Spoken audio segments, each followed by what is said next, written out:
Not because it's evil, not because it's twisted or broken or wrong, but because you've spent your entire life making sure no one, including yourself, ever sees it.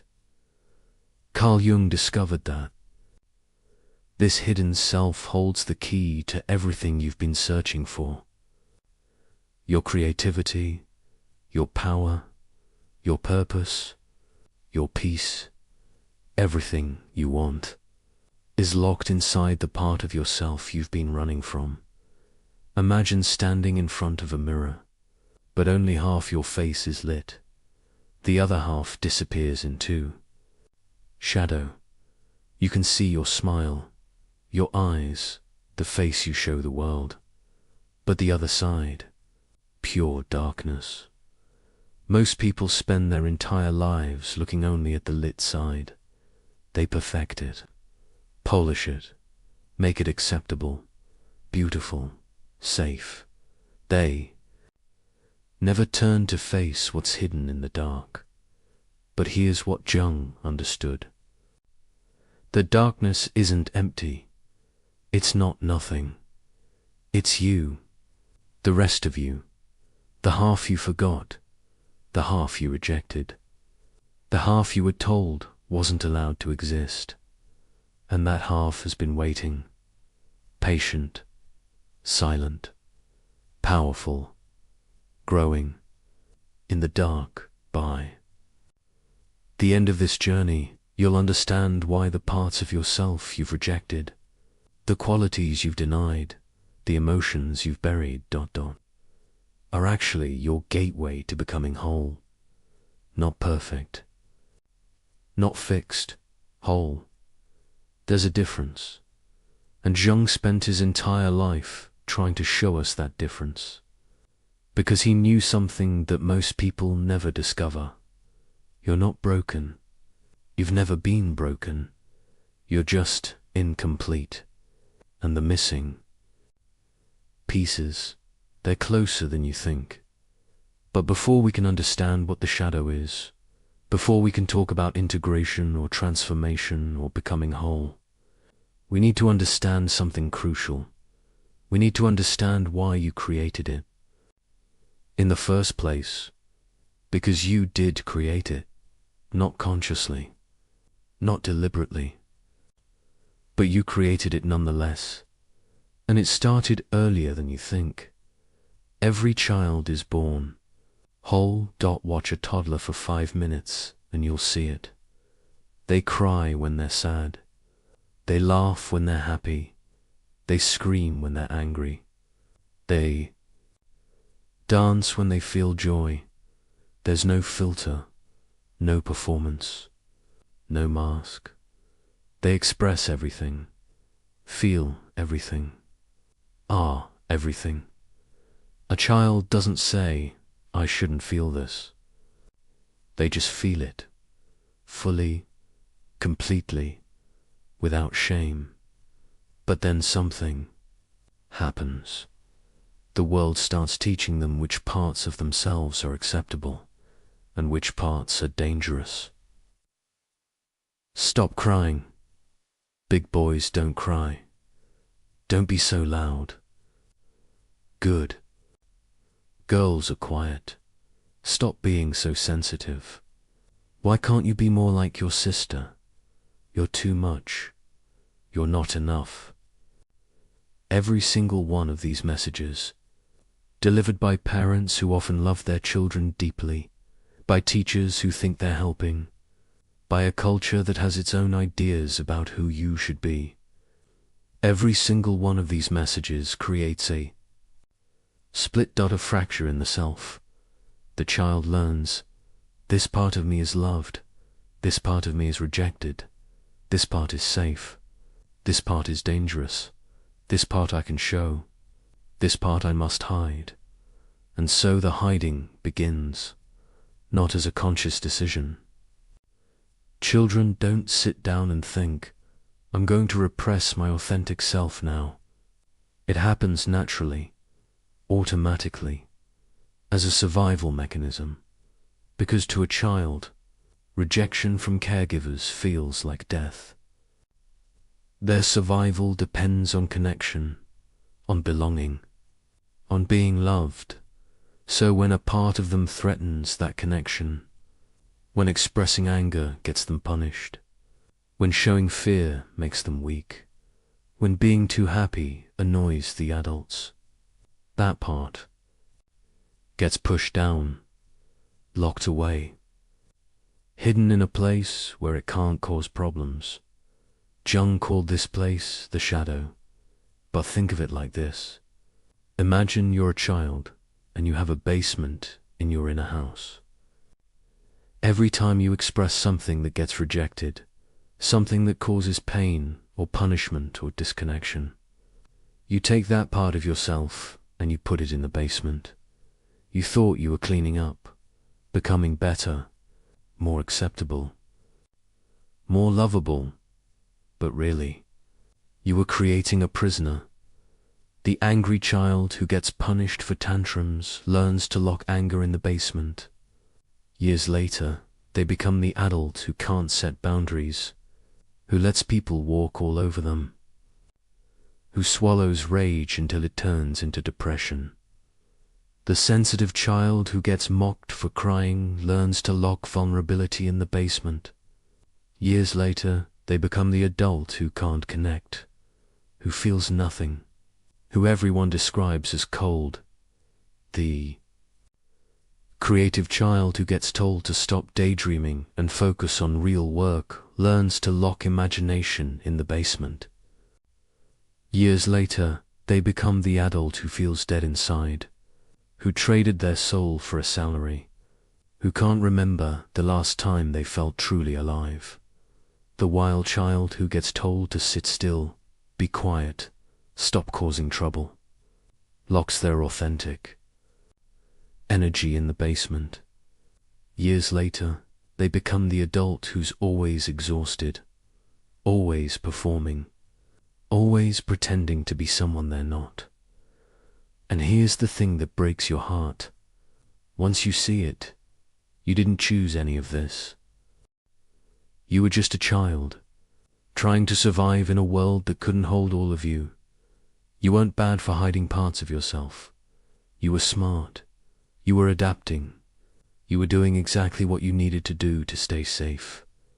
But what worked then is destroying you now, because those parts didn't disappear. The anger you locked away, still there. The sadness you buried, still there. The creativity you abandoned, the wildness you tamed, the power you denied, all still there, living in the basement of your psyche, growing in the dark. And Jung discovered something that changes everything about how we understand ourselves.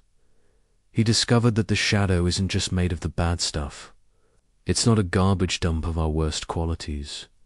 It's a vault, a treasure chest, a locked room full of gold. Because when you were a child, you didn't just hide your rage and your fear and your shame. You hid your gifts, too. Think about it. The child who was told they were too loud, they didn't just lock away noise, they locked away their voice, their leadership, their ability to take up space and command attention.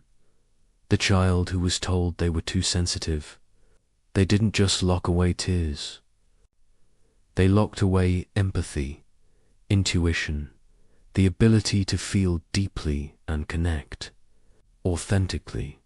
The child who was told to stop being so creative and get serious, they didn't just lock away daydreams, they locked away genius, innovation, the capacity to see what others can't see, every quality you were shamed for, every trait you were told to hide, every part of yourself you learned was unacceptable.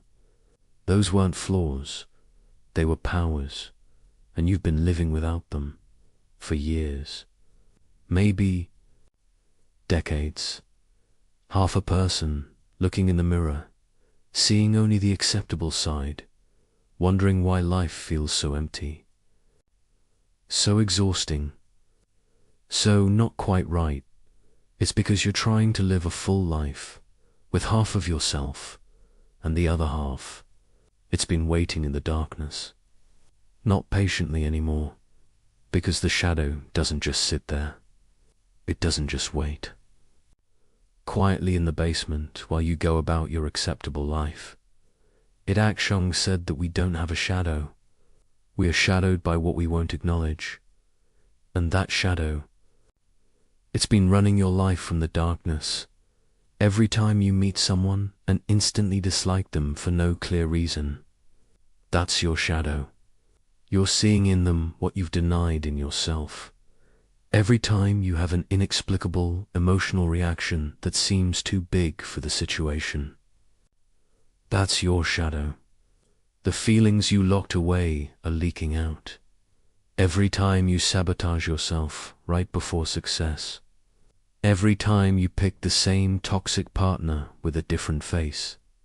Every time you make a choice that goes against everything you claim to want, that's your shadow. Operating the controls, making decisions, steering your life, and you're just rationalizing, making up stories about why you do what you do. Never seeing the real puppet master pulling the strings from the basement. But here's the crucial thing. Jung understood.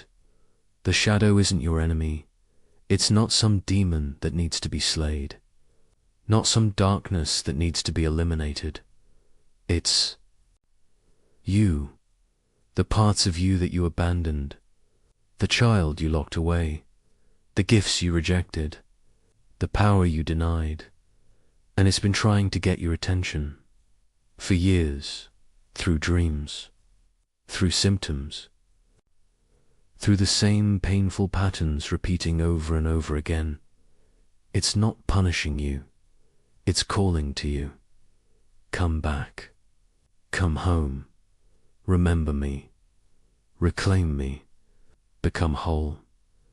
Most people never hear this call. Or they hear it and they run. They distract. They numb.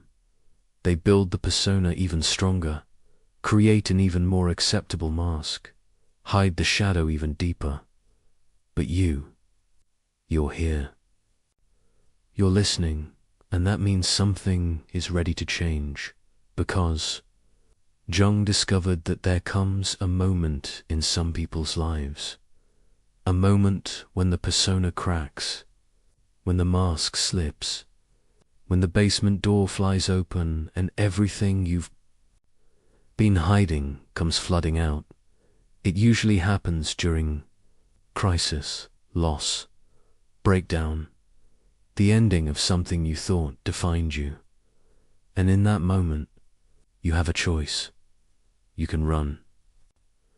Try to stuff everything back in the basement. Rebuild the mask. Go back to the half-life. Or you can turn. You can face what's been in the darkness.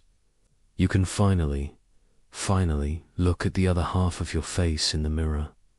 And when you do that, when you choose to see what you've been hiding, everything changes. Not because you become someone different, but because you become someone complete. You stop running from half of yourself. You stop using all your energy to maintain the mask, to keep the basement locked, to pretend you're only the acceptable parts.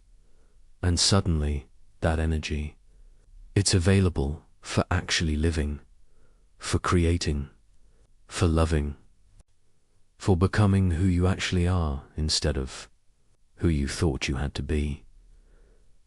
But we're getting ahead of ourselves, because before you can integrate the shadow, before you can reclaim what you've lost, before you can become whole, you have to understand what's actually in that basement. You have to see how deep it goes, how much you've hidden, how long it's been controlling you without your knowledge. And you have to understand something that Jung knew would shock most people. The shadow isn't just personal. It's not just your individual rejected parts. It goes deeper, much deeper, into your family, your culture, your species, the basement of your psyche. It connects to basements you didn't even know existed. Your grandmother's unexpressed rage, your father's buried grief, your culture's collective denial, your species' forgotten instincts, all of it living in the shadow, all of it trying to get your attention, all of it waiting to be seen. But first you have to see your own, the personal shadow, the parts of you that you rejected, the child who learned to hide. And you'd have to ask yourself a question that Jung believed was the most important question of your life. Who would I be if I stopped hiding? Not who should I be? Not who do others want me to be?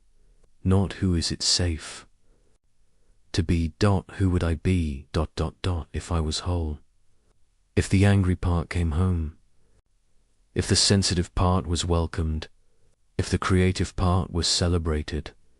If the wild part was freed? Who would I be if I stopped fragmenting myself to fit into boxes that were never meant to hold me? That question, that's where the journey begins. Not with answers, with questions, with curiosity, with the courage to look at what you've been afraid to see. And Jung knew something else, something crucial. You can't think your way into wholeness.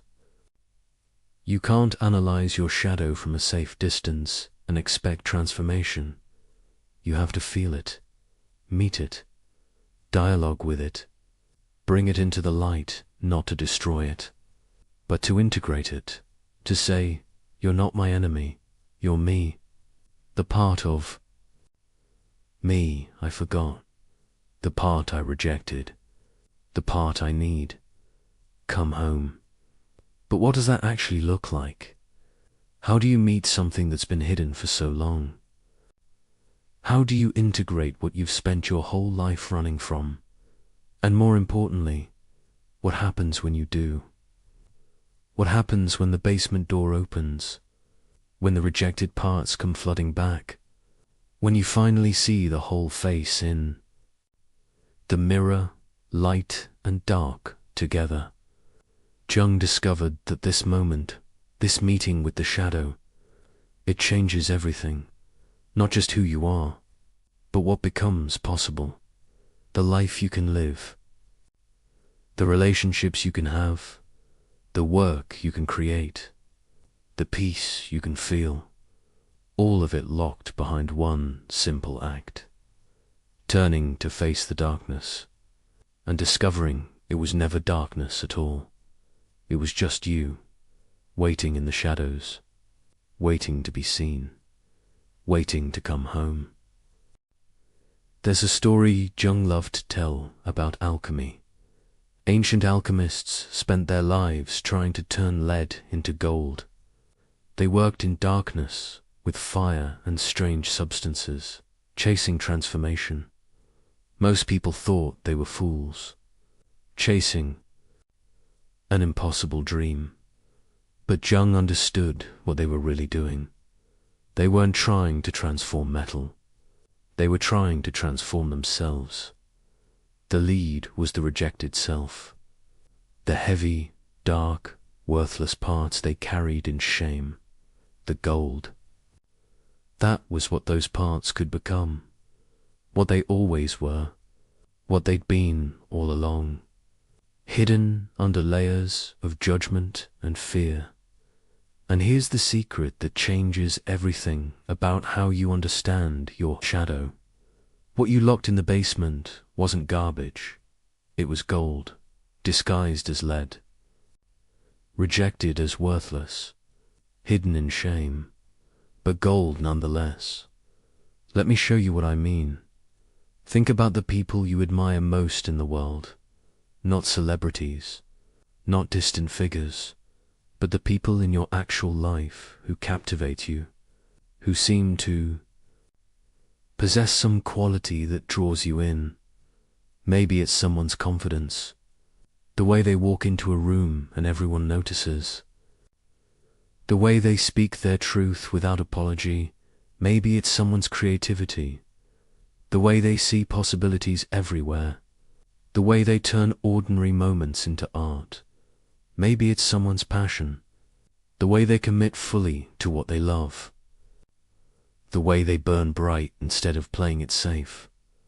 Maybe it's someone's vulnerability, the way they're real, raw, undefended, and somehow that makes them stronger, not weaker. Whatever quality it is, write it down in your mind right now, because Jung discovered something that will blow your mind. Every quality you deeply admire in someone else ... is a quality that lives in your shadow. Read that again. If you weren't capable of that quality, you wouldn't recognize it. You wouldn't be drawn to it. You wouldn't feel that magnetic pull. You see it in them because it exists in you, but you buried it. You were told it was wrong, too much, not appropriate, not you, so you locked it away. And now you project it onto others. You see in them what you've denied in yourself. The quiet person who admires the bold speaker, they have boldness in their shadow. It was locked away when they were told to be silent, to not make waves, to shrink. The serious person who's drawn to playful, spontaneous people, they have playfulness in their shadow. It was locked away when they were told to grow up, be responsible, stop being childish.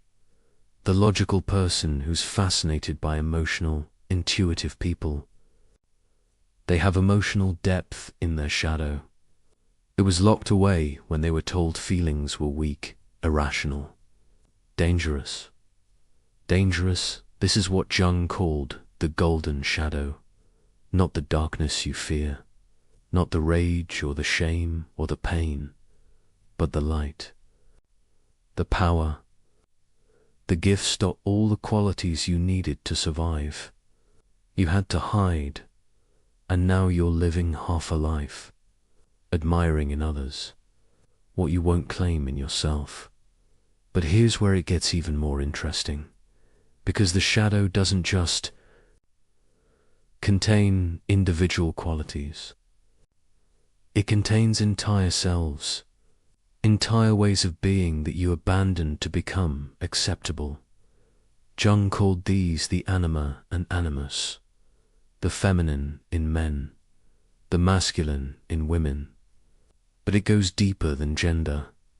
It's about the parts of your psyche you rejected to fit into the box society gave you. The man who was told real men don't cry, don't create, don't nurture, don't feel. He locked away his anima, his receptivity, his creativity, his emotional intelligence, his capacity for deep relationship. And now he's successful, powerful, respected, and completely dead inside, because he's living with half of his humanity. The acceptable half, the masculine half, the half that produces and achieves and controls, but the other half, the half that feels and connects and creates meaning, locked in the basement. He sees it in women and calls it weakness. Or he idealizes it, puts women on pedestals, expects them to carry all the emotional depth he won't access in himself. Either way, he's not whole.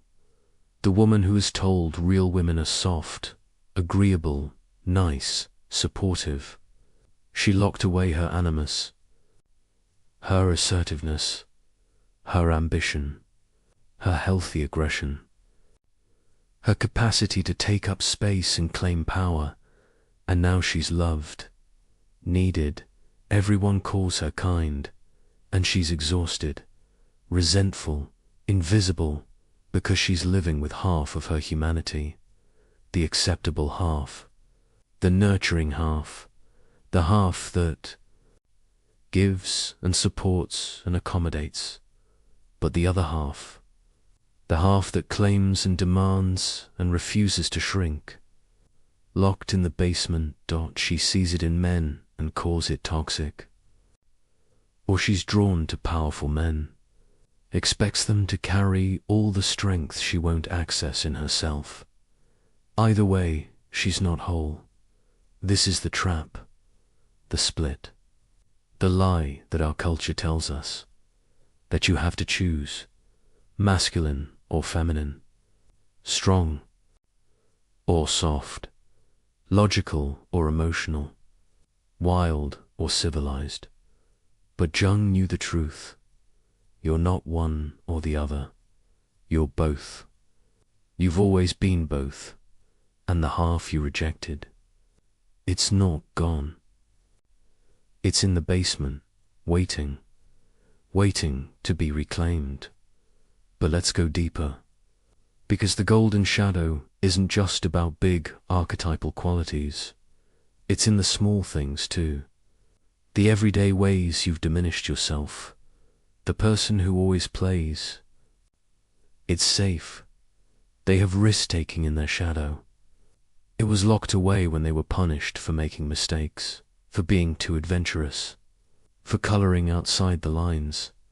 The person who's always busy, always productive. They have rest in their shadow. It was locked away when they learned that their worth came from doing, not being. The person who gives endlessly to others. They have healthy selfishness in their shadow. It was locked away when they were told that wanting things for themselves was bad, that good people sacrifice. The person who's always rational, always controlled. They have wildness in their shadow. It was locked away when they learned that losing control meant losing love. See the pattern? Every strength taken too far becomes a prison. Every virtue becomes a cage. And on the other side of that cage, the quality that would set you free. The people pleaser needs healthy anger. The controller needs surrender. The analyzer needs to feel. The feeler needs to think. But they can't access these things because they're in the shadow, labeled as bad, dangerous, not me, and so they stay trapped, half themselves, exhausted from maintaining the acceptable version, never knowing that freedom is right there, in the basement, in the qualities they've spent their whole life rejecting. Jung saw this pattern everywhere, in his patients, in himself, in culture, and he started to understand something radical. What if mental illness wasn't just about having too much of something bad? What if it was about having too little of something good? The depressed person doesn't just need to eliminate negative thoughts. They need to reclaim the anger they buried. The healthy aggression that says no, that sets boundaries, that fights for their life. The anxious person doesn't just need to calm down. They need to reclaim the trust they lost, the ability to surrender control, to let life happen, to stop trying, to micromanage everything. The addicted person doesn't just need to stop using. They need to reclaim the wildness they're trying to find in substances. The ecstasy, the transcendence, the feeling of being fully alive. The numb person doesn't just need better coping strategies. They need to reclaim the feelings they shut down, the grief, the rage, the joy they couldn't safely feel. Every symptom pointing to a part of the self that's been locked away. Every dysfunction revealing a gift that's been rejected. Every pattern of suffering a map to the gold in the basement. This is why Jung said that neurosis is always a substitute for legitimate suffering. You're suffering anyway, through symptoms, through patterns, through the exhaustion of being half yourself, but it substitutes suffering. Suffering that doesn't transform you, suffering that just keeps you stuck, the legitimate suffering. That's the pain of facing what you've hidden, of reclaiming what you've rejected, of becoming whole. And most people will do anything to avoid it. They'll suffer for decades through depression, anxiety, addiction, numbness, anything except the one thing that would actually set them free. Turning to face the shadow, opening the basement door, reclaiming the gold. But here's what makes this so hard. The qualities in your shadow don't feel like gold. They feel like lead. They feel dangerous, wrong, shameful, because that's what you were taught. That's the conditioning. That's why you locked them away in the first place. So when you start to sense them, when they start to emerge, you're whole. System screams. No, the people pleaser who starts to feel anger, terrified, convinced they're becoming a bad person. The controller who starts to surrender, panicking, convinced they're losing themselves. The rational person who starts to feel deeply overwhelmed, convinced they're going crazy. The nice person who starts to claim their power, guilty, convinced they're being selfish, and so they stuff it back down. Lock the door again. Go back to the familiar prison, because at least in the prison they know who they are. They know the rules. They know how to survive. Out there, with all of themselves. That's unknown territory, and the unknown is terrifying. But Jung knew something that changes the whole game. He knew that you can't integrate the shadow by willpower, by forcing it, by trying to become someone you're not. You integrate it by recognizing it, by seeing it clearly, by understanding that what you thought was darkness, was actually light all along. You integrate it by shifting the story from this is bad and I need to eliminate it, to this is me and I need to reclaim it, from I'm broken and these parts prove it, to I'm incomplete and these parts complete me, from this is my weakness, to this is my power and I've been living without it. That shift, that's everything. Because once you see the gold for what it is, once you understand that what you locked away wasn't garbage but treasure, the whole journey changes. You're not going into the basement to fight demons. You're going in to rescue the parts of yourself you abandoned. You're not integrating darkness. You're reclaiming light. And that makes all the difference. Because the shadow stops being something to fear and becomes something to welcome. Not all at once, not easily, but inevitably. Think about the artist who became an accountant, locked their creativity away because they were told art wasn't practical, wasn't real work, wasn't going to pay the bills, and now they're successful, stable, safe, and something inside them is dying. They see creative people and feel what? Envy, dismissiveness, fascination, resentment, all signs of projection, all signs of shadow. What they locked away is calling to them through every artist they meet, through every museum they can't help but visit, through every moment they feel dead inside, but they can't hear it, because they're convinced creativity is for other people, not for them. They made their choice. They're not an artist, except they are. They always were.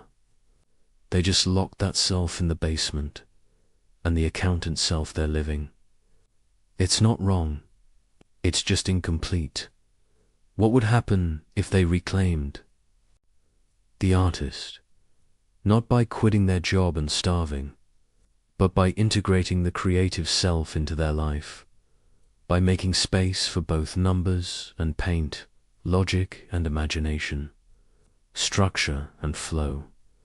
That's wholeness, not choosing, including or think.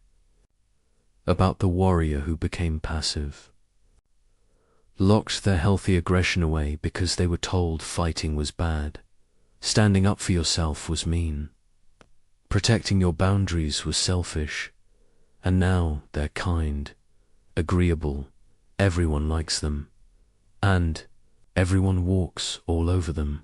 They see assertive people and feel what? Judgment, fear, secret admiration, disgust, all signs of projection, all signs of shadow.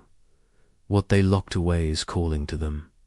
Through every boundary violation, through every moment they say yes when they mean no, through every relationship where they give and give until they're empty, but they can't access it, because they're convinced aggression is toxic, fighting is bad.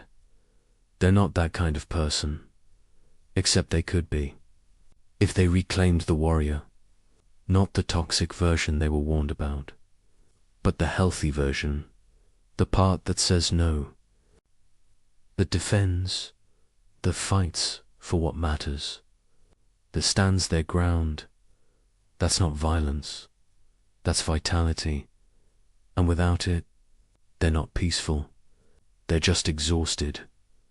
This is what Jung meant by the golden shadow. Everything you need is already inside you. You just forgot, or you were taught to forget, and now you're living like a millionaire who thinks they're broke, like someone with a vault full of treasure who's convinced they have nothing. The key is right there in your pocket. It's always been there. You just have to turn it.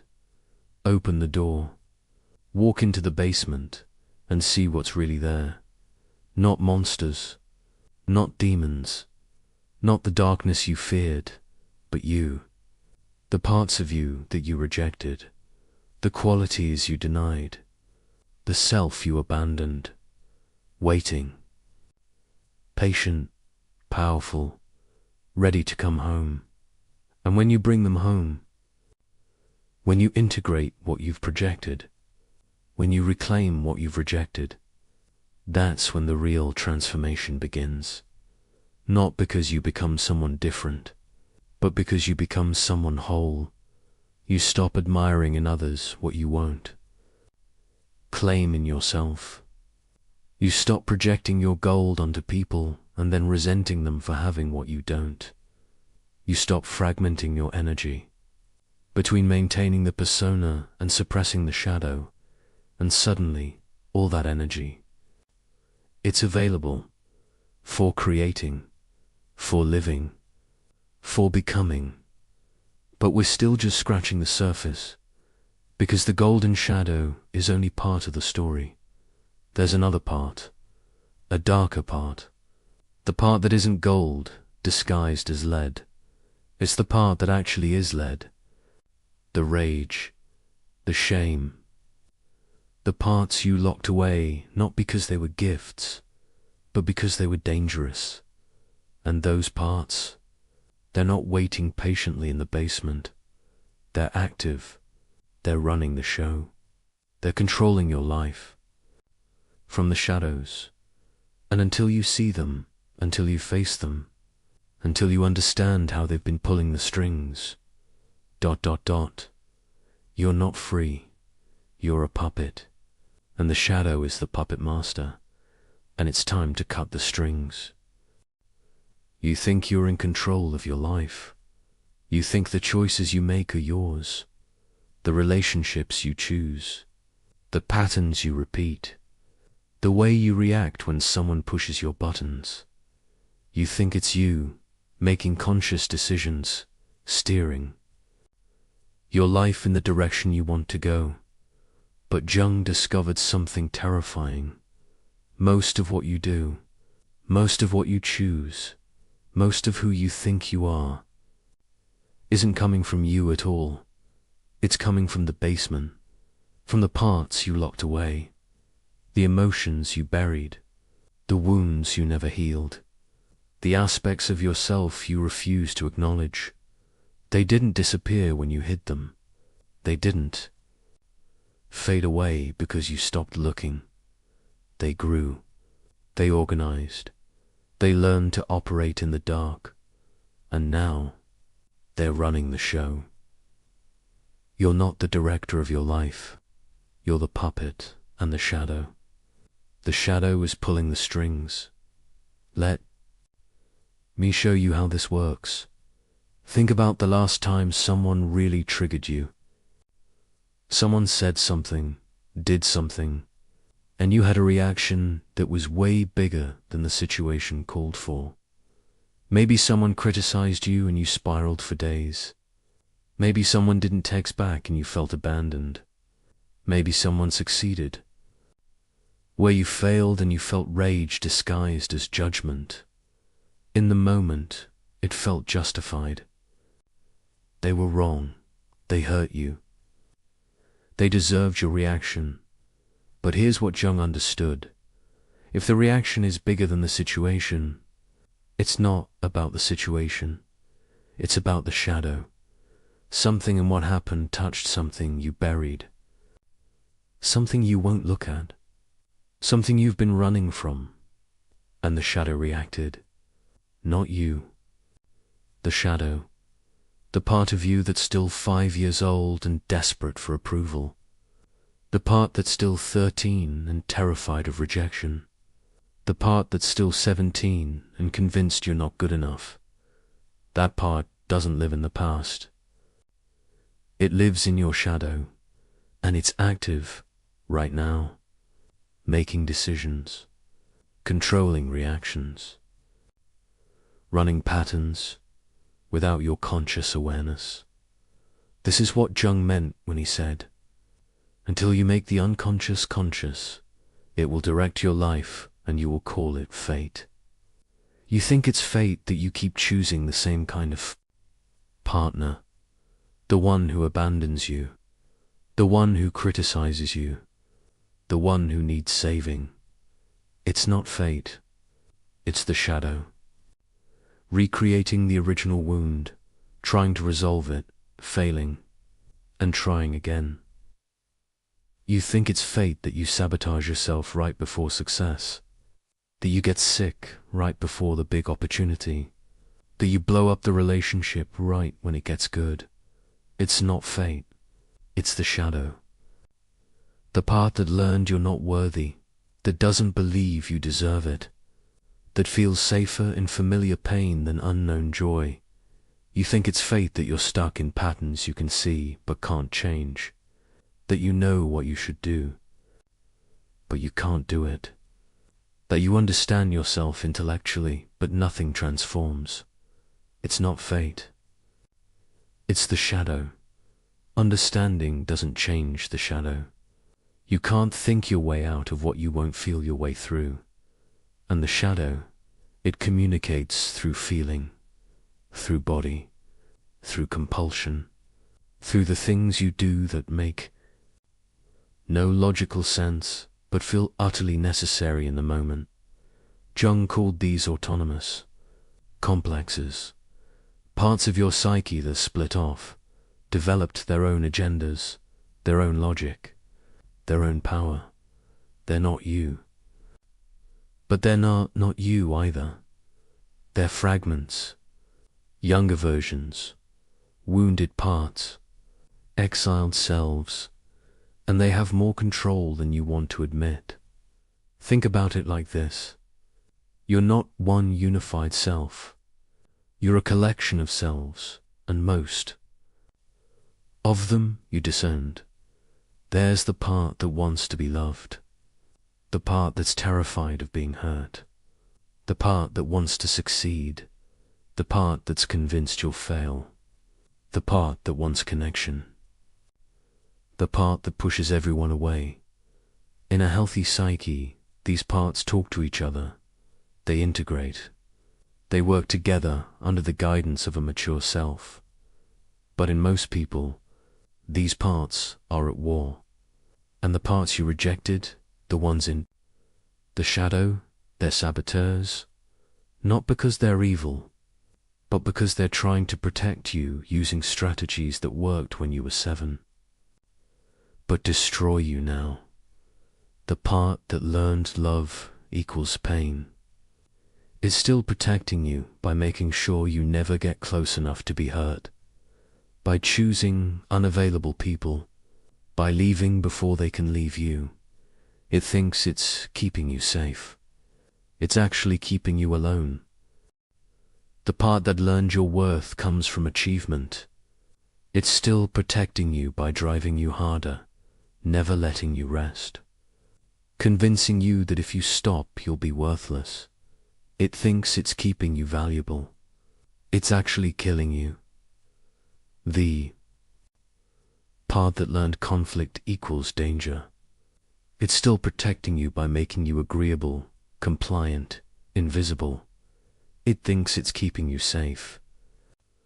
It's actually erasing you. See the pattern? Every shadow part has a positive intention, a protective function, a reason it exists, but it's operating with outdated information, child logic, survival strategies that don't work anymore, and you can't negotiate with it. You can't convince it. You can't outsmart it, because it's not listening to your conscious mind. It's running on automatic, deep in the basement, pulling the strings. This is why therapy fails for so many people. Why self-help doesn't work. Why you can read every book, attend every workshop, understand yourself perfectly, and still not change. Because you're trying to change from the conscious mind. And the conscious mind isn't in charge. The shadow is, and the shadow doesn't respond to logic. It responds to recognition, to being seen, to being felt. But most people won't do that, won't go there, won't feel what they've been avoiding, so they stay stuck, and they blame themselves, call themselves weak, broken, unfixable. They're not. They're just trying to change the wrong part. You can't fix the shadow. You can only integrate it. Bring it into the light. Let it speak. Let it be seen, and that requires something most people aren't willing to do. It requires you to stop identifying as the conscious self and start admitting that you're more than that, bigger than that, more complex than the story you tell about who you are. It requires you to say, I am not just the good person. I am also the part that rages. I am not just the strong person. I am also the part that's terrified. I am not just the rational person. I am also the part that's wild. I am all of it. And right now, I'm being run by the parts I won't admit exist. Jung saw this most clearly in projection. Projection is the shadow's favorite tool. Its primary operating system. You see in others what you won't see in yourself. The person who constantly criticizes others for being fake. They're projecting. There's a part of them that feels inauthentic, that wears masks, that they won't acknowledge. The person who's obsessed with calling out. Narcissists. They're projecting. There's a part of them that's self-centered, that wants attention, that they've deemed unacceptable. The person who judges others for being weak, too sensitive, too emotional, They're projecting. There's a vulnerable part of themselves they've rejected, and they attack it in others. This is how the shadow controls you without you knowing. It takes what you can't own and puts it on someone else. And then you react to them with an intensity that has nothing to do with them and everything to do with you. You're not seeing them. You're seeing your shadow, externalized, walking around outside you, and you're attacking it out there because you won't integrate it in here, Jung said. Everything that irritates us about others can lead us to an understanding of ourselves. But most people don't want to understand. They want to be right. They want the other person to be the problem. Because if the problem is out there, you don't have to look in here. You don't have to face what you've been running from. But here's the thing. The people who trigger you, they're mirrors, showing you what you won't see, and you'll keep attracting them, keep encountering them, keep having the same conflicts with different people until you get it, until you stop looking at the mirror and start looking at what the mirror is showing you, your shadow, operating, controlling, running the show. And it's not just individuals. It's whole cultures, whole societies. Jung saw this most clearly in Germany, in the rise of fascism, in the collective possession by shadow material, a whole culture that prided itself on order, rationality, civilization, had locked away the violent, tribal, irrational parts of themselves, and those parts didn't disappear. They grew in the collective basement. They organized, they waited, and then they erupted through a leader who embodied everything they'd rejected, who gave voice to the shadow, who channeled the collective darkness, and millions of people, good people, rational people, civilized people, followed, because the shadow, when it's denied long enough, doesn't whisper. It screams, it doesn't suggest. It possesses, and what you won't integrate consciously, you'll act out unconsciously, individually, collectively. It doesn't matter. The mechanism is the same. Deny the darkness, and it doesn't go away. It waits, it gathers power, and then it takes over.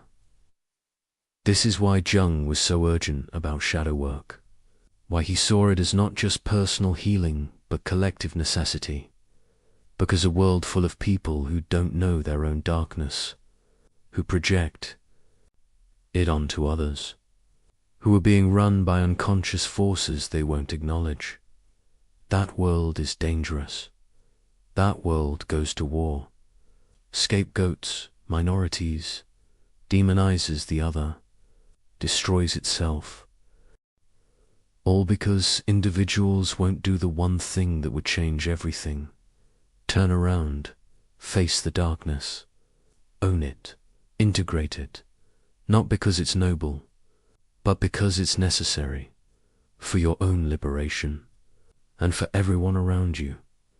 But let's bring this back to you, to your life, to the puppet strings you can't see.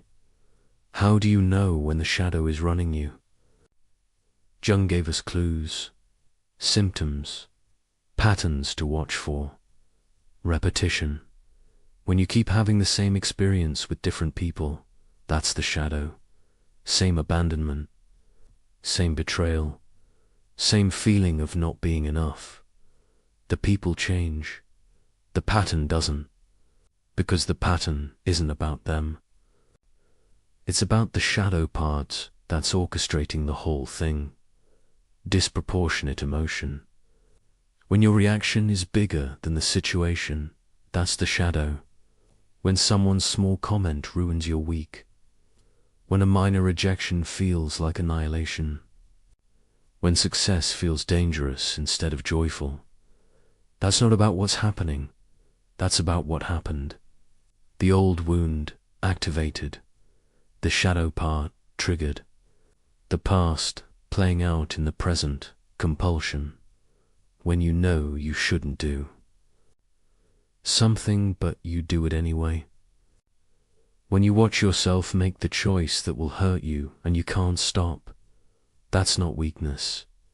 That's the shadow, operating below consciousness, following its own logic, protecting you in ways that destroy you. Addiction to substances, to behaviors, to people, when you can't stop even though you want to. When the thing that's killing you is the thing you can't live without. That's the shadow, trying to fill the void, trying to numb the pain, trying to give you what you won't give yourself. Dreams, especially the recurring ones, the ones where you're being chased, falling, showing up unprepared, losing something precious. Those aren't random, they're messages from the shadow, trying to show you what you won't see while you're awake. And projection, always projection. When you have strong reactions to people, when you judge them intensely, when you're fascinated or repulsed, ...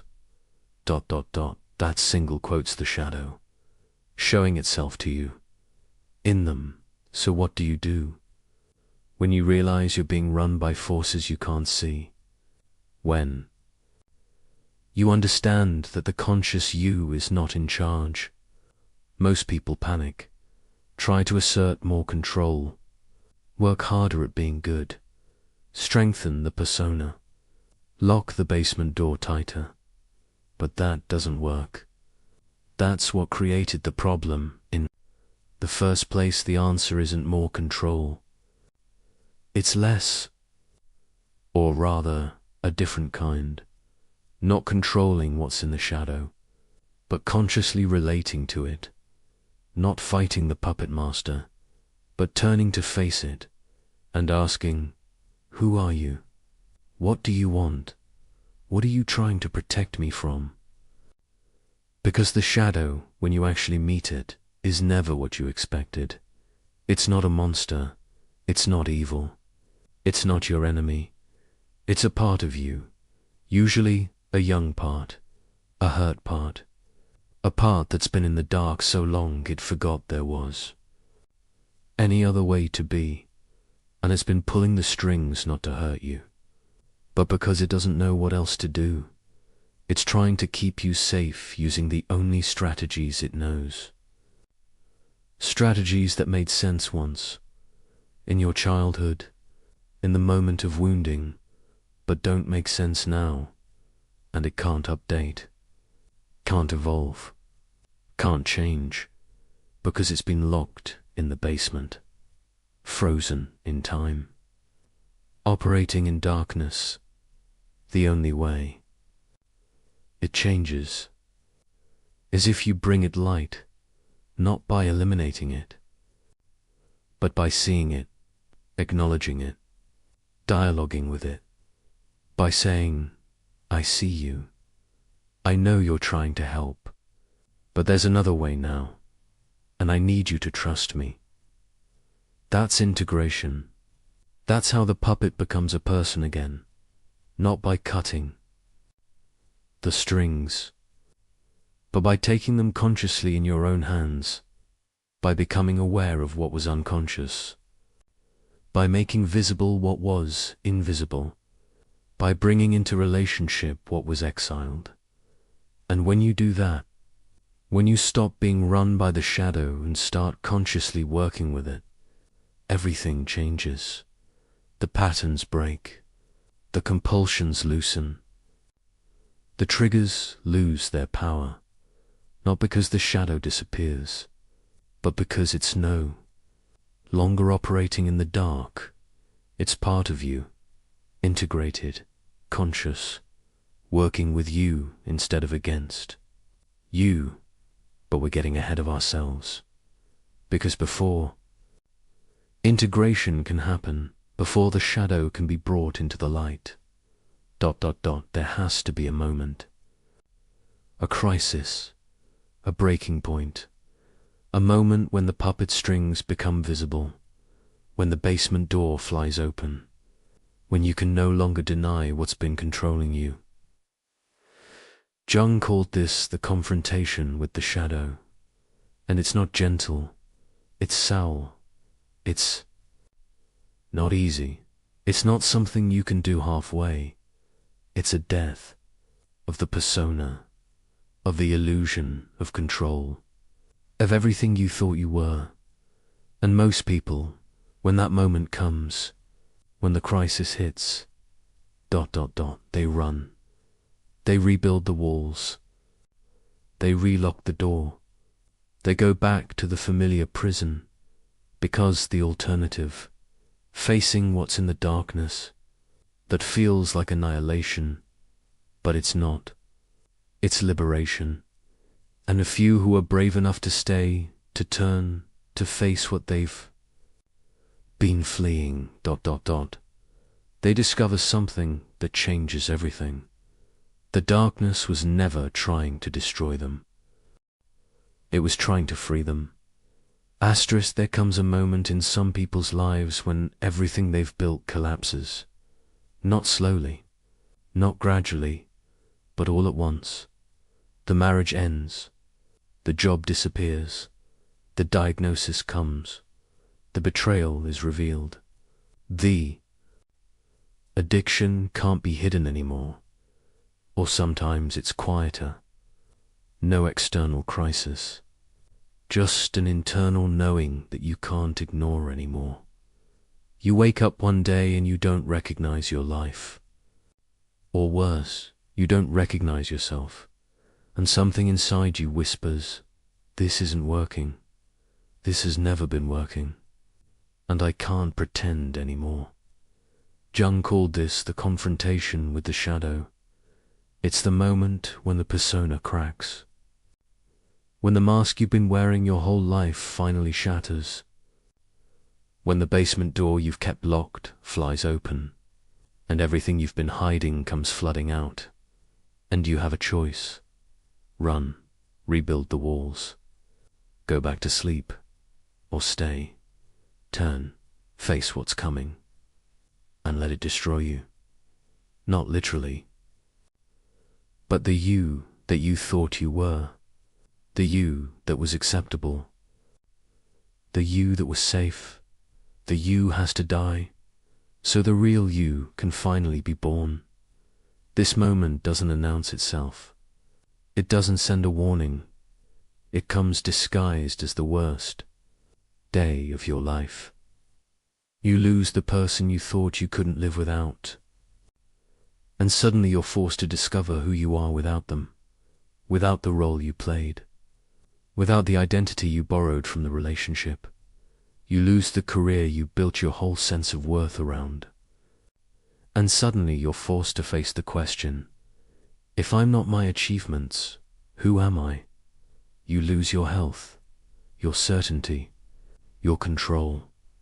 And suddenly you're forced to surrender the illusion that you were ever in control to begin with.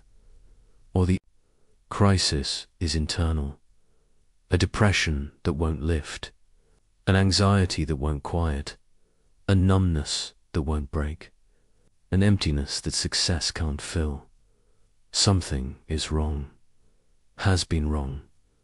And all your strategies for fixing it, managing it, ignoring, they're not working anymore. The shadow is rising, breaking through, demanding to be seen. And you can't push it back down this time. Jung knew this moment intimately, because he lived it. At the height of his career, respected, successful, married, stable, he had a complete psychological breakdown. Everything he thought he knew collapsed. His mentor Freud rejected him. His theories were challenged. His sanity was questioned. And instead of running, Instead of rebuilding the persona, instead of going back to what was safe, he descended, deliberately, into his own darkness. He started what he later called active imagination, dialoguing with the figures in his psyche, the parts he'd rejected, the selves he'd denied. He painted, he sculpted, he wrote in what would become the Red Book, a record of his journey into the underworld, of his own mind. His colleagues thought he was having a psychotic break. His wife worried he'd never return, but Jung knew something they didn't.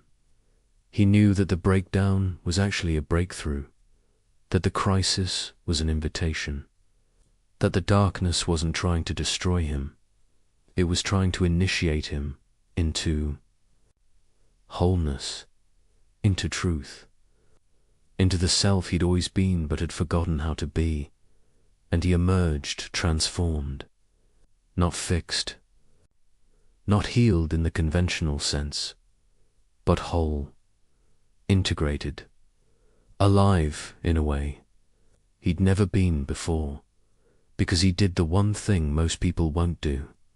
He met his shadow, and he let it change him. So what does this moment actually feel like, when the shadow rises and you can't avoid it anymore? It feels like death. Everything you thought was solid becomes liquid. Everything you were certain about becomes questionable. Everything you built your identity on crumbles. You look in the mirror and you don't recognize the person looking back. Or worse, you recognize them for the first time. And you're horrified, because you see it now. The anger you've been denying, the neediness you've been hiding, the jealousy you've been projecting, the shame you've been carrying. You see how you've hurt people while convincing yourself you were helping, how you've manipulated while telling yourself you were loving, how you've controlled while pretending you were supporting. You see the ways you've betrayed yourself, the dreams you abandoned, the truths you silenced, the parts of yourself you killed to be acceptable. And the grief is unbearable, not just for what you lost, but for what you never allowed yourself to have, for who you could have been. If you hadn't spent your whole life hiding, this is what Jung meant when he said the privilege of a lifetime is to become who you truly are. It's a privilege. But first, it's a death. The death of who you pretended to be. Most people, when they reach this moment, they turn back. The pain is too much. The uncertainty is too terrifying. The loss of identity is too destabilizing. So they rebuild. Faster this time, stronger this time. They find a new relationship to distract from the old wound, a new achievement to prove their worth, a new belief system to make sense of the chaos. You don't fight them. You don't try to eliminate them. You do something that changes everything. You listen to them. You ask, what are you trying to tell me? What do you need? What are you protecting me from? And they answer, not in words necessarily, but in images, in feelings, in body sensations, in memories that flood back, and you start to understand. The rage isn't irrational. It's the healthy anger you weren't allowed to feel when you were violated, when your boundaries were crossed, when you were told your no didn't matter. The fear isn't weakness. It's the terror you had to suppress when you weren't safe, when the adults who should have protected you didn't. When you learned that survival meant not showing fear. The neediness isn't pathetic. It's the unfulfilled longing for connection, for being seen, for mattering to someone, for being loved, not for what you do but for who you are. The shame isn't truth. It's the internalized message that you were wrong, bad, too much, not enough, unworthy of love. All of it makes sense when you finally see where it came from, when you understand it's not random, not a defect, not proof that you're broken. It's your psyche's intelligent response to what happened, to what you experienced, to what you needed but didn't get. And that changes everything.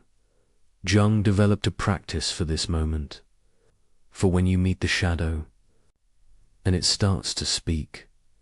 He called it active. They go to therapy and learn to manage their symptoms without ever touching the source. They read self-help books that teach them to think differently without ever teaching them to feel. They do everything, except the one thing that would actually transform them. They won't stay with the death. They won't let the old self die, and so they stay stuck, in more sophisticated ways, with better language, with more awareness, but stuck nonetheless, because you can't be reborn. If you won't die first, you can't integrate the shadow if you won't. Face it, you can't become whole if you keep clinging to the fragment. But the ones who stay, the ones who are brave enough, desperate enough, or broken enough to not run, ... they discover something miraculous. The shadow, when you finally meet it, is not what you expected. You thought it would be a monster, something evil, something that would consume you. But it's not. It's a child, your child. The part of you that got left behind, still angry about what happened, still hurt, still waiting for someone to come back and get them. And they've been running your life from the basement, making sure you never get hurt like that again, protecting you in the only ways they know how, by pushing people away before they can leave, by sabotaging success before it can be taken, by numbing feelings before they can overwhelm. They're not trying to destroy you, they're trying to save you, but they're using strategies from childhood, and those strategies are killing the adult.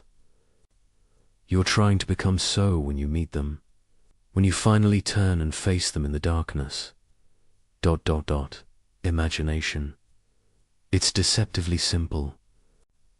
You create space, quiet, stillness, and you invite the shadow to appear, not to analyze it, not to fix it, not to make it go away, just to meet it, to see it, to let it show you what it needs to show you.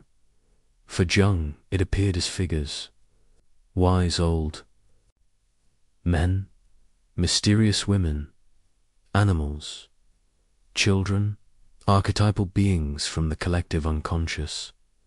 He would dialogue with them, draw them, sculpt them, write their words. And through this process, he learned things his conscious mind couldn't have known. He accessed wisdom his ego couldn't have accessed. He integrated parts of himself his persona couldn't have accepted. For others, the shadow appears differently, in dreams that won't stop recurring, in body symptoms that won't resolve, in creative work that pours out unbidden, in synchronicities that feel like messages from the universe. The form doesn't matter.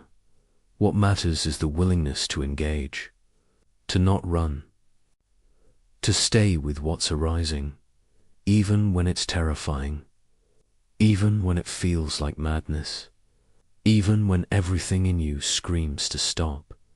Because this is the initiation. This is the passage. This is the death that must happen before the rebirth can begin. And it's not a one-time event. It's a process, a unfolding, a gradual revelation. You meet one part of the shadow and you think you're done. And then another part emerges, and another, and another. Because the shadow isn't a single thing. It's layers, dimensions, a whole underworld of exiled selves.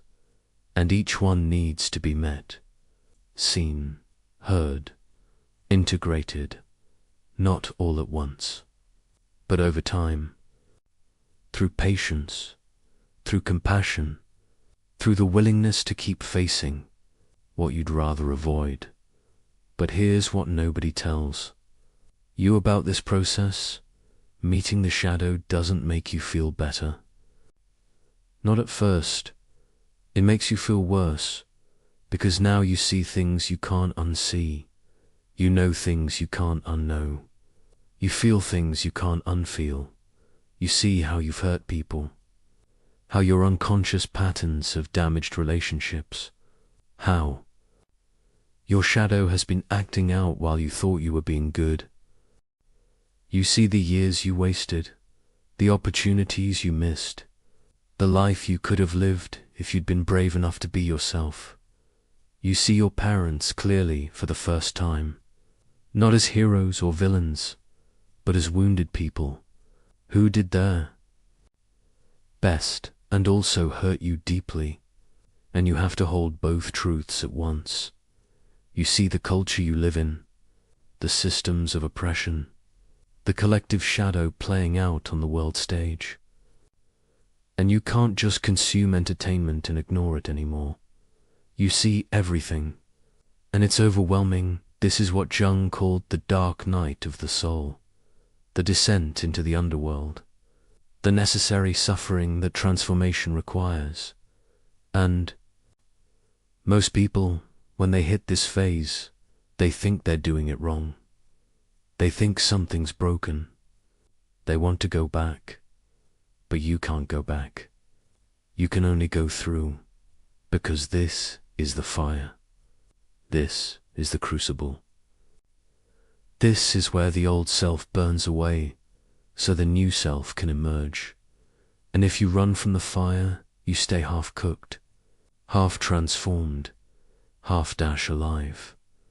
But if you stay in it, if you let it burn what needs to burn, if you trust the process, even when it feels like destruction, you don't just survive, you're reborn, not as someone different, as someone more yourself than you've ever been. There's a moment Jung described, a moment in the alchemical process called the nigredo, the blackening dot. Everything turns to ash, everything dissolves, everything dies. And there's nothing you can do except witness it, endure it, trust that on the other side of this death, there's life, new life, real life. Your life, not the life you were told to live. Not the life that looked good on paper, not the life that made others comfortable, but the life that's actually yours, that only you can live. That you came here to live, and that life, it can't begin until the false life ends. So when the crisis comes, when the shadow reases, when everything falls apart, don't run, don't rebuild, don't go back to sleep. Stay, witness, feel, grieve, rage, break, let the death happen. Let the old you die, because on the other side of this, death is not nothing. On the other side is everything. Everything you've been searching for, everything you've been longing for, everything you forgot was possible. Wholeness, authenticity, freedom, peace, not the peace of avoiding conflict, but the peace of being integrated, of not being at war with yourself anymore, not the freedom of doing whatever you want, but the freedom of being who you are without apology, not the authenticity of performing realness, but the authenticity of flaw, the authenticity of flaw, not performing at all, of just being. And Jung knew that this moment, this confrontation with the shadow, is the gateway. The only gateway. There's no other way through. You can't think your way to wholeness. You can't analyze your way to integration. You can't transcend what you won't descend into. You have to go down, into the darkness, into the basement, into the shadow. You have to meet what you've been fleeing, face what you've been denying, feel what you've been avoiding. And you have to do it consciously, not because the crisis forces you, but because you choose it. Because you understand that the only way out is through. The only way to light is through darkness. The only way to life is through death. So what happens after the confrontation? After you've met the shadow and it's shown you everything? You might expect relief, resolution, the sense that it's over. And now you can move on. But that's not what happens. What happens is, you're different, and you can't go back. You see yourself differently. You see the world differently. You see other people differently. The things that used to matter don't matter anymore. The things you used to want don't appeal anymore. The person you used to be feels like a stranger, and you're in between. Between the old life that's died and the new life that hasn't fully formed yet. Jung called this liminality, the threshold, the space between worlds, and it's disorienting, uncomfortable, sometimes excruciating, because you don't know who you are anymore. The old identity is gone, but the new one isn't clear yet. You don't know what you want. The old desires are meaningless. But the new ones haven't emerged yet. You don't know where you belong. The old world feels false, but the new world hasn't revealed itself yet. And you have to live in that uncertainty, that not knowing, that space of becoming. Most people can't stand it. They rush to create a new identity, a new story, a new sense of certainty. But Jung knew that this space, as uncomfortable as it is sacred, because it's in this space that transformation actually happens. It's in the uncertainty that new possibilities emerge. It's in the not knowing that true wisdom is born. So you wait. You stay with the discomfort. You resist the urge to rush to conclusions. You let yourself be remade, slowly, organically, from the inside out, and gradually, something new begins to emerge. Not a new persona, not a new mask, not a new version of the acceptable self, but the true self, the self that was always there, buried under conditioning, hidden under wounds, waiting to be discovered. And when that self emerges, when you start to live from that place, everything you thought was lost in the confrontation with the shadow, you discover it was never lost at all. It was just hidden, waiting for you to be ready to claim it. And now you're ready. Now the real work begins. You've met your shadow. You've seen what you've been running from. You've felt what you've been avoiding. You've faced the parts of yourself you've locked away. And now you're standing at a crossroads. Behind you is the old life, the persona, the mask, the acceptable self. It's familiar, it's safe, and it's dead. Ahead of you is the unknown, integration, wholeness, the self you've never been. It's terrifying, it's uncertain, and it's the only way forward. Most people get to this crossroads and they freeze, because they don't know how to move forward. They don't know what integration actually means or how to do it, so they stay stuck. Aware of their shadow, but not integrate with it. Conscious of their patterns, but still controlled by them. Knowing, but not transforming. And Jung understood why. Because integration isn't something you do once. It's not a technique you apply and then you're done. It's a conversation, an ongoing dialogue. A relationship you develop with the parts of yourself you've been at war with. And like any relationship, it requires presence, patience, honesty, and the willingness to listen even when you don't like what you're hearing. This is the work. The real work. The work that changes everything. Not the crisis. Not the confrontation. Not the breakdown. But what comes after. The slow, difficult, sacred work of bringing the shadow home. Jung discovered that the psyche speaks in images, in symbols, in stories, not in concepts, not in analysis, not in intellectual understanding. Your conscious mind speaks in words. Your shadow speaks in dreams. And if you want to integrate the shadow, you have to learn its language. This is why therapy often fails. Why understanding yourself doesn't change you. Why you can analyze your patterns perfectly and still repeat them. Because you're speaking the wrong language. You're trying to think your way into wholeness. But the shadow doesn't think. It feels. It images, it moves. Through your body and your dreams and your creative expression. And if you want to reach it, if you want to dialogue with it, you have to meet it where it lives.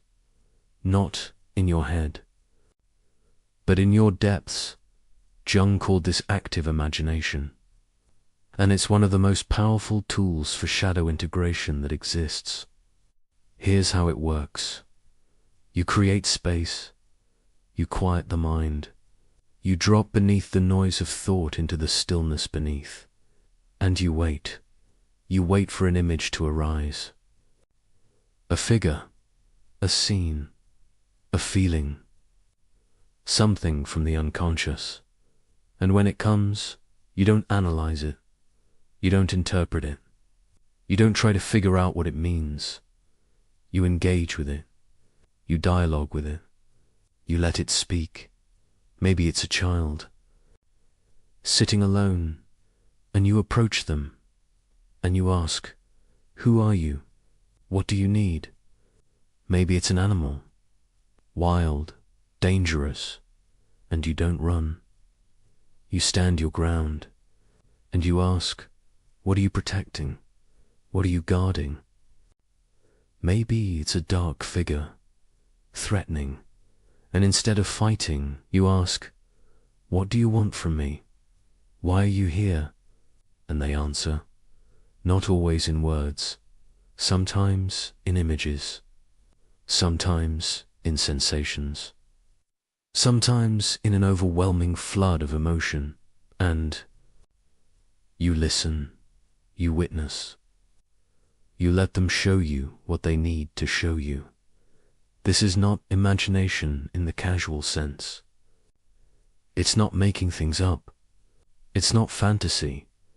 It's accessing a deeper level of psyche, a level that's wiser than your conscious mind, a level that knows things you don't know, that sees things you can't see.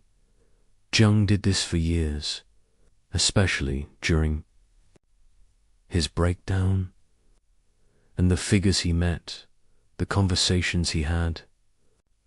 They transformed him, not because he understood them intellectually, but because he related to them. He honored them. He let them teach him.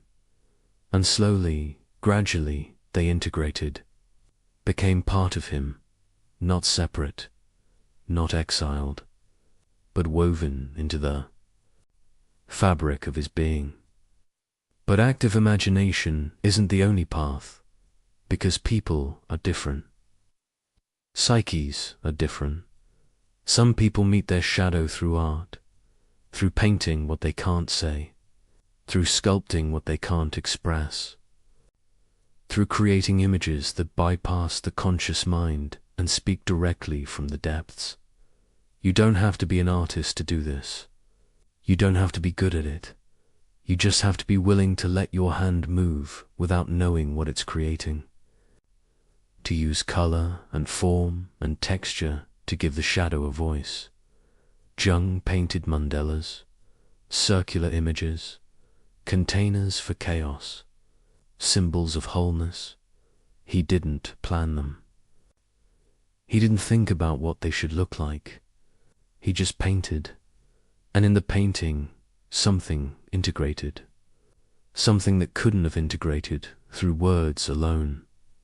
Others meet their shadow through the body, through movement, through dance, through letting the body express what the mind won't allow, because the shadow lives in the body, in the tension you carry, in the chronic pain that won't resolve, in the posture you hold, in the breath you restrict. And when you move, when you let the body speak, when you dance the rage or the grief or the fear, something releases, something shifts, something comes home. Others meet their shadow through writing, not analyzing, not journaling about feelings, but writing as the shadow, giving it a voice, letting it speak without censorship. Dear younger me, dear rejected part, dear anger I've been avoiding ... and letting it respond, in its own words, with its own truth. And what emerges is often shocking, often painful, often exactly what you needed to hear but couldn't hear any other way. The method doesn't matter. What matters is the willingness to engage, to create a space where the shadow can speak, and to listen without judgment. But here's what makes this so hard, and why most people start this work and then stop. When the shadow speaks, it doesn't say what you want to hear. It doesn't tell you you're doing great. It doesn't validate your story about yourself. It doesn't make you feel good. It tells you the truth, the uncomfortable, inconvenient, ego-destroying truth. It tells you that you've been lying to yourself, that the story you tell about who you are is a fiction, that the good person persona is a mask hiding someone more complex, more flawed, more human. It tells you that you're not the victim you think you are, that you've had more power than you admitted, that you've made choices that hurt people while convincing yourself you had no choice.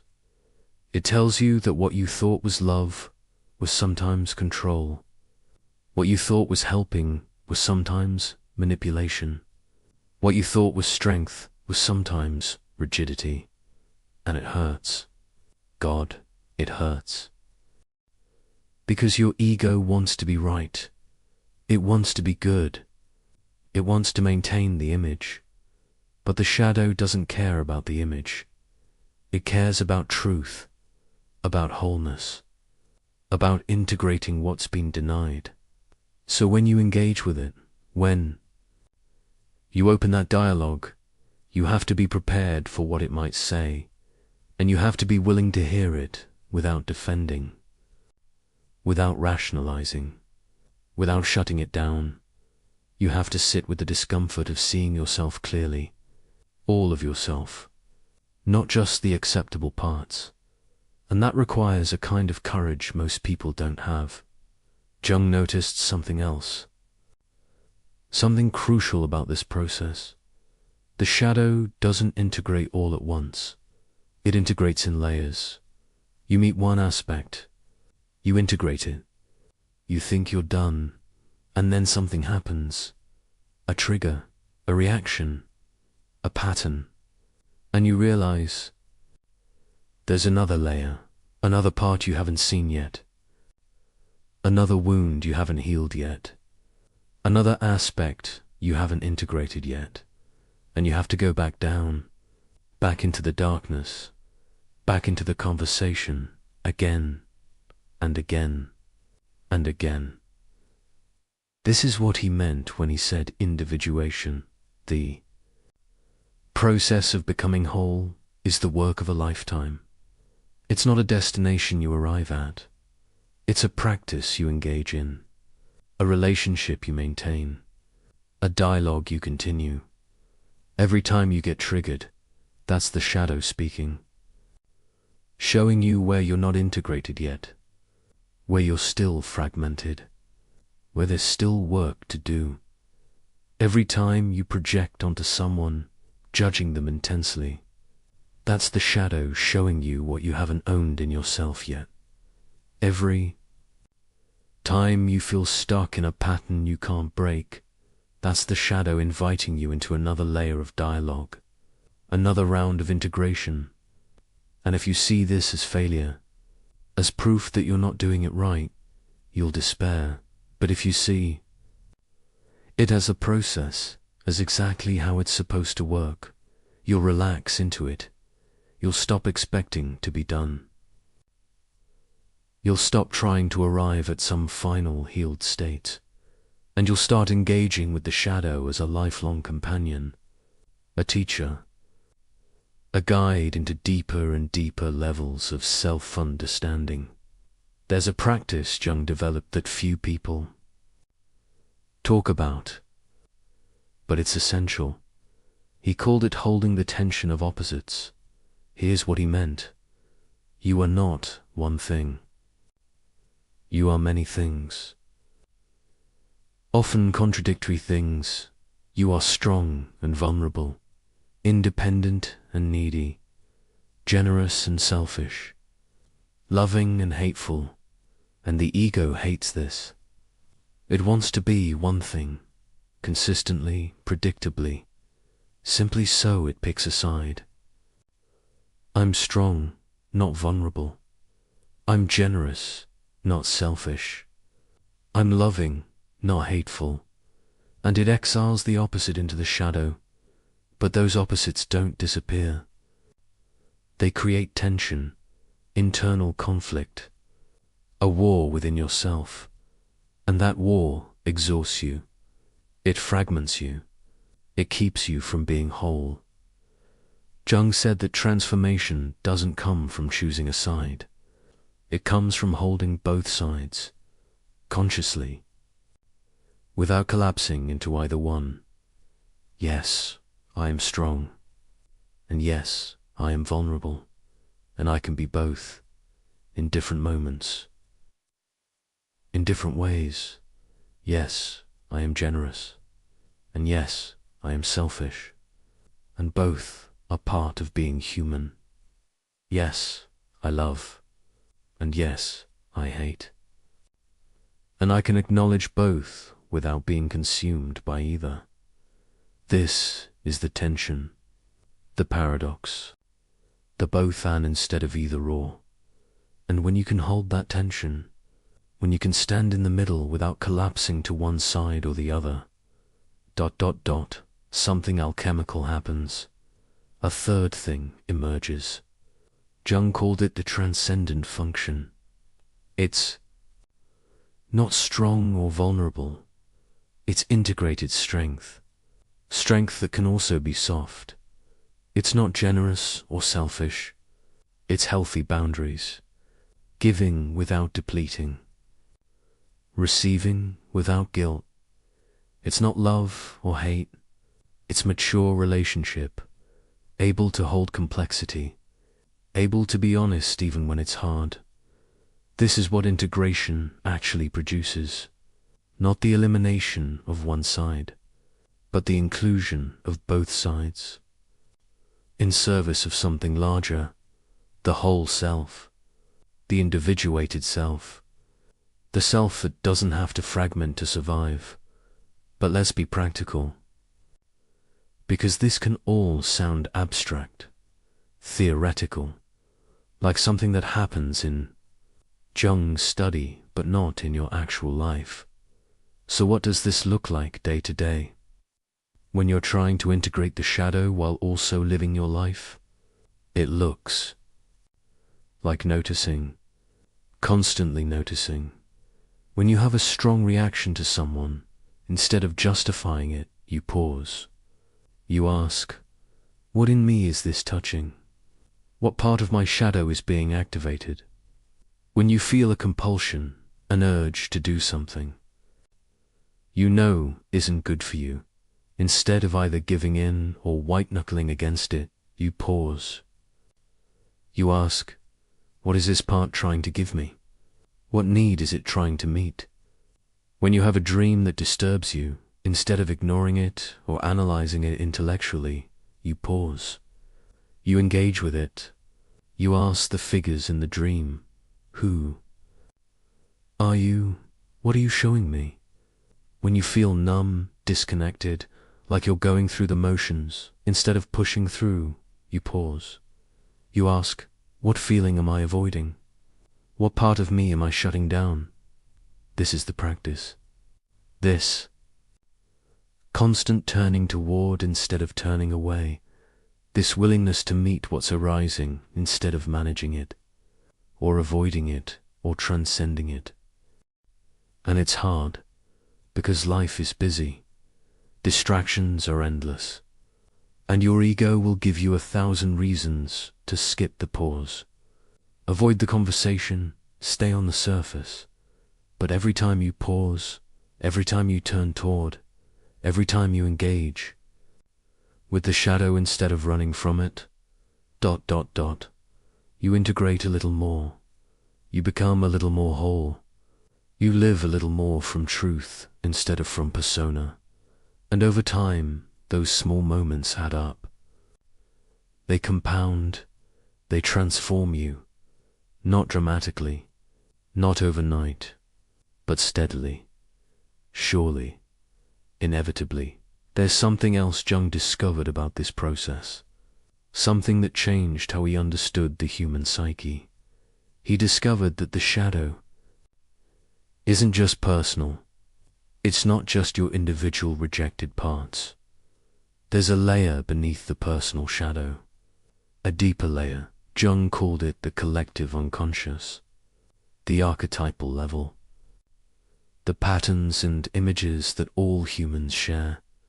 And accessing this level changes everything, because you start to see that your pain isn't just yours, your patterns aren't just yours, your shadow isn't just yours. You're carrying patterns from your ancestors, wounds from your lineage, archetypal themes that humanity has been wrestling with for millennia. The abandoned child you meet in active imagination. That's not just you at age 5. That's the archetypal orphan. Every child who's ever felt unwanted. Every human who's ever known loneliness. The inner critic that won't stop judging. That's not just your parents' voice. That's the archetypal judge. The collective superego. The cultural conditioning of what's acceptable. The wild part you've suppressed. That's not just your personal rebellion. That's the archetypal wildness, the instinctual self that civilization has been trying to tame for thousands of years. When you see this, when you recognize the archetypal dimension, it changes the conversation. You're not just healing yourself. You're engaging with patterns larger than yourself. Transforming not just your psyche, but contributing to the transformation of the collective. And there's something profound about that. Something that makes the work feel less isolating, less personal, more purposeful. You're not just fixing yourself. You're participating in the evolution of consciousness itself. But Jung also warned about something dangerous that happens when people start shiter work. They can become identified with the shadow. Flip from identifying with the persona to identifying with the darkness. The nice person discovers their anger and becomes the angry person. The passive person discovers their power and becomes domineering. The spiritual person discovers their ego and becomes cynical. This is what Jung called enantiodromia, the swing to the opposite, and it's not integration. It's just trading one fragment for another, one mask for another, one prison for another. Real integration means you don't become the shadow. You include it. You don't stop being kind when you access your anger. You become kind with boundaries, kind with discernment, kind without doormat energy. You don't stop being thoughtful when you access your wildness. You become thoughtful with spontaneity, structured with flow, responsible with joy. You don't reject the persona when you integrate the shadow. You hold it more lightly, wear it more consciously, use it as a tool instead of being used by it. This is the art, the balance, the ongoing practice, not swinging between opposites, but holding the center, not collapsing into either pole, but standing in the creative tension between them. And that's where the magic happens. That's where transformation lives. In the middle, in the paradox, in the both dash. And so where does this leave you? Right now, in this moment, with your shadow that's been rising, your patterns that keep repeating, your fragments that long to be whole. It leaves you with a choice. You can keep managing symptoms. You can keep understanding without transforming. You can keep being aware of your shadow without actually integrating it. Or you can begin the conversation, the real conversation, the difficult, ongoing, sacred conversation with the parts of yourself you've exiled, not through thinking about it, but through engaging with it. Through active imagination or art or writing or movement or whatever form allows your shadow to speak. And you can commit to the practice, not as a project with an endpoint, but as a relationship with no finish line. Because your shadow isn't something to fix and be done with. It's someone to be in relationship with, for life. And when you approach it that way, when you stop trying to conquer it and start trying to understand it, everything changes. The war inside you starts to ease. The fragments start to come together. The energy you've been using to suppress parts of yourself becomes available for actually living, and you start to discover something that Jung knew was the greatest gift of this work. You start to become real, authentic, whole, not perfect, not healed in some final way, not without struggle or pain or complexity, but integrated, honest, alive, living from the truth of who you actually are instead of the story of who you think you should be. And that's everything. That's what makes this work worth it. What makes the descent into darkness necessary? What makes the conversation with the shadow sacred? Because on the other side of that conversation isn't just personal transformation. It's the life you came here to live, the self you came here to be, the wholeness you've been searching for. And it was never out there. It was always in here, in the darkness, in the shadow, in the parts you rejected, waiting for you to turn around, to come home, to finally become whole. Something shifts when you stop running from your shadow and start running toward it. It's subtle at first, so subtle you might not even notice, but one day you realize you didn't react the way you normally would. Someone criticized you, and instead of spiraling, you just Noticed it, felt it, let it pass. Or you set a boundary and didn't feel guilty. Or you felt your anger and it didn't terrify you. Or you sat with your sadness instead of numbing it. Small moments, barely perceptible shifts, but they're not small at all. They're evidence of something profound. You're changing, not becoming someone different, becoming more yourself, the you that was always there, beneath the conditioning, beneath the wounds, beneath the persona you built to survive.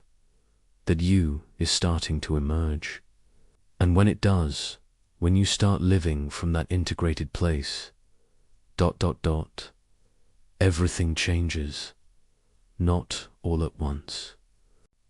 Not in some dramatic transformation where you wake up enlightened, but gradually, steadily, in ways that compound over time until one day you look back and you don't recognize the person you used to be, because you're not fragmented anymore. You're not at war with yourself. You're not using all your energy to maintain a mask and suppress a shadow. You're whole, and wholeness changes everything. The ancient alchemists had a word for this process. They called it the magnum opus, the great work. They spoke of taking base, metal, lead, and through a series of transformations, turning it into gold. Most people thought they were talking about literal metal, about getting rich, about some magical formula for material wealth. But Jung understood what they were really describing. They were describing the transformation of the psyche, the integration of the shadow, the process of becoming whole. The lead was the rejected self, the heavy, dark, shameful parts, the shadow. The gold was what those parts became when they were integrated, when they were brought into consciousness, when they were no longer rejected but included. And the process, the heating, the dissolving, the recombining, that was the psychological work, the descent, the confrontation, the dialogue, the integration. It wasn't easy. It wasn't quick. It required fire. It required patience. It required the willingness to let the old form dissolve so a new form could emerge. But when it worked, when the process completed, what emerged was precious, incorruptible, real, not the persona, not the mask, not the acceptable self, but the true self. The whole self, the gold that was always there, hidden under layers of lead. So what actually changes when you integrate the shadow? What does wholeness look like in practice? First, you stop being so reactive. Think about how much energy you've spent reacting to things, to people who trigger you, to situations that activate old wounds, to your own emotions that you're trying to control. All that reactivity, it's the shadow, operating unconsciously, making you dance to patterns you didn't choose. But when you integrate it, when you bring it into consciousness, something remarkable happens. You still feel the feelings, you still notice the triggers, but there's space now. Between stimulus and response, someone says something critical and you feel it, but you're not consumed by it. You don't spend 3 days ruminating. You don't create stories about what it means about your worth. You just feel it, notice it, let it move through you, and then you respond from choice instead of from compulsion. That space, that's freedom. That's what integration gives you, not the absence of difficult feelings, but the capacity to be with them without being controlled by them. And that changes how you move through the world. You're no longer a puppet being, jerked around by your unconscious. You're a person, making conscious choices, even when those choices are hard, even when they go against old patterns, even when they require you to be different than you've always been. Second, your relationships transform, not because other people change, but because you change when you're fragmented, when you're at war with your shadow. You need other people to play roles in your internal drama. You need someone to be the strong one so you can be the weak one. Or you need someone to be the weak one so you can be the strong one. You need someone to carry your anger for you, or your sadness, or your vulnerability. You need someone to be perfect so you can project your golden shadow onto them. Or you need someone to be flawed so you can project your dark shadow onto them. Your relationships aren't really relationships. They're projection screens. And you're not really seeing the other person. You're seeing your unconscious playing out through them. But when you integrate, when you reclaim your projections, when you own all the parts of yourself instead of exiling them or giving them away, you stop needing people to complete you, because you're already complete. You stop needing people to be something they're not, because you're being what you are, and suddenly actual relationship becomes possible with actual people, not with the versions of them you created in your mind. You can see them, really see them, without needing them to be different, without needing them to fix you or save you or validate you. And they can see you, really see you, not the persona you perform, but the whole you, light and dark, integrated, and that kind of intimacy, that kind of connection. It's what you've been searching for your whole life, not the fantasy relationship where someone completes you, but the real relationship where two whole people choose each other. That's only possible after shadow integration. Before that, you're too fragmented to truly connect. Third, your work changes, not necessarily what you do, but how you do it. And why? When you're living from the persona, your work is about proving you're good enough, smart enough, successful enough, worthy enough. You're driven by fear, fear of failure, fear of judgment, fear of being exposed as a fraud. And it works for a while. That fear drives you, pushes you, makes you achieve, but it also exhausts you, because you're never enough. The goalpost keeps moving. The validation never lasts. And underneath the achievements, you feel empty, because the work isn't actually yours. It's what you think you should do, what will make others impressed, what proves your worth.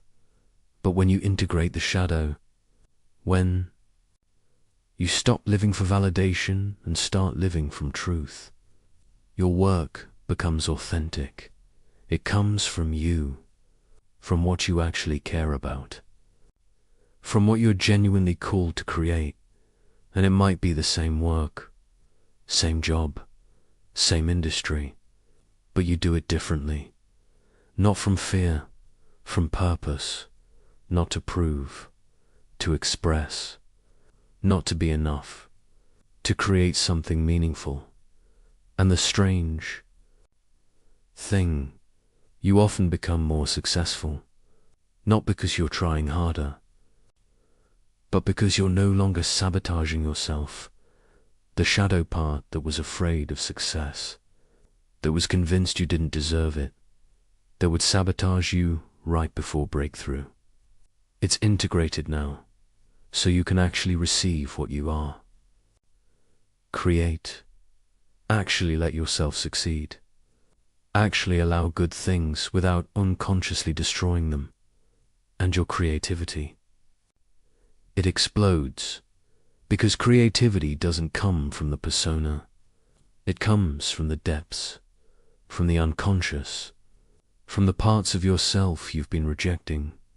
When you integrate those parts, when you give them voice, when you let them contribute, your creative capacity multiplies, ideas flow, connections happen. Work that used to feel like struggle becomes play.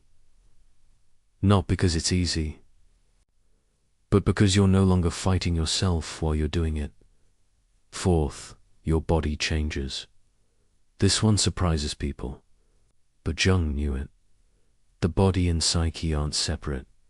They're one system. When you're at war with your shadow, your body holds that war. In tension, in pain, in illness, in exhaustion, the anger you won't feel becomes tight shoulders. The grief you won't cry becomes a heavy chest. The fear you won't acknowledge becomes a clenched stomach. Your body is literally holding the shadow you won't integrate, and no amount of massage or medication or exercise will fully resolve it. Because the source isn't physical, it's psychological.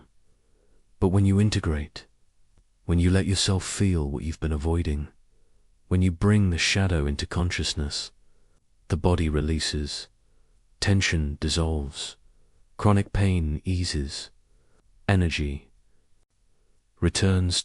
Not magically, not overnight, but noticeably, steadily. People report that they can breathe more deeply, sleep more soundly, feel more alive in their skin, because they're not using their body as a storage unit for ejected emotions anymore, and their physical health often improves. Mysterious symptoms resolve. Illnesses that wouldn't heal start healing. Jung believed that many physical ailments have psychological components, that the body gets sick when the psyche is fragmented. And while he wasn't saying all illness is psychological, he was saying that wholeness supports health in ways we don't fully understand. When you stop being at war with yourself, you're immune. System stops being at war with you when you integrate what's been rejected. Your body can finally relax, and relaxation is the foundation of healing. Fifth, and this is the most profound ... you discover peace. Not the peace of having no problems, not the peace of life going the way you want, not the peace of controlling everything, but the peace of not being divided against yourself anymore, the peace of accepting all of who you are, the light and the dark, the strength and the vulnerability, the wisdom and the foolishness, the peace of not having to pretend, not having to perform, not having to maintain an image. You can just be, fully, completely, without apology. And that ... that is what you've been searching for beneath all the searching. Not success, not love, not achievement, not even happiness. Peace, the peace of wholeness, the peace of coming home to yourself. And once you have that, once you know what it feels like to be integrated, ... everything else becomes secondary. You still want things, you still have goals, you still engage with life, but you're not desperately seeking something outside yourself to complete you, because you're already complete. You're not trying to fill a void, because you've integrated the void, made space for it. Let it be part of the wholeness instead of something to run from, and from that place, from that integrated, whole, peaceful place, life becomes so much richer, so much deeper, so much more real, because you're finally here, finally present, finally alive in a way you've never been before. But Jung was careful to emphasize something crucial. Integration doesn't make you perfect. It doesn't eliminate suffering. It doesn't mean you never struggle again. In fact, in some ways, life becomes harder after integration, because you can't hide anymore. You can't numb. You can't avoid. You can't pretend. You feel more, see more, know more, and that can be overwhelming. Especially when you look at the world, at the collective shadow playing out everywhere, at the suffering, at the systems built on unconsciousness. You can't just consume and ignore anymore. You can't just go along with things you know are wrong. Your integrity won't let you.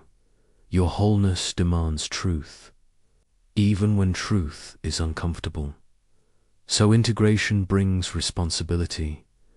The responsibility to live consciously, to act with awareness, to contribute to collective healing.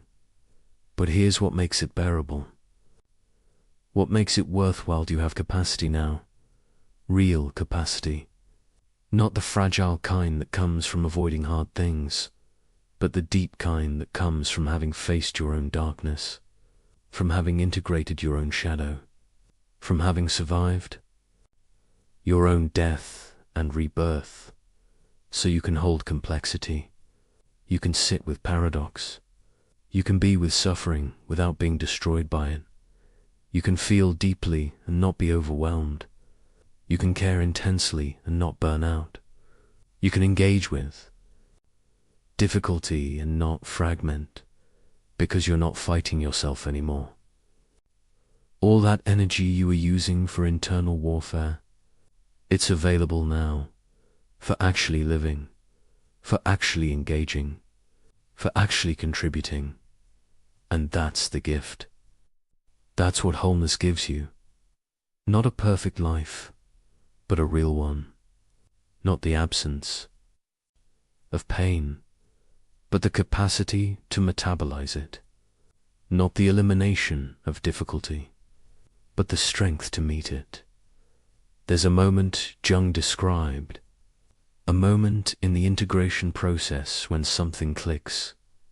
He called it the Koningsio, the sacred marriage, the union of opposites. It's when the conscious and unconscious come together, when the persona and shadow integrate, when light and dark merge into wholeness.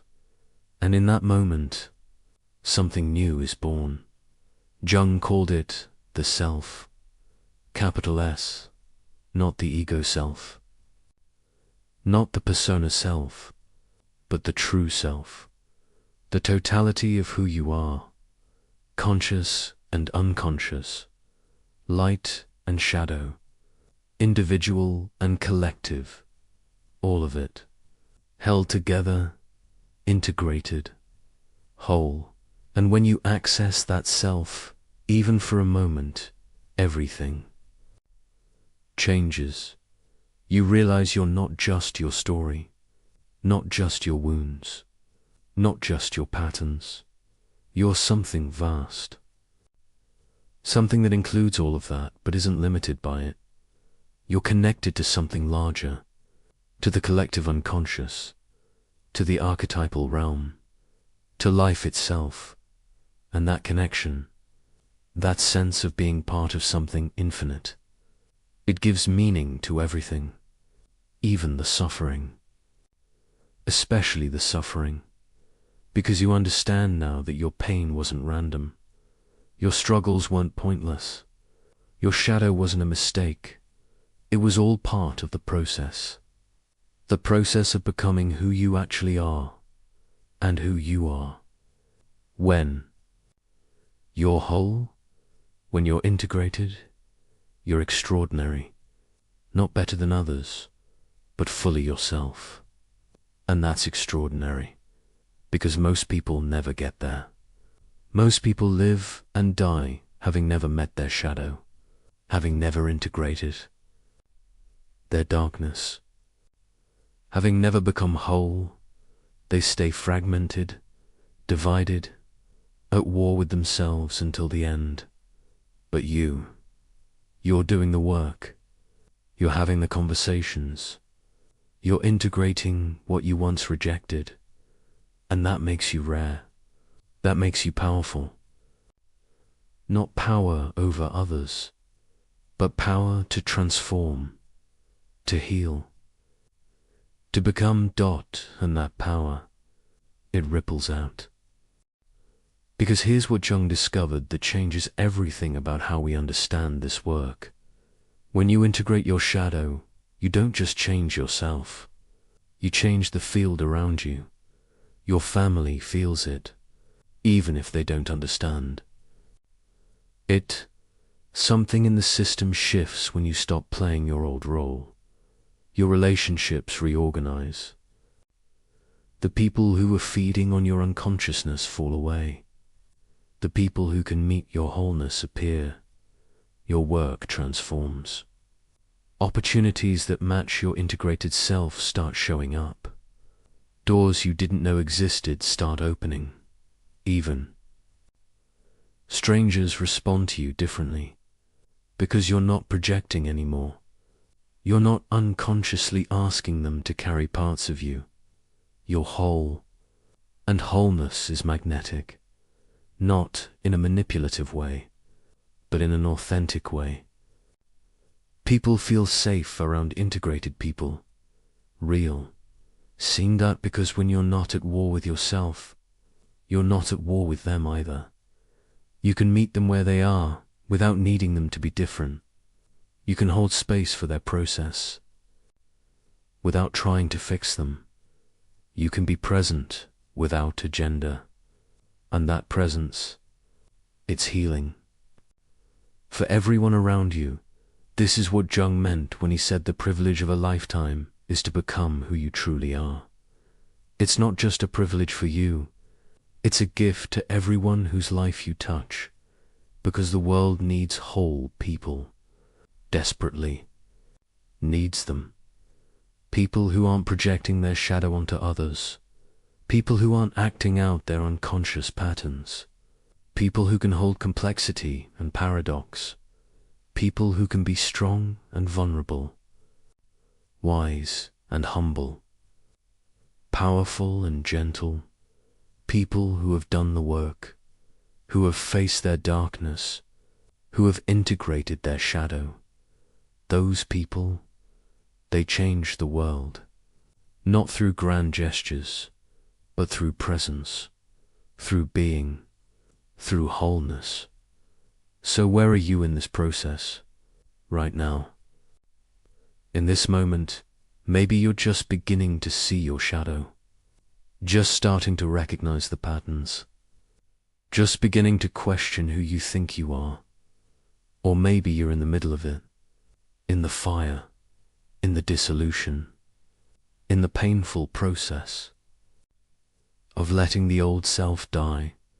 Or maybe you've been doing this work for years, integrating layer after layer, discovering depth after depth.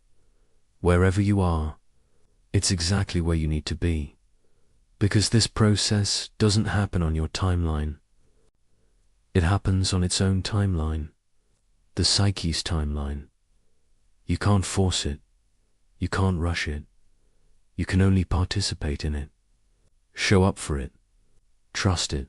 And if you do that, if you keep showing up, keep facing what arises, keep integrating what you once rejected, you will transform.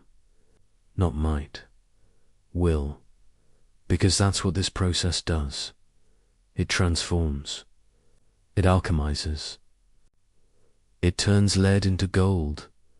Not the lead of your shadow into the gold of perfection, but the lead of your fragmentation into the gold of your wholeness. And when that happens, when you become whole, when you integrate what you rejected, you discover something that Jung spent his whole life trying to communicate. You discover that you were never broken. You were never flawed. You were never wrong. You were always whole. You just forgot.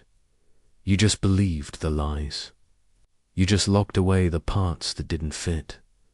But they're still there.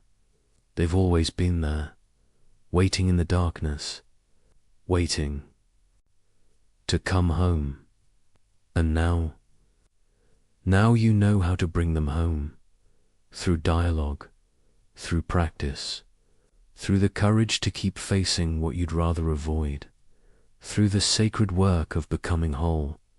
And that work, it's not a burden, it's not a chore, it's the most important thing you'll ever do, the most meaningful thing, the most sacred thing, because it's not just about you, it's about what becomes possible when you're whole, the relationships you can have, the work you can create, the presence you can offer, the healing you can contribute. All of that waits on the other side of integration, on the other side of wholeness, and you're on your way there, right now. Even if it doesn't feel like it, even if you're still in the fire, you're on your way, and that's everything. You thought the shadow was just yours, your personal wounds, your individual patterns, your specific childhood experiences that created your specific defenses. And it is all of that, but it's also more, much more, because the basement of your psyche doesn't end with your personal history. It goes deeper into your family's history, your culture's history, your species' history. There are patterns in your shadow that you didn't create, that were there before you were born, that have been passed down through generations like invisible inheritance.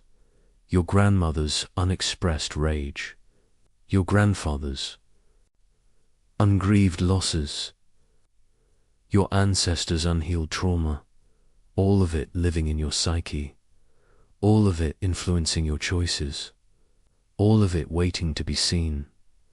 Jung called this the collective unconscious, and understanding it changes everything about shadow work, because you're not just integrating your personal darkness, you are participating in the healing of patterns much larger than yourself, patterns that have shaped families, cultures, civilizations.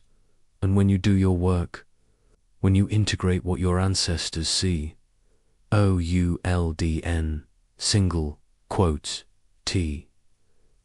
you break chains that have held your lineage for generations. Think about your family for a moment, not the story they tell about themselves, not the image they present, but the patterns underneath, the things nobody talks about, the feelings that are forbidden, the truths that stay buried.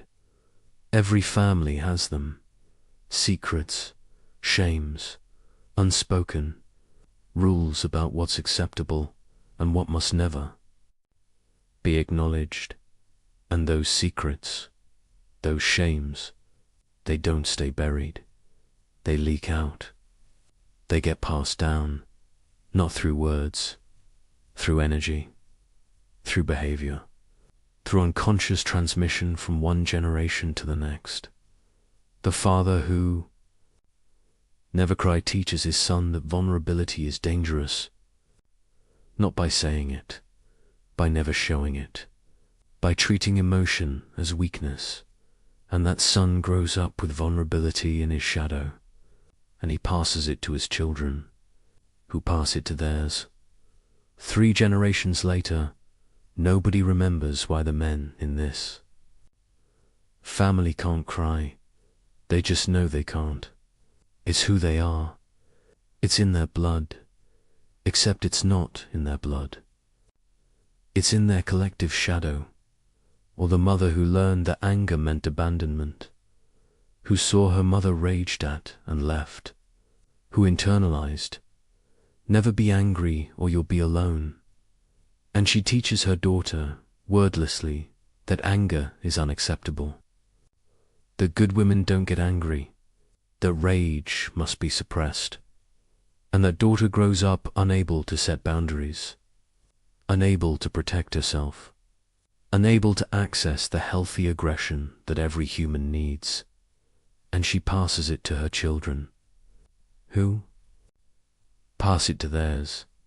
Generations of women who can't access their power, who think it's just who they are, who don't realize they're carrying their great-great-grandmother's wound.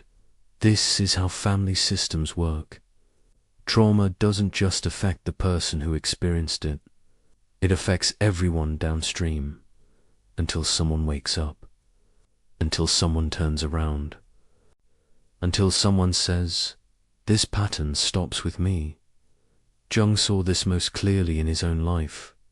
His grandfather was a pastor, respected, proper, everything appropriate on the surface and underneath. Affairs, secrets, shadow material that was never integrated.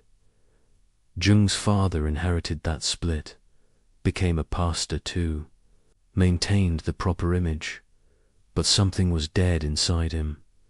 Something he couldn't access, couldn't express, couldn't heal, and Jung felt it. Felt the weight of that unintegrated material. Felt the call to do what his father and grandfather couldn't do. Descend into the darkness. Face what they avoided. Integrate what they rejected.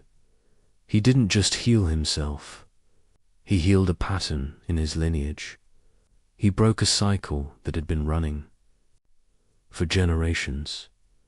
And when he did that, when he integrated what they couldn't, he didn't just free himself. He freed everyone downstream.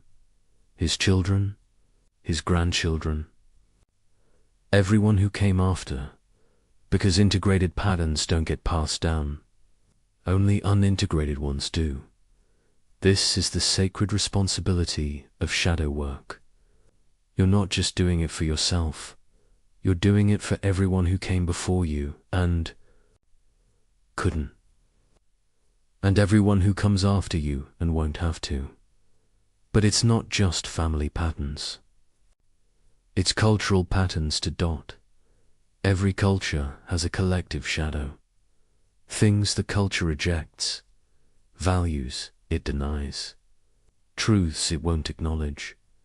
And just like personal shadow, the cultural shadow doesn't disappear because it's denied. It gets projected. It gets acted out. It erupts. Jung saw this in Germany, a culture that prided itself on order, rationality, civilization. And what did they reject? What went into the collective shadow? Chaos, irrationality, wildness, tribal instinct, the primal. Drives that civilization tried to transcend. And for a while, it worked. They built impressive systems, advanced science, created culture, but the shadow was growing, gathering power in the collective unconscious. And then it erupted, through fascism, through a leader who embodied everything they'd rejected, who channeled the collective darkness, and millions of people, good people, rational people, civilized people, followed him. Because when the collective shadow possesses a culture, individual consciousness doesn't matter. People act out patterns they don't understand. They do things they would have said were impossible. They scapegoat minorities. They dehumanize the other. They commit atrocities while convincing themselves they're doing good. All because the collective shadow wasn't integrated. It was denied. And denial doesn't eliminate darkness. It empowers it. Jung watched this happen, and he understood that it could happen anywhere, to any culture, any group. Whenever people deny their collective shadow, whenever they project it onto others, whenever they refuse to look at their own darkness, ... they become dangerous. Not intentionally, but inevitably. Look at any culture and you'll see it. The patterns. They reject collectively.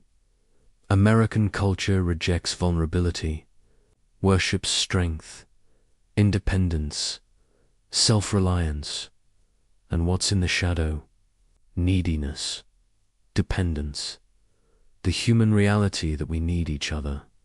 So Americans struggle with intimacy, with asking for help, with admitting they're not okay, and they project their shadow onto anyone who seems weak.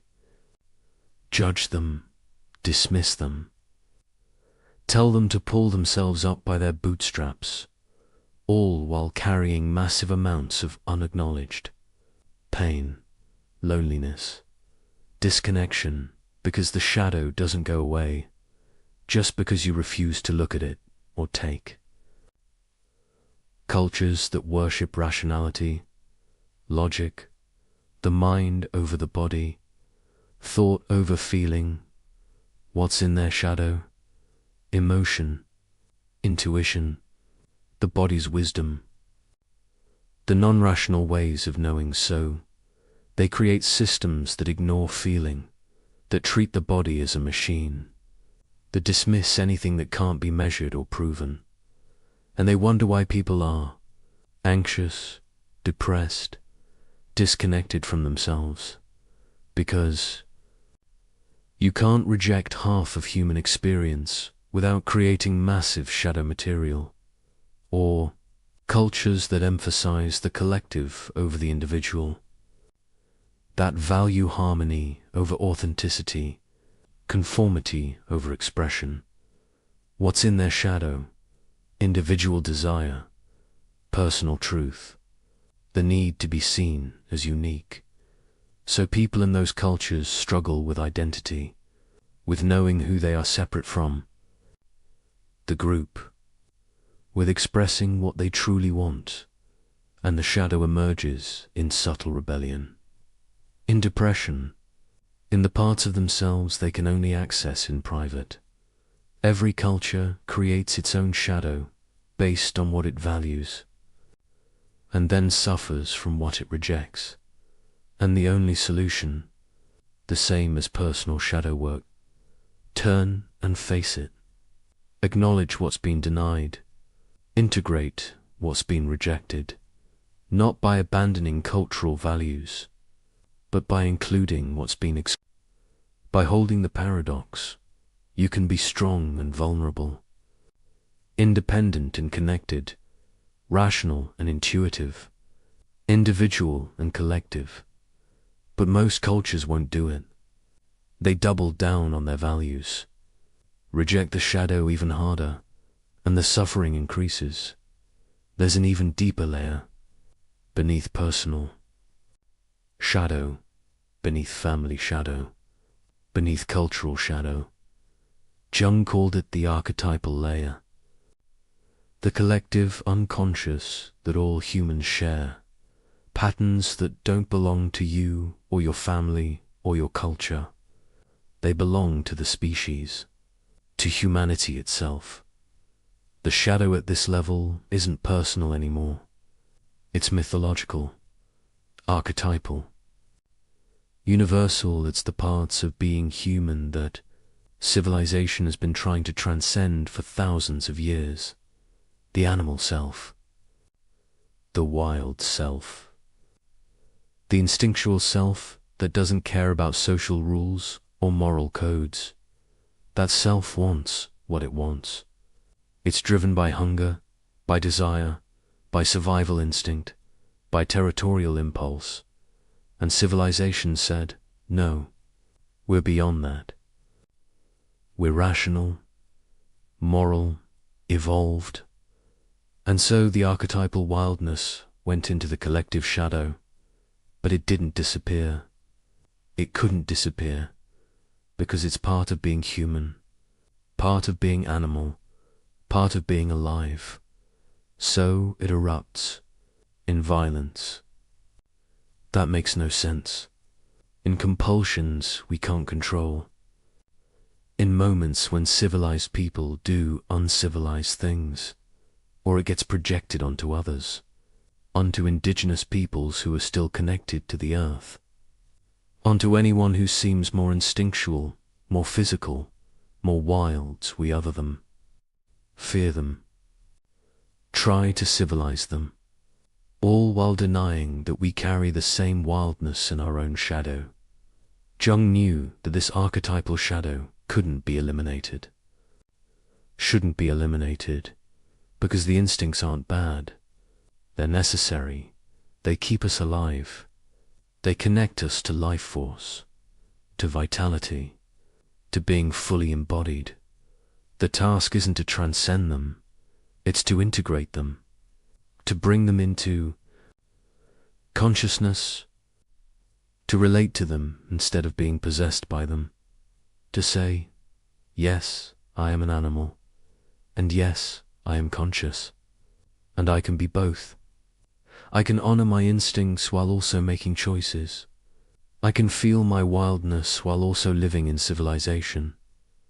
That integration, that's what creates a whole human, not the civilized human who's disconnected from nature, not the wild human who's disconnected from consciousness, but the integrated human who contains both.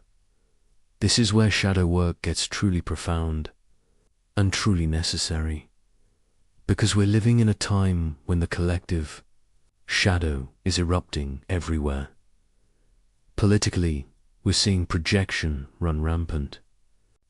People demonizing the other side, convinced that all evil is out there, never looking at their own darkness.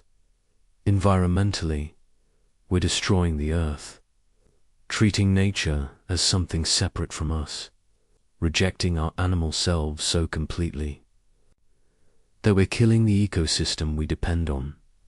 Socially, we're more divided than ever, by race, by class, by ideology, each group projecting their shadow onto the others, each group convinced they're right and the others are wrong.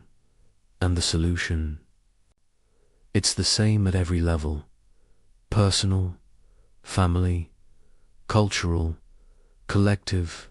Stop projecting, turn inward, face your own darkness, integrate your own shadow, because every person who does their own work contributes to the healing of the collective.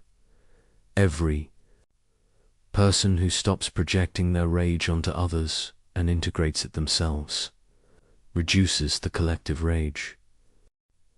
Every person who faces their own shame instead of shaming others reduces the collective shame. Every person who owns their darkness instead of seeing it only in others, reduces the collective darkness. This is what Jung meant when he said that the psychological work of the individual is the most important work there is, not because individuals are more important than the collective, but because the collective is made of individuals. And when enough individuals do the work, when enough people integrate their shadow, the collective shadow loses power, the projections decrease, the unconscious acting out reduces, and healing becomes possible. Not just personal healing, collective healing. But here's what makes this so hard, and why most people won't do it. Owning your participation in collective shadow means giving up the comfort of being right. It means admitting that you're not just a victim of systems, you're also participating in them. It means seeing that the racism you condemn in others, there's a version of it in your shadow. The sexism, the greed, the violence, not exactly the same, not to the same degree, but the seeds are there, because you're human, and these patterns are human patterns, archetypal patterns, And the only difference between you and the people you judge is that they're acting it out and you're suppressing it. But suppression doesn't make you better. It just makes you unconscious. Real moral development doesn't come from rejecting your darkness. It comes from integrating it, from acknowledging it, from being conscious of it so you can make different choices. The person who admits they have capacity for violence and chooses peace anyway, that's moral strength. The person who acknowledges their prejudice and works to transform it, that's real anti-racism. The person who owns their greed and consciously chooses generosity, that's genuine change. But the person who projects it all onto others and claims they're different, that's just unconsciousness wearing a mask of virtue. And Jung saw this. He saw that the most dangerous people aren't the ones who admit their darkness. They're the ones who deny it, who are convinced they're good, who can't see their own shadow, because those people, they do terrible things while telling themselves they're doing good. They hurt people while convinced they're helping. They perpetuate systems while convinced they're fighting them, all because they won't look at their own darkness. So what do you do with this? With the knowledge that your shadow isn't just personal, but collective, you start with what you can control. Your own psyche, your own patterns, your own integration. You notice when you're projecting collective shadow onto others, when you're convinced that all the evil is out there, when you're sure you're on the right side, and you pause. You turn inward. You ask, what am I not seeing in myself? What am I rejecting in myself that I'm attacking in them? And you do your work, your personal shadow work, your family shadow work, your cultural shadow work, not because it will fix everything, but because it's your part. And when you do your part, when you integrate what you can integrate, when you stop contributing to the collective unconsciousness, you become part of the solution.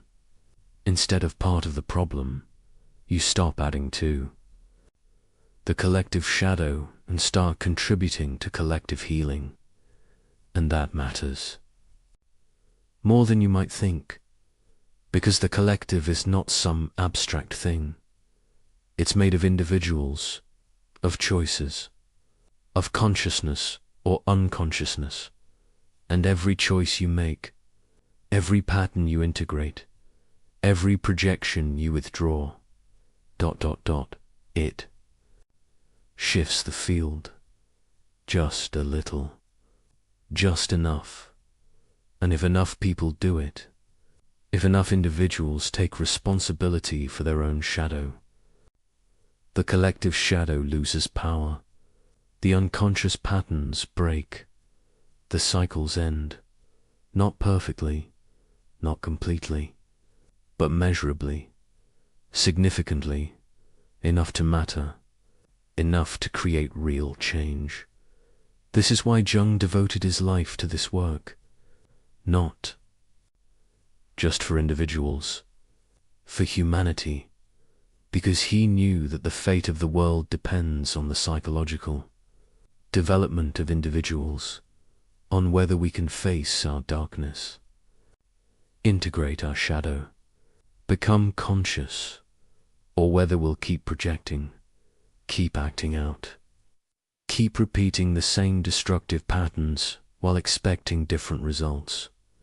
And here's the thing that gives hope: you're doing it right now, by being here, by listening, by being willing to look at your shadow instead of just projecting it. You're participating in the healing of the collective. You're breaking patterns.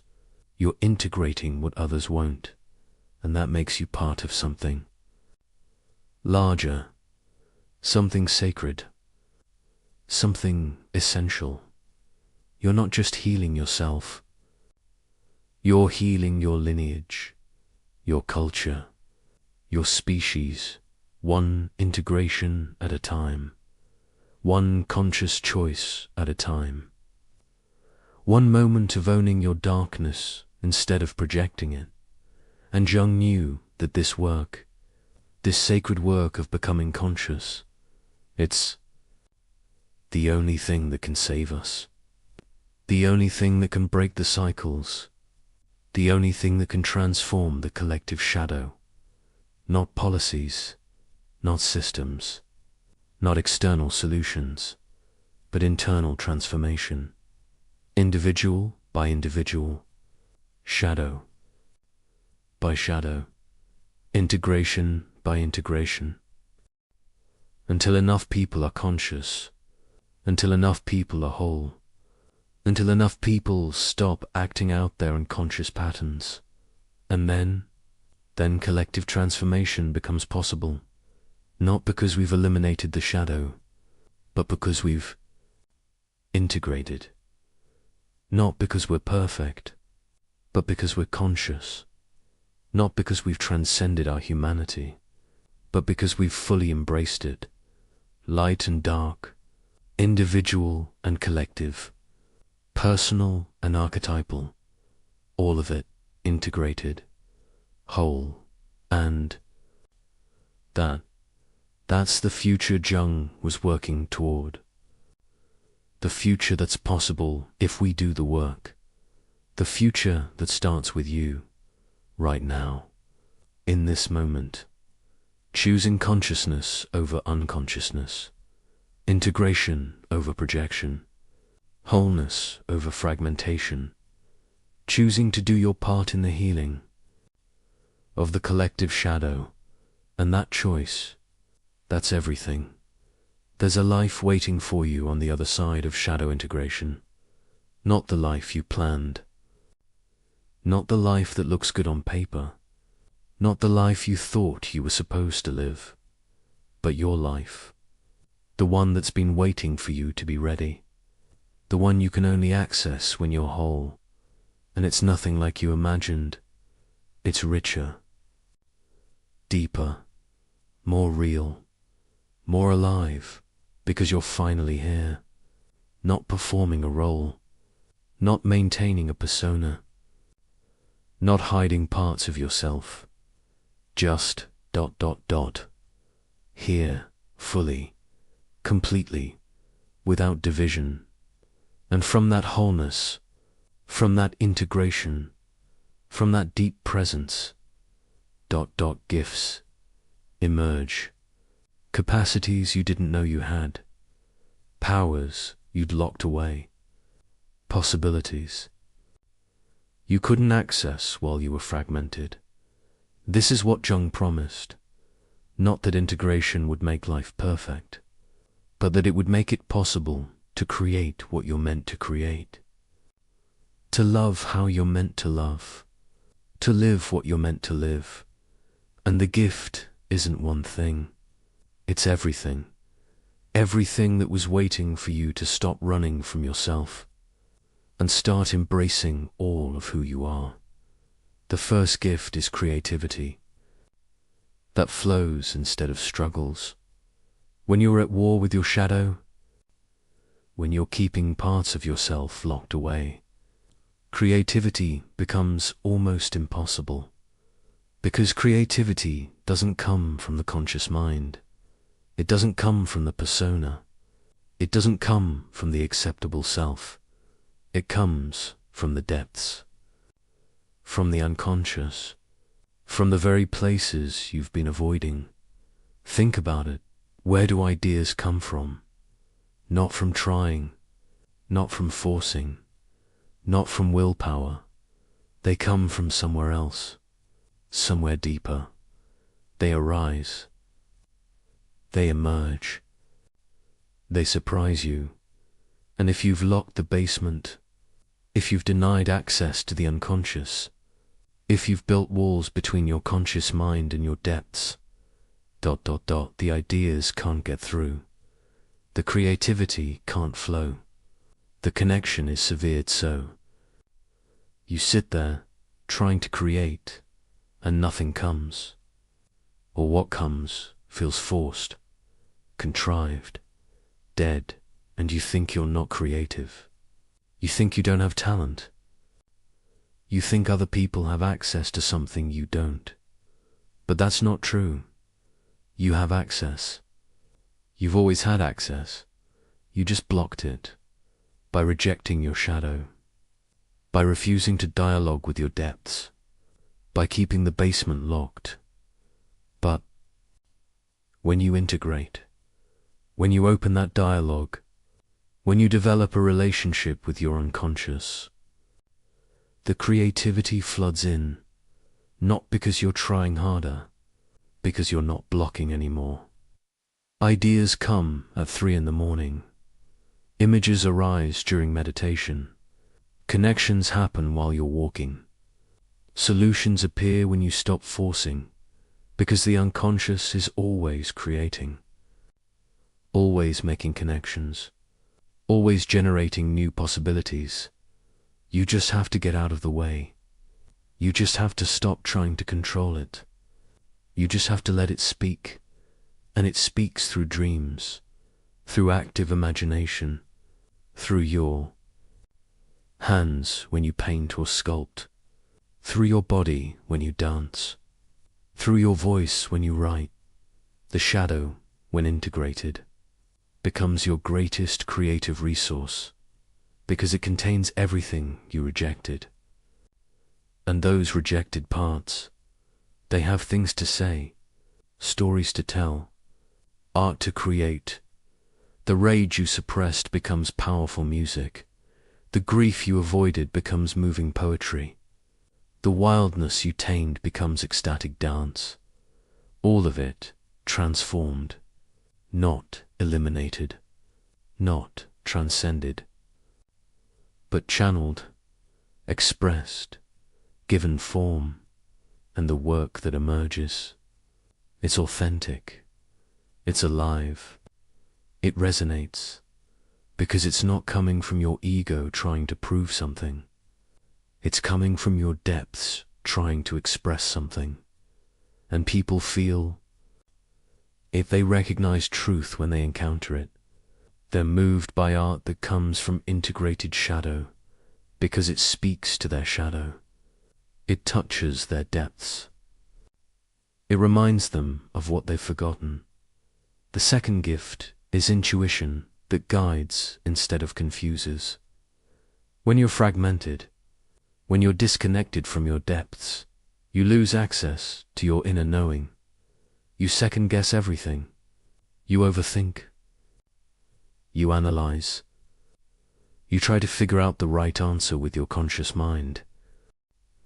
And it's exhausting, because the conscious mind doesn't know. It can't know. It doesn't have access to all the information, but your unconscious does. It's processing everything, reading signals you don't consciously notice, sensing patterns you can't articulate.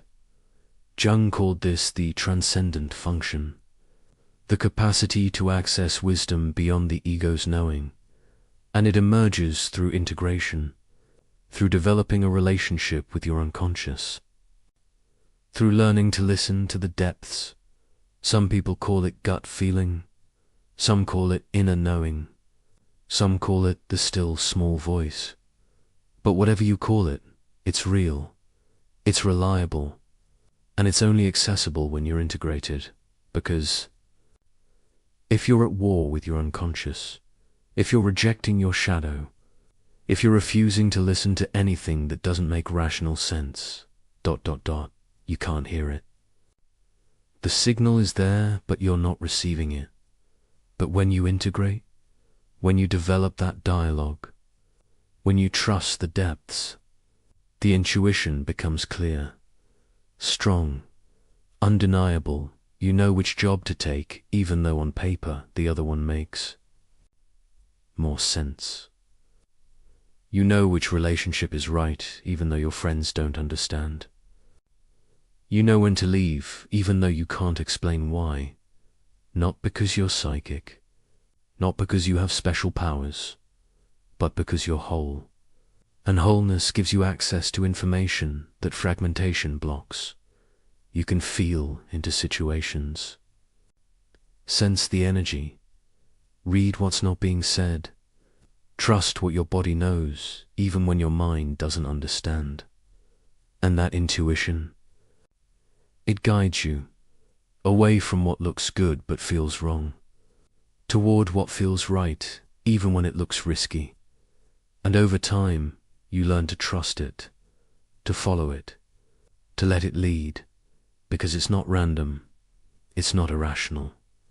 It's your whole self speaking, including the parts that know things your conscious mind hasn't figured out yet.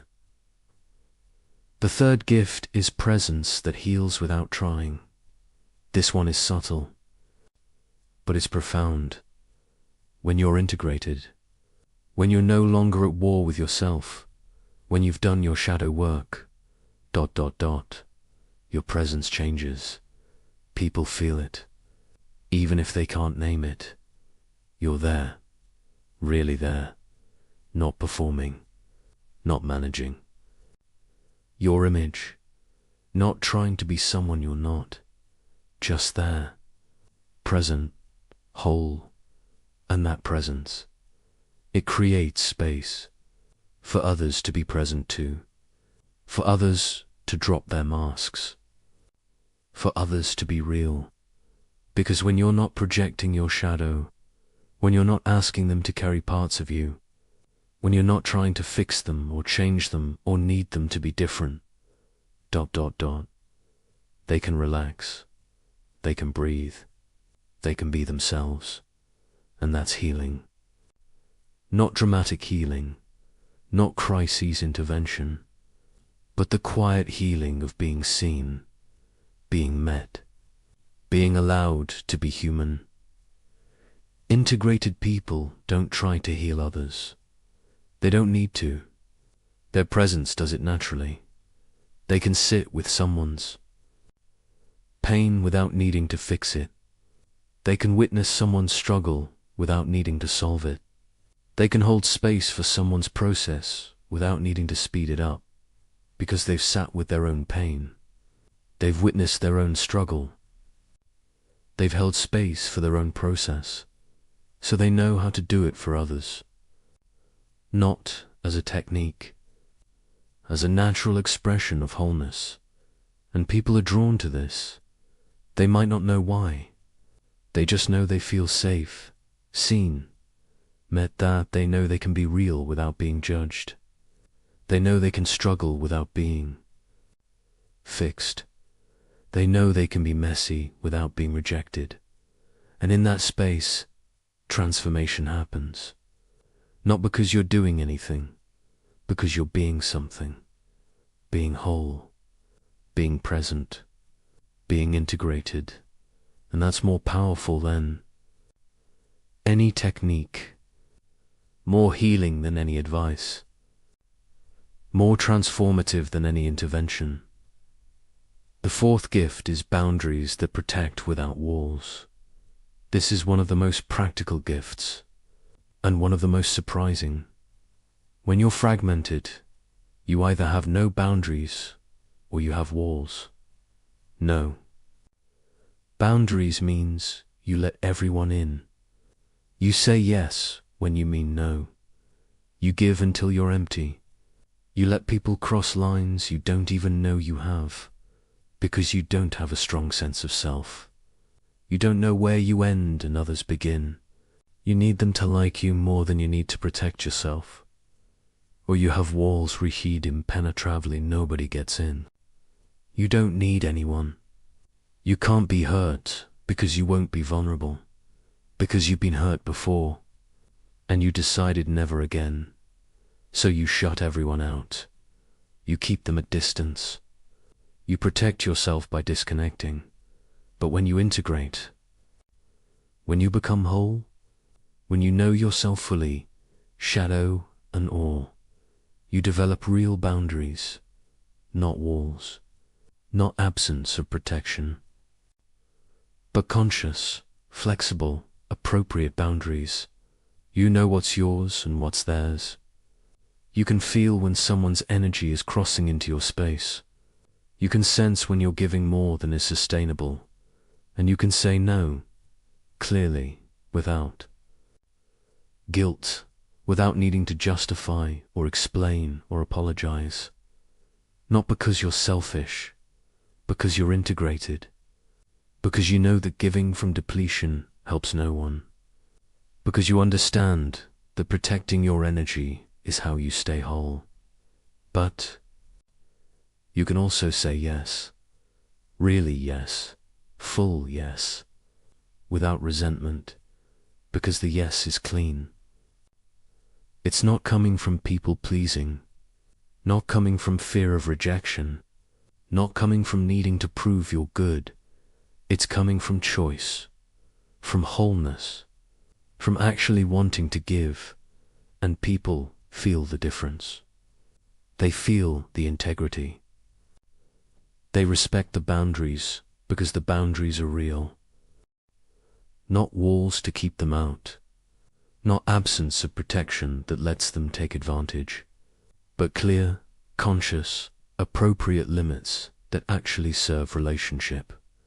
This is what healthy boundaries look like, and they only emerge from integration, from knowing yourself well enough to know what you need, from valuing yourself enough to protect it, from trusting yourself enough to let others in when it's right.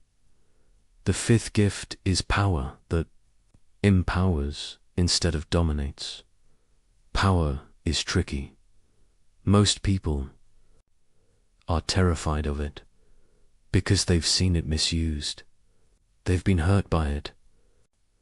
They've watched it corrupt, so they reject it, put it in their shadow, convince themselves that wanting power is bad, that claiming power is dangerous, that power equals domination.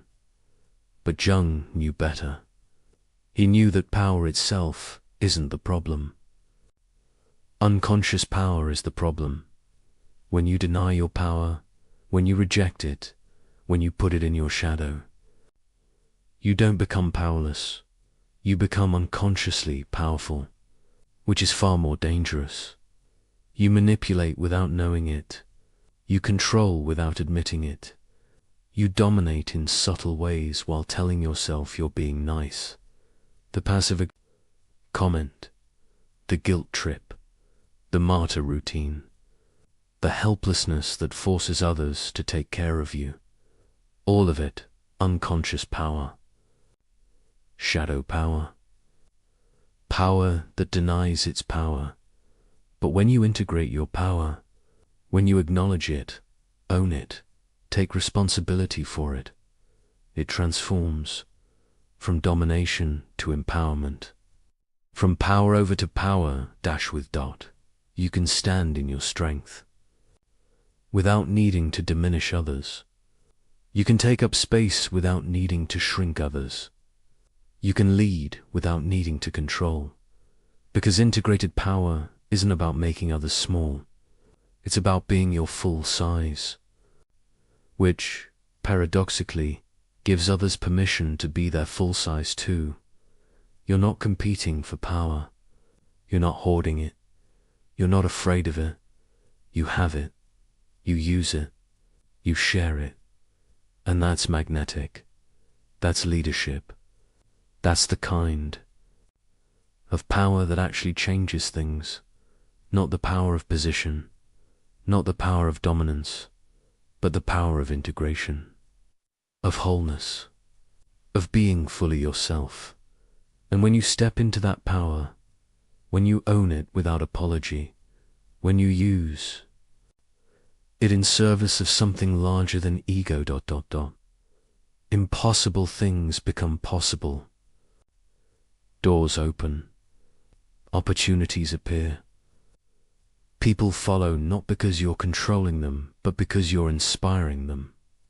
Because integrated power is inspiring. It shows people what's possible. It reminds them of their own power. It calls them into their own wholeness. The sixth gift is purpose that calls instead of demands. When you're fragmented, purpose feels like pressure.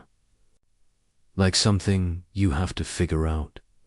Like a test you have to pass. What's my purpose? What am I here to do? What's my contribution? And you search for it outside yourself. In books, in programs, in other people's ideas about what matters, but you never find it. Because you're looking in the wrong place. Your purpose isn't out there. It's in here. In the depths.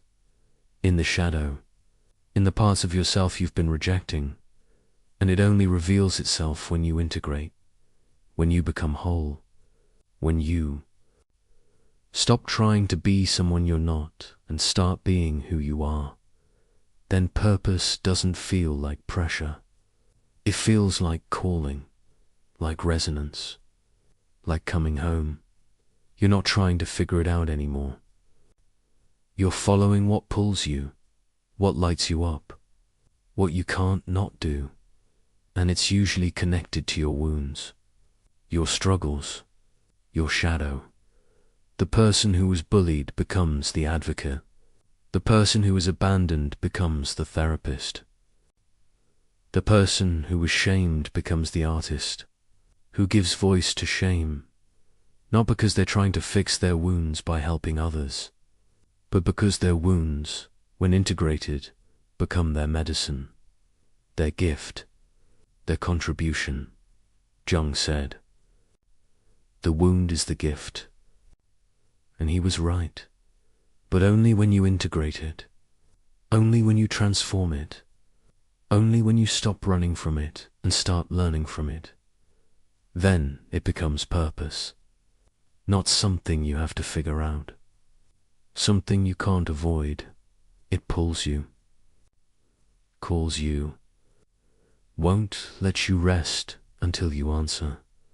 And when you answer, when you step into that purpose, everything aligns. Not because life becomes easy, but because you're finally doing what you're here to do, what only you can do, what you came here to offer, and that makes everything worth it. The shadow work, the pain, the death and rebirth. Because you're not just living anymore, you're contributing. You're serving. You're part of something larger, and that's the ultimate gift of integration. The seventh gift, and this might be the most important, is the capacity to love, really love, not need, not depend on, not use to fill. Avoid but love, from wholeness, from choice, from overflow instead of deficit. When you're fragmented, when you're at war with yourself, you can't really love.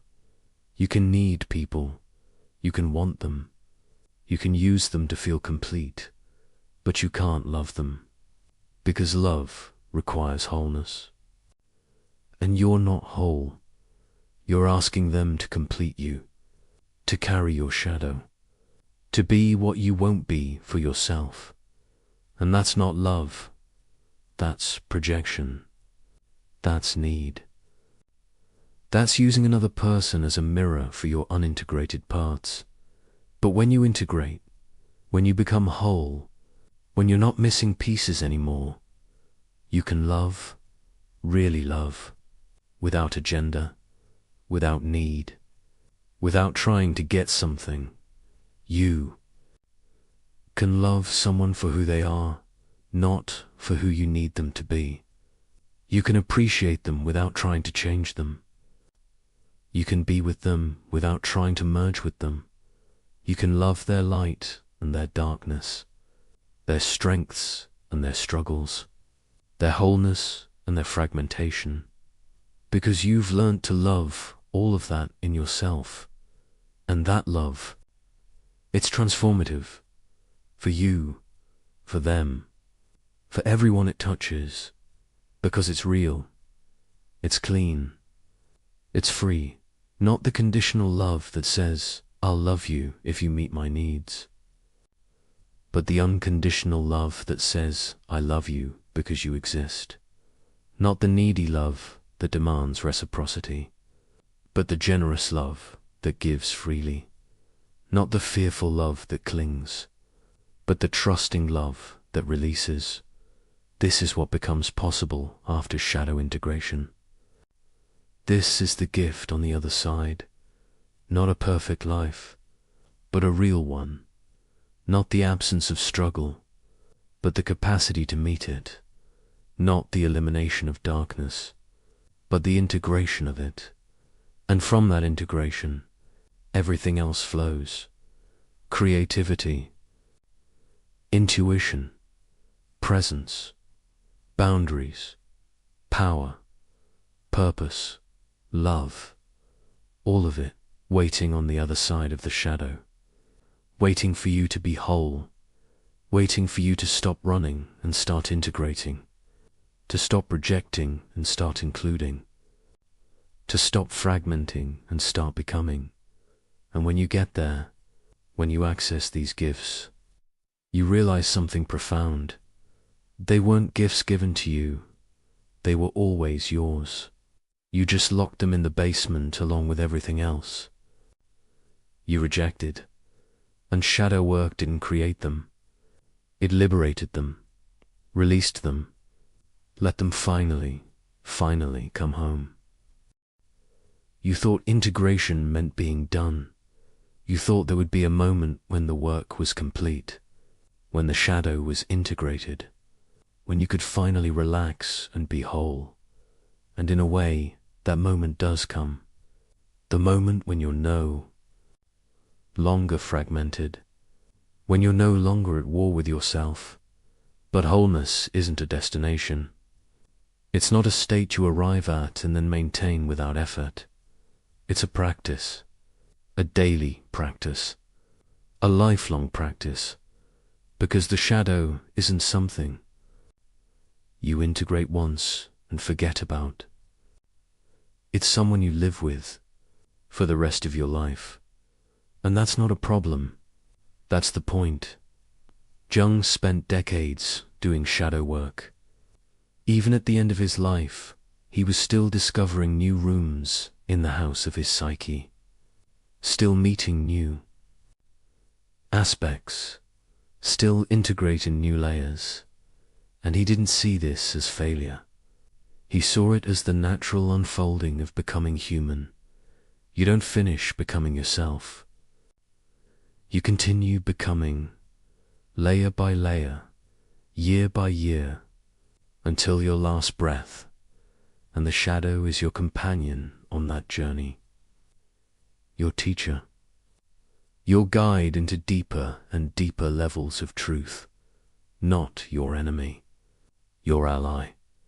If you know how to relate to it, here's what living with your shadow actually looks like. It looks like noticing every day, multiple times a day, noticing when you're triggered, when you're reactive, when you're projecting, when you're acting from an old pattern instead of present awareness. And instead of beating yourself up about it, instead of thinking you should be past this by now, you get curious. Oh, there's something here. Something that's not integrated yet. Something that wants my attention. What is it? What part of me is activated?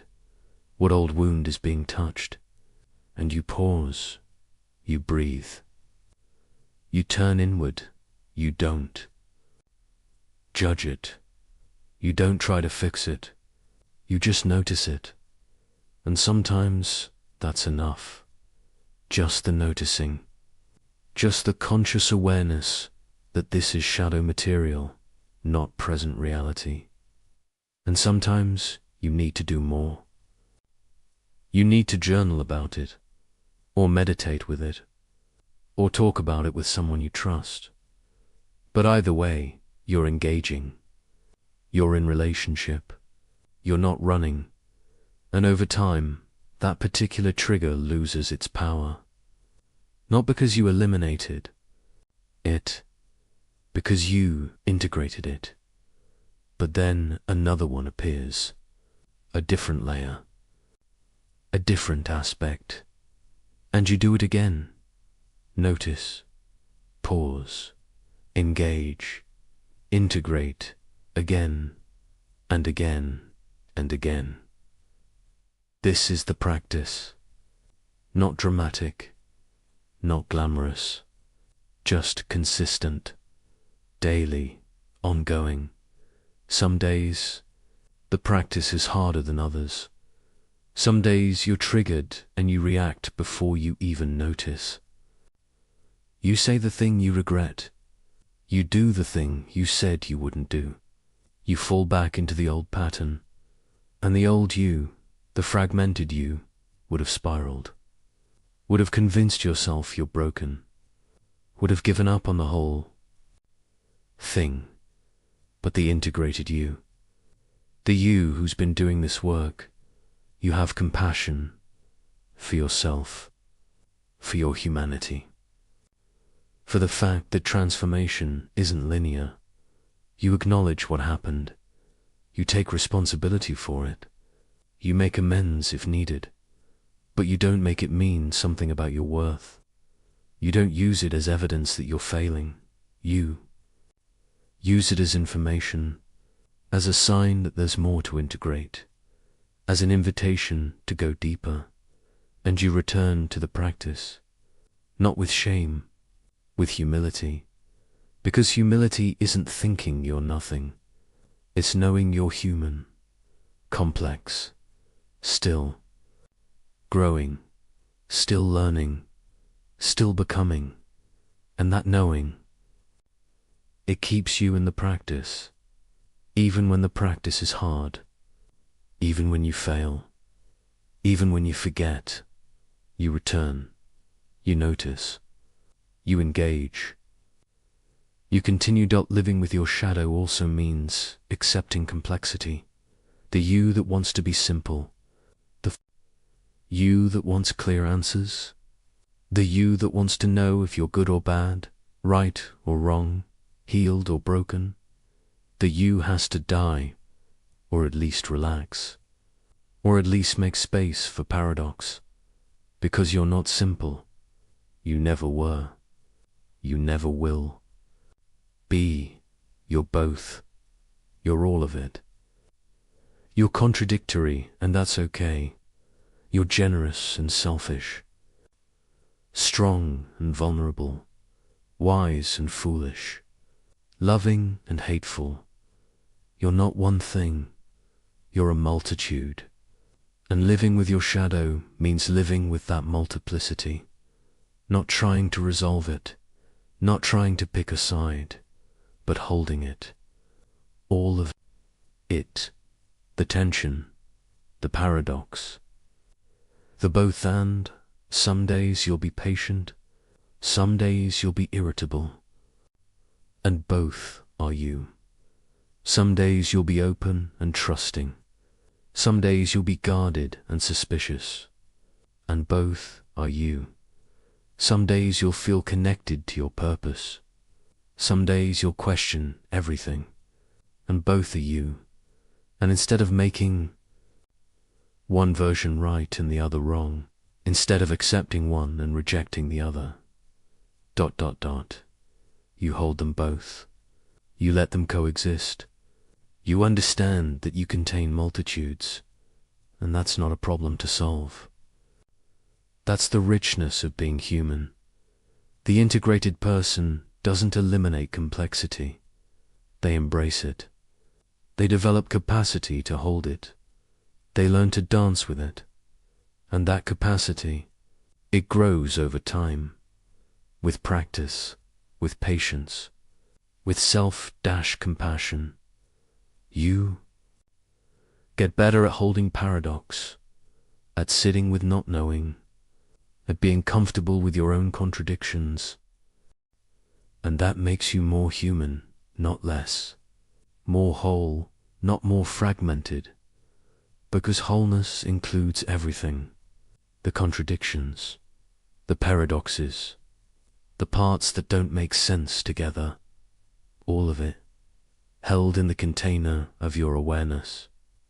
Your acceptance, your integration, living with your shadow also means developing rituals, not religious rituals necessarily, though they can be, but practices that keep you connected to your depths. Jung had his morning routine. He'd wake up early, sit in silence, paint mandalas, write in his journal, dialogue with his unconscious, every day, for decades. It wasn't optional. It was how he maintained the relationship with his shadow, because the shadow doesn't speak on demand. It speaks when you create space for it, when you show up consistently, when you demonstrate that you're listening. And if you don't create that space, if you get too busy, if you stop showing up, the shadow will make space. Through dreams you can't ignore. Through symptoms you can't manage. Through crises you can't avoid. It will get your attention, one way or another. But if you maintain the practice, if you show up daily, if you keep the conversation going, the shadow becomes a collaborator instead of a saboteur, a guide instead of a disruptor, a source of wisdom instead of a source of suffering. So what does that look like practically? Maybe it's morning pages, 3 pages of stream of consciousness writing, no editing, no censoring, just letting the unconscious speak. Maybe it's meditation, sitting in silence, watching what arises, noticing the thoughts and feelings without attaching to them. Maybe it's active imagination, creating space for images to emerge, dialoguing with figures from your dreams, letting the unconscious show you what it needs to show you. Maybe it's creative practice, painting, dancing, playing music, any form of expression that bypasses the conscious mind and accesses the depths. The specific practice doesn't matter. What matters is consistency, showing up, creating space, because the shadow is always there, always active, always communicating. The question is, are you listening? Another aspect of living with your shadow is continuing to learn its language. Jung spent his life studying symbols, myths, dreams, archetypes, not as intellectual exercise, but as practical necessity, because the unconscious doesn't speak in concepts. It speaks in images, in stories, in metaphors. And if you want to understand what your shadow is trying to tell you, you have to learn that language. When you dream of being chased, the shadow isn't literally trying to tell you someone's after you. It's showing you that you're running from something, some part of yourself, some truth, some reality. When you dream of losing your teeth, it's not predicting dental problems. It's showing you anxiety about powerlessness, about losing your ability to speak, to defend yourself, to be effective. When you dream of water, it's often about emotion. Deep water, deep emotion. Drowning, being overwhelmed. Clear water, clarity. Murky water, confusion. These aren't universal rules. Symbols mean different things to different people in different contexts, but they do mean something, and part of the practice is learning what they mean for you. What does the snake represent in your dreams? What about the house, the car, the stranger? Over time, you develop your own symbolic vocabulary. You recognize your psyche's patterns. You understand what it's trying to communicate.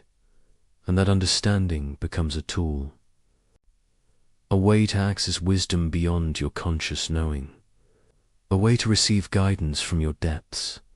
But it requires attention. It requires study, not just of Jung's work or other people's interpretations, but of your own psyche. What is it showing you? What is it trying to tell you?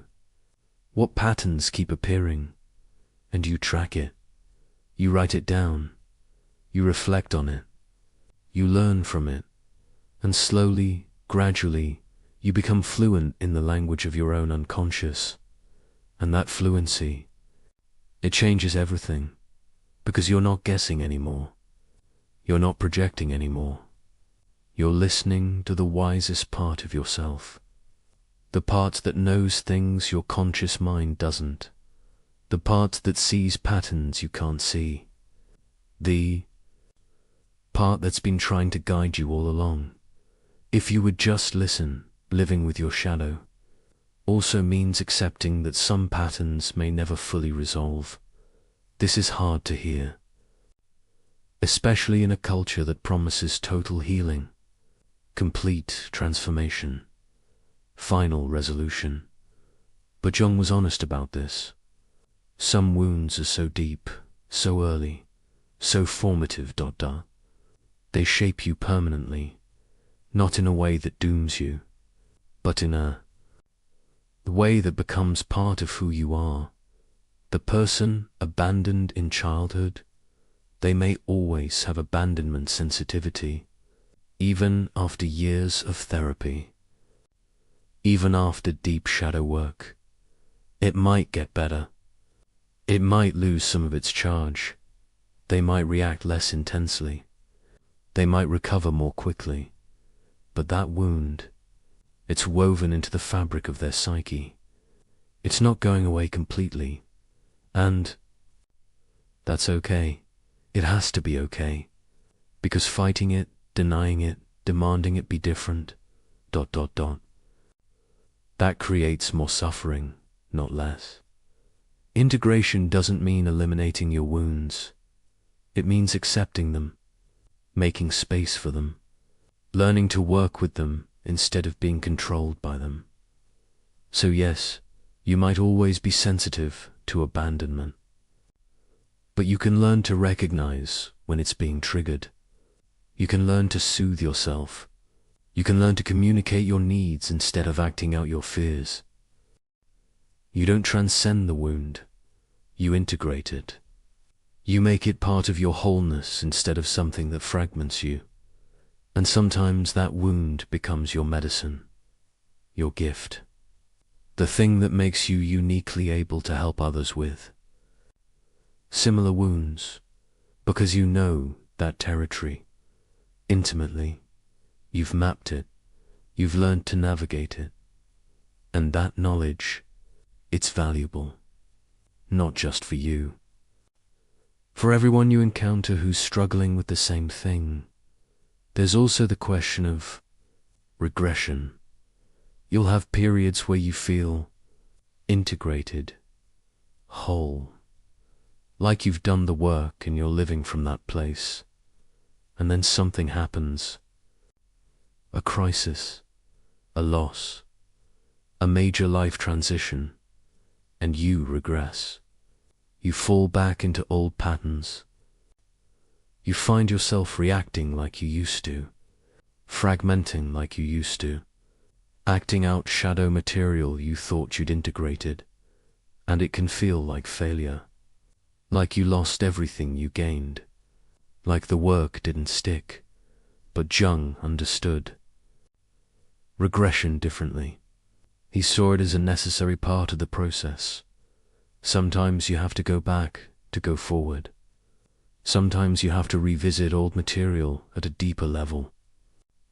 Sometimes regression is actually preparation for the next stage of growth. So when it happens, when you find yourself back in old patterns, don't panic, don't despair. Don't conclude that integration is impossible. Just recognize it. Oh, I'm regressing. There's something here that needs attention.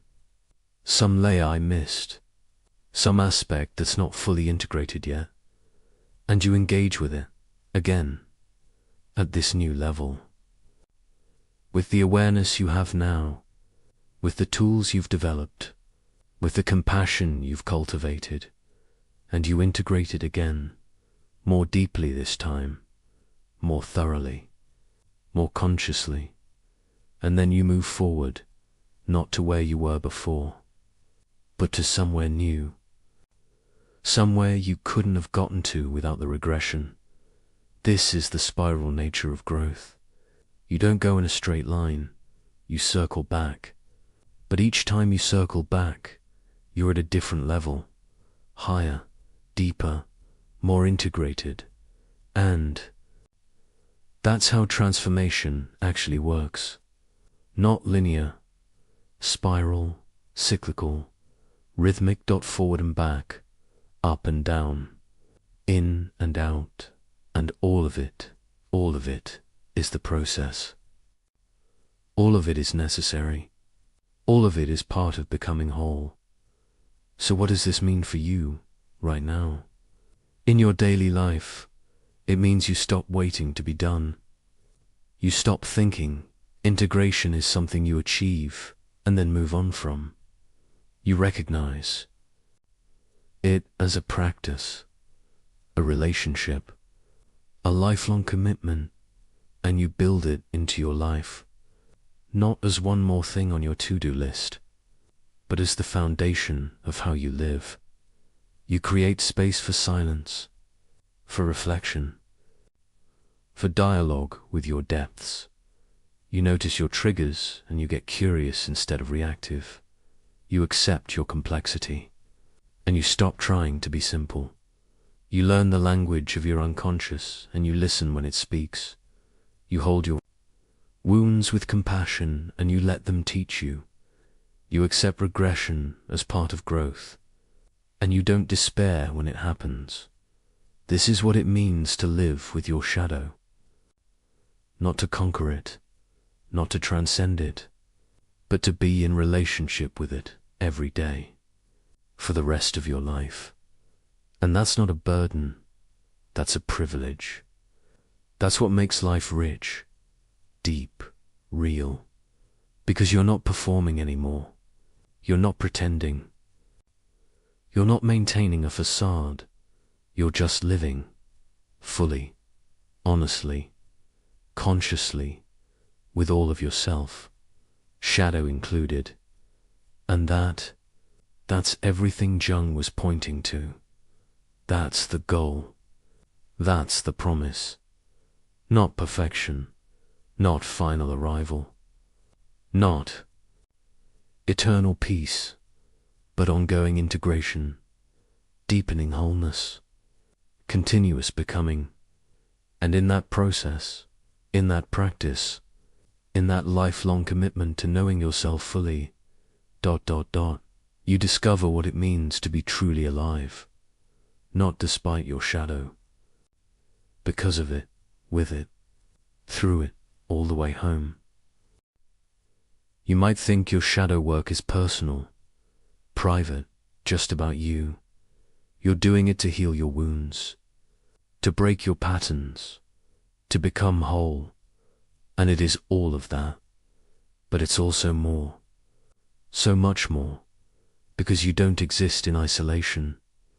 You're part of a family, part of a culture, part of humanity, and every pattern you integrate, every projection you withdraw, every piece of shadow you bring into consciousness, it affects the whole, the entire system, everyone connected to you. Jung understood this. He understood that the psychological work of the individual is not separate from the healing of the collective. They're the same work, happening at different scales. When you heal, the field around you heals. When you integrate, the collective integration becomes more possible. When you become whole, you contribute to collective wholeness, not because you're special, because you're connected We all are, deeply, invisibly, inextricably. And right now, the world desperately needs people who will do this work. People who will face their darkness instead of projecting it. People who will integrate their shadow instead of acting it out. People who will become conscious instead of staying asleep, because the alternative is what we're living through. Division, projection, unconsciousness, on a massive scale, and it's killing us. Look at the world right now. Really look at it. The political polarization, the tribal warfare, the inability to see the humanity in people who think differently. That's collective shadow, projected, acting out, possessing millions of people at once. Each side convinced the other side is evil. Each side seeing in the other what they won't see in themselves. Each side so identified with being right that they can't see their own darkness. It's not one side or the other. It's both.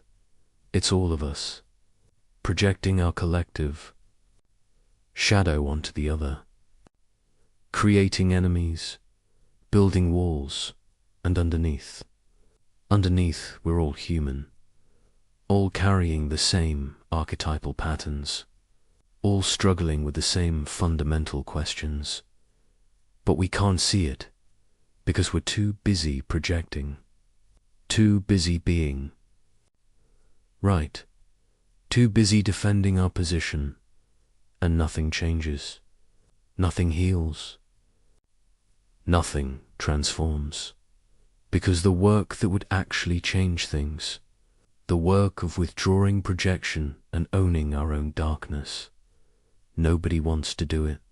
It's easier to blame, easier to other, easier to stay unconscious, but it's also destroying us, creating more suffering, more division, more violence, and it will continue until enough individuals do their own work, until enough people integrate their own shadow, until enough of us become conscious. That's the only way. There is no other way. You can't fix the collective shadow from the outside. You can only transform it from the inside, one person at a time, one integration at a time. Starting with you, or look at how we're treating the earth, the planet that sustains us, the ecosystem we depend on. We're destroying it knowingly, systematically, with full awareness of the consequences, and we tell ourselves stories about progress, about necessity, about not being able to change, but underneath is shadow. The part of ourselves we've rejected, the animal self, the instinctual self, the part that's connected to nature. We split from it. We declared ourselves separate, above, better. We said we were rational, civilized, beyond our animal nature, and we pushed that connection into shadow. We forgot that we are nature, that we're part of the web, that our survival depends on the health of the whole. And now we're acting out that split, destroying what we've rejected in ourselves, killing the wildness we won't acknowledge. It's not logical, it's not rational, it's shadow, collective shadow, operating unconsciously. And the solution, it's the same. Integration, not thinking our way out, not creating better systems while staying unconscious, but reconnecting, reclaiming, reintegrating the parts of ourselves we exiled, the body, the instinct, the animal, the earth, not as something separate from us, but as us. part of us, inseparable from who we are. And when enough people do that, when enough individuals reclaim their connection to nature, to body, to instinct, the collective, behavior changes, not because we forced it, because we transformed it from the inside. Or look at how we relate to suffering, to difficulty, to pain. We avoid it, we numb it, we medicate it. We do everything we can to not feel it, and we've built an entire culture around that avoidance. Entertainment, distraction, substances, anything to not be present with what hurts. But the suffering doesn't go away. It goes into shadow, personal shadow, collective shadow, and it leaks out in addiction, in depression, in violence, in the quiet desperation that so many people carry. We're not healing, we're just avoiding. And the avoidance creates more suffering, not less. But what if we stopped avoiding? What if we turned toward the pain instead of away from it? What if we learned, individually and collectively, to be with difficulty, to metabolize it, to let it transform us instead of destroy us? That's shadow work. That's what Jung was teaching. That's what the world needs. Not more avoidance, more consciousness, more capacity, more willingness to feel what we'd rather not feel. Because pain, when it's integrated, becomes wisdom. Struggle, when it's faced, becomes strength. Darkness, when it's acknowledged, becomes light. But only if we do the work. Only if we stop running. Only if we turn and face what we've been fleeing. Jung saw all of this. He saw where humanity was headed, and he was deeply concerned. He knew that the fate of the world depended on whether enough individuals would wake up, would do their work, would become conscious. He knew that the collective shadow, when left unconscious, would erupt. In war, in genocide, in the systematic destruction of everything we claim to value. He'd seen it happen in Germany. He knew it could happen anywhere. He knew it was happening. Always. Everywhere people refused to look at their own darkness. And he devoted his life to trying to wake people up, to show them the urgency, to give them the tools, not because he thought he could save the world, but because he knew that each person who woke up mattered. Each person who did the work contributed. Each person who integrated their shadow made collective integration more possible. And he was right. He is right. The world doesn't need more heroes. It doesn't need saviors. It doesn't need people who think they're going to fix everything. It needs people who are willing to do their own work, to face their own darkness, to integrate their own shadow, because that work, that simple, difficult, sacred work, that's what changes everything. Not policies, not systems, not external solutions, but internal transformation, multiplied by millions, by billions, until the collective consciousness shifts. That's the only way. And it starts with you. So what? Does this mean, practically, in your life? Right now, it means you stop seeing your shadow work as self-indulgent, as navel-gazing, as separate from making a difference. Your shadow work is how you make a difference. It's the most important contribution you can make, because every pattern you break in yourself, you break in the lineage. Every projection you withdraw, you reduce in the collective. Every piece of darkness you integrate, you transform in the filled it ripples out, invisibly, inevitably. Your children won't carry what you've integrated. Your students won't inherit what you've healed. Your community won't be infected by what you've made conscious. And the people around you, they feel it. Even if they can't name it, they feel safer around you, more real, more able to be themselves. Because you're not projecting onto them. You're not needing them to carry your shadow. You're not asking them to be what you won't be for yourself. You're whole, and wholeness creates space for others to be whole too. That's not small. That's everything. But it goes even deeper than that. Because when you do shadow work, when you really do it, when you integrate what you've rejected, you change what's possible. For everyone. For the whole human experiment. Jung believed in the evolution of consciousness. He believed that humanity was slowly, painfully, becoming more conscious. Not automatically, not inevitably, but potentially. If enough individuals did the work, each person who integrates contributes to the collective consciousness.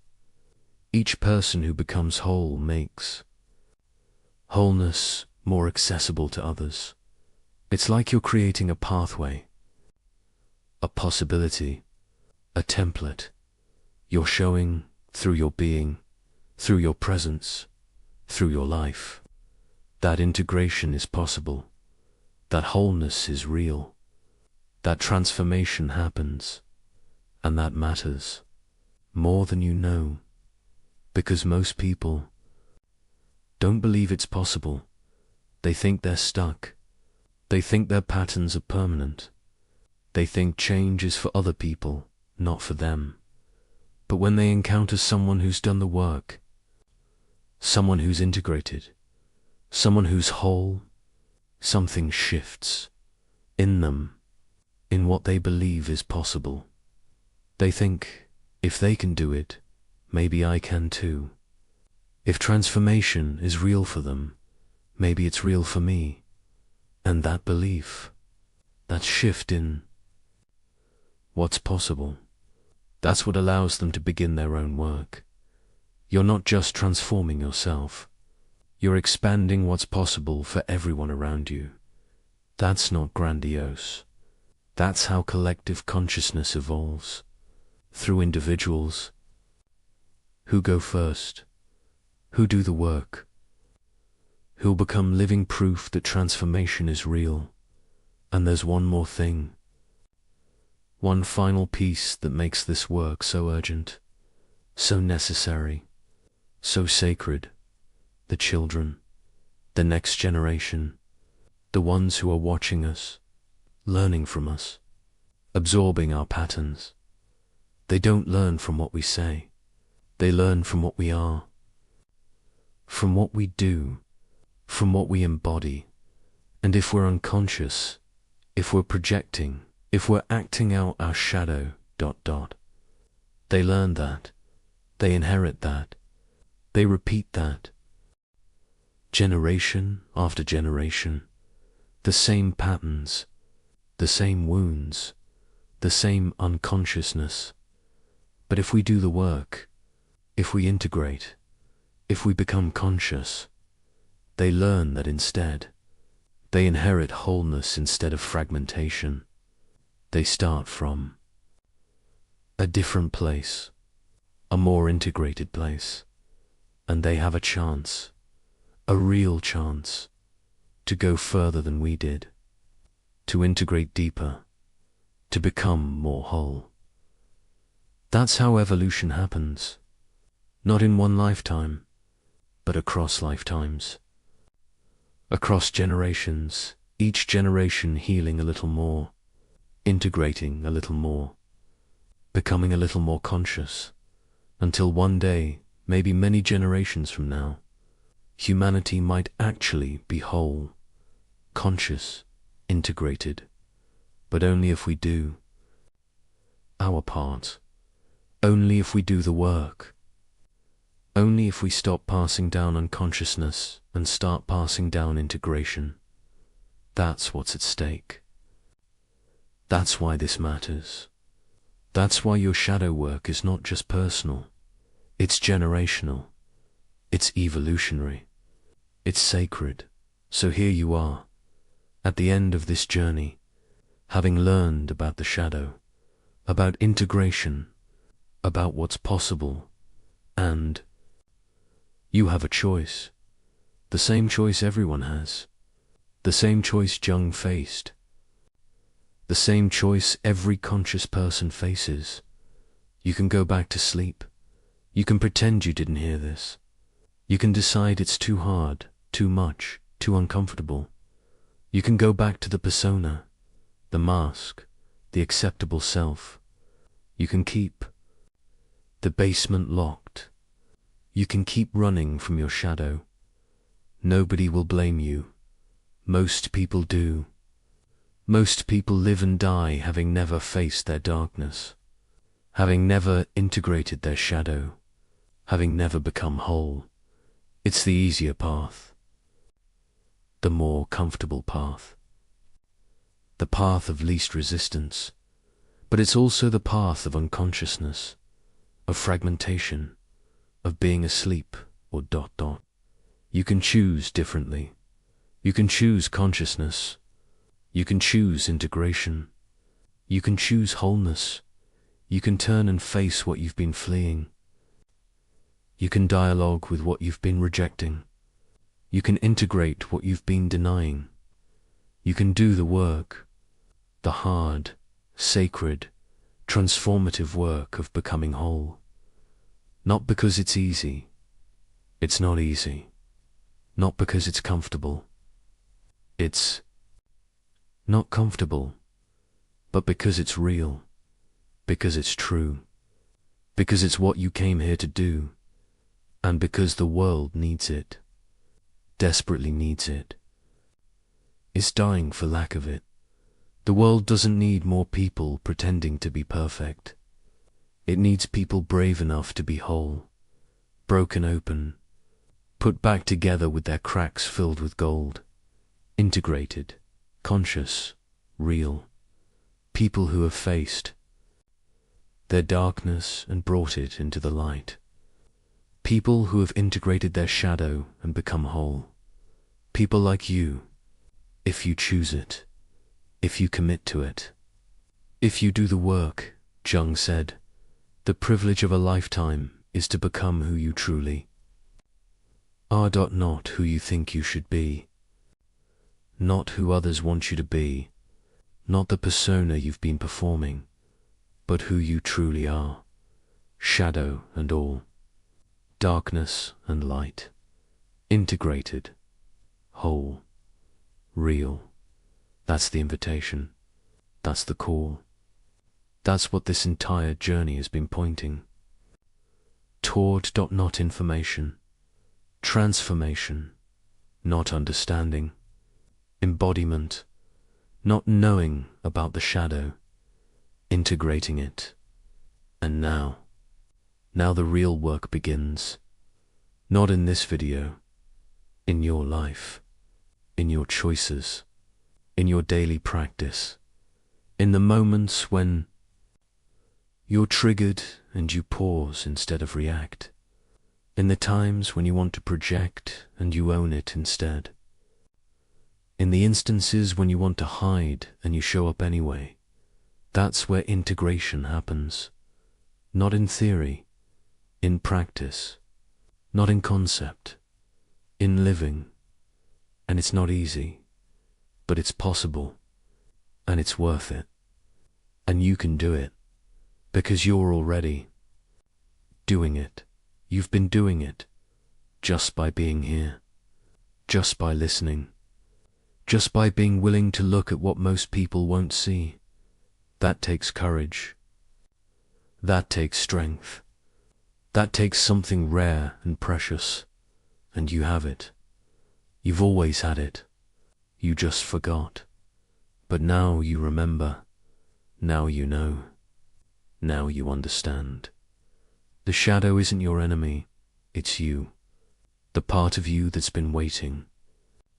In the darkness, patient, powerful, ready to come home.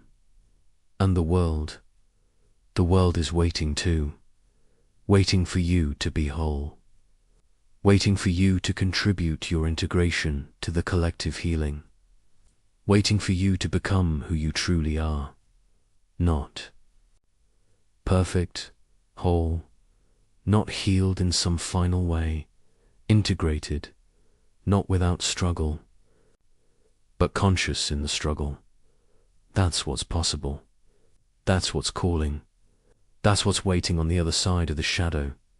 Your life, your real life, your whole life.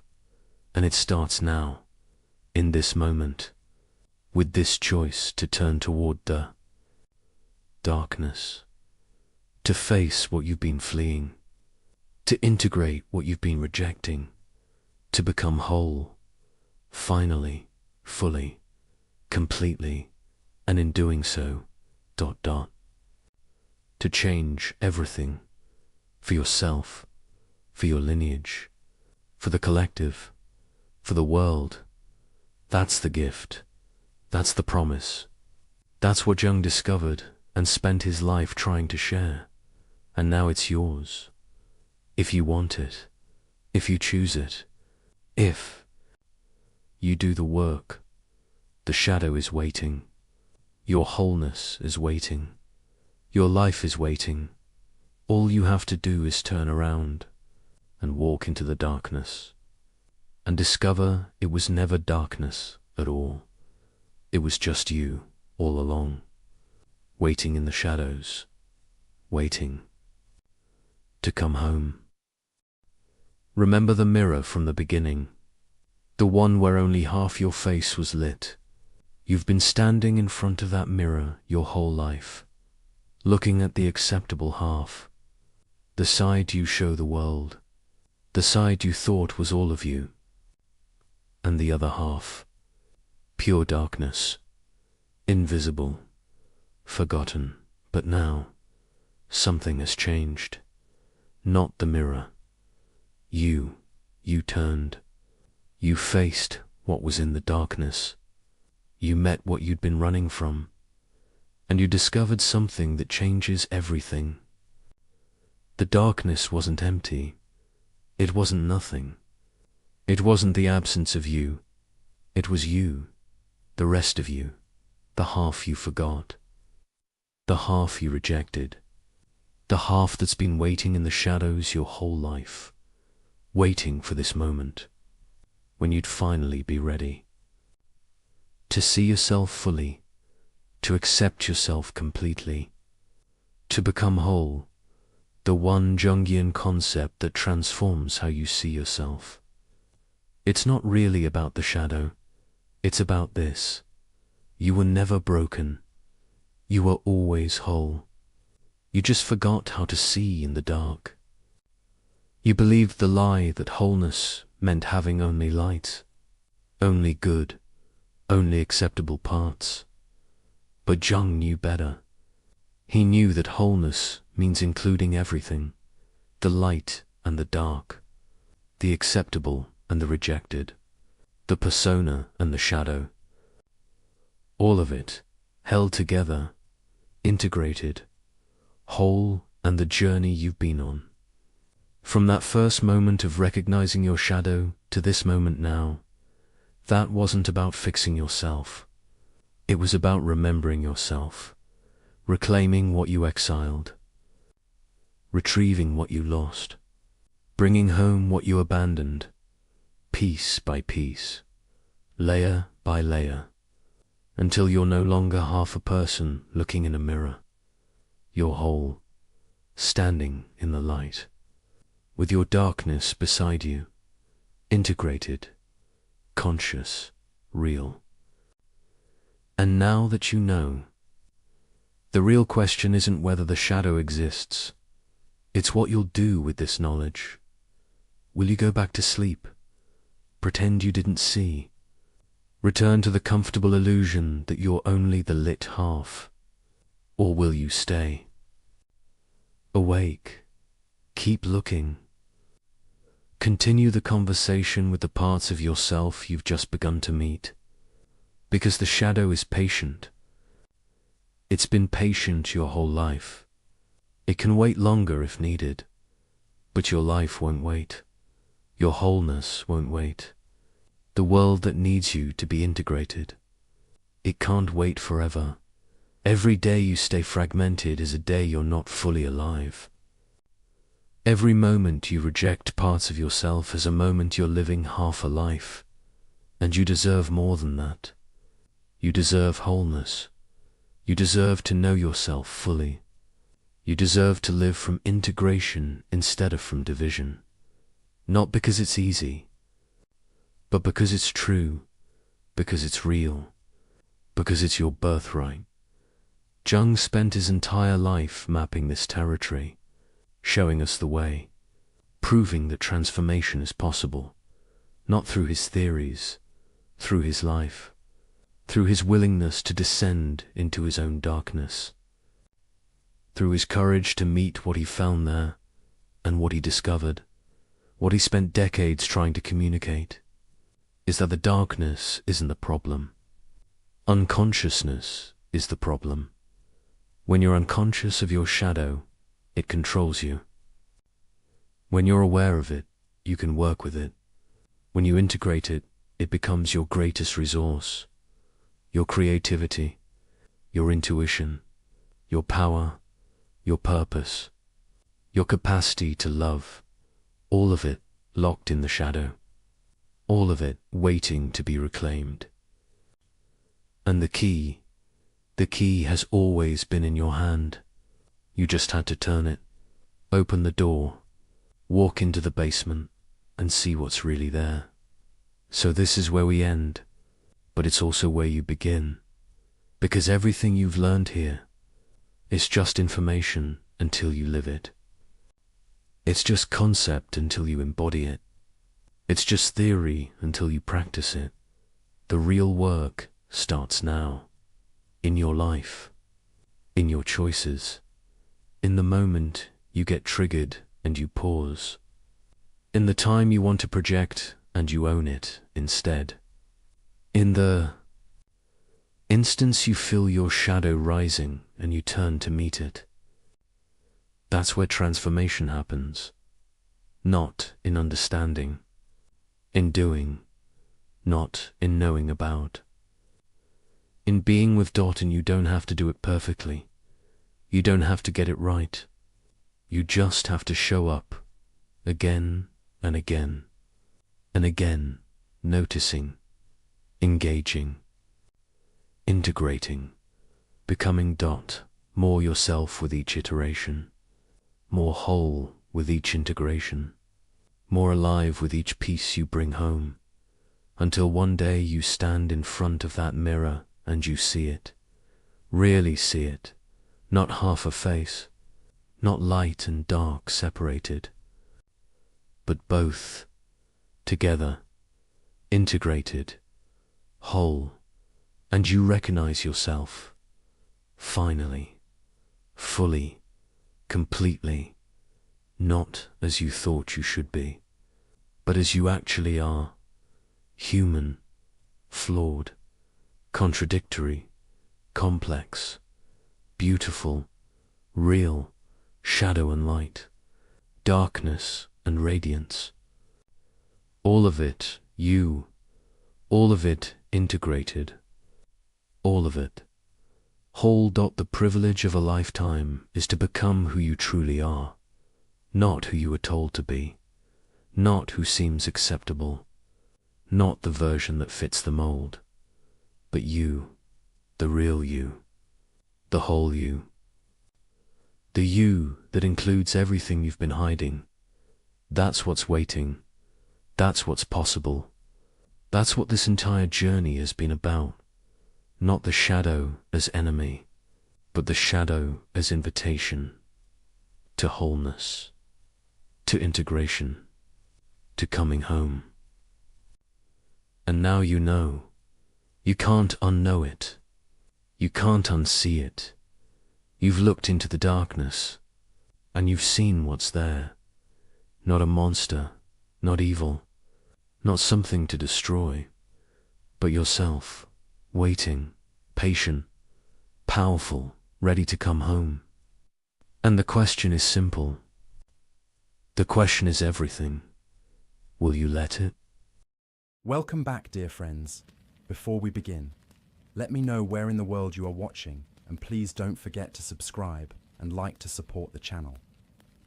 What if I told you that one of history's greatest minds spent his final night sleeping peacefully, knowing he would die the next morning, not tossing and turning, not bargaining with the gods, not overcome with terror or regret, just sleeping. Sleeping so soundly, in fact, that his closest friend couldn't bear to wake him. This isn't fiction. This isn't mythology. This happened in Athens in the year 399 BCE, in a cold prison cell, where a 70-year-old man named Socrates lay waiting for his execution. His friend Crito arrived before dawn. He'd bribed the guards, as friends of condemned men often did, hoping to steal a few final moments together. But when Crito entered that cell, he found something that stopped him cold. Socrates was asleep, not the fitful sleep of the anxious, not the restless half-consciousness of someone awaiting death, but deep, peaceful, undisturbed sleep. The kind of sleep you might have after a satisfying day, with nothing weighing on your conscience, no worries about tomorrow. Crito sat there in the darkness, watching his dearest friend breathe. He couldn't understand it.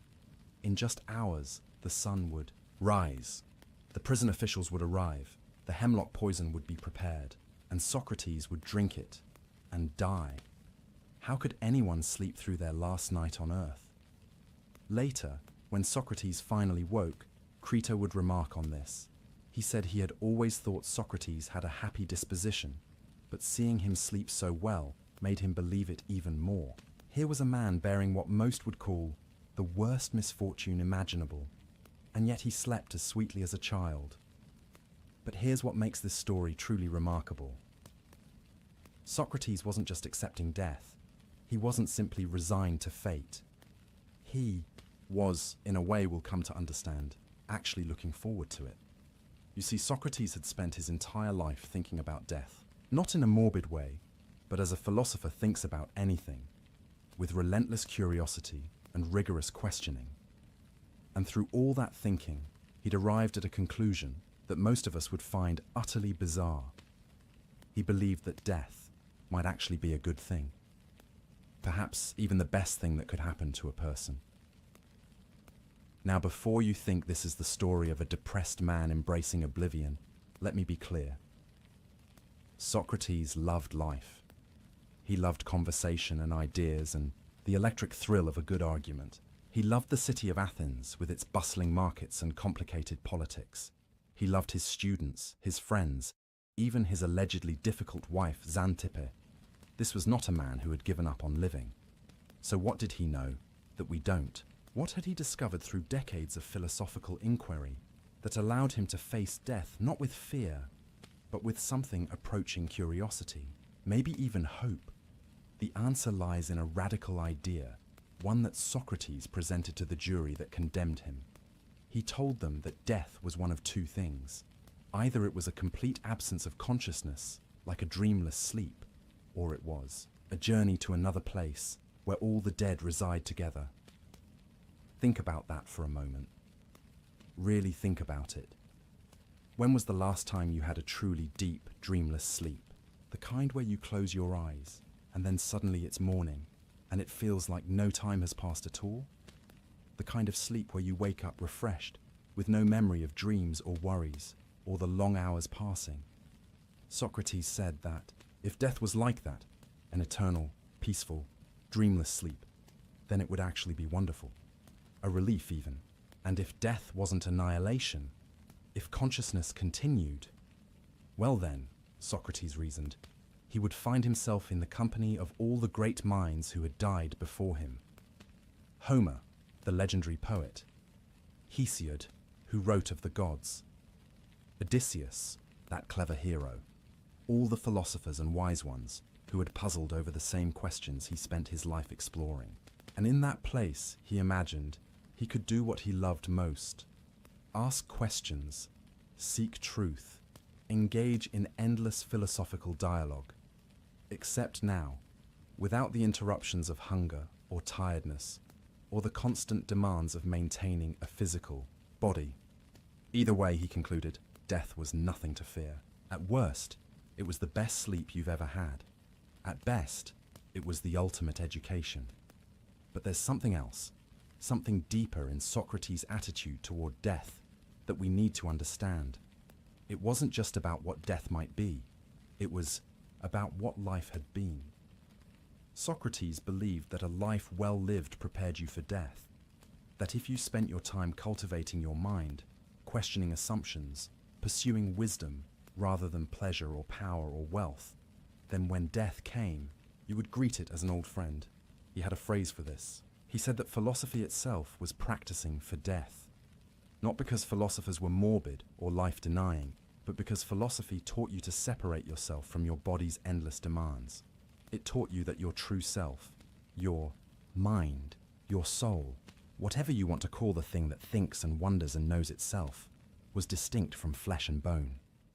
The body needs constant maintenance. It gets hungry every few hours. It needs sleep. It gets sick, feels pain, grows old and weak. It's demanding and needy and, if we're being honest, kind of a nuisance when you're trying to think deep thoughts. Socrates joked about this. He said that the body was always interrupting philosophy with its needs. You're in the middle of contemplating the nature of justice, and suddenly you're hungry. You're on the verge of a breakthrough about the meaning of courage, and you need to use the bathroom. So death, which separated the mind from the body's tyranny, was something a philosopher might actually welcome. Not because life was bad, but because death promised something potentially better.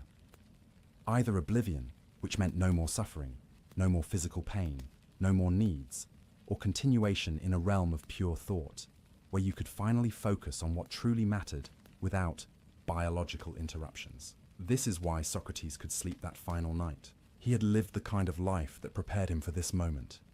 He had examined everything, his beliefs, his actions, his values.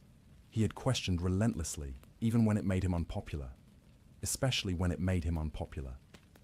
He had pursued truth over comfort, wisdom over wealth, virtue over victory. And now, as he lay in that prison cell with dawn approaching, he was at peace. Not because he was giving up, but because he was ready. He had done the work. He had lived the examined life, and death, whatever it turned out to be, held no terror for a man who had spent 7 decades preparing for it. When Crito finally woke him, Socrates greeted the day calmly. They would talk. One final philosophical conversation about duty and justice and whether Socrates should escape, even though he had the chance. But we're getting ahead of ourselves. That conversation comes later. For now, I want you to hold on to this image, an old man, condemned to death, sleeping peacefully through his final night. And I want you to ask yourself, what would it take for you to sleep like that? What kind of life would you need to live? What kind of wisdom would you need to possess? What fears would you need to release? Because that's what this story is really about. Not just how Socrates died, but how he lived. Not just his philosophy of death, but his philosophy of life, and how the two were inseparably intertwined. In ancient Athens, in the year 399 BCE, something extraordinary happened. A man faced death with the same calm he might bring to an afternoon walk. And in doing so, he left us with questions that still echo across 2,400 years. Questions about what matters, about what we should fear and what we shouldn't, about what it means to live well, and whether living well might actually be the secret to dying well. These are the questions we'll explore together tonight, and by the time we're done, you might find yourself thinking about death and life in ways you never have before. But first, we need to go back. Back before the trial, before the accusations, before the prison cell. Back to when Socrates was just a boy growing up in Athens, the son of a stonemason and a midwife, with no idea that he would become the most influential philosopher in Western history. We need to understand how he became the kind of man who could sleep peacefully before his execution. And that story begins, as so many great stories do, with a young person refusing to accept the answer he was given. It begins with a boy who questioned everything. Imagine Athens in the mid-5th century BCE. Not the ruins you might visit today, but a living, breathing city at the height of its power. The Parthenon is still being built, its marble gleaming white in the Mediterranean sun. The Agora, the great marketplace and public square, buzzes with merchants hawking olive oil and wine, politicians debating policy, artists selling their wares, and philosophers holding court on street corners. This is the world Socrates is born into, around 470 BCE. His father, Sophroniscus, is a stoneworker or sculptor. Sources differ, but we know he worked with his hands, shaping marble and limestone. His mother, Phaenarete, is a midwife. These are respectable professions, but not wealthy ones. Young Socrates grows up in a household that's comfortable enough, but far from the aristocratic circles that dominate Athenian politics and culture. And from what we can piece together, he was an odd child. Not odd in a way that worried his parents. At first, just curious, intense, always asking why, when other children accepted what they were told.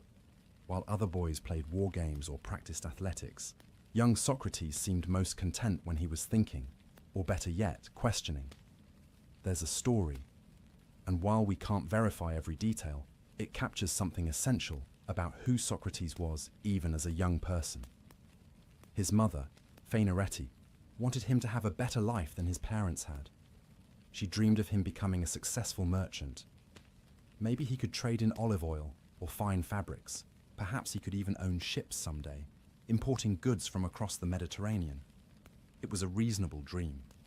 Athens was a trading empire, and a clever young man could build a fortune if he applied himself. But Socrates showed no interest in commerce whatsoever. He was, to put it bluntly, terrible at the practical matters that would make him successful in business. He couldn't be bothered to think about profit margins or market trends. His mind was elsewhere, always elsewhere, grappling with questions that had no obvious practical value. One morning, according to the tale, his mother decided to teach him a lesson. She hired a teacher.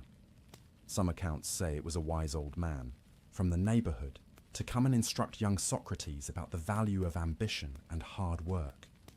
The teacher arrived and found the boy lounging in the courtyard, apparently lost in thought when he should have been studying or learning a trade. The teacher decided to use a parable, as teachers of that era often did. He told Socrates a simple story about two birds. One bird woke up early every morning and worked hard, catching the juiciest insects and feeding its young. The other bird slept in, and by the time it woke, all the good food was gone. It struggled to find anything to eat. The teacher finished his tale and looked at young Socrates expectantly. "Now, Socrates," he said, "what did you learn from this story?" The boy thought for a moment, and you can almost see the gears turning in his mind, even at that young age. Then he answered, "That the insects that wake up early get eaten by birds." The teacher blinked. Phaenarete sighed. Because there it was, the essence of Socratic thinking, even in childhood. He had taken the expected lesson, turned it sideways, and found a completely different conclusion. He had questioned the very framework of the parable.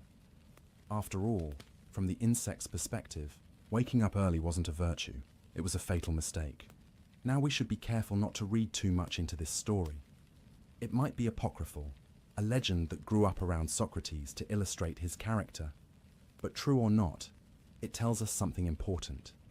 Even as a young person, Socrates had a mind that couldn't simply accept what it was told. He had to examine it from every angle. He had to question the assumptions behind the lesson. And this tendency only grew stronger as he matured. As a young man, Socrates did follow in his father's footsteps for a time, working as a stonecutter or sculptor. Some ancient sources claim he was quite good at it. There was supposedly a statue of the three graces at the entrance to the Acropolis that Socrates carved, though this too is difficult to verify. What we do know is that he didn't stay in that profession. Something else was calling to him. He also served as a soldier, which surprises people who think of philosophers as weak or bookish. Athens was constantly at war during Socrates' lifetime, against Sparta, against Persia, against various allies who had become enemies. And Socrates fought in several campaigns. By all accounts, he was an excellent soldier, brave in battle, able to endure hardship, and notably tough. There's a famous story about him standing guard duty in the middle of winter, in freezing conditions, while other soldiers huddled together for warmth. Socrates stood there barefoot, apparently lost in thought, seemingly immune to the cold. But warfare, like stone cutting, didn't hold his attention for long. The questions kept pulling at him. Questions about courage, about justice, about what made a life worth living. Questions that nobody seemed to have good answers to, even though everyone pretended they did. The turning point, the moment that changed everything, came when Socrates was in his 30s. One of his friends, a man named Chaerephon, made a pilgrimage to Delphi, to the famous oracle of Apollo. This was a common practice in ancient Greece. You would travel to Delphi, make an offering, and ask the oracle, a priestess who supposedly channeled the wisdom of the god Apollo, a question. Usually people asked about practical matters. Should I marry this person? Will my crops succeed? Should I start a new business venture? But Chaerephon, knowing his friend Socrates and his constant questioning and his obvious intelligence, asked the oracle something different. He asked, "Is anyone wiser than Socrates?" And the oracle gave an answer that would reverberate through a history. She said, "No one is wiser than Socrates." When Chaerephon returned to Athens and told Socrates what the oracle had said, Socrates was baffled, confused, even disturbed, because the one thing Socrates was absolutely certain of was that he wasn't wise. He didn't know the answers to the big questions. He didn't understand the nature of justice or courage or goodness. He was full of questions, not answers. But there was a problem. The oracle at Delphi was believed to speak divine truth. To dismiss the oracle's pronouncement would be impious, possibly even dangerous. So Socrates found himself in a paradox.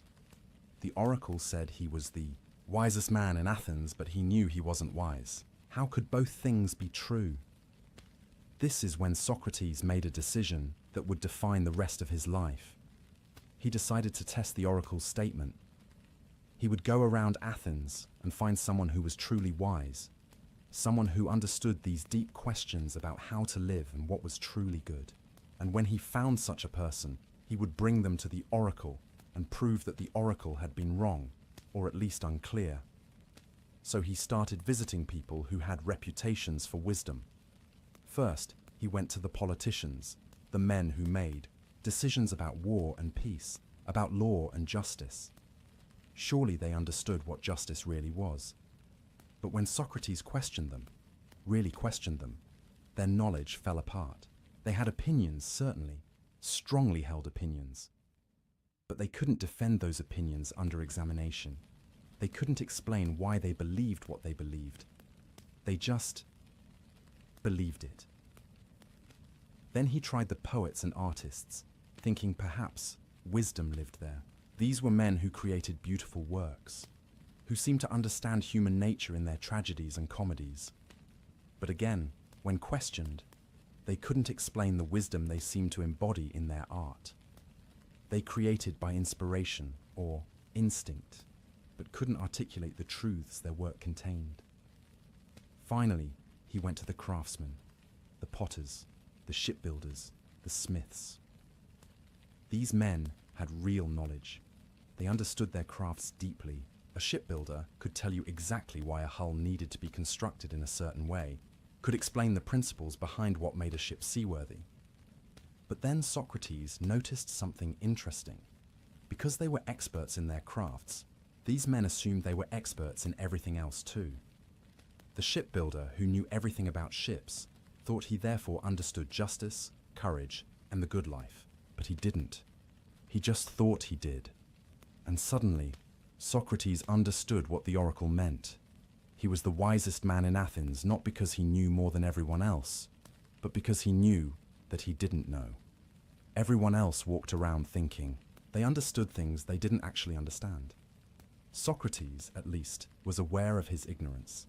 And that awareness, that honest acknowledgement of not knowing, was a kind of wisdom in itself. This realization transformed him. It became his mission. He would spend the rest of his life doing exactly what he'd been doing to test the oracle, going around Athens, questioning people who claimed to know things, helping them see that they didn't actually know what they thought. They knew. He saw himself as a kind of midwife, like his mother had been. But instead of helping women birth children, he helped people birth ideas. Or rather, he helped them realize when their ideas were malformed, when their certainties were built on sand. He developed a method, what we now call the Socratic method. He would approach someone, often someone with a reputation for wisdom or virtue, and ask them to define something. Define justice, he'd say, or courage, or piety. And the person would give a confident definition.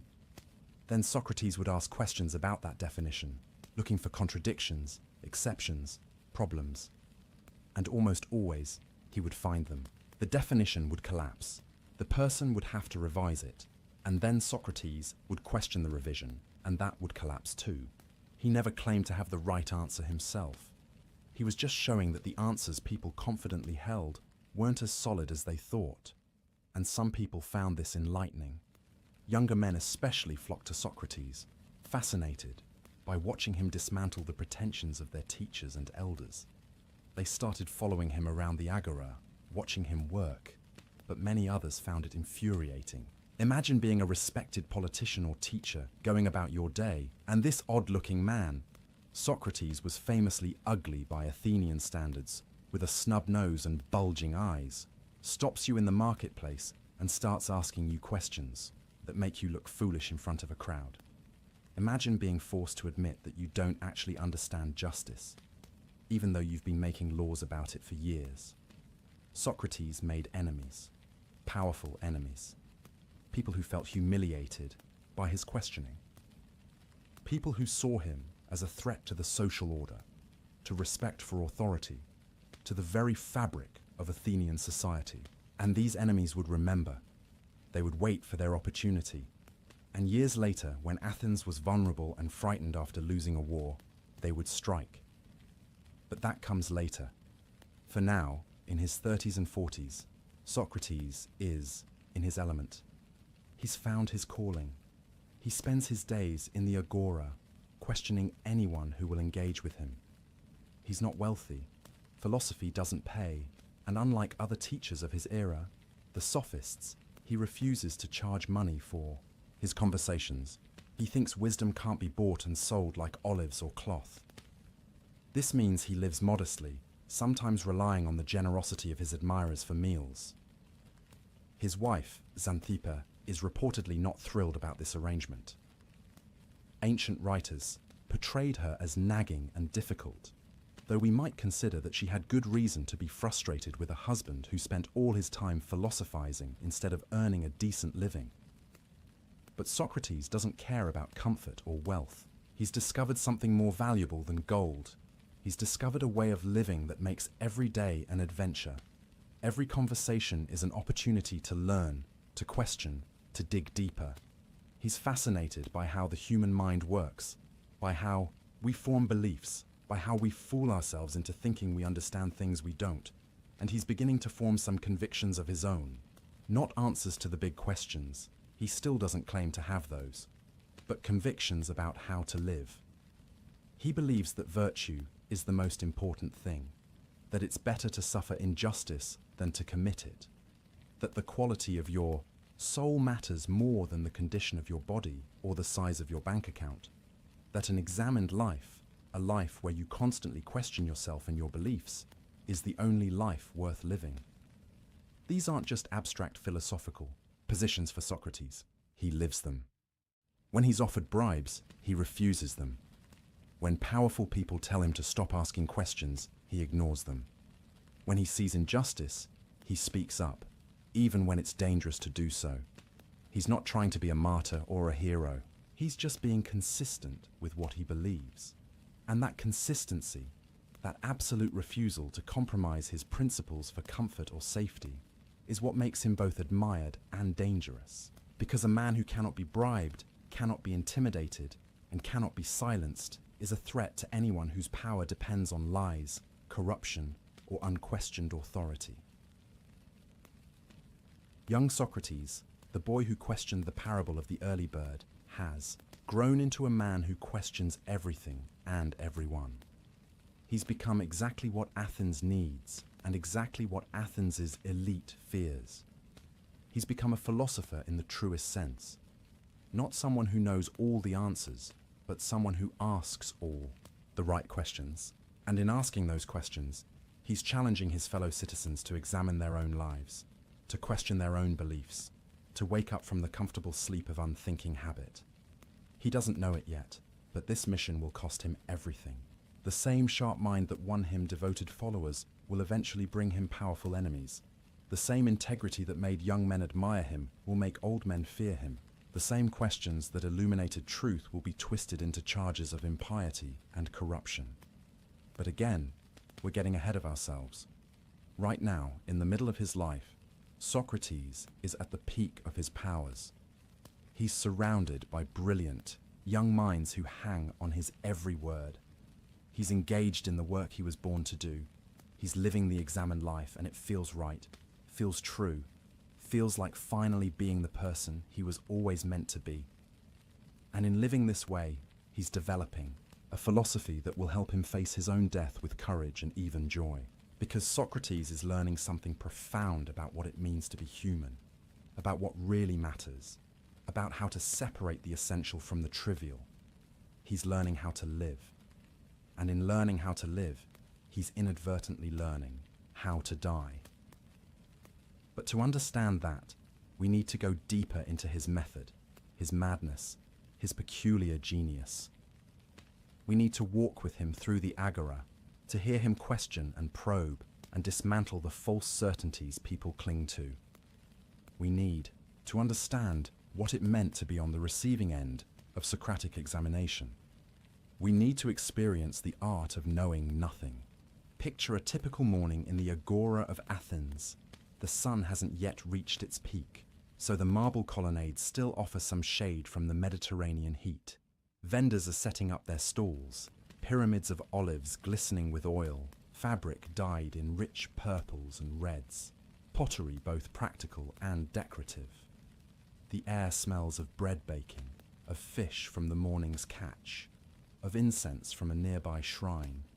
And there, near one of the columns, stands Socrates. He's in his 50s now, at the height of his powers.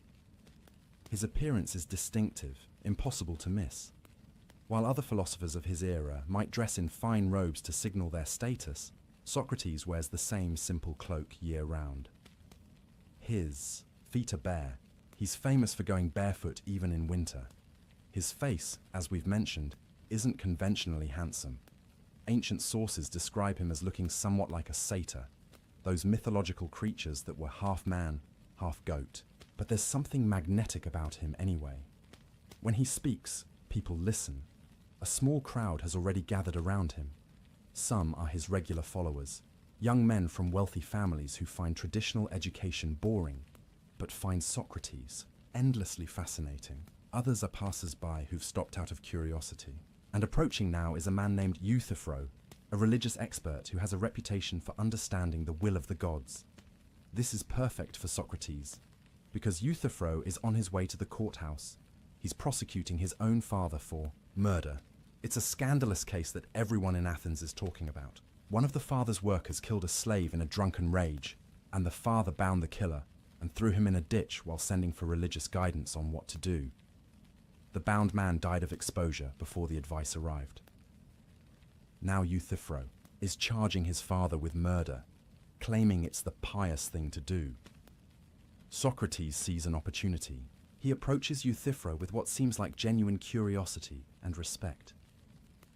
"Euthyphro, my friend," he says, "you must know a great deal about piety and impiety to be so confident in prosecuting your own father."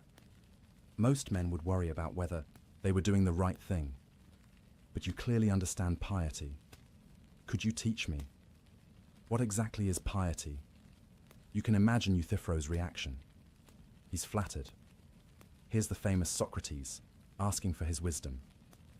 Of course he can explain piety. He's an expert after all, so he offers his first definition.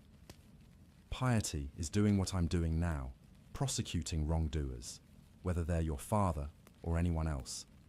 It seems like a reasonable answer, but watch what Socrates does next. He doesn't disagree. He doesn't argue. He just asks another question. That's an interesting example, he says. But I asked you what piety is in itself.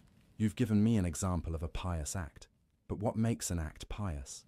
What is the essential nature of piety that all pious acts share? Euthyphro pauses. He revises his definition.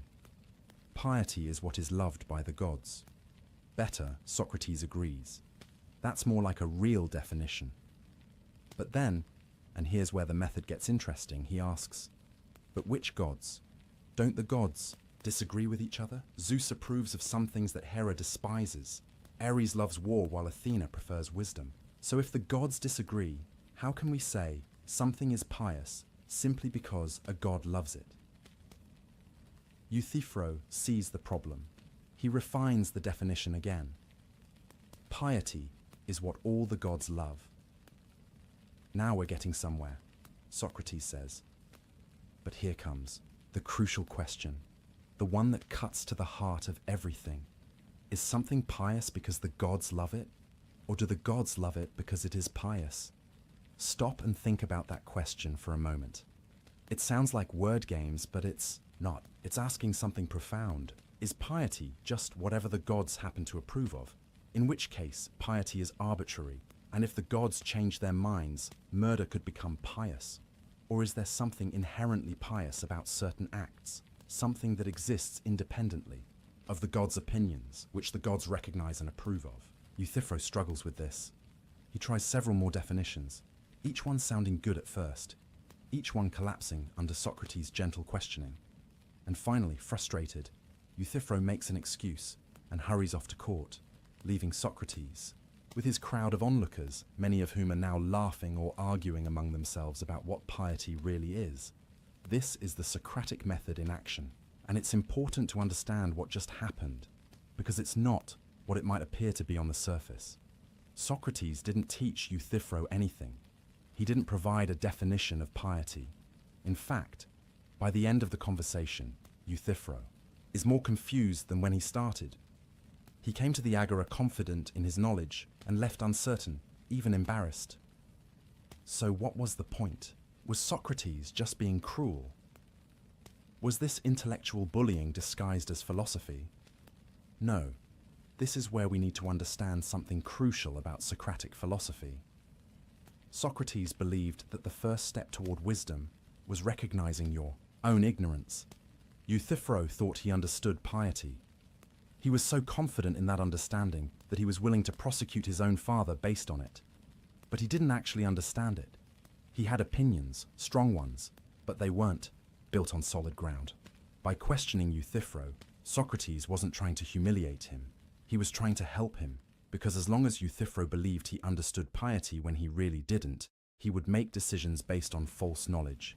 He might do terrible things, thinking they were pious. He would be dangerous to himself and others, precisely because of his unexamined certainty. But if Euthyphro could be brought to a state of aporia, that Greek word meaning at a loss, without a clear path forward, then something beautiful could happen. The certainty would crack open. Space would appear for real questioning, real learning. He would stop pretending to know and start genuinely seeking.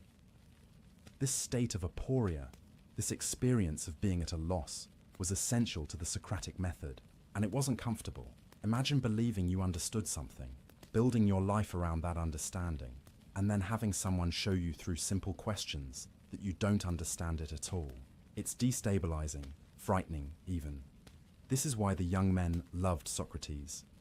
When you're young, you haven't yet built your entire life around certain beliefs. You're still flexible, still learning, still open to having your mind changed. Watching Socrates dismantle the certainties of your elders is thrilling. It's permission to question everything you've been told. It's liberation.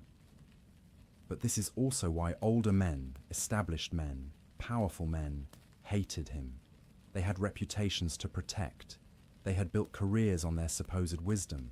They had made decisions, some of them life and death decisions, based on beliefs they now discovered were shaky at best.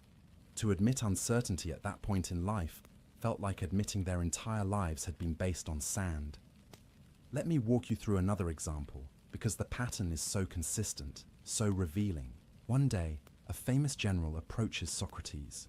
The man has won battles, led armies, received honors from the city.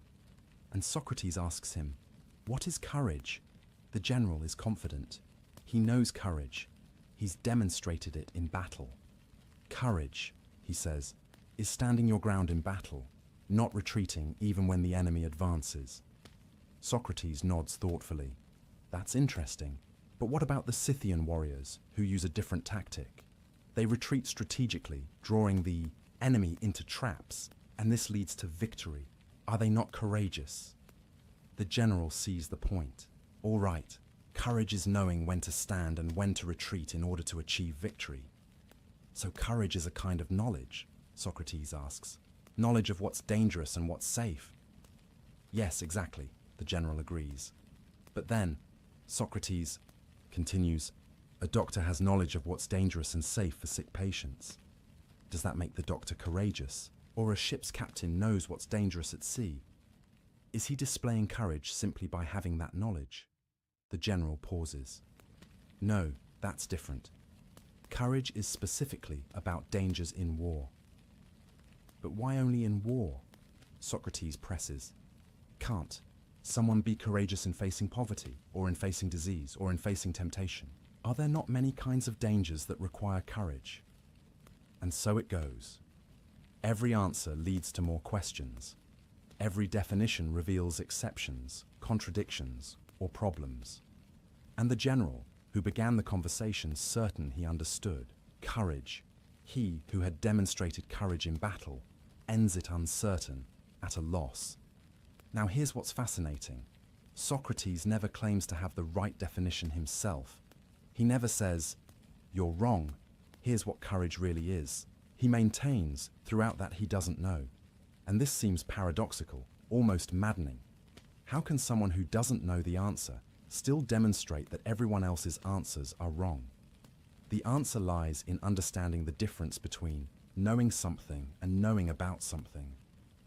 Socrates might not be able to define courage perfectly, but he knows enough about it to recognize when a definition fails. It's like how you might not be a chef, but you know when food tastes bad. You might not be able to compose a symphony, but you can tell when music is out of tune. Socrates had spent decades thinking about these concepts: justice, courage, piety, wisdom, goodness. He knew them intimately, even if he couldn't define them perfectly. He knew their contours, their complexities, their nuances. So when someone offered a simple, confident definition, he could immediately see its limitations. But there's something even deeper happening in the Socratic method. Socrates believed that the answers were already inside us, buried under layers of false certainty and unexamined assumptions. His questions weren't meant to fill an empty vessel with knowledge. They were meant to help you give birth to understanding. That was already there, waiting to be discovered. This is why he compared himself to a midwife, like his mother. A midwife doesn't create the baby. The baby already exists. The midwife just helps it come into the world. Similarly, Socrates believed that real knowledge was already in your soul, and his questions just helped you access it. There's a famous demonstration of this in one of Plato's dialogues.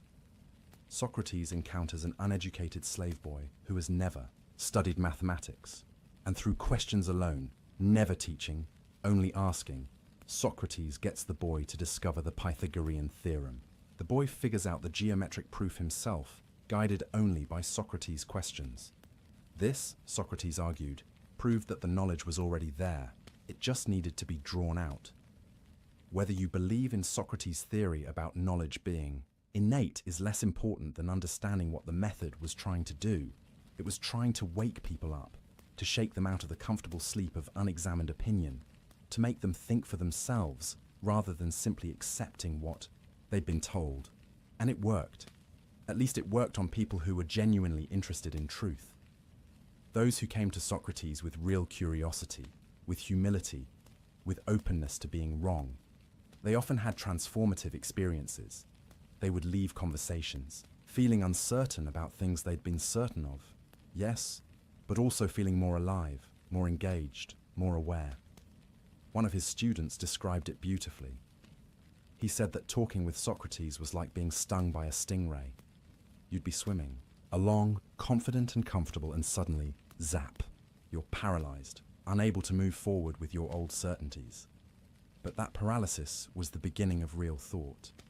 The problem, of course, was that not everyone appreciated being stung.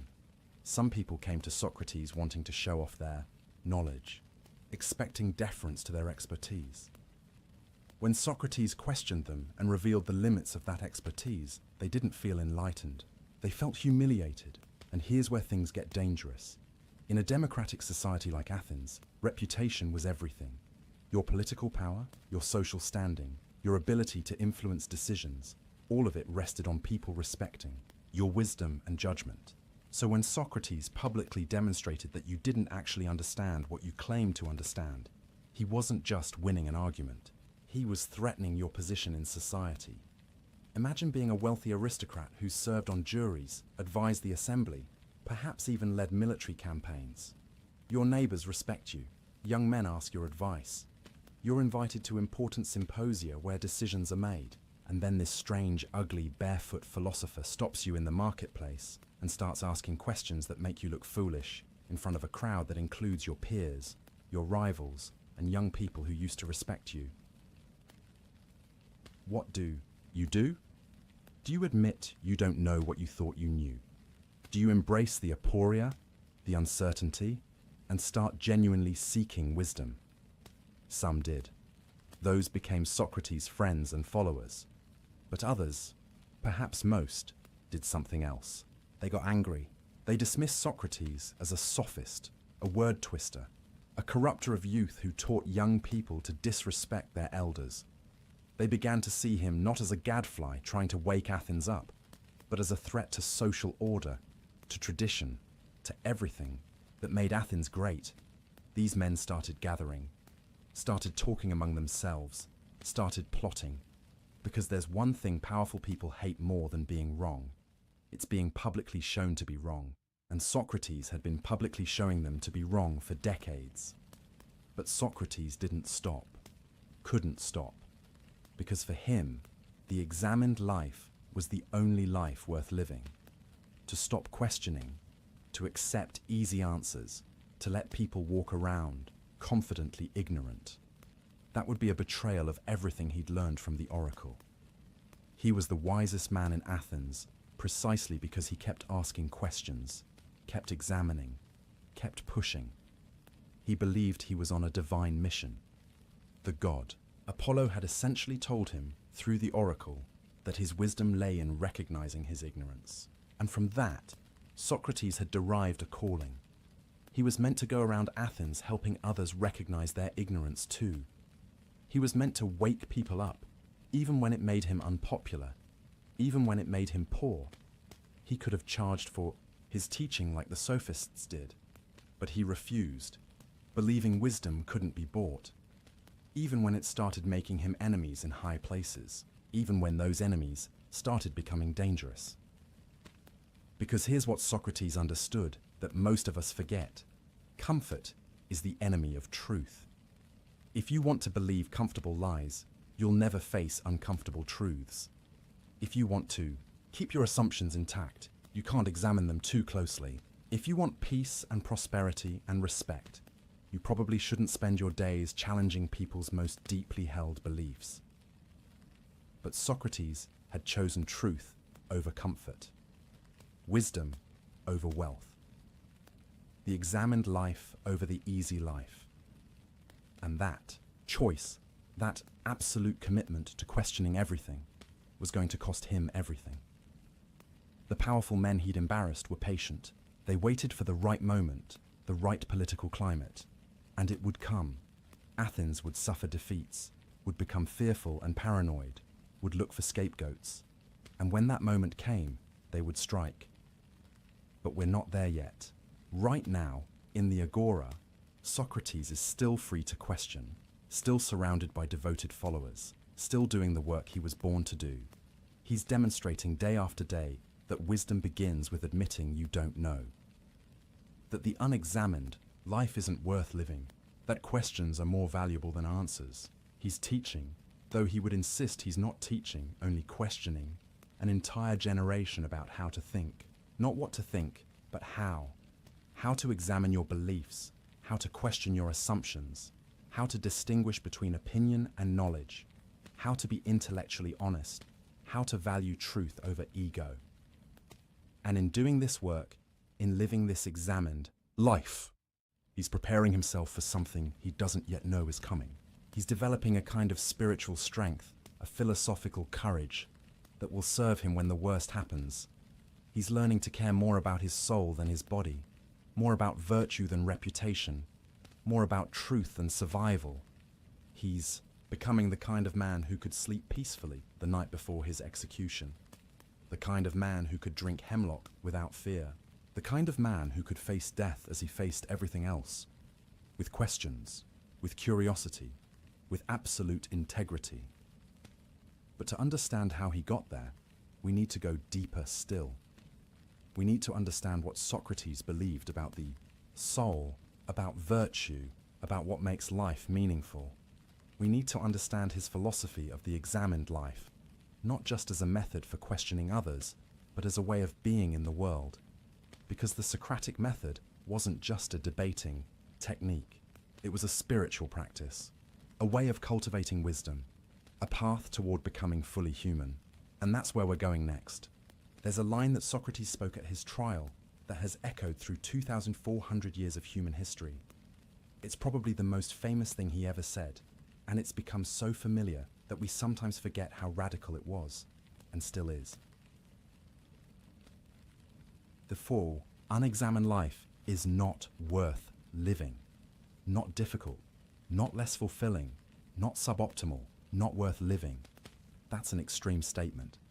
Socrates is saying that a human life lived without self-examination, without questioning, without constant reflection on how you're living and why, is essentially worthless. It would be better not to live at all than to live unthinkingly. That's a strong claim, strong enough that it's worth taking seriously. What did Socrates mean? And more importantly, what does it mean to examine your life? What does that actually look like in practice? Let's start with what Socrates didn't mean. He wasn't talking about neurotic self-analysis, endless navel-gazing, or paralyzing overthinking that prevents you from taking action. He wasn't suggesting you should spend every moment introspecting to the point of being unable to function in the world. Socrates lived a full life. He was a soldier, a citizen, a husband, a friend. He participated in Athenian society even as he questioned it. No, the examined life was something different. It was about intentionality, about consciousness, about refusing to live on autopilot, doing things simply because that's what everyone does, or because that's what you've always done, or because it's comfortable and familiar. The examined life meant constantly asking yourself, why am I doing this? Is this making me a better person? Does this align with what I believe is good and true? Am I living according to my values, or am I betraying them? Have I really thought through what I believe? Or am I just repeating what I've been told? It meant being willing to admit when you were wrong, being willing to change your mind when presented with better arguments, being willing to acknowledge that you don't know something even when everyone expects you to know. And most importantly, it meant caring more about the quality of your soul than about anything else. This concept, the soul, is central to understanding Socrates, but we need to be careful here. When Socrates talked about the soul, he wasn't necessarily talking about something religious or supernatural, at least not in the way we might think. The Greek word is psyche, and it meant something like that which makes you alive. your consciousness, your mind, your capacity for thought and choice and character. For Socrates, the soul was the real you. Your body was just the vehicle, the temporary housing. Your soul was what persisted, what mattered, what you should cultivate and care for above all else. Think about how we typically live. We spend enormous amounts of time, energy, and money taking care of our bodies. We feed them, exercise them, rest them, dress them, groom them. We worry constantly about their health, their appearance, their comfort, and that's not wrong. Bodies need maintenance. But Socrates noticed that we almost never give the same attention to our souls. We don't feed our minds with the same care we feed our bodies. We don't exercise our capacity for wisdom and virtue. We don't examine whether our characters are healthy or diseased. We just assume that however we are is fine, that our beliefs and values and habits don't need the same kind of deliberate cultivation that our bodies do. And this, Socrates thought, was completely backwards, because your body is temporary. It's going to age, decay, and die no matter how well you take care of it. But your soul, your character, your wisdom, your virtue, that's what defines who you really are. That's what lasts. Whether you believe in an afterlife or not, your soul is what you contribute to the world, what you leave behind, what you really are when everything else is stripped away. So the examined life was fundamentally about tending to your soul, making sure that the person you were becoming was the person you wanted to be, ensuring that you were growing in wisdom, in virtue, in understanding, not just in wealth or power or reputation. But what does it mean to have a healthy soul? What does virtue actually look like? For Socrates, virtue wasn't about following rules or obeying commandments. It was about knowledge, real knowledge. He believed that if you truly understood what was good, you would naturally do it. Nobody does. Wrong willingly, he argued. People do wrong things because they're confused, because they mistake what's bad for what's good, because they don't really understand what they're doing. This might sound naive at first. Surely people sometimes knowingly do bad things. Don't we all have experiences of knowing something is wrong but doing it anyway? But Socrates would say, when you do something you know is wrong, it's because in that moment, you believe you're getting something good from it. You lie because you believe the benefit of the lie outweighs the cost. You cheat because you believe success gained through cheating is worth more than integrity. You're mistaking a lesser good, temporary pleasure, advantage, safety, for the greater good of having a virtuous soul. If you really understood, deeply understood, that harming your soul is the worst thing you can do to yourself, you wouldn't do it. If you viscerally felt the truth that it's better to suffer injustice than to commit it, you would never choose to be unjust, even when you could get away with it. This is why Socrates spent so much time trying to clarify what things like justice, courage, and goodness really were. Because if people truly understood virtue, they would naturally pursue it. The problem wasn't that people were evil. The problem was that they were confused. Let me give you a concrete example of what this looked like in practice. There's a story about Socrates serving on a jury, one of the few times he held any official position in Athens. A group of generals had won a major naval battle, but a storm prevented them from recovering the bodies of fallen soldiers. This was considered a serious religious violation in ancient Athens. The bodies needed proper burial rites, or the souls would wander restlessly. The Field Assembly, in its anger and grief, wanted to try all 10 generals together and execute them all. This was illegal. Each man had the right to an individual trial. But the mob was furious. They wanted justice, or what they thought was justice. They wanted revenge. Socrates was the one member of the presiding committee who refused to allow the illegal vote. He stood alone against the entire angry assembly. People threatened him. They could have charged him with obstruction. They could have harmed him. But Socrates wouldn't budge, because he had examined what justice required, and he knew that violating the law in order to punish people for violating the law was incoherent. It was wrong, no matter how many people demanded it. This is the examined life in action. Socrates had thought deeply about justice. He had questioned his assumptions about it. He had refined his understanding through countless conversations. And because of that work, when the moment came, he knew what to do. His examination had prepared him for the test. Most people, most of the time, operate on unexamined principles. They believe things because their parents believe them, or their society believes them, or they've always believed them. And these unexamined beliefs work fine until they're tested, until you're asked to compromise them for safety or profit or acceptance. Then they crumble because they were never really yours. You never really thought about whether you believed them. You just inherited them. But Socrates had examined everything. He had tested his principles against every objection he could think of. He had refined them through dialogue and debate. So when the moment came to act on them, he had the strength to do it. The examined life had given him certainty, not the false certainty of unquestioned assumption, but the earned certainty of hard-won understanding. This is also why Socrates insisted that virtue was knowledge.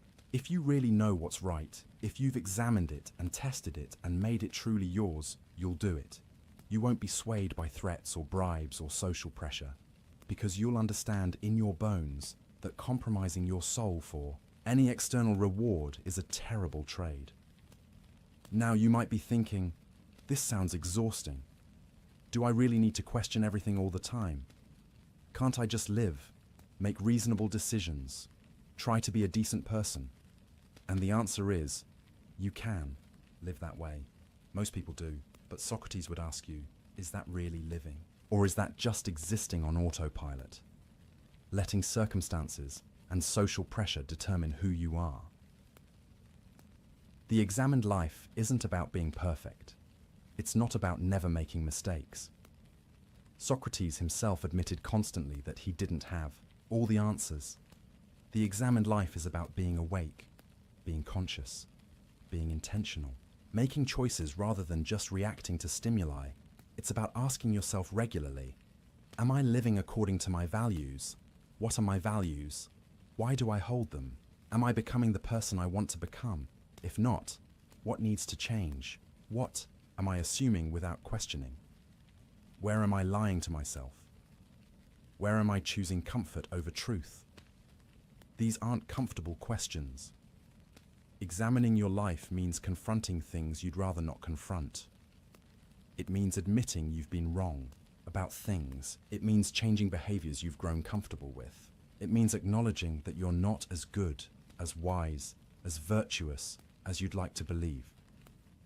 But Socrates would say, isn't temporary discomfort worth it to actually become the person you should be?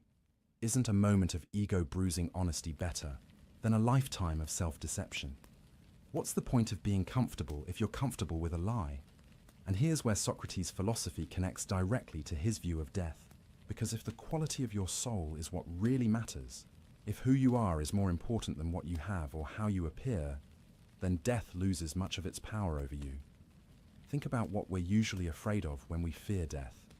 We're afraid of losing our possessions, our status, our pleasures, our relationships, our experiences, all the things that make up our external life. But if you've spent your life cultivating your soul, if you've examined your life and found it good, if you know you've pursued wisdom and virtue to the best of your ability, then death is just a transition. If death is annihilation, you won't suffer. You'll simply cease to experience anything, like dreamless sleep. And if death is continuation, then you'll take your soul with you, and that's the only thing that really matters anyway. This is why Socrates could face death calmly, not because he was sure what death was. He admitted he didn't know, but because he had lived the examined life. He had tended to his soul. He had pursued virtue over pleasure, wisdom over wealth, truth over comfort. Whatever death turned out to be, he was ready for it. His soul was in good condition. Compare that to someone who has never examined their life, someone who has pursued wealth and power and pleasure, assuming those things made life meaningful. Someone who has built their identity on their body, their possessions, their social status. For such a person, death is terrifying, because death takes away everything they've spent their life accumulating, everything they've used to define themselves. But someone who has cultivated their soul, death can't touch what really matters to them. Their wealth might be taken away, but their wisdom remains. Their body might fail, but their character endures. Their reputation might be slandered, but they know who they really are. This is the practical benefit of the examined life. It's not just about being more thoughtful or philosophical. It's about building something that can't be taken from you. It's about knowing yourself so well that external circumstances can't shake you.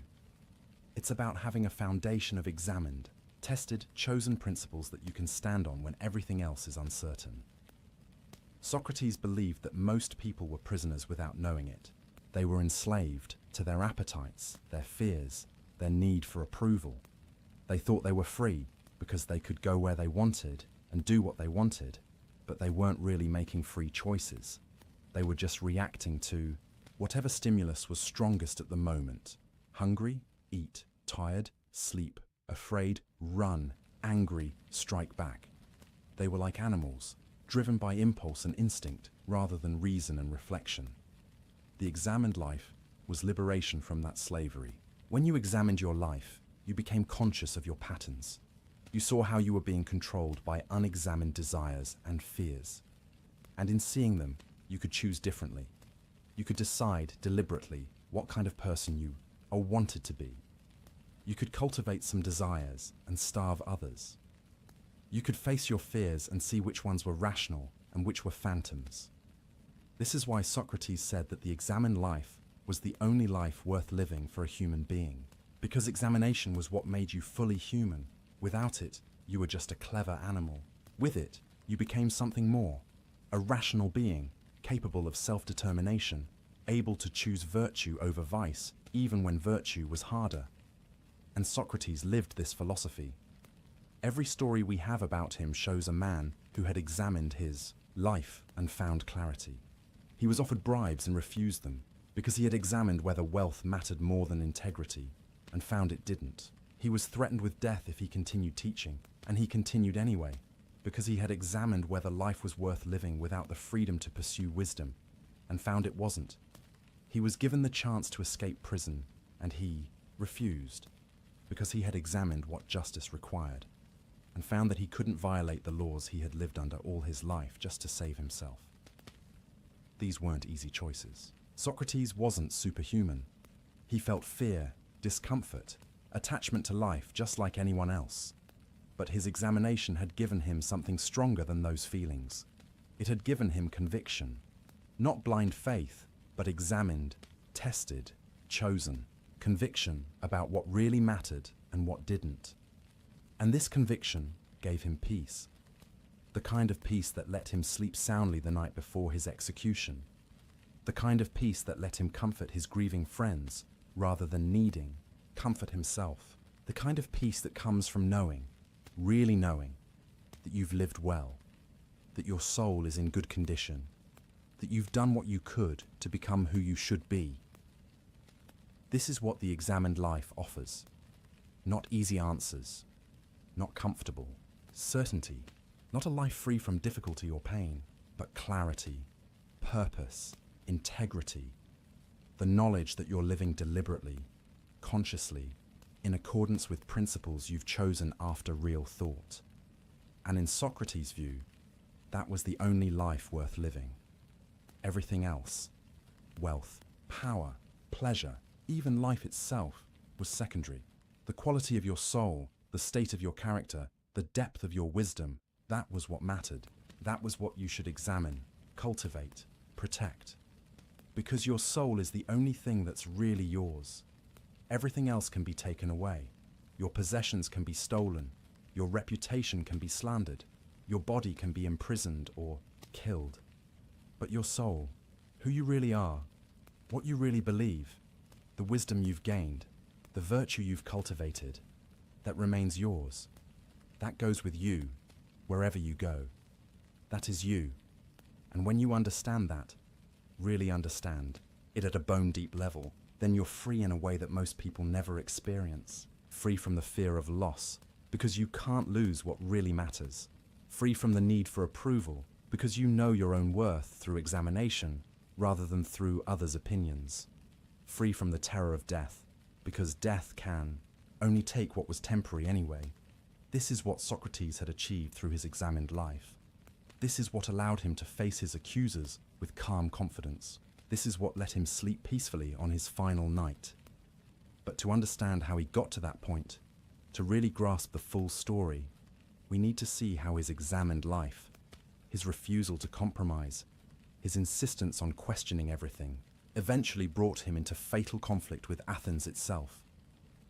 We need to see what happens when the examined life collides with power, fear, and a city looking for someone to blame. We need to see the accusation. Athens in 404 BCE is not the Athens of Socrates' youth. The city that once led the Greek world, that built the Parthenon and pioneered democracy, that produced the great playwrights and thinkers, is broken. The Peloponnesian War, a brutal, decades-long conflict with Sparta, has finally ended, and Athens lost catastrophically. The long walls that protected the city from invasion have been torn down.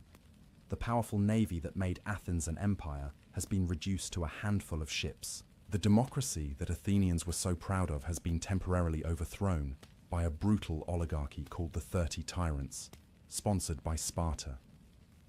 The city is traumatized, defeated, humiliated, and deeply, deeply afraid. Fear makes people dangerous. Fear makes them look for enemies within. Fear makes them suspicious of anyone different, anyone questioning, anyone who doesn't fit neatly into the story the city tells itself. And there's one man in Athens who has spent his entire adult life questioning everything, who has made enemies among the powerful, who has an entire generation of young followers who learned from him to challenge authority. That man, of course, is Socrates, and his enemies have been waiting for this moment. Let's be clear about who these enemies were and why they hated him so much. There was Anytus, a wealthy leather merchant who had been prominent in the democratic resistance against the 30 Tyrants. He was a patriot by his own estimation, a defender of Athenian values, and his son had fallen under Socrates' influence, spending time with the philosopher instead of learning his father's business. Worse, the young man had apparently started questioning his father's beliefs, using Socratic methods to point out contradictions in Anytus's thinking. You can imagine how well that went over. Then there was Meletus, a poet, or someone who fancied himself one. Socrates had probably humiliated him in public at some point, as he had so many self-important artists who claimed their work came from divine inspiration, but couldn't explain what wisdom their poetry actually contained. Meletus wasn't particularly bright or influential, but he was angry and willing to be used as a tool. And there was Lycon, a rhetorician, representing a whole class of professional speakers and teachers whom Socrates had spent years demonstrating weren't as wise as they pretended to be. These men and others like them had been collecting grievances for years. Every time Socrates embarrassed someone in the agora, every time he made a politician look foolish, every time a young man questioned his father's authority after studying with Socrates, every time someone's reputation suffered because Socrates exposed their ignorance. All of it had been building, accumulating, like a debt that would eventually come due. But they needed the right moment. You couldn't just charge Socrates when Athens was confident and secure. He was too well known, too well liked by too many people, including powerful ones. His students included Plato from one of Athens' most distinguished families, and Xenophon, who would become a famous general and historian. Alcibiades, one of Athens' most brilliant but controversial leaders, had been associated with Socrates. Ah, Alcibiades. There's a name that matters. This is important for understanding what happens next. Alcibiades was extraordinarily talented, charismatic, intelligent, ambitious, and completely unscrupulous. He'd been a student of Socrates in his youth. Later, he'd betrayed Athens, defecting to Sparta during the war. Then, he'd betrayed Sparta too. He was brilliant and immoral, exactly the kind of person who learns Socratic questioning, but uses it for manipulation rather than wisdom.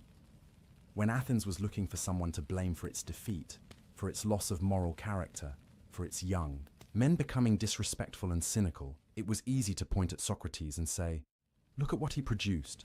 Look at Alcibiades. Look at Critias, another former associate who became one of the most brutal of the 30 tyrants. See what happens. When you teach young men to question everything, they lose respect for tradition, for the gods, for authority. They become dangerous. It was a profoundly unfair argument. Socrates had tried to teach Alcibiades virtue, not vice. He'd tried to show him that wisdom was more valuable than power. It wasn't Socrates' fault that Alcibiades had learned to argue brilliantly, but had no interest in becoming good. But fair or not, the association was damaging. So, in 399 BCE, 5 years after the war ended, and 3 years after democracy had been restored, Socrates' enemies finally made their move. The city was still fragile, still paranoid, still looking for scapegoats. The timing was perfect. The charges were carefully crafted. 3 accusations, each one technically a capital offense. First, corrupting the youth of Athens. This was vague, enough to mean almost anything. It could refer to his questioning of authority, his influence on young men like Alcibiades, his encouragement of independent thinking. It played on every parent's fear that their children were being led astray. Second, not believing in the gods of the city. This was potentially the most dangerous charge.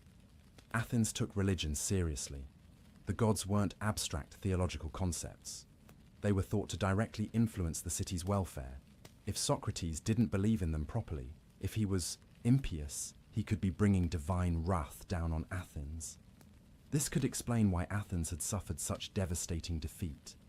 The gods were angry because men like Socrates had corrupted the city's piety. Third, introducing new divinities.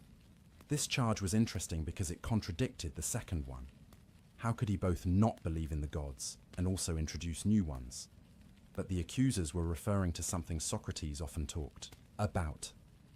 His daimonion, an inner voice or divine sign that warned him away from certain actions. To his enemies, this sounded like he was claiming to have a private connection to divinity that bypassed the official religious channels. It sounded arrogant, heretical, dangerous. The penalty proposed? Death.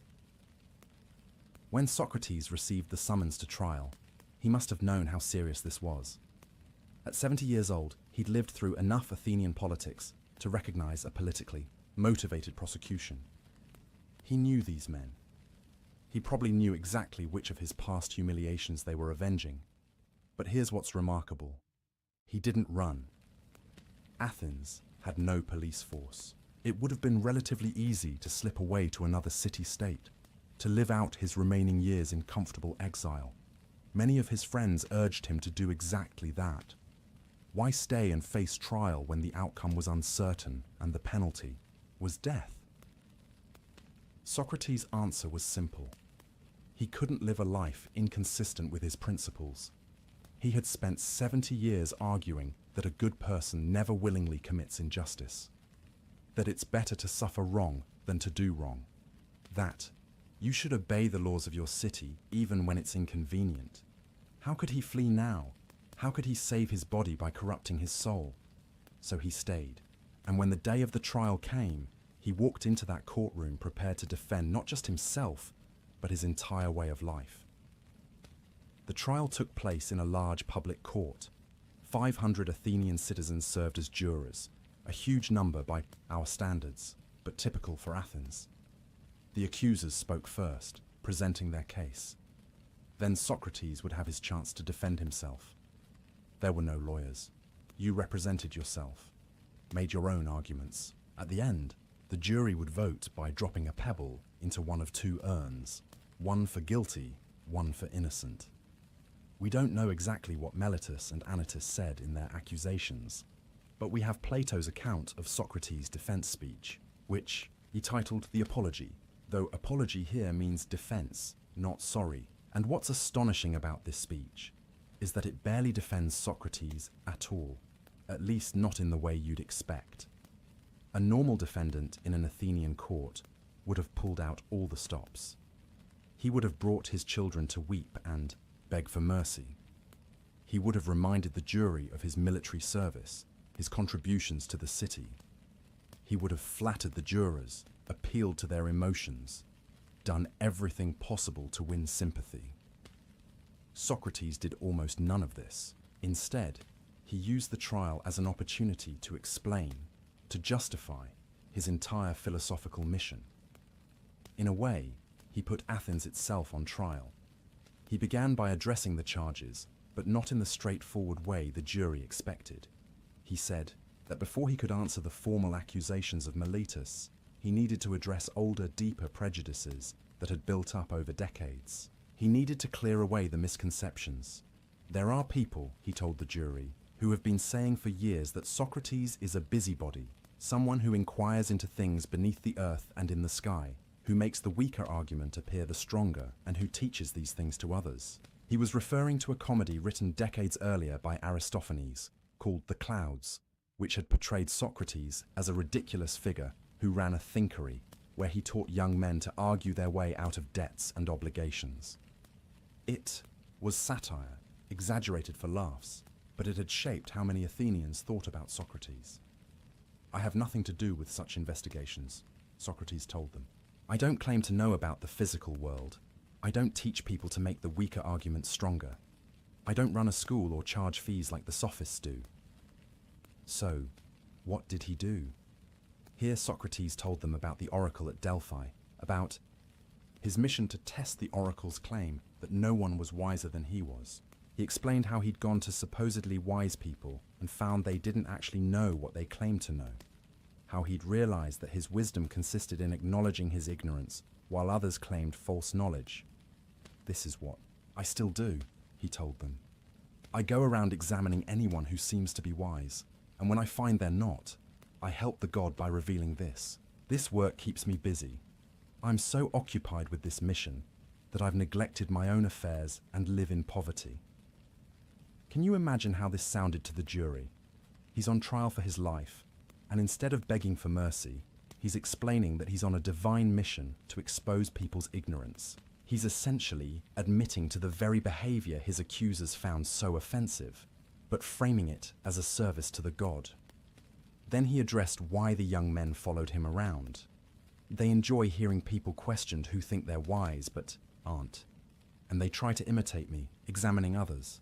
And when they do, those who are exposed get angry, but not at themselves for being foolish. They get angry at Socrates for supposedly corrupting these young men. It's a brilliant rhetorical move. He's saying, "You don't really think I'm corrupting the youth. You're just angry because I and my students have exposed your ignorance." But then he did something extraordinary, something that probably sealed his fate. He turned to Miletus directly and began to cross-examine him, right there in court, using the Socratic method on his accuser. "Miletus," he said, "you claim I corrupt the youth, but tell me, who improves them? Who makes them better?" Miletus, probably not expecting this approach, fumbled a bit and said, "The laws? No, I mean what person? Who has the knowledge to improve young people?" "The jurors," Miletus answered. "All of them?" "Yes." "What about the audience here, and the council members, and the assembly? Do they all improve the youth?" "Yes, all of them." "So according to you," Socrates said, "every Athenian improves the youth except me, and I alone corrupt them. Is that really what you're saying?" You can almost hear the trap closing, because obviously it's absurd to claim that literally everyone improves young people, except one man. Socrates was demonstrating, right there in court, that Miletus hadn't thought through his accusations. He was revealing the prosecutor's ignorance the same way he'd done to countless people in the agora. Then Socrates pressed further. "Tell me, Miletus, is it better to live among good citizens or bad ones?" "Good ones, obviously. And does anyone want to be harmed by those around them?" "Of course not. then you're accusing me either of corrupting the youth unintentionally, or of corrupting them knowing that they'll harm me. The first means I shouldn't be punished. You should educate me. The second makes no sense. Why would I intentionally make my neighbors worse, knowing they'd harm me? It was classic Socratic argumentation. He was showing that the charges were incoherent. But he wasn't making friends with the jury. He was doing to Miletus what he'd done to so many others, and the jury was watching someone they might know personally, someone who'd brought these charges, being made to look foolish. When Socrates addressed the religious charges about not believing in the gods, he was even more pointed. He got Miletus to contradict himself, first saying Socrates didn't believe in gods at all, then saying he introduced new ones. You can't have it both ways, Miletus. Either I'm an atheist, or I believe in new gods. Which is it? By the time Socrates was done with Miletus, he'd thoroughly demolished the logical consistency of the charges. He'd shown them to be poorly thought out, contradictory, probably motivated by personal grudges rather than genuine concern for Athens. But then, and this is crucial, instead of stopping there, instead of pivoting to sympathy and mercy, Socrates doubled down. He told the jury that even if they offered to acquit him on the condition that he stopped philosophizing, he would refuse. I cannot stop, he said. The God has placed me here to question people and help them care for their souls. If you kill me, you won't find another like me easily. I'm like a gadfly on a noble but sluggish horse. I sting you awake. You might swat me away, but you'll regret it when you fall back into sleepy thoughtlessness. And then he said something. That must have infuriated many in that courtroom. I'm doing you a favor by being here. In fact, Athens should give me free meals for life in the Prytaneum, the highest honor the city could bestow, usually reserved for Olympic victors and great benefactors. Because no one cares more for your welfare than I do. Can you imagine? He's on trial for his life, and he's telling 500 jurors that they should be honoring him, not prosecuting him. That he's Athens' greatest asset. That they need him more than he needs them. It was defiant, proud, uncompromising. And it was completely in character, because Socrates had never compromised his principles for comfort or safety. Why would he start now? He did, toward the end of his speech, acknowledge his military service. He mentioned that he'd served with distinction at 3 major battles: Potidaea, Amphipolis, Delium. He'd held his post when others fled. He'd been brave in the face of death. If I was willing to risk death in battle to serve Athens, he said, how can I abandon the post the God has given me now, just because I'm afraid? That would be true impiety, disobeying the divine mission because I fear death. And he concluded with a statement that would echo through history. I'm not afraid of death, gentlemen. I'm afraid of doing wrong. Death is nothing to fear. What I fear is standing before the gods someday and having to explain why I betrayed truth and virtue to save my life. When the speech ended, the jury voted. It was close, much closer than his accusers probably expected. Out of 500 jurors, about 280 voted guilty. About 220 voted to acquit. If just 30 people had voted differently, Socrates would have walked free, but they didn't. The verdict was guilty. Now came the penalty phase. In Athenian law, the prosecution proposed a penalty, and the defense could propose an alternative. The jury would then choose between them. The prosecution had proposed death. This was Socrates' chance. He could propose exile. He could propose a fine. The jury had voted guilty, but it was close enough that they might choose a gentler punishment if he gave them the option. Many jurors probably wanted to punish him somehow, but didn't want him dead. Instead, Socrates initially proposed that Athens give him free meals for life in the Prytaneum. He was serious, or at least he was making a philosophical point about what justice really required. But obviously, this wasn't going to fly with a jury that had just convicted him. His friends, watching in horror, finally convinced him to at least propose a fine. Socrates offered to pay 30 minae, a significant sum, guaranteed by wealthy friends like Plato. It was still less than might be expected, still somewhat insulting to the court's dignity. The jury voted again on the penalty. This time, more voted for death. The margin was larger. By trying to maintain his dignity, by refusing to grovel or compromise, Socrates had alienated jurors who might have shown mercy. His pride, or his integrity, depending on how you view it, had sealed his fate. The verdict was final: death by hemlock poison. And here's what's remarkable. Socrates' immediate reaction wasn't fear or anger or even sadness. It was philosophical speculation. He turned to the jurors and gave one final speech, separate from his defense about what this meant. To those who had voted to acquit him, he said, "Don't be upset for me. This might be a blessing. My daimonian, my inner warning voice, which has stopped me whenever I was about to do something wrong, it didn't stop me at all today. Not when I entered the court, not during my speech, not at any point. That suggests that what happened to me is good, not bad." And then he offered that analysis of death we've already touched on. Either death is like a dreamless sleep, in which case it's pleasant, a relief from life's troubles, or death is a journey to another place, where he'll meet the great thinkers and heroes of the past. Either way, nothing to fear.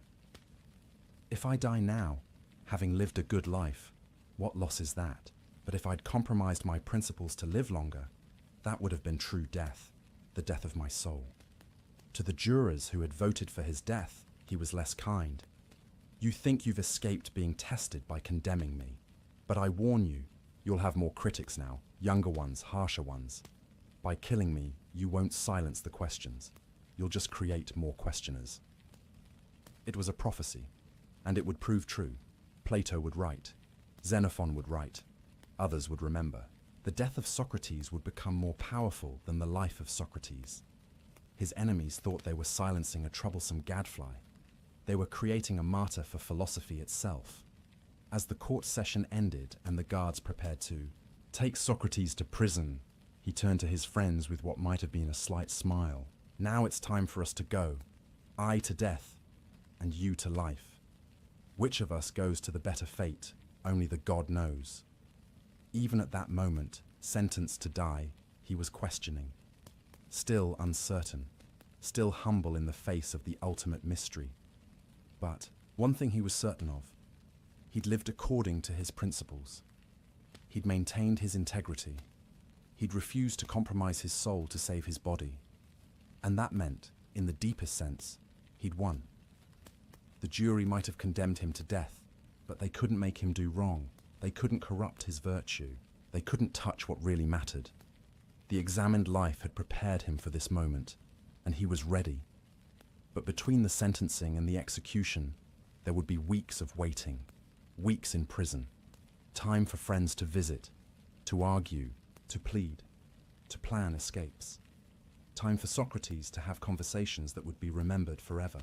Time for one particular dream, mysterious and symbolic, that would reveal something about what he was feeling beneath that philosophical calm. Time for temptation. Time for final tests. Time for goodbyes. And time, on that last night, for the deepest sleep a condemned man had ever slept. The prison is quiet now. It's early morning, that liminal time between night and dawn, when the world holds its breath. The stone walls are cold, the light still grey and uncertain. And in this silence, Socrates is asleep. His friend Crito sits, watching him, as we mentioned at the beginning of our story. But what we didn't tell you yet is what Socrates was dreaming. What vision came to him in that prison cell, in those weeks between his trial and his execution. Dreams fascinated the ancient Greeks in ways we might struggle to understand today. They weren't simply random firing of neurons, the brain processing daily events. Dreams were messages, prophecies, windows into a reality deeper than the waking world. The gods spoke through dreams. The dead visited in dreams. Your dreams could tell you the future, warn you of danger, reveal hidden truths. So when Socrates had a particular dream during his imprisonment, and when he chose to tell people about it, they paid attention. They try to interpret it. And we should too, because this dream reveals something important about what Socrates was feeling beneath his philosophical composure. The dream was simple on the surface, but rich with symbolism. Socrates dreamed that a woman came to him. She was beautiful, dressed in white robes, and she spoke to him, quoting a line from Homer's Iliad. "On the third day, you will reach fertile Phthia." That's it. That's the whole dream. A beautiful woman, in white, a quote from Homer, a mention of Phthia and the third day. But let's unpack what this meant, because every element carries weight. First, the woman in white. White was associated with purity, with the divine, with death. White robes were what you wore for religious ceremonies, for funerals. So already, the imagery suggests something sacred, something connected to the boundary between life and death. Then there's the quote itself, from the Iliad. It's what Achilles says, or at least what Homer imagines Achilles thinking, when he's angry at Agamemnon and considering abandoning the Greek army at Troy. Achilles is furious because Agamemnon has dishonored him, taken his war prize, treated him unjustly.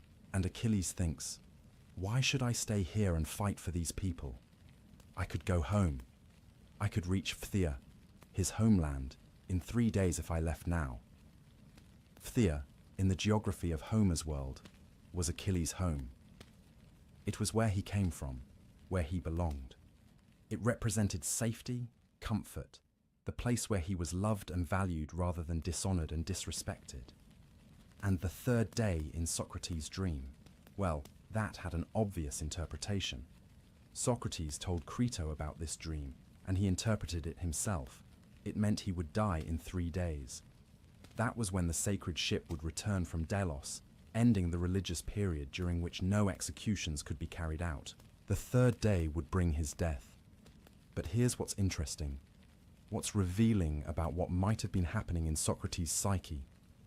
Why did his dreaming mind choose this particular quote? Why Achilles and Phthia? Why this image of going home? Because Achilles' situation in that moment has parallels to Socrates' situation. Achilles has been dishonored by the very people he's been serving. He's been fighting for the Greek army, risking his life, demonstrating his excellence in battle. And how do they repay him? By treating him unjustly, by taking what's rightfully his, by disrespecting him in front of everyone. Sound familiar? Socrates had spent his life serving Athens, trying to make his fellow citizens better, stinging them awake to examine their lives. And how did Athens repay him? By putting him on trial, convicting him on false charges, sentencing him to death. In the Iliad, Achilles has a choice. He can stay and fight, achieving glory but dying young. Or he can go home to Phthia, living a long, comfortable life, but being forgotten by history. His mother, the goddess Thetis, has told him this explicitly. 2 fates await you. Choose. And Socrates, in his prison cell, faced a similar choice, didn't he? He could escape. His friends were offering him that option, and we'll hear more about that soon. He could flee to Thessaly, which was, coincidentally, the region where historical Phthia was located. He could go home, metaphorically speaking, return to safety and comfort, live out his remaining years in peace, or he could stay, face death, achieve the kind of immortality that comes from dying for your principles. So the dream reveals something.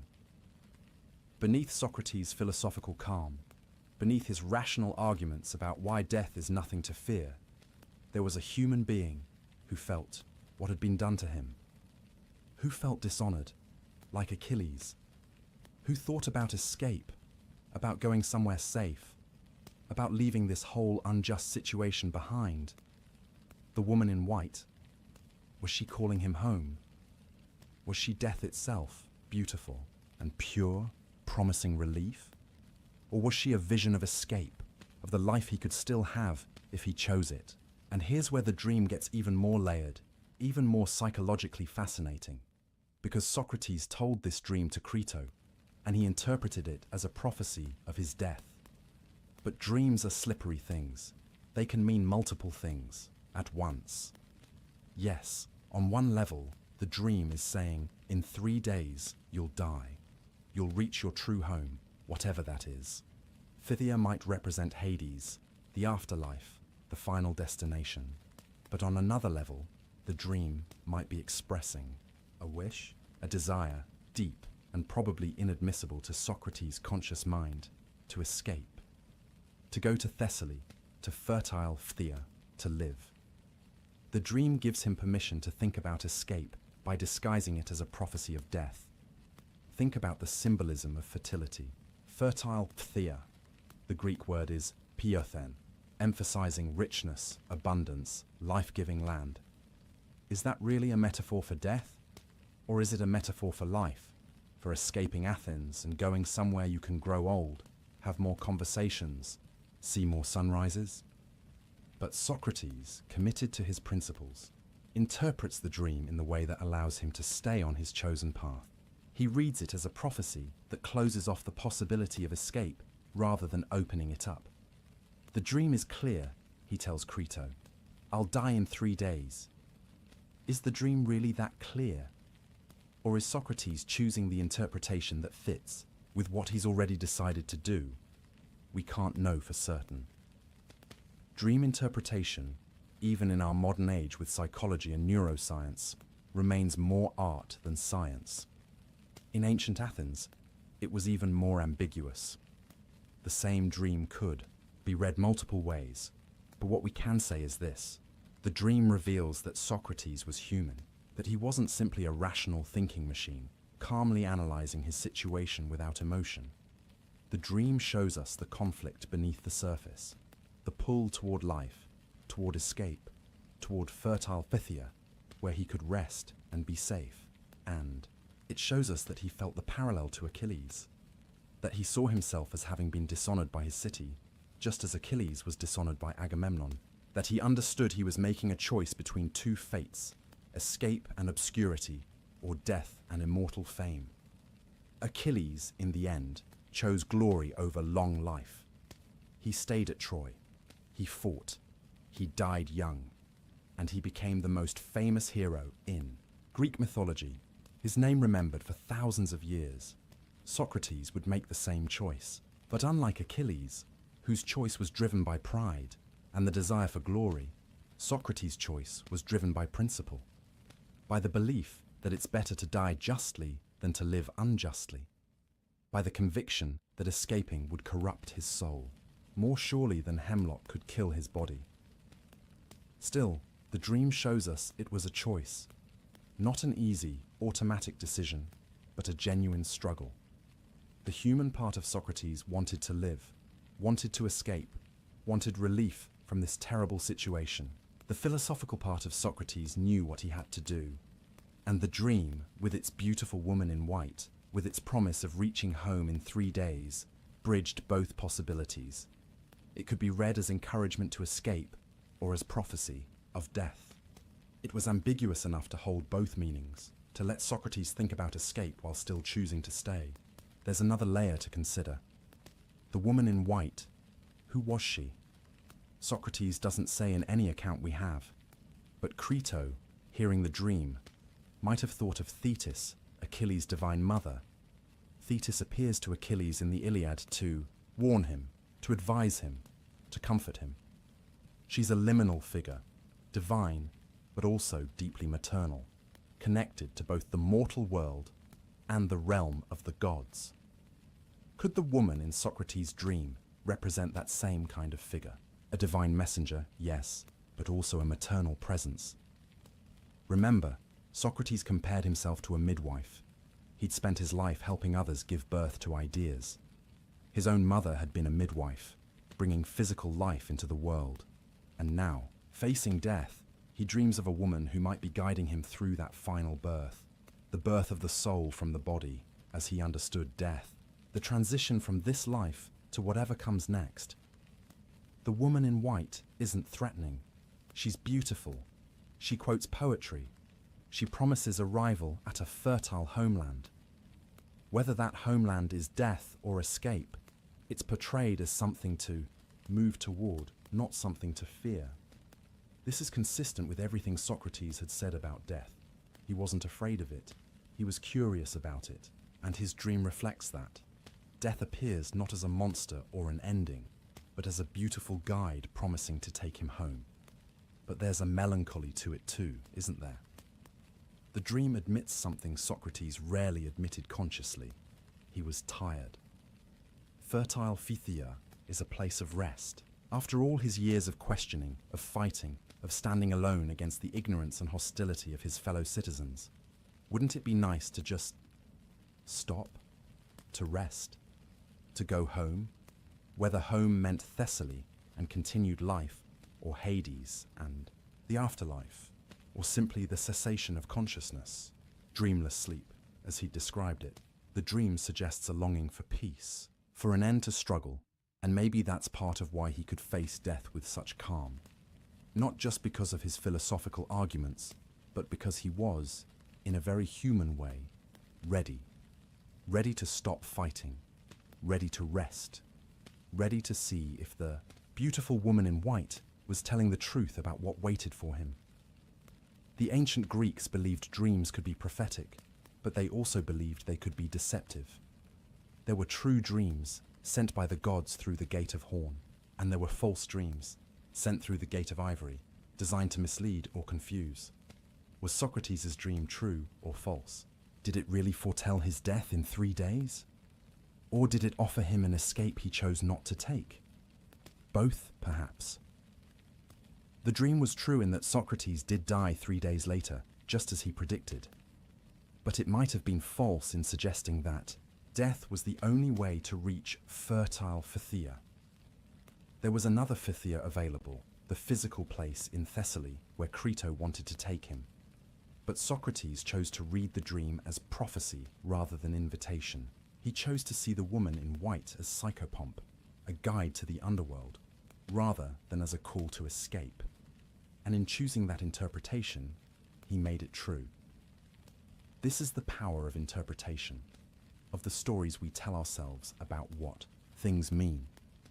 Socrates could have used the dream as justification to escape. The gods are telling me to go to Phthia, to Thessaly. He could have read it that way. Many might have. Instead, he used it as confirmation of his chosen path.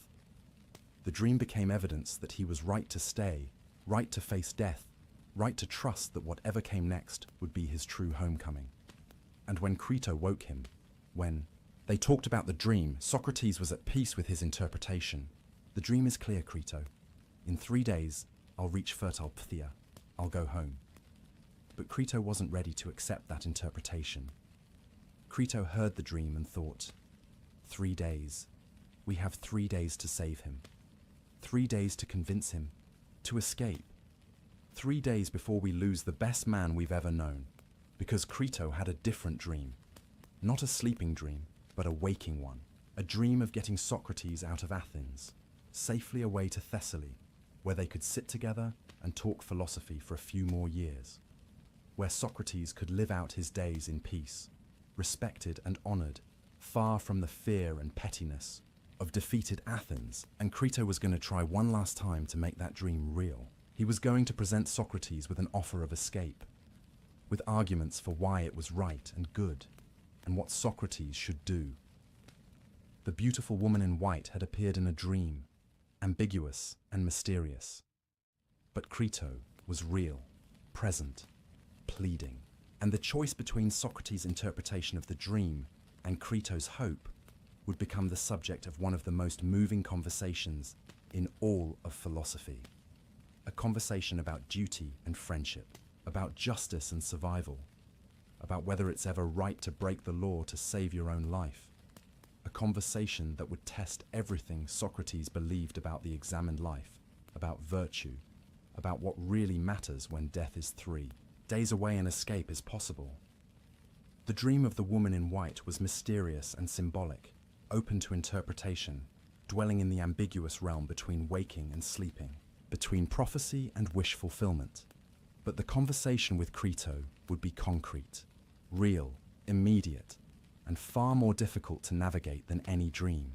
Because in dreams, you're alone with your subconscious, your wishes, your fears. But when you wake up, you're confronted with the people who love you, who want you to live, who think they know what's best for you, even when you've chosen differently. And that's a test no philosophy can fully prepare you for. When Socrates finally wakes from his dream, the first thing he sees is Crito's face.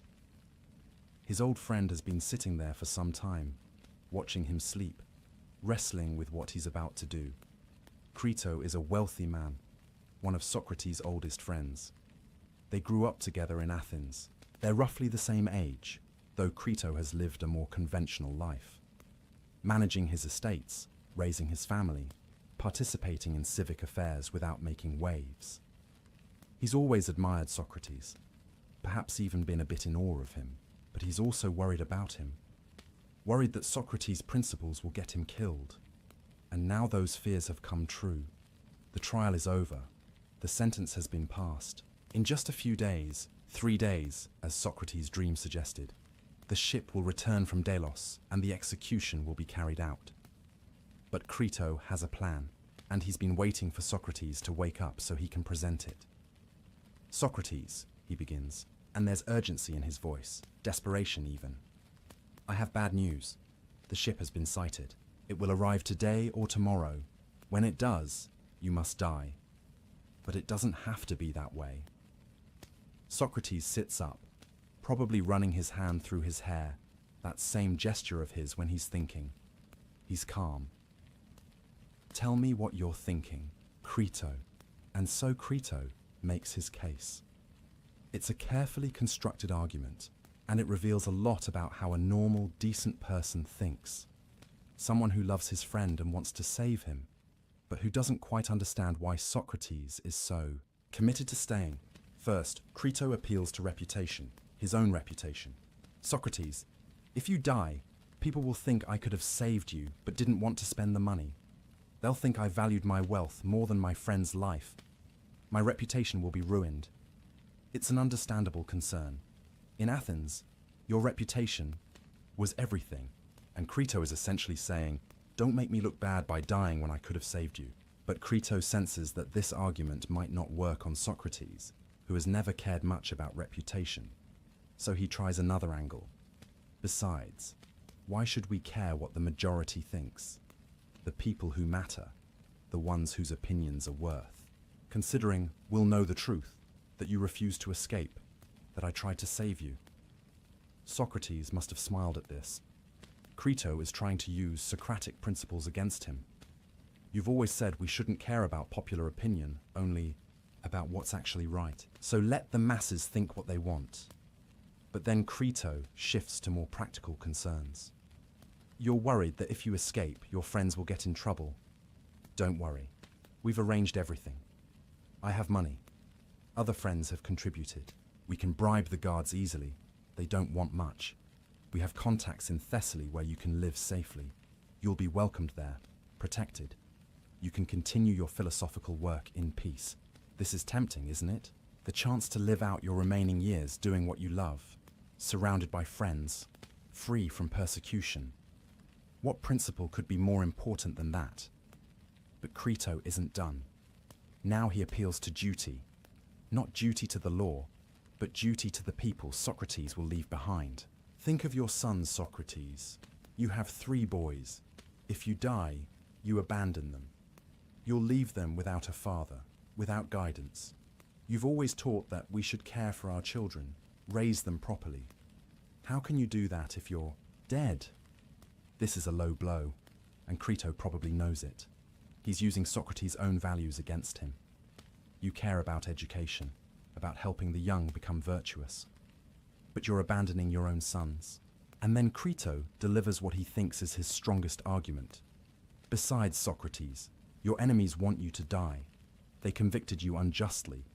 Why should you cooperate with injustice? Why should you help your enemies achieve their unjust goals? By staying here and dying, you're making it easy for them. You're practically committing suicide, doing their work for them. Let that sink in. Crito is arguing that accepting an unjust death sentence is itself unjust, that Socrates has a duty to resist, to escape, to deny his enemies their victory. Please, Socrates, Crito concludes, and you can hear the emotion in his voice now. all the careful arguments giving way to simple human pleading. Please, don't choose death when you could choose life. Don't choose to orphan your sons. Don't abandon your friends. Don't give your enemies what they want. Save yourself. It's not too late. Imagine that moment, your oldest friend, a good man who loves you, begging you to save your own life, offering you an escape, a way out, a chance to continue doing what you love in safety and comfort. And all you have to do is walk out of this prison cell. What would you do? Socrates takes his time responding. This isn't a casual conversation in the agora with a stranger. This is his friend. These arguments deserve serious consideration. But as he begins to speak, it becomes clear that his mind is already made up. And what he's about to do is show Crito and us why principles matter more than life itself. Crito, my dear friend, he begins gently. Your eagerness to help me is admirable, but we can't decide this based on emotion or fear. We have to examine it rationally. We have to think it through using the same principles we've always held. And then, Socrates does something remarkable. He examines the question of whether he should escape using the very method he's used his whole life. He questions, he probes, he looks for contradictions and principles. First, he says, you mentioned reputation. You're worried about what people, they will think. But Crito, when have we ever cared about majority opinion? The majority can't make us wise or foolish. They can't make us good or bad. They can kill us, yes, but they can't touch what really matters, our souls. So why should their opinion influence this decision? Crito nods. He can't argue with this. It's what Socrates has always taught. So we should only care about the opinions of people who understand these matters, people who understand justice and right action. And what do those people say? They say we should never do wrong, never under any circumstances. Agreed? Agreed, Crito says. And we've always believed that doing wrong is bad for the person who does it, yes? That injustice harms the soul of the unjust person more than anything else. Yes, we've always said that. And we've also agreed that we should never return wrong for wrong, never commit injustice even in response to injustice. Even if someone hurts us unjustly, we shouldn't hurt them back, because that would be doing wrong ourselves, right? Crito hesitates. This is harder to accept. It goes against every instinct for revenge, for justice as retaliation. But it's what Socrates has always taught. Yes, that's what we've said. Good. Then we agree on our principles.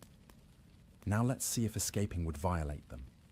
And here's where Socrates' argument becomes brilliant and strange. He asks Crito to imagine that the laws of Athens themselves could speak. Imagine that as he's about to escape, the laws appear before him personified, and they ask him, Socrates, what are you doing? Are you trying to destroy us?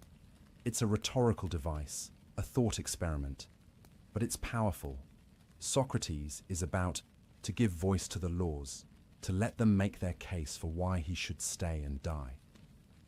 The laws speak. Socrates, we brought you into the world. Through us, your parents married legally and had you. We educated you. We gave you the framework within which you lived your entire life. We protected you. We gave you the freedom to pursue philosophy. We never forced you to stay in Athens. You could have left at any time if you disagreed with us. But you stayed. For 70 years you lived under our protection, raised your family here, did your work here. Doesn't that imply an agreement, a covenant? Socrates is essentially arguing that by living in Athens his whole life, by participating in its civic life, by raising his children there, he entered into an implicit contract with the city's laws. And that contract binds him even. Now, the laws continue. If you escape now, Socrates, you'll be breaking that agreement. You'll be saying that the laws apply to everyone except you. You participated in the trial. You had your chance to defend yourself. The jury voted. And now, because you don't like the outcome, you want to ignore the law and escape. How is that different from what you've spent your life arguing against, people who think the rules don't apply to them? It's a powerful argument. Socrates has spent his life insisting that virtue matters, that we should care about justice, that we should examine our actions. How can he now act unjustly by breaking the law, even an unjust law? But the law is unjust, Crito might interject. You were wrongly convicted, and here's Socrates' response. Yes, the jury applied the law unjustly. The men who accused me acted unjustly. But the law itself is not unjust. The law that requires a fair trial, that's just. The men who violated it in spirit are unjust. But I can't fix that injustice by committing another injustice. I can't break the law to protest how the law was broken in my case. Think about what Socrates is saying. He's making a distinction between the law as a system and the particular application of that law by imperfect humans. The system is worth preserving, even when individuals within that system act badly. If he escapes, he's not just saving his own life, he's undermining the entire legal system. He's saying that anyone who disagrees with a verdict can simply ignore it. He's weakening the rule of law itself, the thing that makes Athens a civilization rather than an anarchy. The personified laws make this explicit. Socrates, if you escape, where will you go? To Thessaly, as Crito suggests. What will you say to the people there?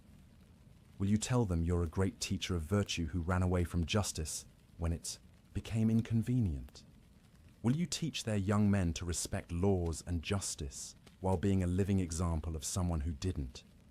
And what about your own sons? You think you're abandoning them by dying. At least if you die here, legally, accepting your sentence, they'll have a father they can respect, a father who lived by his principles to the end. But if you escape, you make yourself a fugitive. You teach your sons that principles don't matter.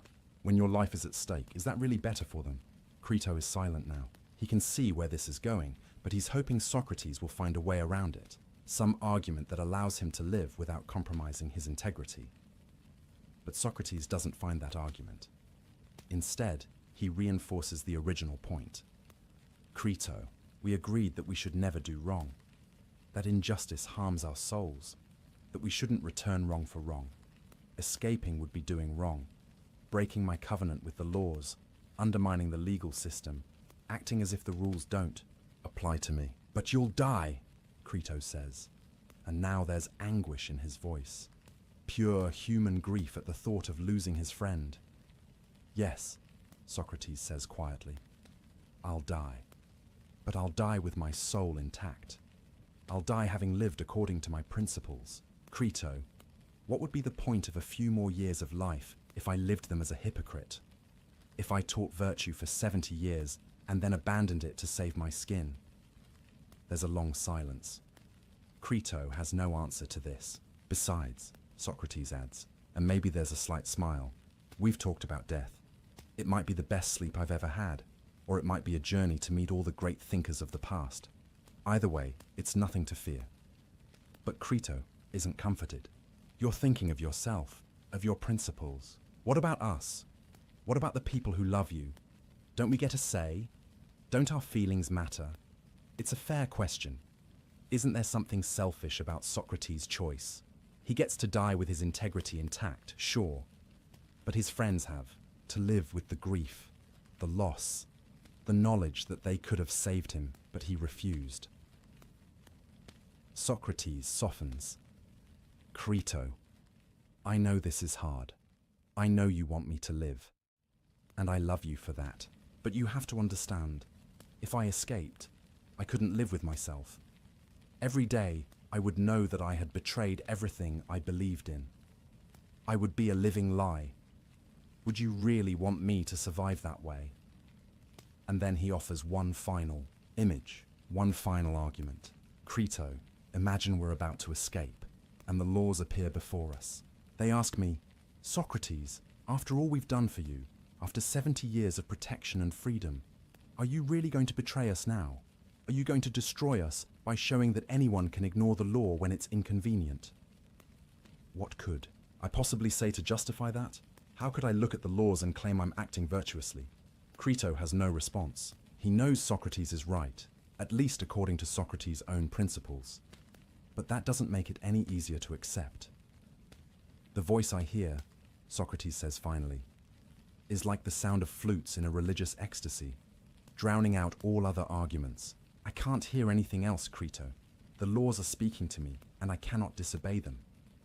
It's almost mystical, this language.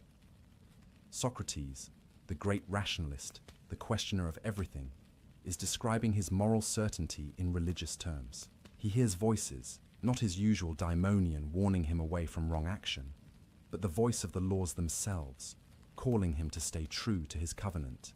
And Crito, faced with this absolute conviction, this unshakable commitment to principle, can only surrender. If you say so, Socrates, then I have nothing more to say, but it breaks my heart. I know, dear friend, I know. They sit together in silence for a while. The conversation is over. The decision is made. There will be no escape. Socrates will face his execution with the same integrity he's shown his entire life. But what this conversation reveals, what Crito's temptation exposed, is just how strong Socrates' principles really were. It's one thing to talk about virtue and justice in the abstract, in the agora, when you're not facing death.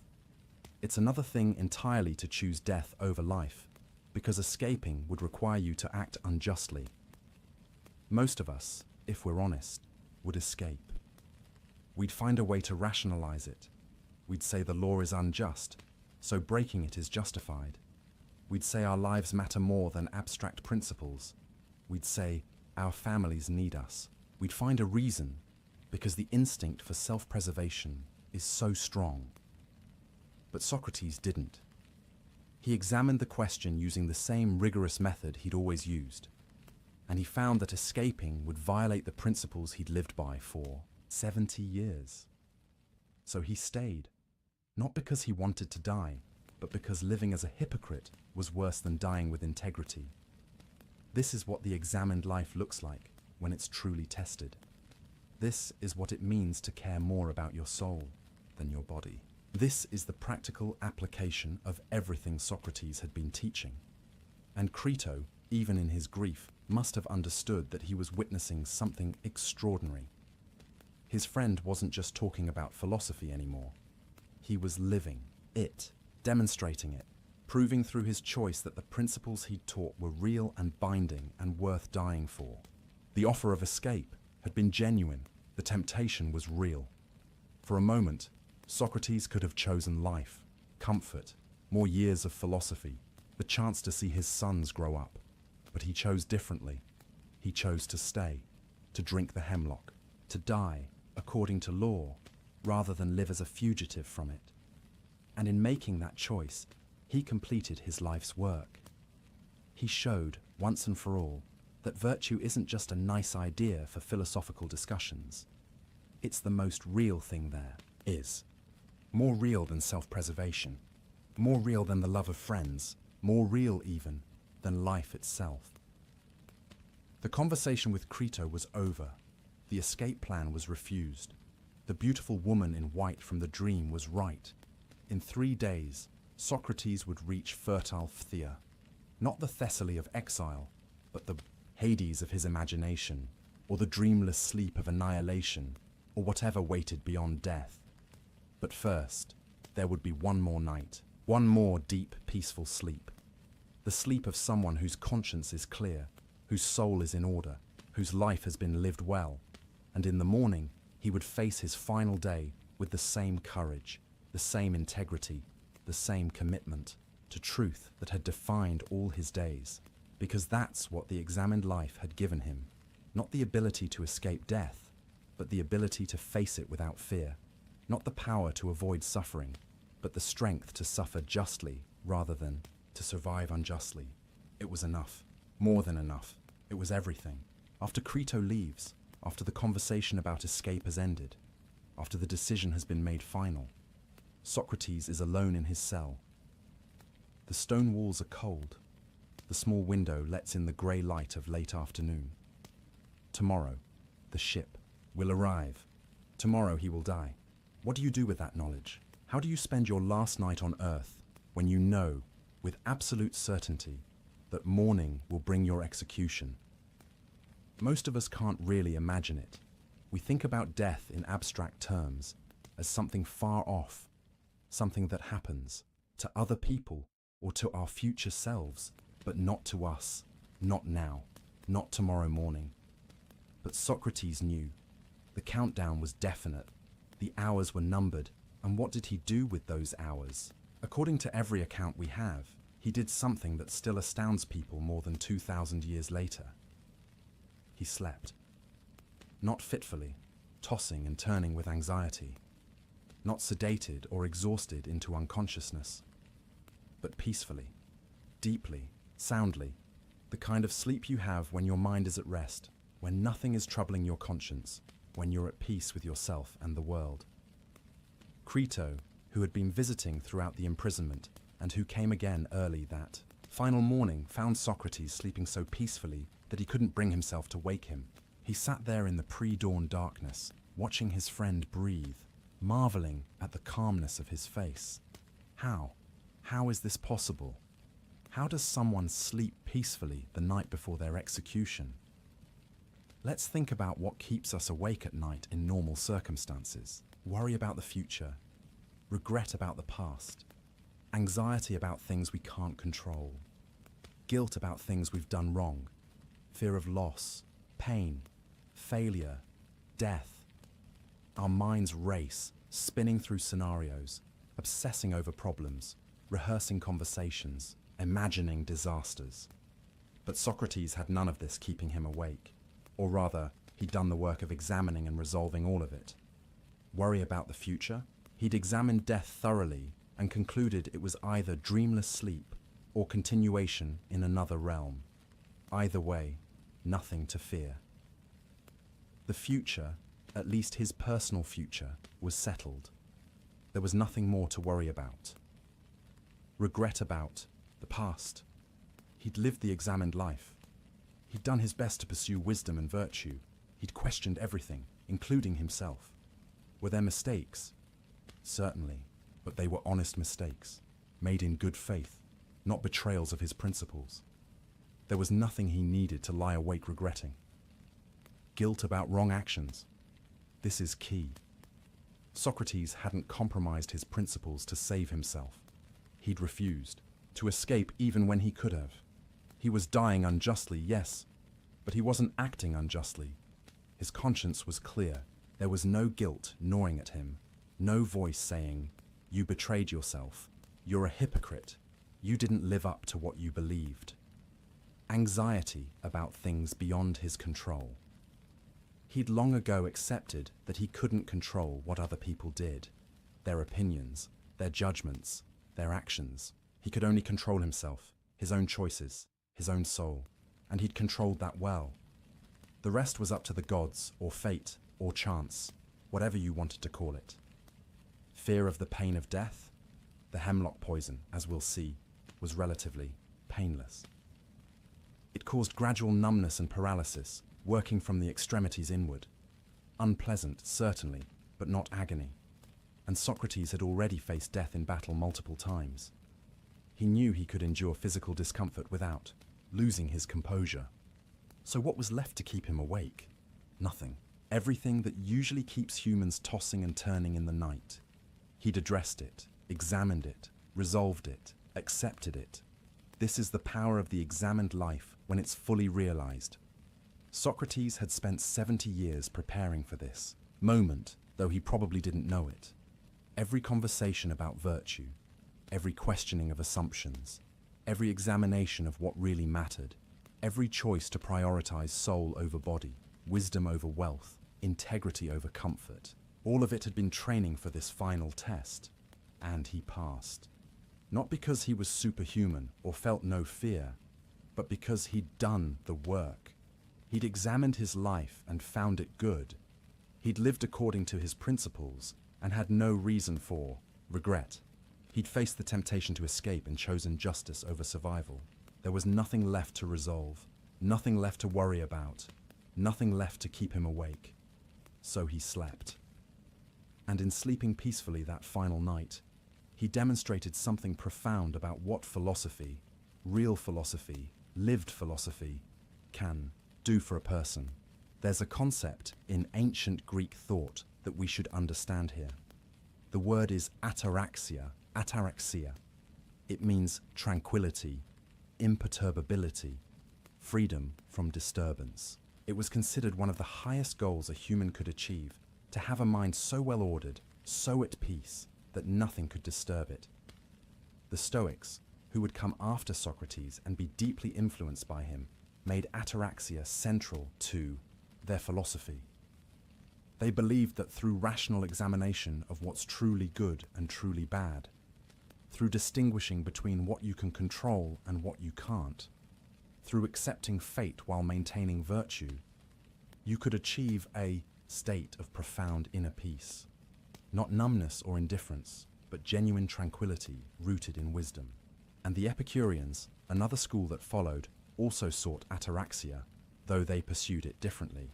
They thought that by understanding the nature of the world, by recognizing that the gods don't intervene in human affairs, by accepting that death is simply the cessation of sensation, you could free yourself from the fears and superstitions that disturb most people's peace. Both schools, different as they were, agreed on this. The goal was peace of mind, and both looked back to Socrates as an example of someone who had achieved it, because there he was, sleeping peacefully in his cell, while his friends sat vigil with tear-stained faces. There he was, facing certain death in the morning, and resting as soundly as a child. This wasn't insensitivity or delusion. Socrates wasn't pretending the execution wasn't happening. He wasn't in denial. He'd examined the situation fully, rationally, from every angle, and having examined it, having made his choice, having done what he believed was right, he had achieved perfect peace. Think about how different this is from how most of us face much smaller challenges. We have a difficult conversation coming up, and we lie awake rehearsing what to say. We have a medical test scheduled, and we can't sleep for worrying about the results. We have a decision to make, and we toss and turn, weighing the options. But Socrates, facing the ultimate challenge, death itself, slept peacefully, because he'd already done the work. He'd already weighed the options, made the decision, aligned his actions with his principles. There was nothing left to agonize over. This is what the examined life offers, not a life free from challenges or difficulties or even death, but a life where you've done the work of figuring out what matters, what doesn't, and how to act accordingly. And having done that work, you can rest, even on your final night, even when tomorrow brings hemlock. There's also something deeply beautiful about Crito watching him sleep. Think about that scene from Crito's perspective. He's about to lose his oldest friend. He's tried everything he can think of to save him. He's pleaded, argued, offered escape, used every rhetorical tool available. And Socrates has said no to all of it. Crito must be devastated, angry maybe at Socrates' stubbornness, confused about why principles matter more than life, grieving for the conversations they'll never have, the years they won't spend together, the world that will be diminished when Socrates is gone. And yet, watching Socrates sleep so peacefully, Crito can't help but feel a kind of awe, because he's witnessing something rare and precious. He's seeing what it looks like when someone has truly mastered themselves, when fear has no power, when conscience is clear, when the soul is at peace. Crito later told people about this moment. He said it moved him profoundly, seeing Socrates sleep so well. It confirmed something he'd always believed about his friend, but had never seen demonstrated so clearly. That Socrates had achieved a kind of wisdom that transcended normal human anxieties. And perhaps Crito also understood in that moment why Socrates had to refuse the escape. Because if Socrates had escaped, if he'd saved his body by compromising his principles, he wouldn't be able to sleep like this. He'd lie awake tormented by guilt, by the knowledge that he'd betrayed everything he believed in. He'd have his life, but he'd lose his peace. Better to die peacefully than to live in turmoil. Better to face tomorrow with a clear conscience than to escape into years of regret. This is what Socrates had tried to explain to Crito during their conversation, that there are things worse than death, that living as a hypocrite, betraying your principles, corrupting your soul, these are the real disasters. Death is just a transition, probably a good one, but spiritual corruption, moral compromise, the death of integrity, that's the real death, and it's one you have to live with every day afterward. Socrates had chosen to keep his soul intact, and because of that choice, he could sleep. His body might die tomorrow, but his soul was healthy, strong, at peace, and in the hierarchy of values he'd spent his life articulating, that was what mattered. There's a parallel worth noting here with something Socrates had said years earlier about sleep and death. He'd described dreamless sleep as one of the most pleasant experiences a person can have. The kind of sleep where you close your eyes and open them, and it feels like no time has passed, no dreams have occurred, just pure, undisturbed rest. He'd said that if death was like that, eternal, dreamless sleep, it would be wonderful. Think about your best night of sleep ever. Deep, restorative, peaceful, no nightmares, no waking, just perfect rest. If death is that, infinitely extended, how is that frightening? And now, on his final night, Socrates was experiencing exactly that kind of sleep. Deep, dreamless, peaceful. Was this a preview, a taste of what death might be like? If so, it was nothing to fear. It was actually quite pleasant. Or maybe, if death turned out to be continuation rather than cessation, the peaceful sleep was Socrates' way of showing that he had no fear of that possibility either. He wasn't staying awake fretting about the afterlife, worrying about judgment or punishment, or whether he'd measure up. He'd lived well. If there was an afterlife with judgment, he was ready for it. Either way, he could rest. And rest he did. There's something else worth considering about sleep as a metaphor for death. Sleep is a kind of daily death, isn't it? Every night, we lose consciousness. We cease to be aware of the world around us. We're vulnerable, helpless, essentially dead to the waking world for hours at a time. And yet we do this willingly, eagerly even. We look forward to sleep. We crave it when we're tired. We create comfortable beds and quiet rooms specifically to facilitate sleep. We don't lie awake thinking, if I go to sleep, I'll lose consciousness and that's terrifying. We just sleep. Why? Because we've done it before, because we wake up refreshed, because sleep is natural and necessary and good. Socrates might have been thinking about this parallel. If we can trust sleep, this daily mini-death, why can't we trust death, the final sleep? If every night we surrender consciousness without fear, why should the final surrender be different? Unless, of course, death isn't sleep at all, but awakening. In which case, Socrates would wake from this final night into something even more interesting than another day in Athens. He'd wake into whatever reality lay beyond the physical world. And that prospect didn't frighten him either. It intrigued him, so he slept. Peacefully, deeply, without worry or fear or regret. The sleep of someone who has lived well and is ready for whatever comes next. And as the night passed, as the stars wheeled overhead and the moon set and the first grey light of dawn began to touch the horizon, Socrates slept on, his breathing steady, his face calm, no nightmares troubling him, no anxiety keeping him awake. Crito sat watching, perhaps dozing himself occasionally, then waking with a start to check if Socrates was still there, still breathing, still with him for a few more hours. And when the sun finally rose, when the light grew strong enough to fill the cell, when the sounds of Athens waking began to filter through the small window, Crito still couldn't bring himself to wake his friend. Let him have this last bit of peace, this final deep sleep. Let him rest as long as possible before the day's grim business begins. But eventually, sounds came from outside the cell. Footsteps, voices, the guards moving about, the prison official who would oversee the execution preparing for his duties. The morning was advancing, The ship from Delos must have arrived, or would arrive soon. It was time. Time for Socrates to wake. Time for the final conversations, the final preparations, the final hours. Crito leaned forward. He probably put his hand on Socrates' shoulder gently. "Socrates," he said quietly, "it's morning. It's time to wake up." And Socrates opened his eyes, not startled or disoriented, but calmly, as one wakes from a good night's sleep. He looked at Crito. Maybe he smiled slightly. "Good morning, my friend," he might have said. "Is it time?" "Yes," Crito answered, and his voice probably broke a little.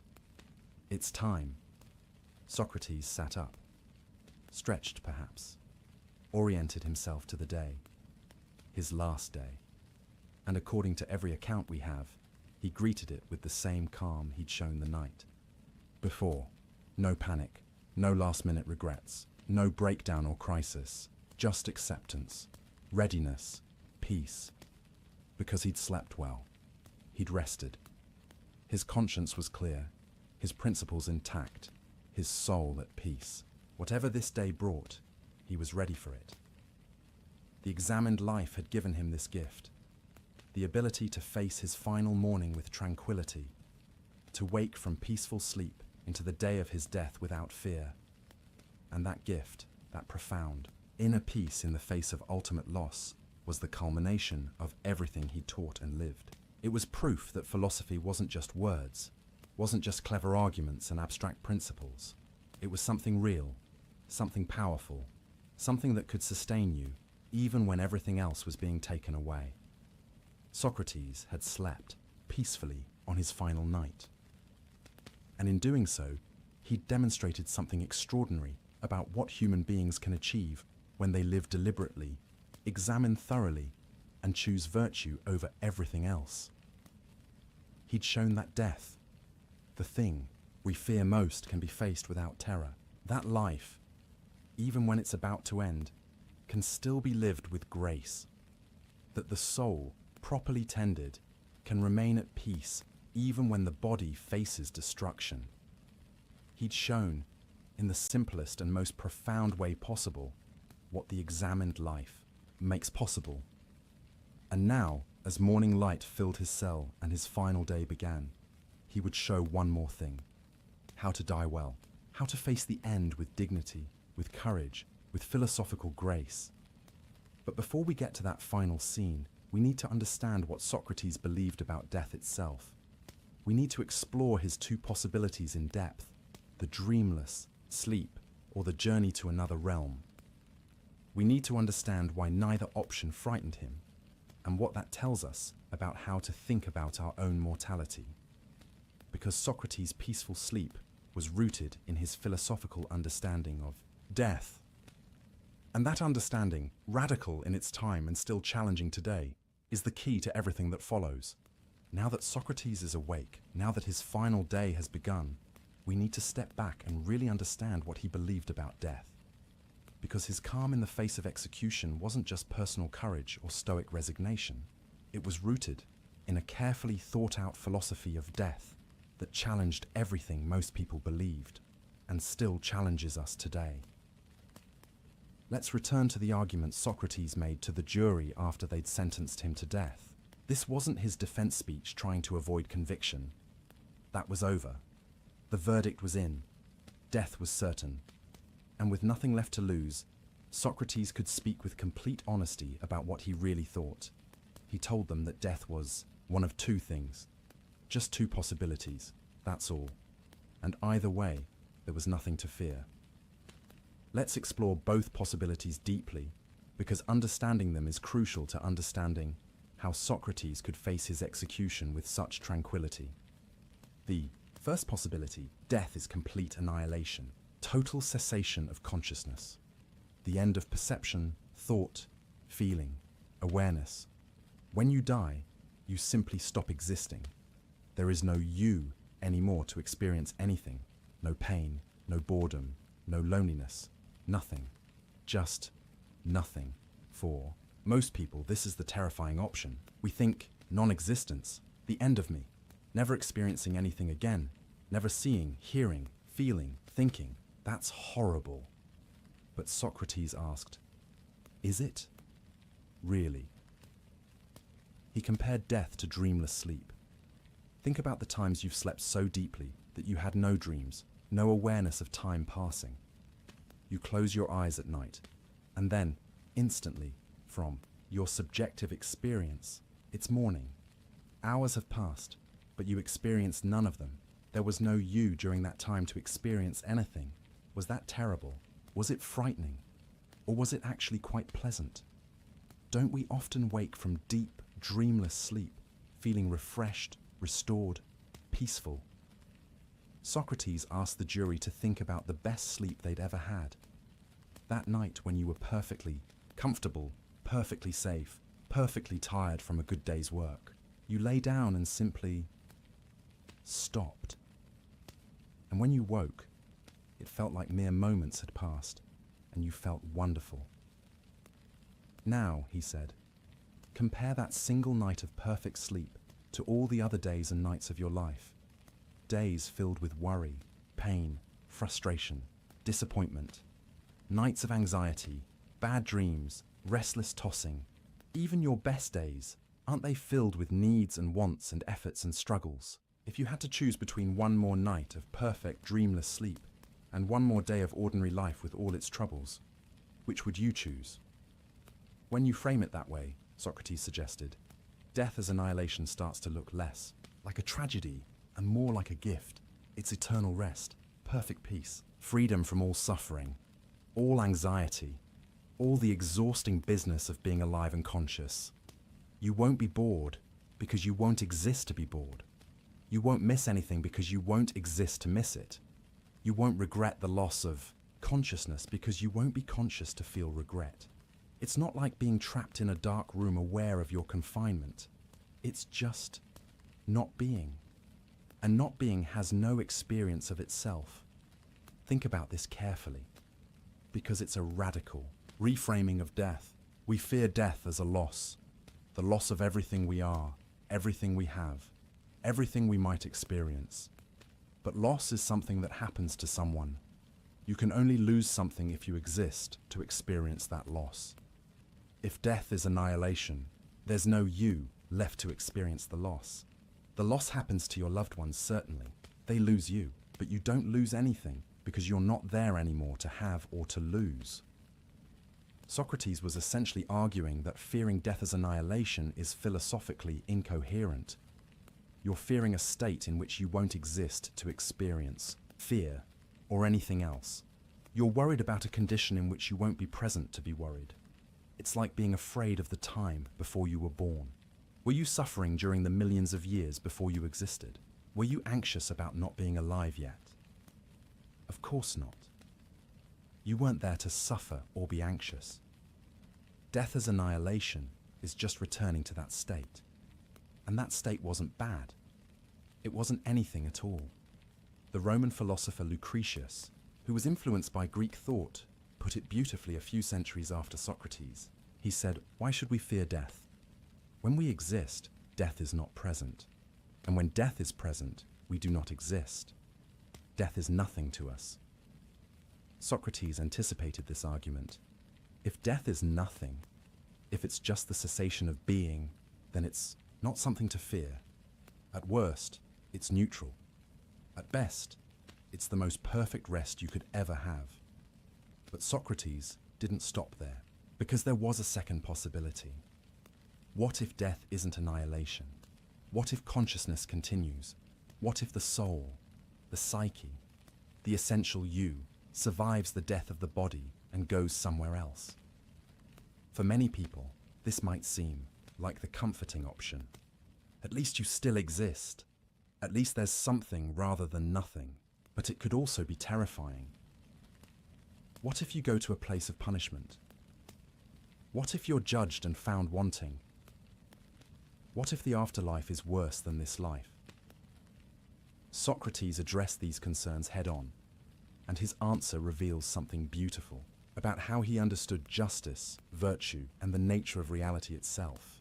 He said, "If there is an afterlife, If consciousness continues after death, then I'm going to Hades, the Greek underworld, where all the dead were believed to go. And what's in Hades? According to the traditional stories, the place is ruled by just judges: Minos, Rhadamanthus, Aeacus. These were legendary figures known for their fairness and wisdom. So if I go there, Socrates reasoned, I'll be judged justly, not by corrupt politicians or frightened mobs, but by truly just judges who can see into my soul and know what I really am. And that prospect didn't frighten Socrates at all. In fact, it excited him, because he believed he'd lived a good life, not a perfect life. He never claimed perfection, but a life devoted to virtue, to truth-seeking, to helping others examine their lives. If his soul was going to be judged by truly just judges, he was confident the judgment would be fair. Think about what this reveals. Socrates wasn't afraid of divine judgment because he had examined his own life thoroughly. He knew himself. He'd spent 70 years questioning his own motives, examining his own actions, checking whether he was living according to his principles. He wasn't perfect, but he was honest, and he believed that genuine, examined honesty was what mattered. If you've spent your life lying to yourself, pretending to be virtuous while acting viciously, then yes, you should fear judgment, because judgment will reveal the truth you've been hiding from. But if you've lived the examined life, if you've been honest with yourself about your flaws and worked to improve, if you've tried genuinely to be good rather than merely to appear good, then judgment is nothing to fear. It's just truth-telling, and truth is what philosophers seek. So that was Socrates' first reason not to fear an afterlife with judgment. He'd lived well enough that he had nothing to hide from just judges. But there was more. There was something that excited him about the possibility of an afterlife, something that made him almost eager for death if this was what awaited him. All the dead are in Hades. All of them. Every person who ever lived and died before you, which means, and this is what made Socrates' eyes light up when he talked about it, he would get to meet all the great thinkers and heroes of the past. Homer, the legendary poet whose works defined Greek culture.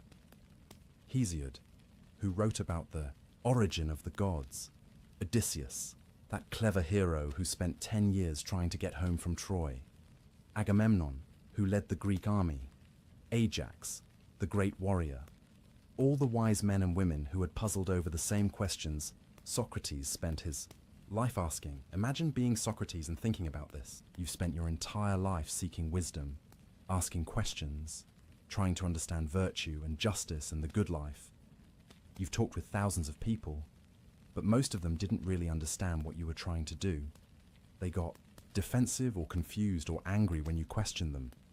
But in Hades, you'd be surrounded by the greatest minds in history, and you'd have eternity to talk with them. No interruptions for meals or sleep or bodily needs, because you wouldn't have a body anymore. Just pure conversation, pure thought, pure philosophical inquiry, forever. For Socrates, this sounded like paradise. This was his idea of heaven, not harps and clouds, but endless philosophical dialogue with the most interesting people who ever lived. And here's the best part. According to Socrates, they don't execute you in Hades for asking annoying questions. He'd be free to do what got him killed in Athens. Question everyone, examine every claim, pursue truth relentlessly, without any risk of being silenced. He could ask Odysseus whether he really was as wise as Homer claimed. He could question the famous lawmakers about whether they truly understood justice. He could spend centuries just exploring the meaning of courage with Achilles and Ajax. The work he'd started in Athens could continue forever, but without all the inconvenient limitations of having a body. Can you hear the genuine excitement in this? Socrates wasn't just making the best of a bad situation, wasn't just rationalizing away his fear. He was genuinely intrigued by the possibility of death as continuation. If that's what death was, it might actually be better than life. And he pointed out something else interesting. In Athens, His questioning had made him enemies.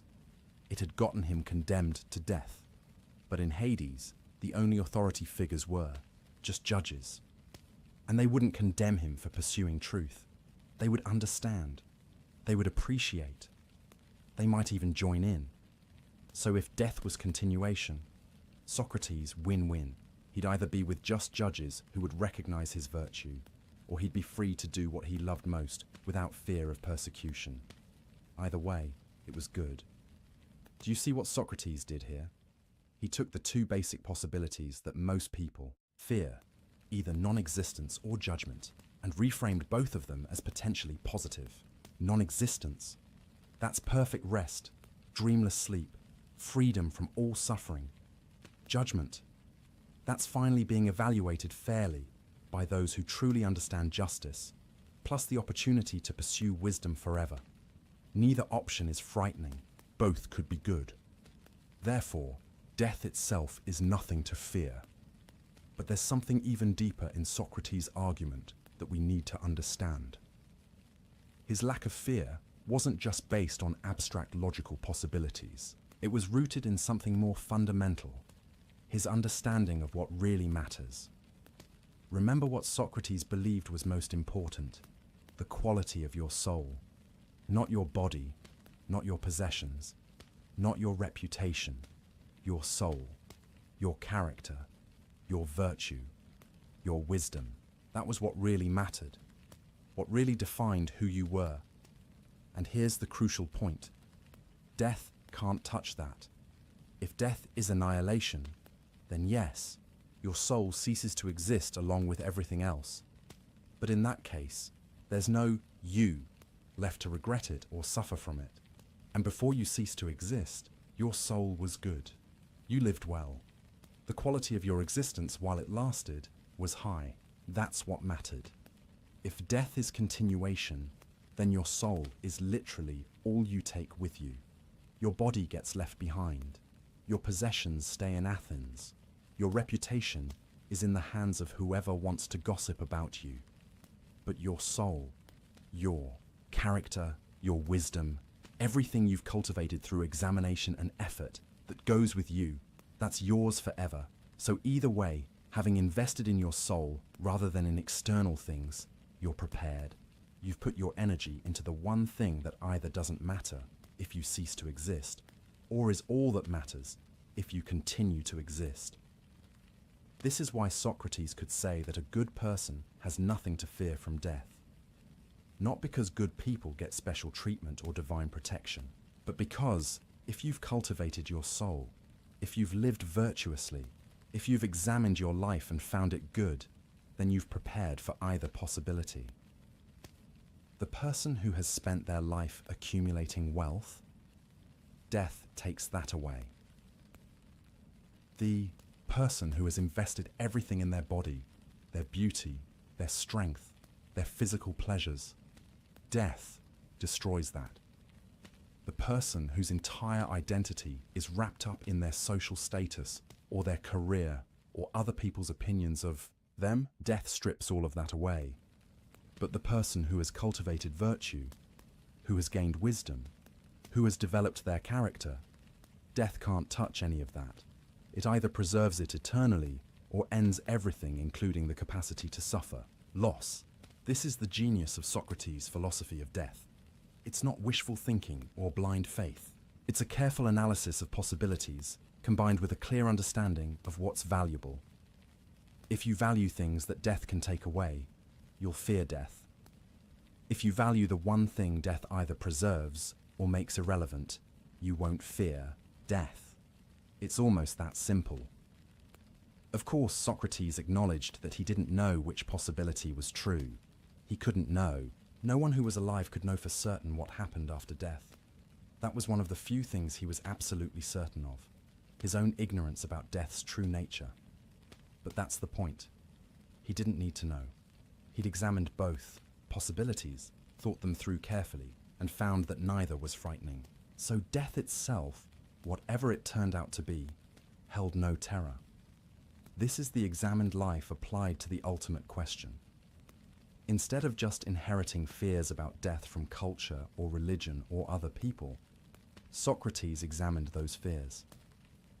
He looked at what death might actually be, thought through the implications of each possibility, and realized that there was nothing there that should frighten a person who had lived well.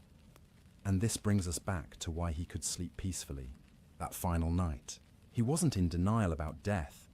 He wasn't pretending it wasn't happening or suppressing his fear. He had genuinely examined death, understood it as well as anyone could, and concluded that it was, at worst, nothing, and, at best, wonderful. So, why not sleep? Why lie awake worrying about something that might be perfect rest, or might be the greatest adventure? Why fear losing consciousness when that's either the end and thus not fearful, or the beginning of something better? The examined life had given him this gift. The ability to think clearly about death without panic, to analyze it rationally, to strip away the culturally inherited fears and see what was really there.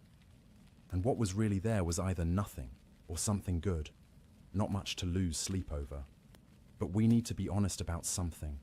This works if, and only if, you've lived well. Socrates' calm in the face of death was rooted in his confidence that he'd cultivated his soul, that he'd lived virtuously, that he had nothing to be ashamed of before just judges. What if you haven't? What if you've spent your life pursuing wealth and power and pleasure? What if you've betrayed your principles for comfort? What if you've harmed others for personal gain? What if you've lived unexamined, driven by appetites and fears rather than reason and virtue? Then death becomes terrifying. Because if it's annihilation, you've wasted the only existence you had. You spent your one life accumulating things that don't matter, neglecting the one thing that does, your soul. And if it's continuation with judgment, then you face an accounting that you're not prepared for. You've built a soul that's corrupt, weak, driven by base desires rather than wisdom. And that's what you take with you into eternity. Socrates' philosophy of death is comforting, but it's not cheap comfort. It's not, everyone goes to heaven regardless of how they lived. It's, if you live well, examining your life and cultivating virtue, then death holds no terror because you've invested in what matters. The comfort comes from the work. The peace comes from the examination. The fearlessness comes from the virtue. You can't fake it. You can't suddenly adopt this philosophy on your deathbed and expect it to work. It's the culmination of a lifetime of living examined, thinking clearly, choosing virtue over vice, soul over body, truth over comfort. Socrates could face death with calm because he'd spent 70 years preparing for it. Not intentionally preparing for this specific execution. He'd hoped to live longer, but preparing nonetheless, by living the kind of life that made death, whenever it came, nothing to fear. This is what the examined life offers. Not immortality, not escape from death, but the ability to face death without terror, to meet it with curiosity rather than dread, to see it as a friend rather than an enemy, because you've done the work. You've cultivated what matters, you've lived well, and whatever death brings, perfect rest or eternal conversation with the greatest minds in history, you're ready for it. That readiness, that peace, that freedom from fear, that's the gift of philosophy properly lived. That's what Socrates demonstrated in that prison cell. That's why he could sleep peacefully and wake calmly and face his final hours with grace. He'd examined death, found it good, and was ready to experience it. But before he would drink the hemlock, before the final moment came, there would be more conversations, more examinations, more demonstrations of how to live and die with wisdom. Because even in his final hours, Socrates had lessons to teach. There's an aspect of Socrates' philosophy that might seem strange to us, even troubling. But to understand why he could face death not just calmly, but almost eagerly, we need to explore it. This is the idea that the body is a kind of prison for the soul, and that death, which separates soul from body, is actually a liberation. Now, before we go further, we should be clear. This doesn't mean Socrates hated life or was suicidal, or thought existence was inherently bad. He loved good conversation, beautiful ideas, his friends, the city of Athens. He laughed, ate, walked in the sunshine. He appreciated life, but he also believed that the body was, in many ways, an obstacle to what he really wanted to do. And what he really wanted to do was think clearly, pursue wisdom, understand truth. Let's explore this idea carefully, because it's central to understanding his philosophy of death. Think about your typical day. How much of it is consumed by the needs of your body? You wake up and within an hour or so, you're hungry. You need breakfast. Then you need to clean yourself, shower, brush your teeth, attend to basic hygiene. You need to dress yourself appropriately for the weather and social situation. Then, a few hours later, you're hungry again. You need lunch, and you need to go to the bathroom. And maybe you're getting tired. Your body needs rest, even though you just woke up a few hours ago. Or you're getting stiff from sitting, so you need to move around. Or you're cold, or hot, or thirsty, or experiencing some discomfort that demands attention. Then you need dinner, more bathroom trips, more adjustments to your environment to keep your body comfortable. And eventually, whether you want to or not, you need to sleep. Your body shuts down for approximately a third of your life, and there's nothing you can do about it.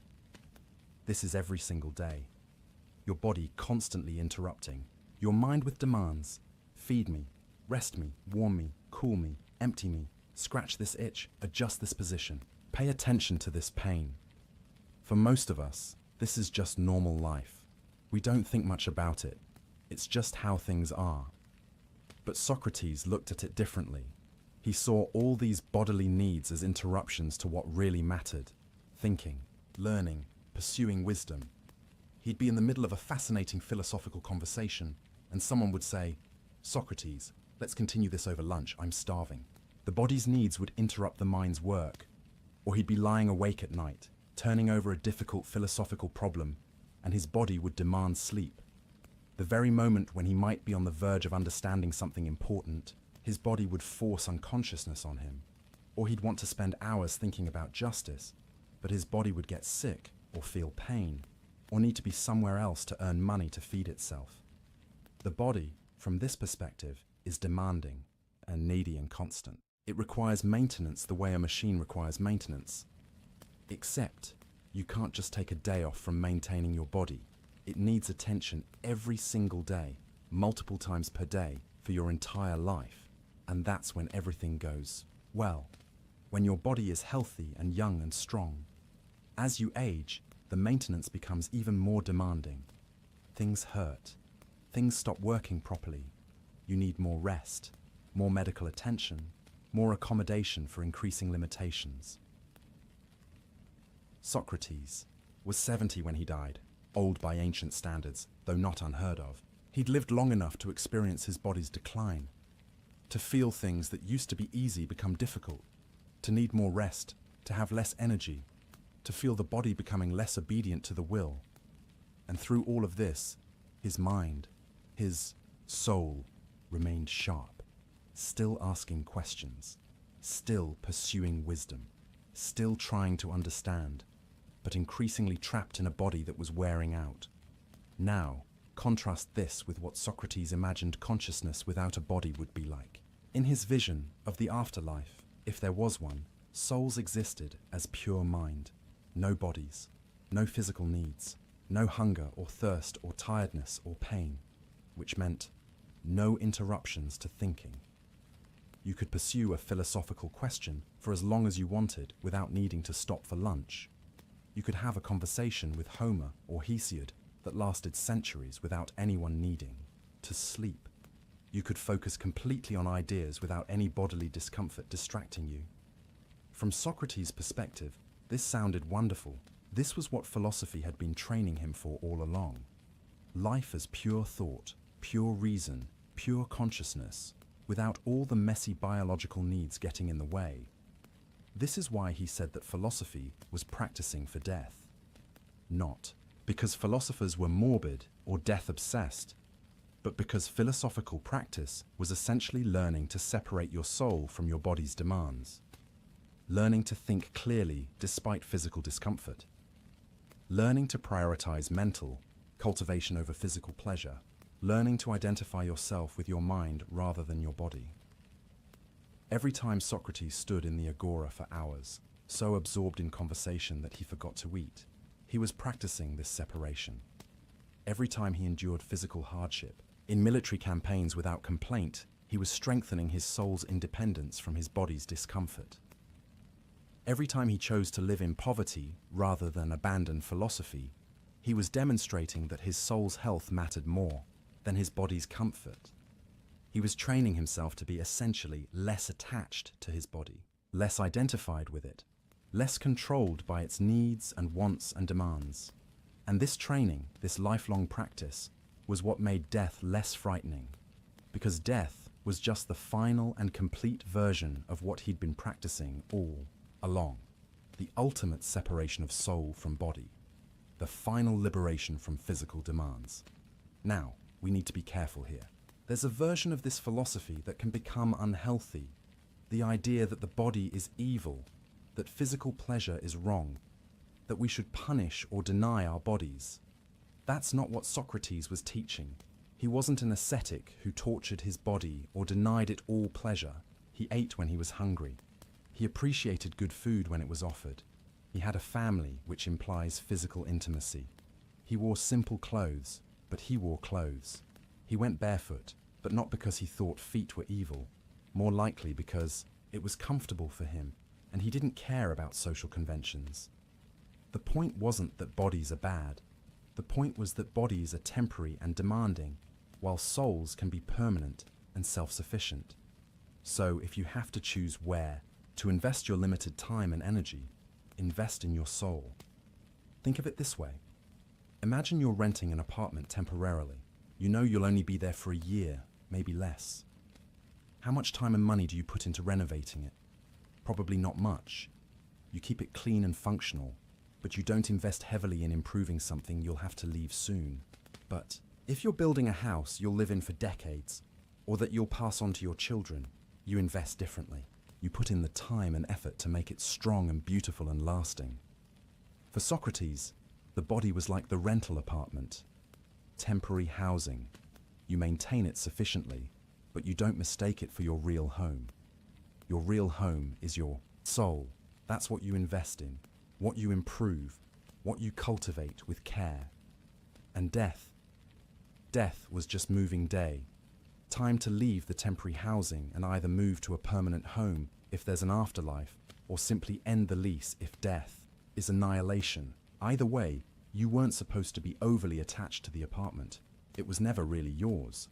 This metaphor helps explain why Socrates could face his execution with equanimity. The state of Athens was going to destroy his body, his temporary housing. So what? He'd known from the beginning it was temporary. He hadn't invested his identity in it. He'd focused on his soul, on cultivating virtue and wisdom, and that couldn't be destroyed by hemlock. There's a story that illustrates this beautifully. During Socrates' imprisonment, a friend came to visit and found him sitting up, rubbing his leg where the chains had been removed. The guard had just taken off the leg irons, and Socrates was experiencing that mixture of pain and pleasure as circulation returned.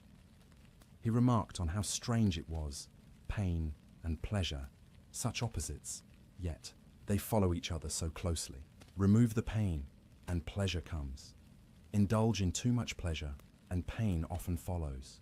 They're bound together, these physical sensations. And then he made an offhand comment about how if someone were going to write a fable about pain and pleasure, they could describe them as two creatures that Zeus decided to tie together by their heads, so that wherever one goes, the other follows. This is revealing. Here's Socrates, hours or days from execution, and he's philosophizing about the nature of pleasure and pain, based on having his leg irons removed. He's not despairing about his fate or raging against injustice. He's observing, analyzing, trying to understand. And his observation is essentially this. Physical sensations, pleasure and pain, are bound together and inherently unstable. You can't have one without the other, but that's a feature of bodily existence, not of the soul. The soul, properly cultivated, can be at peace regardless of whether the body is experiencing pleasure or pain. This is what Socrates had achieved. His body was in prison, his body had been chained, his body would soon be poisoned. But his soul was free, free from the dominance of physical sensation, free from the tyranny of bodily needs, free from fear of bodily death. And this freedom, this independence of soul from body, was what philosophy had given him. It was what the examined life had cultivated. And it was what made death not just bearable, but, in a strange way, a culmination of everything he'd been working toward. Think about what death represented for Socrates. If his philosophy was right, if death was either annihilation or continuation as pure mind, then either way it meant freedom from the body's constant demands. No more hunger interrupting thoughts, no more tiredness forcing sleep when you want to think, no more pain distracting from philosophy, no more aging body limiting what you can do, no more biological needs determining how you spend your time. Just consciousness, just thought, just the soul, doing what it does best, thinking, understanding, pursuing wisdom, without any physical obstacles. For someone who had spent their entire life frustrated by the body's interruptions, this was genuinely appealing. Not because life was bad, but because this aspect of life, being bound to a needy, aging, mortal body, was finally ending. It's like being a painter who loves to paint, but whose hands are arthritic and painful. Every brushstroke costs something. The thing you love most is impeded by your physical condition. And then imagine someone offers you a way to paint without hands, to create directly from imagination without physical limitations. Wouldn't that be appealing? Not because you hate painting or hate life, but because you could finally do what you love without the physical impediments. That's how Socrates thought about death. He loved wisdom, loved philosophy, loved thinking and understanding, and his body increasingly got in the way. Death promised either perfect rest, fine, he was tired anyway, or pure consciousness, even better, philosophy without physical limitations. This is radically different from how most of us think about death. We fear losing our bodies because we identify with them. We are our bodies, in our understanding, our experiences, our pleasures, our connections to the world, all mediated through our bodies. To lose the body is to lose everything. But Socrates had spent his life cultivating a different identity. He identified with his soul, his mind, his consciousness.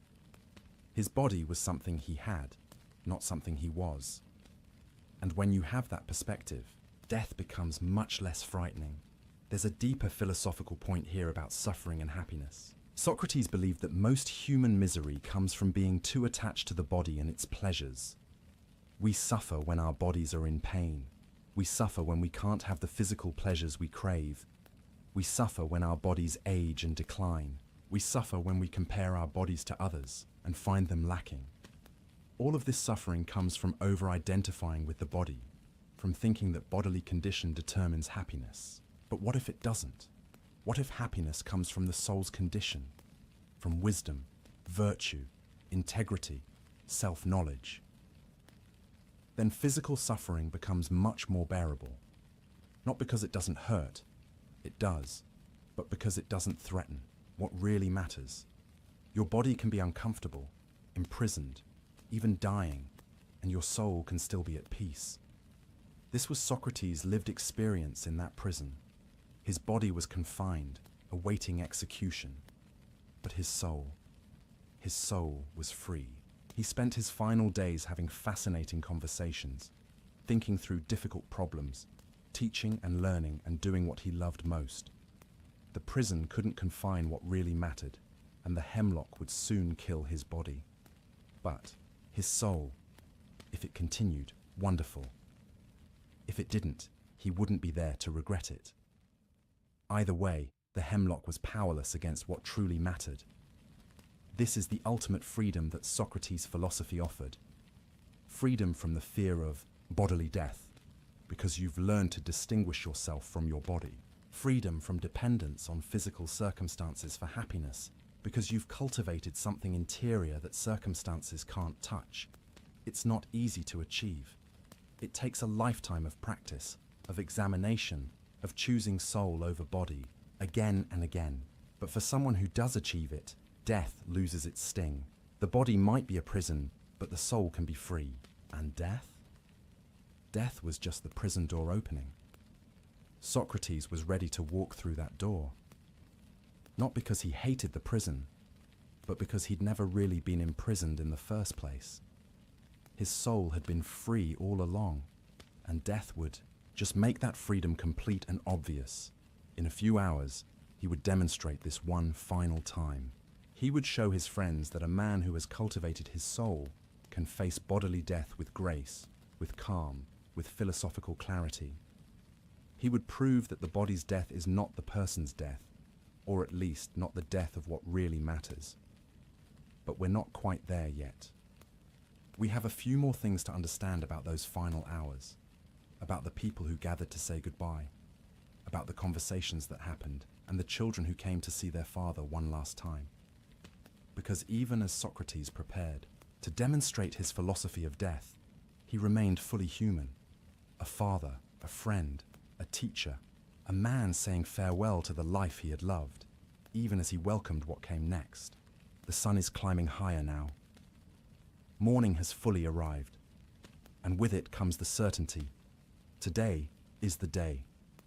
The ship from Delos has been sighted. The sacred period is over. There are no more delays, no more waiting, no more maybe tomorrow. Today, Socrates will die. His friends have been arriving at the prison since early morning. Not just Crito, but others, many others. They've come to spend these final hours with him, to say goodbye, to be present for whatever wisdom he might offer in his last moments. Plato would later write down the names he remembered. Apollodorus, who was emotional and dramatic, prone to tears. Critobulus and his father Crito, of course. Hermogenes, Epigenes, Aeschines, Antisthenes, Ctesippus, Menexenus, and others, about 18 or 20 men in total, crowding into that prison cell. Plato himself was sick that day, he tells us. He wasn't there, but he heard about it from those who were, and he reconstructed it as best he could. So what we know about Socrates' final hours comes to us filtered through the memories of grieving friends and the literary artistry of Plato. But even accounting for that, the basic story seems reliable, and it's extraordinary. When his friends enter, they find Socrates sitting up on his cot. His wife Xanthippe is there, holding their youngest son. She's been allowed to visit, but when she sees all the friends arriving, when she realizes this is it, this is the final day, she breaks down. "Socrates," she cries out, "this is the last time your friends will speak to you, and you to them." It's a raw, human moment of grief.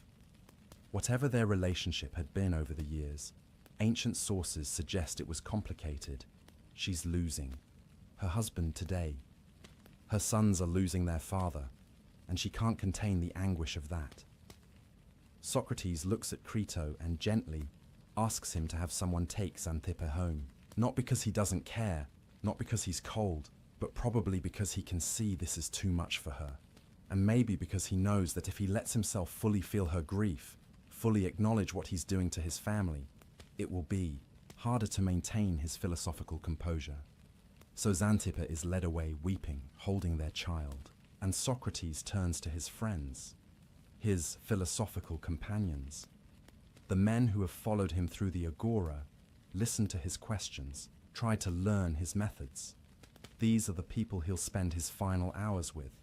And what does he do? What would you do if you knew you had only a few hours left to live? Socrates does what he's always done. He philosophizes. He asks questions. He pursues truth. Even now, especially now, He demonstrates what it means to live the examined life until the very end. They talk about the soul, about whether it's immortal, about what happens after death. The conversation goes deep. Plato reconstructed it later as the dialogue called Phaedo, and it's one of the most beautiful and philosophically rich texts we have. Socrates presents arguments for why the soul might be immortal. Not with certainty, he never claims certainty about what he doesn't know, but with reasonable arguments that give hope and comfort to his friends. He talks about how the soul might be like a harmony, or perhaps not like a harmony. He considers whether opposites come from opposites, whether life comes from death as death comes from life. He discusses the theory of recollection, the idea that learning is really remembering what the soul knew before birth. His friends raise objections. They question his arguments. And Socrates welcomes this, encourages it. Even in his final hours, he wants genuine philosophical inquiry, not just comfort or agreement. He wants to pursue truth, or at least pursue it as far as they can go. At one point, the conversation gets particularly intense. A friend named Cebes raises a powerful objection to Socrates' arguments about immortality, and the whole room goes quiet, uncertain. Has Cebes found a flaw in Socrates' reasoning? Does the soul's immortality rest on shaky ground after all? Socrates responds with one of the most beautiful passages in all of philosophy. He talks about the danger of misology, hatred of reason, just as there's misanthropy, hatred of humanity. He says that misology happens when you trust reasoning too much without examining it carefully, and then when that reasoning fails, you lose faith in reason itself. We must not allow into our souls the conviction that there is no soundness in reasoning, he tells them. Rather, we should believe that it is we who are not yet sound, and we must take courage and be eager to become sound. Even here, facing death, he's teaching them not to give up on reason and philosophy, even when it's difficult, even when the arguments are hard, even when the stakes are this high. They continue talking. The sun moves across the sky. Hours pass.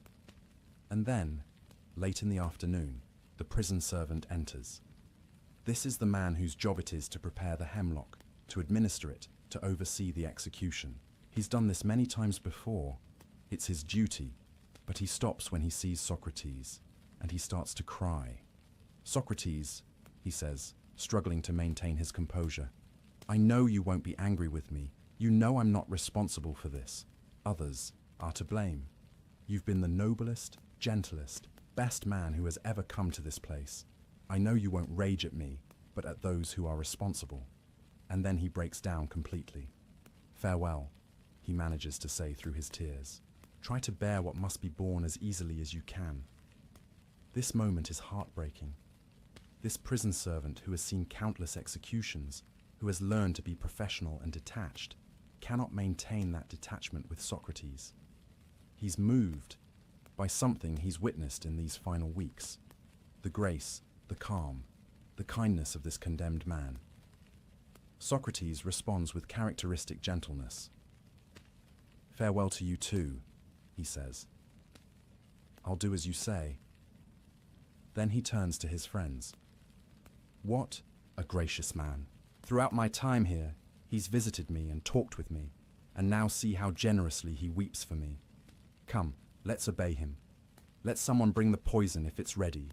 If not, let the servant prepare it." Crito, still hoping for delay, suggests waiting. "The sun is still on the mountains, Socrates. It hasn't set yet. Others have delayed, feasting and drinking, spending time with their loved ones. There's no rush." But Socrates is firm. "Those men you mention have their reasons for doing that. They think they gain something by it, but I have my reasons for not doing it. I think I'd gain nothing by drinking the poison a little later, except to become ridiculous in my own eyes, clutching at life when there's nothing more to gain." "Go on," he tells Crito. "Do as I say." So Crito nods to the servant, who leaves to prepare the hemlock. While he's gone, there's a heavy silence in the room. Everyone knows what's coming. Some of the men are weeping openly now. The The philosophical discussion seems impossible to continue. But then Socrates breaks the silence with something almost mundane. He asks if he should bathe before drinking the poison. It's a practical question. The custom was to wash the body before death, to save the women the trouble of washing a corpse. They tell him yes, that would be appropriate.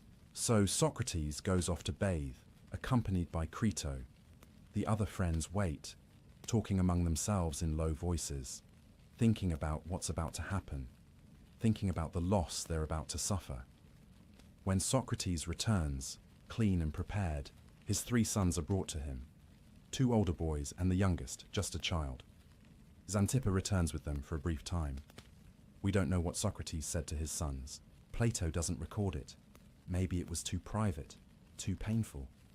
Maybe Plato wasn't told. But we can imagine. Instructions on how to live. Encouragement to pursue virtue. Apologies perhaps for leaving them.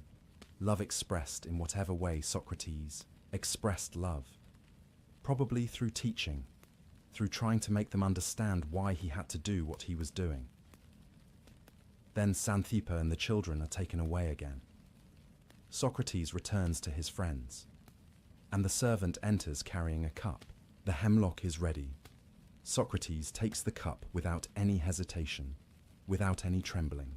His friends later remarked on this. How steady his hand was, how calm his face. He asked the servant, with apparent genuine curiosity, "What do I need to do? Can I pour a libation from this to some god? Or not?" The servant explains that they've prepared only enough for the required dose, no extra for religious ritual. But, he adds, after you drink it, you should walk around until your legs feel heavy, then lie down. The poison will do its work. Socrates nods. Then he says something that reveals his true feelings beneath the philosophical calm. But surely, it's permitted to pray to the gods that my journey from this world to the next will be fortunate. That's my prayer. May it be so. And he raises the cup and drinks it. Drinks it, according to Plato's account, cheerfully and easily, without tremor or change of color or expression. This is the moment his friends have been dreading. Up until now, it's been theoretical, impending, soon, but not yet. Now it's happening. Socrates has drunk the poison. There's no reversing it. In minutes, he'll be dead. Most of them have been holding back tears, trying to be strong for Socrates' sake. But now they can't hold back anymore. The weeping starts. Apollodorus, who's been on the verge all day, begins to wail. Others join in. The sound of grief fills the cell. Socrates, who has just drunk hemlock, who is experiencing the first effects of the poison, stops and looks at his friends with something close to exasperation, though a gentle exasperation. "My friends, what are you doing?" he asks. "I sent the women away mainly so they wouldn't behave in this way. I've heard that one should die in silence.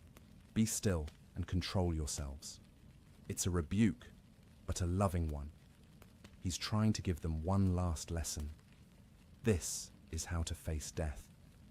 With calm, with dignity, with philosophical grace, not with wailing and grief, but with acceptance and peace.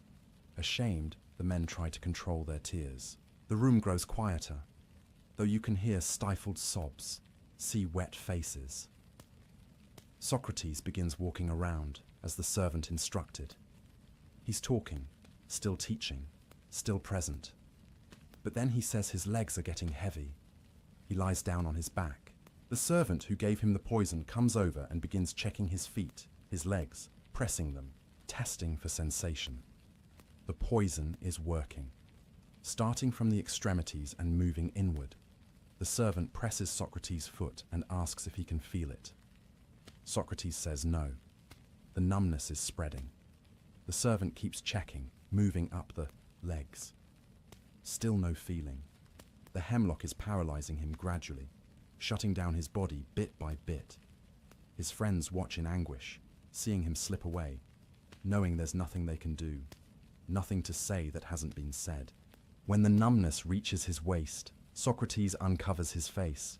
He'd covered it at some point, perhaps for privacy in these final moments, and speaks his final words. "Crito," he says, "we owe a rooster to Asclepius. Pay the debt. Don't forget." Crito, through his tears, says he'll do it. "Is there anything else?" he asks. But there's no answer. A moment later, Socrates makes a slight movement. The servant uncovers his face and checks his eyes. They're fixed, staring, lifeless. Socrates is dead. Crito closes his friend's eyes and mouth, the task that he'd hoped never to perform, that he'd tried to prevent by offering escape, by pleading for Socrates to value life over principle. That task is done. His friend is gone. Plato, writing about this years later, having heard the story from those who were there, concluded his account with words that still resonate. Such was the end of our friend, a man who, we would say, was of all, those we have known the best, and also the wisest and most just. The prison cell was quiet now, except for the sound of men weeping. The greatest philosopher Athens had produced lay dead on a cot, his body still, his final words, a cryptic instruction about paying a debt to the god of healing. What did he mean, owing a rooster to Asclepius? Scholars have debated this for centuries. Asclepius was the god of medicine and healing. You sacrificed to him when you recovered from illness. So was Socrates saying that death was a healing, a cure for the disease of life? Was he suggesting that life itself was an illness, and death the recovery, or was it simpler? Just a debt he owed, a promise he'd made, one final practical matter to attend to even as he died? We don't know. Maybe Crito didn't know either, but he would pay the debt as he'd promised. One last service to his friend. The men eventually left the prison. They went back to their homes, to their lives that would continue even though Socrates had ended. They carried with them the memory of what they'd witnessed, a death that was unlike any other death. A man who had faced execution with calmness, with grace, with philosophical integrity maintained to the very end. Some of them, like Plato, would spend the rest of their lives thinking about what they'd learned from Socrates, writing about him, teaching his methods, trying to live up to his example. The death of Socrates would become more influential than the life of almost anyone else in history. But that comes later. Right now, in this prison cell on this afternoon in Athens in 399 BCE, there's just the quiet after death, the body of an old man who drank poison rather than betray his principles, the grief of friends who loved him and couldn't save him, the end of a life that had been devoted to examining life itself, and the question that would haunt everyone who heard the story. Could I do that? Could I face death with such calm? Could I value my principles more than my survival? Could I drink the hemlock without trembling? For most of us, the honest answer is probably no. We couldn't. We aren't Socrates. We haven't spent 70 years preparing for this moment. We haven't examined our lives so thoroughly, cultivated our souls so completely, achieved such clarity about what matters and what doesn't. But maybe that's the point. Maybe the death of Socrates isn't meant to make us feel guilty about our fear of death. Maybe it's meant to show us what's possible, what a human being can achieve through examination, through philosophy, through living deliberately and consciously. Maybe it's meant to inspire us to start our own examination, to ask our own questions, to cultivate our own souls. Not so we can face death without fear, though that would be nice, but so we can live our lives more fully, more consciously, more truly. Because Socrates didn't spend 70 years preparing to die well. He spent 70 years living well. The peaceful death was just the natural conclusion of a well-lived life. The final demonstration that all the philosophy, all the questioning, all the examination actually worked, that it actually delivered what it promised: freedom from fear, peace of mind, a life worth living, and a death worth dying. The body lay still on the cot. But the ideas, the questions, the methods, the philosophy that Socrates had lived and died for, those were just beginning their journey through history. And that journey continues today, more than 2,000 years later, as we tell the story again, examine it again, try to understand what this strange, ugly, brilliant man discovered about how to live and how to die. The hemlock did its work. The body ceased functioning. The breath stopped. The heart stopped. The brain stopped. But what about the soul? Did it cease too, returning to the dreamless sleep Socrates had described? Or did it continue, making its way to Hades to meet all those ancient heroes and thinkers he'd been eager to question? We don't know. We can't know. Just as Socrates didn't know. But he'd examined both possibilities and found neither frightening, and he'd lived in a way that made him ready for either one. That was his final lesson. That was his gift to everyone who would hear his story. Not certainty about death, but preparedness for it. Not knowledge of what comes next, but peace about whatever does come next. And that peace, that readiness, that freedom from fear, it came from living the examined life. The sun was setting now on Athens. The light that had filled the prison cell was fading. Soon it would be dark. But something was just beginning to dawn. The news of Socrates' death spread through Athens quickly. By evening, everyone knew. The strange old philosopher who questioned everyone, who had been convicted of corrupting the youth and disrespecting the gods, had drunk the hemlock. He was dead. For his enemies, it must have been a relief. The gadfly was finally silenced. The questioner who had made them look foolish, who had exposed their ignorance, who had turned young men against traditional values. He was gone. Athens could return to normal now. But they were wrong, profoundly wrong, because Socrates' death didn't end his influence. In many ways, it was just the beginning. Think about what would have happened if Socrates had escaped, if he'd fled to Thessaly, as Crito had begged him to do. He would have lived a few more years, perhaps. He could have continued teaching in exile. Some students might have followed him, but he would have been diminished. A man who talked about principles, but abandoned them when they became inconvenient. A philosopher who preached virtue, but chose survival over integrity. His enemies in Athens would have said, "See?" All his fine talk about the examined life, and when it mattered, he ran away like a coward. His teachings would have lost their power. His example would have been compromised. He might have lived longer, but his philosophy would have died.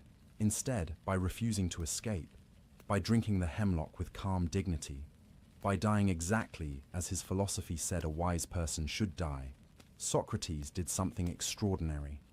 He proved that everything he'd taught was real, not just clever words or abstract theory, but a genuine way of living and dying that actually worked. His death became the ultimate validation of his philosophy. It said, this isn't just talk, this is real. A person who lives the examined life, who cultivates their soul, who values virtue over survival, really can face death without fear. I'm showing you. I'm proving it. Watch. And people did watch. People are still watching. More than 2,000 years later. Plato was 28 when Socrates died. He'd been studying with him for 8 years or so. He was devastated by the death. So devastated that he left Athens for a while, traveling, processing his grief, trying to make sense of what had happened. But then he came back, and he began to write. Not abstract philosophical treatises, but dialogues, conversations, dramatized recreations of Socrates in action, questioning, examining, pursuing wisdom. He wrote about the trial, about the prison conversations, about the death scene. He wrote dialogue after dialogue, always with Socrates as the central character, the questioner, the searcher for truth. Through Plato's writings, Socrates became immortal. Not just remembered, but present. Anyone who read Plato's dialogues could meet Socrates, hear his voice, see him at work. The man was dead, but the method lived on, and Plato wasn't the only one. Xenophon wrote about Socrates too. Other students wrote, taught, founded schools based on what they'd learned from him. Within a generation, Socrates was famous not just in Athens, but throughout the Greek world. And the philosophers who came after, the Stoics, the Cynics, the Skeptics, various schools with different interpretations, almost all of them looked back to Socrates as the founder, the exemplar, the one who showed what philosophy really was. He became, in death, what he'd never quite been in life, the father of Western philosophy, not because he wrote anything, he didn't. Not because he founded a school, he didn't do that either. But because he lived and died in a way that proved philosophy wasn't just intellectual games. It was a way of life that could transform how you thought, how you lived, and how you faced death. The Stoics in particular were profoundly influenced by Socrates' death. They built an entire philosophy around the idea that virtue is the only true good, that external things like health and wealth and even life itself are indifferent, neither good nor bad in themselves. What matters is how you respond to them, what choices you make, how you maintain your character regardless of circumstances. And when they wanted to illustrate this philosophy, when they needed an example of someone who had truly achieved Stoic virtue, they pointed to Socrates. Look at how he died, they said. That's what we mean. That's what it looks like to value virtue over everything else. Epictetus, a Stoic philosopher who lived centuries after Socrates, used him as an example again and again. When Epictetus wanted to explain that you can't be harmed by external things, only by your own vice, he pointed to Socrates. Did Athens have the power to harm Socrates? No, it could kill him, but it couldn't harm him. The harm would have come only if he'd betrayed himself by escaping. The Cynics, who rejected conventional society and lived with radical simplicity, also looked to Socrates. They saw in him someone who cared nothing for wealth or status or comfort, who lived according to reason and virtue alone. Even the Epicureans, who disagreed with much of Socratic philosophy, respected his death. Their whole philosophy was about achieving tranquility by understanding that death is nothing to fear. And Socrates had demonstrated that tranquility perfectly. So Socrates' death became a touchstone for all of Greek and Roman philosophy. Different. Schools interpreted him differently, claimed him as their predecessor, argued about what he really meant. But they all agreed on one thing. His death mattered. It showed something important about how a philosopher, how any wise person, should face mortality. And this influence didn't stop with ancient philosophy. When Christianity spread through the Roman Empire, Christian thinkers had to grapple with Socrates. Here was a pagan who had died for truth, who had remained faithful to his principles, even unto death, who had spoken of the soul's immortality and divine judgment. In some ways, he seemed almost like a Christian saint avant la lettre, before Christianity even existed. Some early Christian writers, like Justin Martyr, argued that Socrates had been inspired by the divine Logos, the same force that would later be fully revealed in Christ. They saw his death as a kind of proto-martyrdom, a prefiguring of Christian witness. Throughout the Middle Ages, despite being a pagan, Socrates was respected and studied. Medieval philosophers read Plato's dialogues, encountered Socrates, and had to reckon with this man who seemed to have discovered important truths through reason alone, without revelation. The Renaissance humanists were even more enthusiastic. They saw in Socrates an example of human dignity, of the power of reason, of the nobility of dying for truth. He became a hero of the humanist movement, proof that human beings could achieve wisdom and virtue through their own efforts. And in the modern era, Socrates has remained endlessly fascinating. Philosophers, historians, playwrights, novelists, all have returned again and again to this story. The trial, the prison conversations, the death scene, they've been retold, reimagined, reinterpreted countless times. Why? What is it about this death, this particular death of one old man in Athens 2,400 years ago, that continues to grip people's imagination? Part of it is surely the drama. It's a great story. The unjust accusation, the dignified defense, the refusal to escape, the calm. Death. It has all the elements of tragedy, except Socrates himself doesn't seem to experience it as tragic. He's at peace, That paradox is fascinating. But it's more than just dramatic. Socrates' death asks us a question that never gets old, never becomes irrelevant. What would you die for? What principles, what values, what truths matter enough to you that you choose death rather than betray them? Most of us, if we're honest, don't have a good answer to that question. We'd like to think we have principles we'd die for. But we're not sure. We haven't been tested. We hope we never will be. Socrates shows us what it looks like when someone actually faces that test and passes.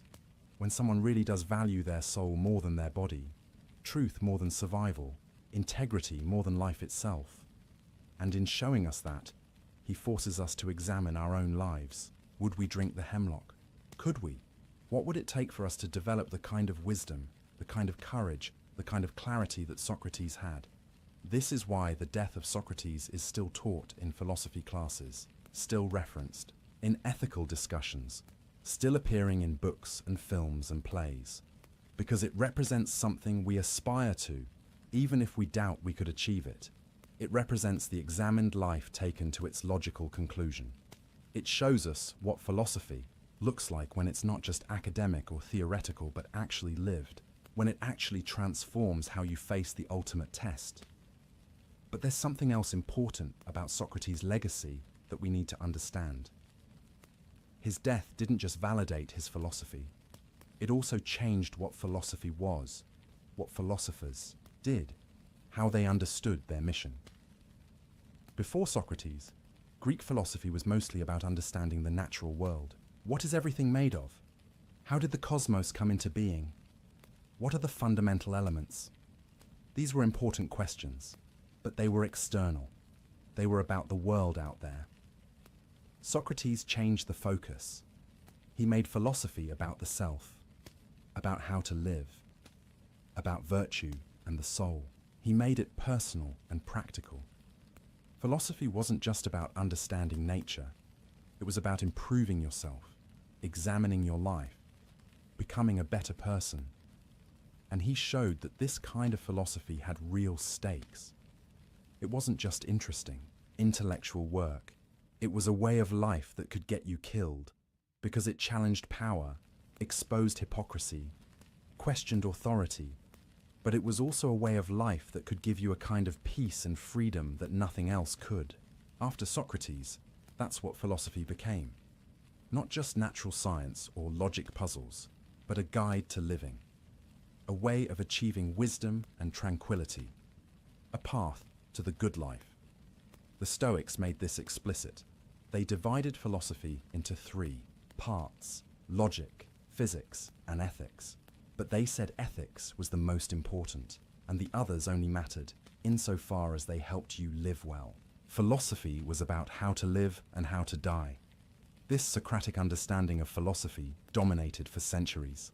Whether you were Stoic or Epicurean or Cynic or skeptic, you agreed that philosophy was supposed to transform your life, not just fill your head with theories. It's only in the modern era that philosophy has become primarily academic, primarily theoretical, primarily separated from life. And even now, there's a counter-movement. People trying to recover philosophy as a way of life, trying to make it practical again, trying to return to the Socratic ideal. And when they do, when they ask what that ideal looks like, they look back to Socrates, to his method of questioning, to his focus on ethics, to his calm in the face of death. The death itself becomes a teaching. It says, this is what matters. This is what philosophy is for. Not publishing papers or winning arguments, but developing the kind of wisdom and courage that lets you face anything, even death, with tranquility. There's a famous painting of the death of Socrates by Jacques-Louis David, painted in 1787, more than 2,000 years after the event. It shows Socrates, upright in bed, one hand reaching for the cup of hemlock, the other hand raised as if still teaching, still making a point. Around him are his grieving students. His body is idealized, heroic, like a classical statue. It's not historically accurate. Socrates was 70 and probably didn't look that noble. But it captures something true about how his death has been remembered. as noble, as heroic, as a moment of supreme moral courage. That painting influenced how generations of people thought about death, about principle, about courage. It became an icon of the Enlightenment, of the power of reason, of the dignity of dying for truth. And it's just one of hundreds of artistic representations of Socrates' death. Sculptures, paintings, plays, operas, films. Artists keep returning to this moment, trying to capture it, to understand it, to show what it means, because it does mean something, not just historically, not just philosophically, but personally. It asks each person who encounters it, how will you face death? What will you have lived for? When everything is stripped away, what will remain?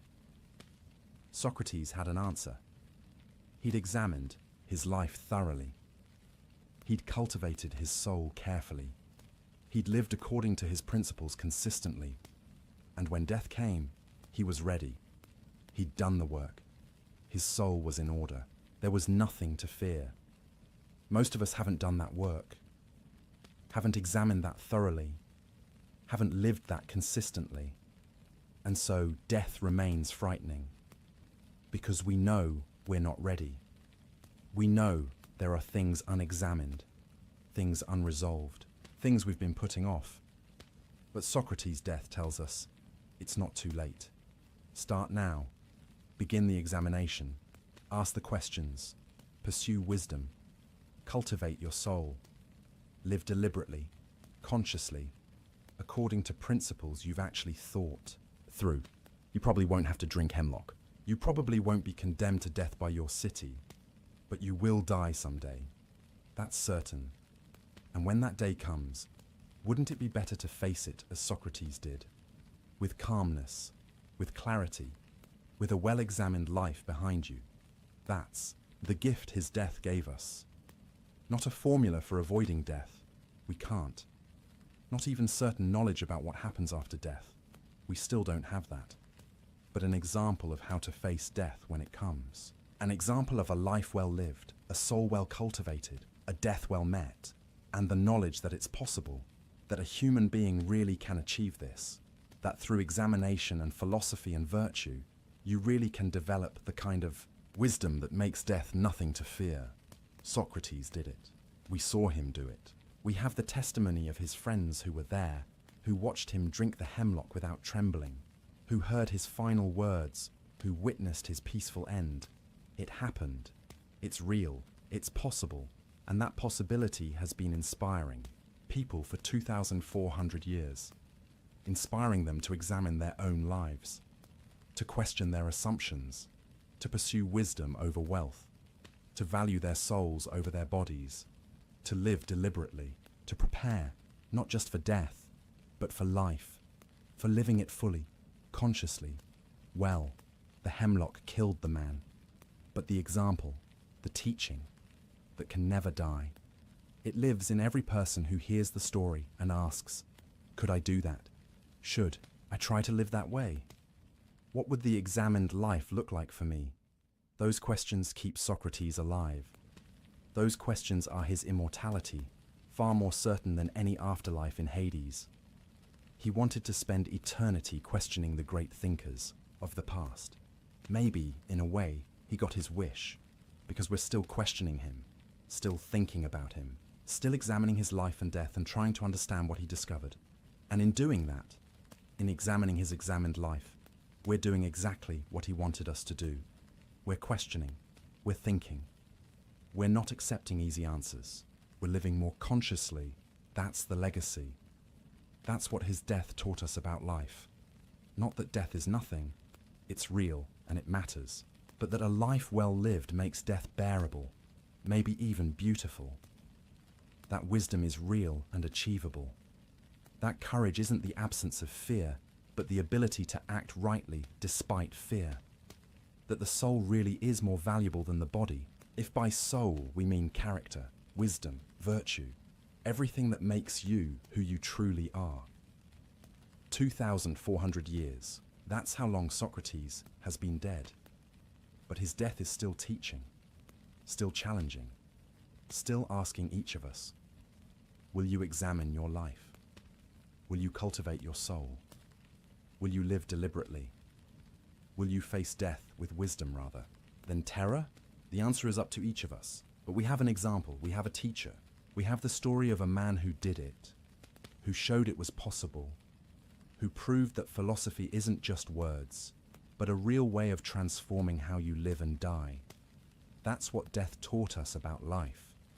That's what Socrates gave us.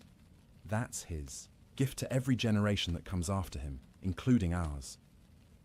The body has been dead for millennia, but the soul, the teaching, the example, the questions, that's immortal. Just as Socrates hoped it would be. So we've traveled with Socrates from his questioning youth to his peaceful death.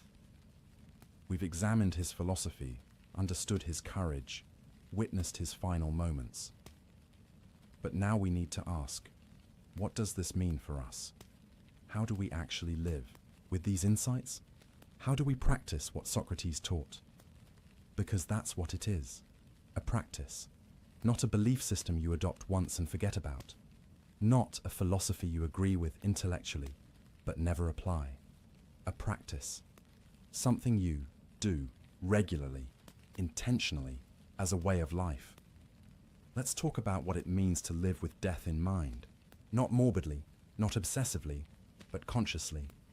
The way Socrates did. The Stoics, who learned so much from Socrates, had a specific practice for this. They called it memento mori. Remember that you will die. It sounds grim, it sounds depressing, but they didn't mean it that way at all. The point of remembering death isn't to make you sad or fearful.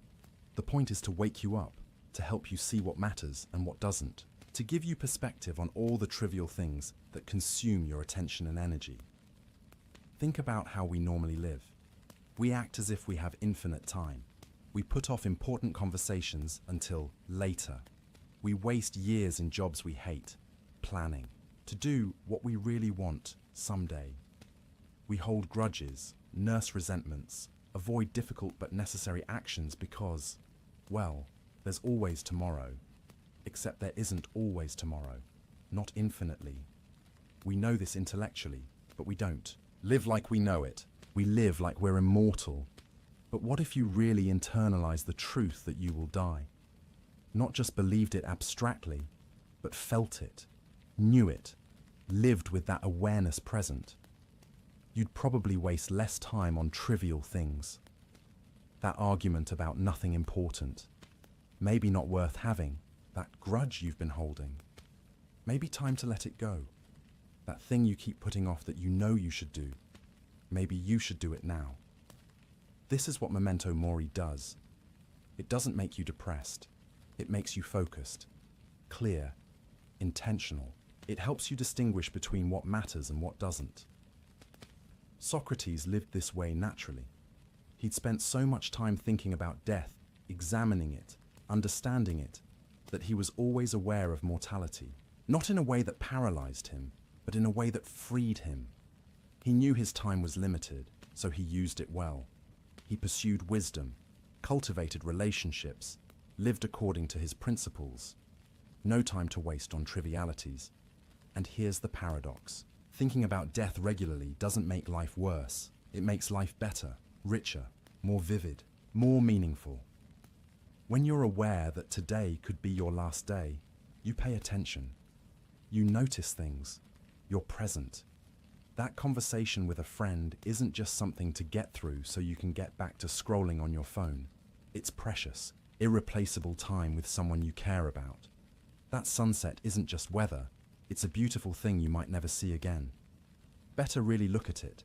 That chance to say, I love you, or I'm sorry, or thank you. Better take it. You might not get another chance. This is what Socrates understood. This is what his philosophy of death gave him. The ability to live fully, presently, consciously, because he knew it wouldn't last forever. So how do we practice this? How do we incorporate memento mori into our lives without becoming morbid or anxious? Here are some practical approaches drawn from Socratic and Stoic wisdom. First, start your day with a simple acknowledgement. Before you get out of bed, Before you check your phone, take a moment to recognize, I woke up. I'm alive. This is not guaranteed. Today is a gift, and it's finite. How do I want to use it? This isn't about inducing anxiety. It's about inducing clarity. What actually matters today? What should I prioritize? What should I let go of as unimportant? The Stoic emperor Marcus Aurelius did this. He'd remind himself each morning that he might not see evening, and each evening that he might not see morning, not to frighten himself, but to help himself focus on what was truly important. Second, practice the evening examination that Socrates would have approved of. Before you sleep, review your day. Not to beat yourself up over mistakes, that's not productive, but to examine. Did I live according to my values today? Did I act with wisdom, courage, justice, temperance? Where did I do well? Where did I fall short? What can I learn? This is the examined life in practice. Daily examination, regular reflection, constant course correction. You're not trying to be perfect. You're trying to be conscious, to be intentional, to be improving. Seneca, the Stoic philosopher, described doing this every night. He'd review his day's actions, his words, his thoughts, not harshly, but honestly. What did I do well? What could I have done better? How can I be wiser tomorrow? This practice, done regularly, compounds over time. You become more self-aware, more conscious of your patterns, better able to catch yourself when you're about to make a mistake, more aligned with your actual values rather than just reacting to circumstances. Third, and this is crucial, identify what you value most. Really examine this. Don't just accept the default values of your culture or your family or your peer group. Question them, the way Socrates questioned everything. What do you actually believe is important? Not what you're supposed to believe, not what sounds good to say, but what you really, genuinely value when you think about it deeply. Is it wealth? Be honest. Is accumulating money really what you want your life to be about? If you knew you'd die in a year, would you spend that year trying to make more money? Is it status? If you're gone tomorrow, how much will it matter what people thought of you? Would you trade a year of your life for a better title or more social media followers? Is it pleasure? If life is just about maximizing pleasant experiences, what happens when you can't have those experiences anymore? What happens when you're too old or too sick, or simply when the pleasures become boring? Or is it something else? Wisdom, perhaps? Love? Creativity? Service? Growth? Meaning? Virtue? Socrates was very clear about what he valued. Wisdom, virtue, the quality of his soul. And because he was clear about that, he could make hard decisions. He could refuse escape. Because he valued integrity more than survival. He could face death calmly because he'd invested in things that death couldn't touch. If you're not clear about your values, you'll be blown around by circumstances, by other people's expectations, by whatever seems urgent in the moment. But if you examine your values, really think them through, make conscious choices about what matters most, then you have a foundation, a center, something to navigate by. Fourth, practice small deaths. This might sound strange, but bear with me. What I mean is, practice letting go of things before you're forced to.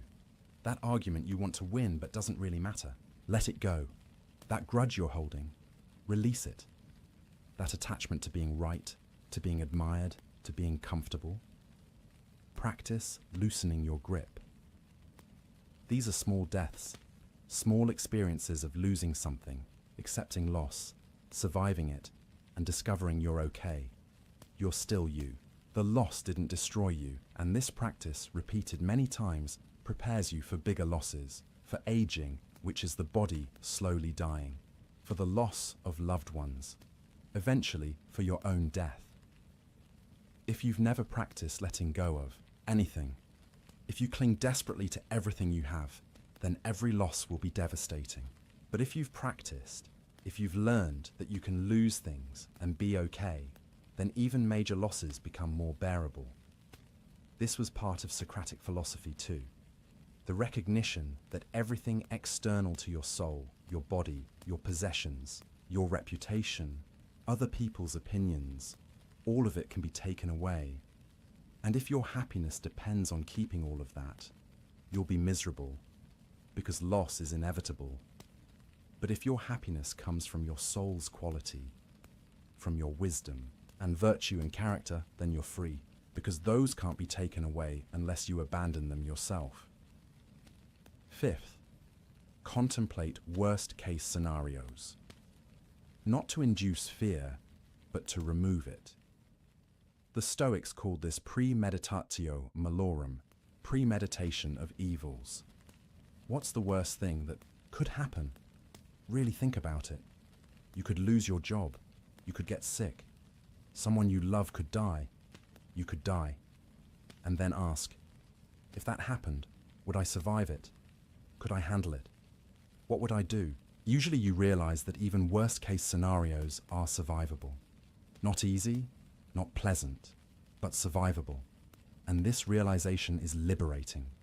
It removes much of the fear that controls us. Socrates faced the actual worst case, unjust execution, and he handled it. He demonstrated that even that was survivable in a sense. His body died, but his soul, his integrity, his wisdom, his principles remained intact. Most of us will never face anything that extreme. But if we contemplate difficult scenarios ahead of time, we prepare ourselves psychologically. We remove the shock factor. We have a plan, or at least a sense that we could handle it. Sixth, and this is perhaps most important, live in a way that you wouldn't be ashamed of if you died tomorrow. This is the heart of the Socratic practice. Ask yourself regularly, if I died tonight, would I be satisfied with how I spent today? With how I treated people? With what I prioritized? With who I was? This isn't about being perfect. It's about being honest, about living authentically, according to your actual values, rather than on autopilot. Socrates could face death calmly, because he'd been asking himself these questions for 70 years. He'd lived examined. He'd course-corrected when he'd gotten off track. He'd prioritized what mattered. So when death came, he was ready. His life had been what he wanted it to be. There was nothing major left undone.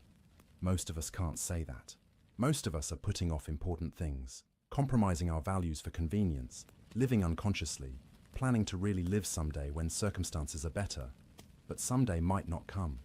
And even if it does, the habit of postponing, of compromising, of living unconsciously, those habits get stronger with practice. They don't magically disappear when circumstances change. So start now, today, this moment. Live as if this were your last day, not frantically, not desperately, but intentionally, consciously, according to your examined values. Say the things that need saying. Do the things that matter. Let go of the grudges and petty concerns. Be present with the people you're with. Create what you want to create. Love who you want to love. Become who you want to become. Not tomorrow, not someday, now. This is what living with death in mind really means. Not being obsessed with dying, but being committed to living. Really living. Consciously, intentionally, according to examined principles. And here's the beautiful thing.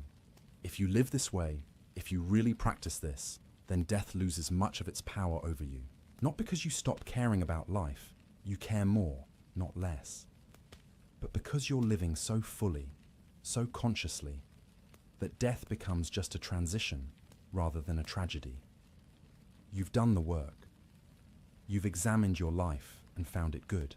You've cultivated your soul. You've lived according to your principles. Whatever death brings, you're as ready as a person can be. This doesn't mean you'll never fear death. Fear is a natural response to the unknown, to loss, to change. Even Socrates might have felt some fear, though he chose not to be controlled by it. But the fear becomes manageable. It doesn't paralyze you. It doesn't prevent you from living well. It's just an emotion, passing through, acknowledged, but not obeyed. The practice of living with death in mind, the Socratic practice, gives you this freedom. Freedom from the tyranny of unconscious living. Freedom from being controlled by trivialities. Freedom from wasting your precious, finite time on things that don't matter. And it gives you something else too. Gratitude. When you really know that today might be your last, you stop taking things for granted. The ordinary becomes precious. Another sunrise, another conversation, another moment of being alive and conscious. Socrates experienced this. You can hear it in how he talked about simple pleasures, how he appreciated good conversation, how he valued his friends. He wasn't jaded or bored with life. He was grateful for it, right up until the end. That's what the practice offers. Not depression or anxiety, but clarity and gratitude. Not a worse life, but a better one. Not more fear of death, but less and more appreciation for life. So start today. Practice a little examination. Acknowledge your mortality. Consider your values. Let go of something unimportant. Live a bit more consciously, a bit more intentionally.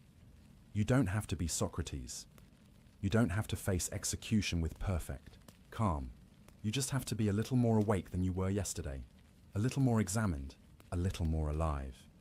Do that consistently, over time, and you'll be amazed at the transformation, at how much clearer life becomes, how much more meaningful, how much more free you feel. This is the Socratic practice. This is what living with death in mind really means, and it's available to anyone who chooses to begin, even now, even you, even today. And so we return to where we began, to that image of Socrates sleeping peacefully on his final night, his friend watching over him, the dawn approaching, the end certain, yet the sleep undisturbed. What did he know that allowed him to rest so completely? What had he discovered in his 70 years of questioning, examining, seeking wisdom? Perhaps it was simply this: that the unknown is not the same as the terrible. That uncertainty is not the same as fear. That not knowing what comes after death doesn't mean what comes after death is bad. We spend so much of our lives demanding certainty. We want to know what will happen. We want guarantees. We want the future mapped out so we can feel safe. And when we can't have that certainty, especially about death, we fill the void with fear. But Socrates took a different approach. He examined the unknown. He looked at what death might be, thought through the possibilities, and found that none of them were necessarily frightening. And then he let go. He accepted that he couldn't know for certain, and he found peace in that, acceptance. This is a profound lesson, one we can carry with us not just about death, but about all the uncertainties in life. You don't know what tomorrow will bring. You can't know. But does that mean tomorrow will be terrible? Or does it just mean tomorrow is unknown, which means it could be good, could be bad, could be neutral, could be surprising in ways you can't predict? When you frame it that way, when you recognize that uncertainty doesn't equal disaster, something shifts. The anxiety loosens its grip just a little. You can breathe a bit easier. This is what Socrates found in his philosophy of death. Not certainty. He never had that. But peace in uncertainty. The recognition that he'd done what he could, lived as well as he could, examined as thoroughly as he could, and whatever came next, dreamless sleep or eternal conversation with the great minds of history, he was ready. That readiness, that peace, that's what we've been exploring throughout this long night together. Think about how far we've traveled. We met young Socrates, questioning the parable of the birds, already seeing the world differently than those around him. We watched him develop his method, his mission, his commitment to the examined life. We saw him make enemies, face trial, refuse escape, drink the hemlock without fear, and through it all we've been asking, how? How did he do it? What made this possible? And the answer, complex as we've explored it, comes down to something simple. He did the work. He examined. He questioned. He cultivated his soul. He aligned his actions with his values. He lived consciously, deliberately, intentionally. And when you do that work, really do it, over years and decades, death becomes different. Not easy, perhaps. Not without natural fear or sadness at leaving life behind, but not the terror that haunts so many. Not the desperate clinging and denial, just a transition, a change, the next thing. As you lie here now, in this moment, thinking about these ideas, you're doing something Socrates would have approved of. You're examining, you're thinking. You're not just accepting the default fears and assumptions about death. You're looking at them, questioning them, trying to understand. That's the beginning. That's how it starts. One question, one examination, one moment of conscious thought instead of unconscious reaction. And if you continue that practice, if you make examination a habit, if you question your assumptions regularly, if you cultivate your soul consciously, then over time, you'll find what Socrates found. Not certainty, not perfect peace, but something real and valuable. You'll find that you're less controlled by fear, less driven by unconscious impulses, more aligned with your actual values, more present in your life, more able to face difficulties with clarity rather than panic. And yes, more able to face death, when it eventually comes, with something approaching calm, because you'll have done the work. You'll have examined your life and found it good, or at least found it honest. You'll have cultivated what matters. You'll have lived deliberately, and that's all anyone can do. That's all Socrates did. He was just a man, after all. Not a god, not perfect, not immune to human feelings. Just a man who questioned everything, thought deeply about how to live, and then lived according to what he discovered. You can do that too. Maybe not as thoroughly as Socrates. 70 years is a long time to devote to philosophy. But you can do some of it. Start where you are.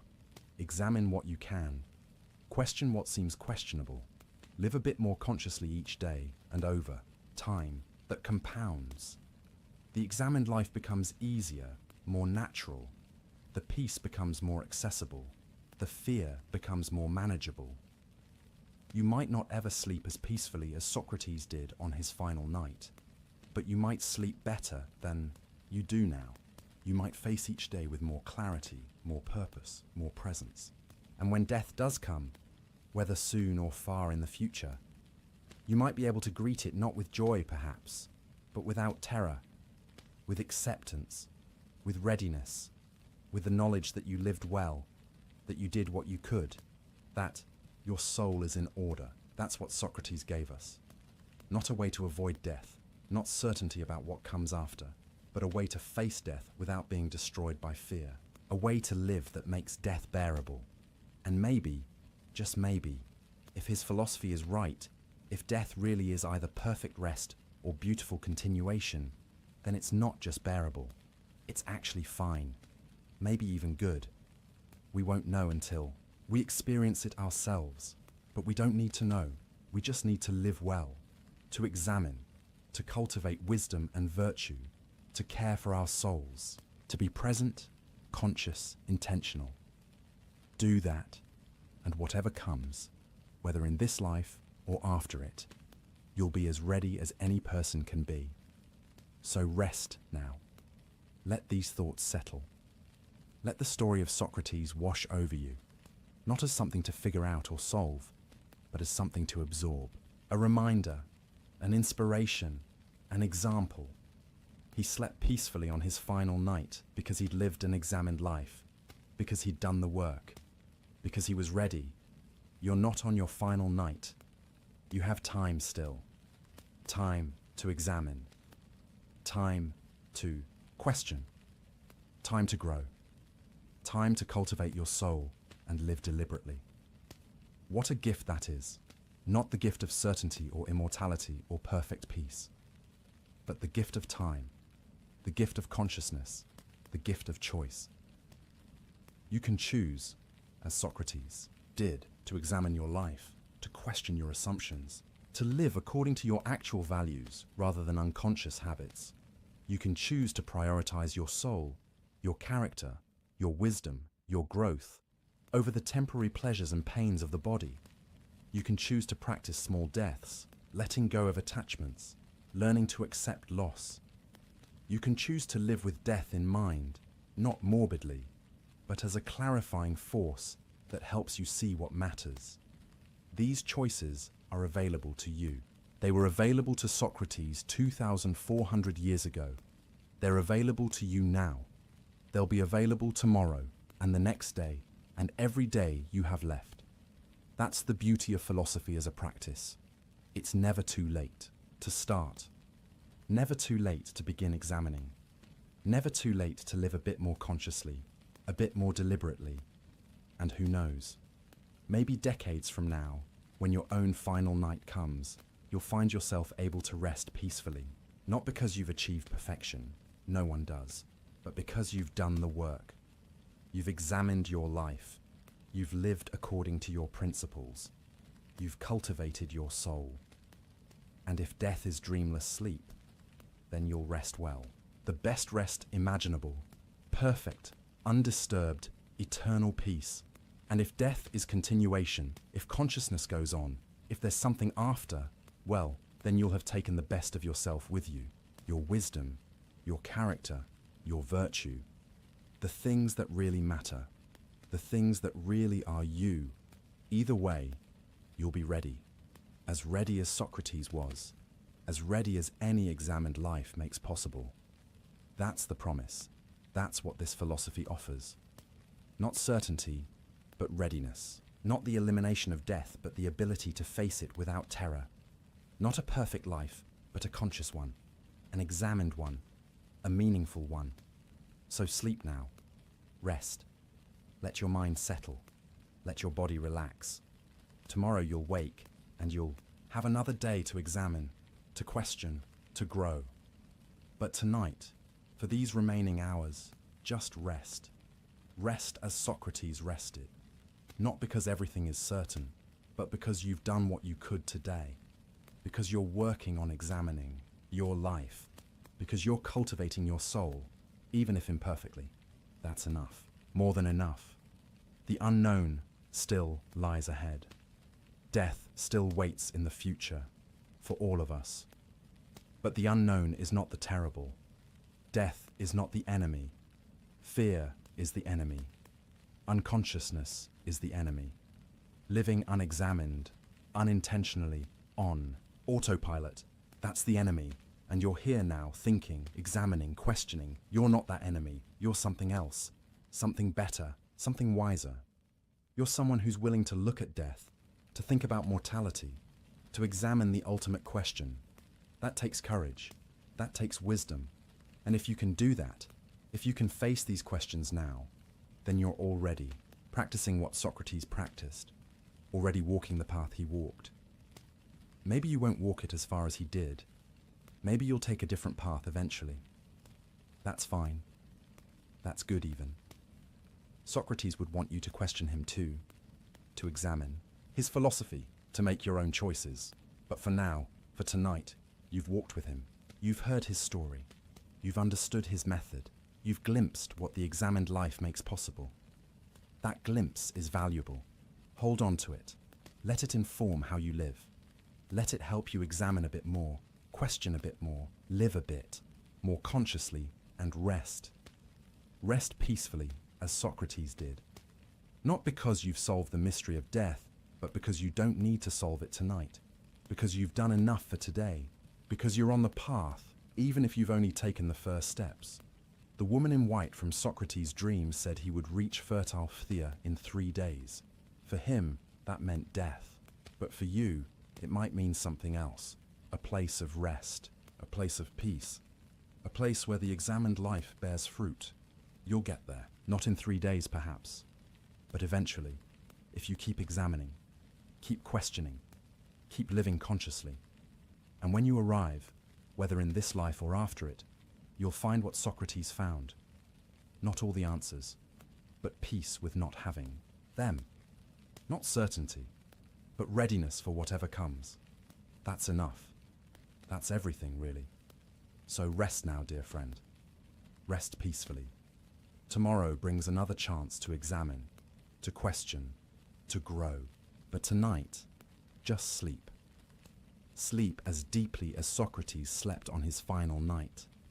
Sleep without fear, without anxiety, without clinging. Just sleep. The examined life awaits you in the morning. But for now, let it wait. For now, just rest. Rest well. Sleep peacefully. And may you wake tomorrow ready to examine, to question, to live consciously once more. Until then, good night. Greetings, friends. Please unwind, feel comfortable, and drift into the paradoxes of thought with me. Get ready to challenge your assumptions while exploring unraveling philosophy and psychology. Is it better to be loved or to be feared? This is the question that begins our journey. A question that has echoed for centuries. A question that seems simple at first, but grows heavier the longer we sit with it. Pause for a moment and reflect. If you were in a position of power, which would you choose? Love with all its warmth and loyalty, or fear with all its force and reliability? Niccolo Machiavelli forces us to face this dilemma without comfort. He does not allow us to hide behind ideals. He does not let us escape into fantasy. He pushes us to stare directly at the mechanics of power in all their beauty, in all their brutality. Who was Machiavelli? To many, he is a sinister name, a whisper in political history. To others, he is a genius, a man who saw the truth of politics more clearly than anyone before him. He was born in Florence in 1469, a city of art, ambition, and endless intrigue. He lived through wars, shifting alliances, and the fall of powerful families. For a time, he served as a diplomat, moving between the courts of kings and popes. He saw power up close. He studied how men rose and how they fell. But Machiavelli's life was not one of endless triumph. When the Medici family returned to power in Florence, he was cast out. He was accused of conspiracy, imprisoned, even tortured. When he was finally released, he was forced into exile. His career seemed broken, his influence gone. Yet it was in that exile, stripped of privilege and honor, that he wrote his most famous work, The Prince. Many read The Prince as a manual for tyranny, a book that teaches rulers how to deceive, manipulate, and control. Others see it as satire, perhaps a veiled attack on the very leaders it appears to praise. Some read it as a desperate plea from a man trying to win back his position. Whatever the case, it remains one of the most controversial books ever written. It is both admired and despised. It is quoted and condemned. And it is still alive in political thought today. But tonight, we are not here to simply read The Prince as a historical artifact. We are here to open Machiavelli's entire playbook, to move through his writings, his ideas, his warnings, to understand not only what he wrote, but why his words still matter. Machiavelli does not give us a clean theory of government. He does not build grand systems like Plato. He does not argue for natural law like Aristotle. Instead, he studies the battlefield of politics as it really is. He watches men seize power, and he asks why some succeed while others fail. He pulls apart the myths that rulers tell, and he exposes the machinery beneath. This is why he unsettles. us. He reminds us that behind every ideal of justice, there is calculation. Behind every display of mercy, there is strategy. Behind every speech about unity or faith, there is ambition. Machiavelli is not interested in how things should be. He is interested in how they actually are. And so this lecture is not simply a reading of old texts.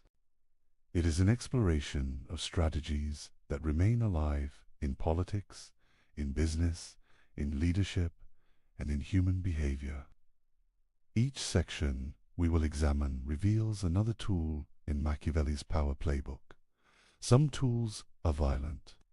Some are subtle. Some seem obvious, while others shock us with their coldness. Together, they form a portrait of power that is as fascinating as it is unsettling.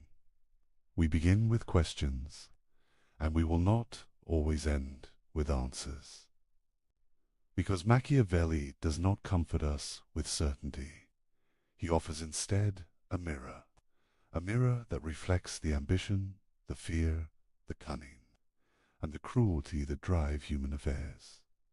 Over the course of this exploration, we will see how Machiavelli redefined ideas like virtue, fortune, loyalty, and cruelty. We will examine his metaphors of the lion and the fox, his warnings about mercenaries and corruption, his reflections on republics and monarchies, and his relentless insistence that power must be maintained through action, not through hope. Be prepared for ideas that may disturb you. Be prepared for truths that may feel uncomfortably close to the world you see today. And be prepared to find yourself returning again and again to that first question. Is it better to be loved or to be feared? Because by the time we have moved through Machiavelli's playbook, that question will not feel simple anymore. It will feel like the key that unlocks every struggle for power, from the courts of Renaissance Italy to the halls of modern governments, corporations, and even our own relationships. Let us begin. When we think of politics, we often imagine it wrapped in ideals. We picture justice, fairness, or virtue as the guiding lights of rulers. From Plato to Augustine, philosophers before Machiavelli told us that politics should aim at the highest good. They taught that leaders must embody wisdom, courage, and morality. They drew images of republics ruled by reason, kingdoms guided by divine law, and communities built upon virtue. Machiavelli cuts through these illusions with a single stroke. He says, in effect, that politics is not about what should be. It is about what is. The ideals may look beautiful, but they are fragile masks. Behind them lies the raw struggle for survival, dominance, and control. In The Prince, Machiavelli writes that a ruler who tries to live up to ideals will be ruined among men who are not ideal. He insists that leaders must be prepared to act against faith, against charity, against humanity, even against religion, if that is what their survival requires. This is not because he rejects morality outright. It is because he believes that morality alone cannot withstand the forces of fortune, ambition, and conflict. This view shocked his contemporaries. They had been taught that rulers must serve God and justice first. Yet Machiavelli observed rulers who acted in pious ways often lost their states. Meanwhile, those who betrayed promises, deceived rivals, and used cruelty effectively survived and thrived. He concluded that power abates its own laws. To ignore those laws is to invite collapse. We must understand the context of his time to appreciate the force of his argument. Florence and the Italian peninsula were not peaceful lands. They were fractured into city-states, each with its own ambitions. The French invaded, the Spanish interfered, and the papacy itself played politics like a prince. Alliances shifted weekly, armies burned towns, families rose and fell in sudden turns of fortune. In this setting, a ruler who clung to ideals without flexibility was not admired. He was destroyed. Machiavelli observed that men judge more by appearances than by reality. People will believe a ruler is good if he appears to act morally, even if he is ruthless behind the scenes. This creates a tension. The illusion of morality can be useful, even necessary. But the pursuit of morality itself, without calculation, can be fatal. Here we see the first layer of Machiavelli's power playbook. Do not confuse appearance with reality. Appearances must be carefully managed, but the reality of decision-making must remain grounded in necessity. If mercy preserves stability, then mercy is chosen. If cruelty is required, then cruelty must be applied. What matters is not whether an act is good or evil in the abstract, but whether it secures the state and preserves authority. This raises uncomfortable questions. Are moral systems then only tools of control if rulers pretend to be just, kind, or faithful while acting with cunning? Is morality anything more than theater? Machiavelli does not answer directly. Instead, he turns the question back to us. Do we prefer a ruler who clings to ideals and loses the kingdom, or a ruler who bends morality and keeps the kingdom alive? He points to history for answers. Consider the Roman Republic, which he admired in his discourses on Livy. Rome expanded, not by living as a model of peace and charity, but through discipline, cunning, and often harsh measures. Its leaders pretended to honor traditions and gods, but behind that veil they made ruthless decisions for survival. Machiavelli's lesson is clear. Stability requires more than ideals. It requires cold, practical calculation. Let us pause and reflect. Imagine two leaders facing the same crisis. One refuses to break his promises because he believes in absolute honesty. The other breaks his word when it serves his interest. Who survives? Machiavelli would say the second. Why? Because men are fickle, promises are fragile, and power rests on force and cunning more than on trust.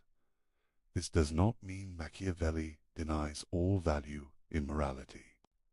He sees its utility. He urges rulers to appear merciful, faithful, and upright. He insists that people must see their leader as virtuous, yet he separates this appearance from reality. A wise ruler is skilled in performance. He puts on the mask of virtue while keeping the hands of strategy free. This duality between appearance and reality is one of Machiavelli's most unsettling contributions to philosophy. It strips away comforting illusions. It tells us that rulers succeed not because they are moral, but because they understand when to use morality and when to discard it. Think again of Plato. In the Republic, Plato describes the philosopher king as one who rules with wisdom and justice, guided by eternal truth. Machiavelli turns this image upside down.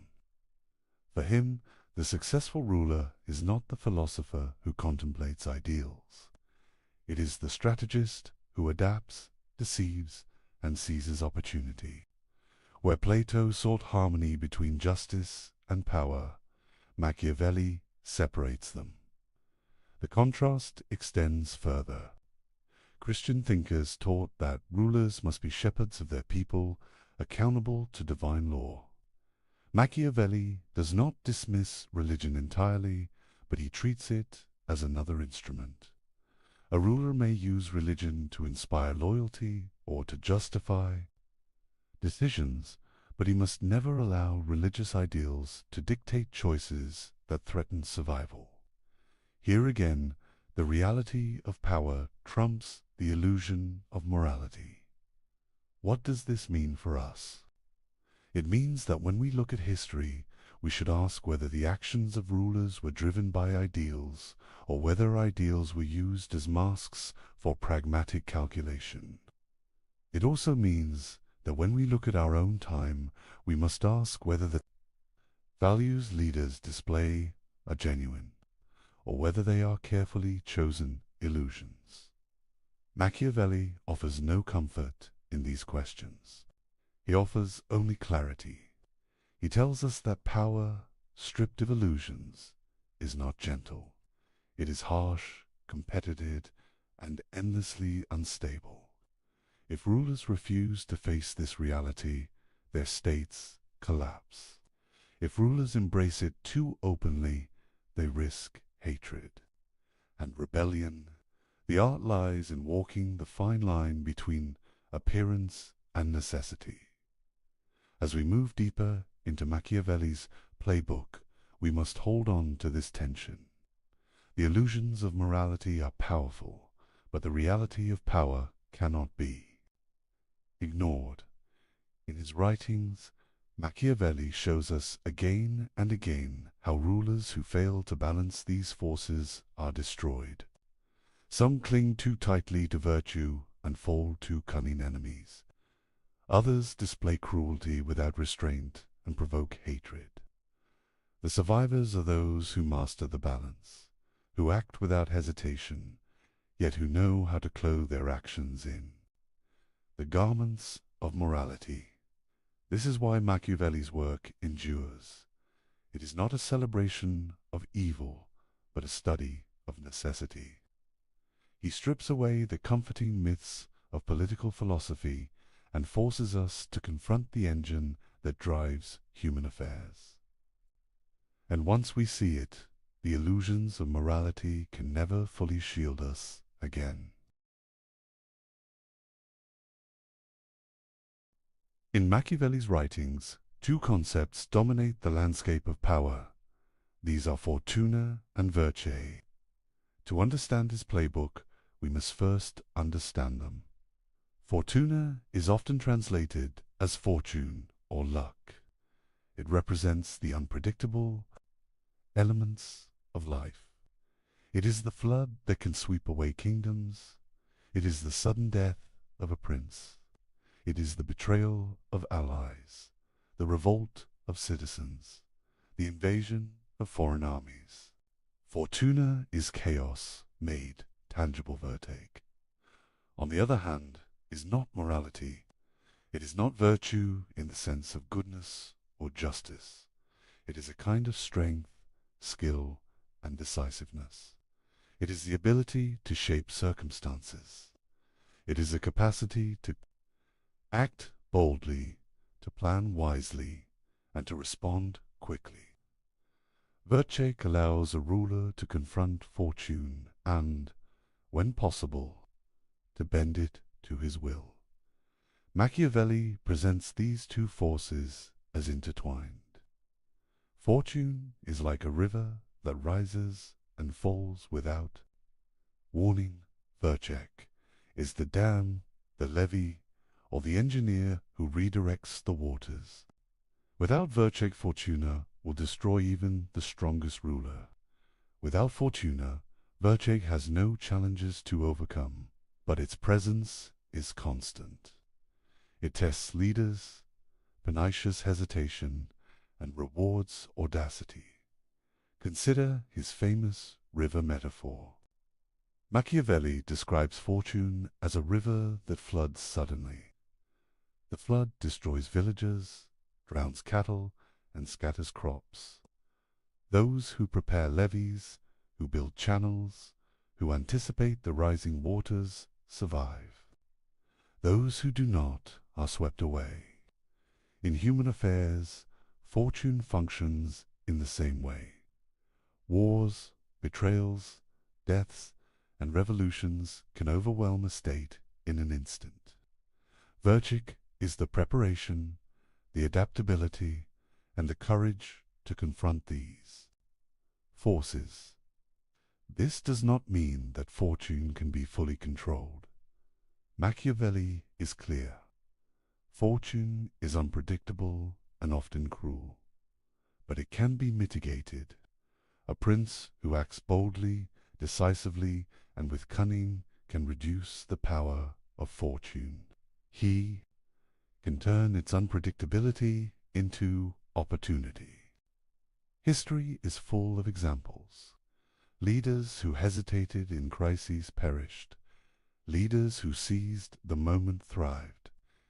Machiavelli observes that fortune favors the bold vertic also requires knowledge and action.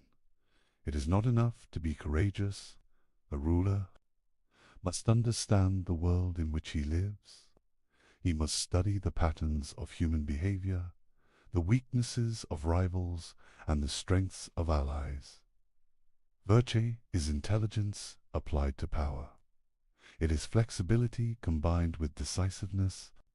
It is the ability to act swiftly when opportunity appears and to recover quickly when disaster strikes.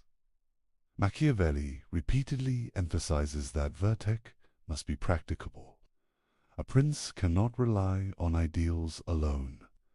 He must take risks, sometimes calculated, sometimes bold, to secure his position.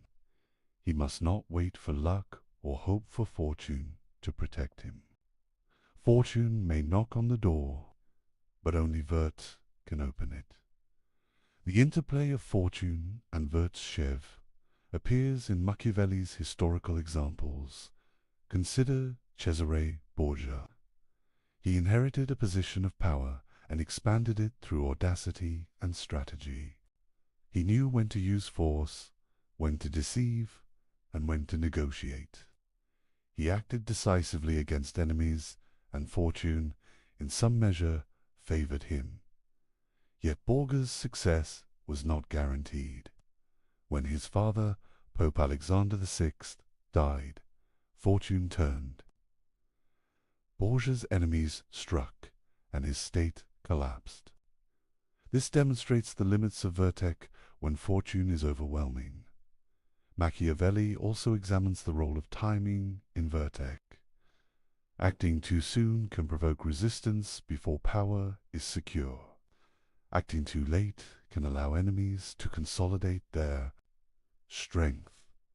A wise ruler observes carefully, prepares meticulously, and strikes with precision.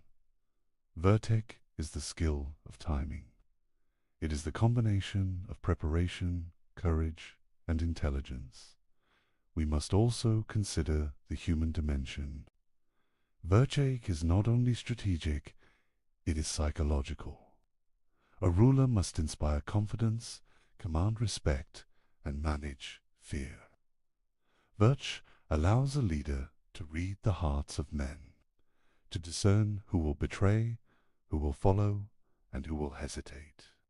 It is the skill of understanding not just events, but people. Fortune tests the world. Virtue tests human nature. There is a deeper lesson here. Machiavelli does not glorify luck. He does not suggest that fortune alone creates great leaders. He insists that a ruler's success depends on his ability to seize opportunity, adapt to changing circumstances, and act decisively. Virtue is the engine that drives mastery over fortune. Without it, chaos reigns. With it, a skilled prince can turn crises into triumphs. This interplay explains why Machiavelli values preparation. A ruler must study war, politics, and human behavior.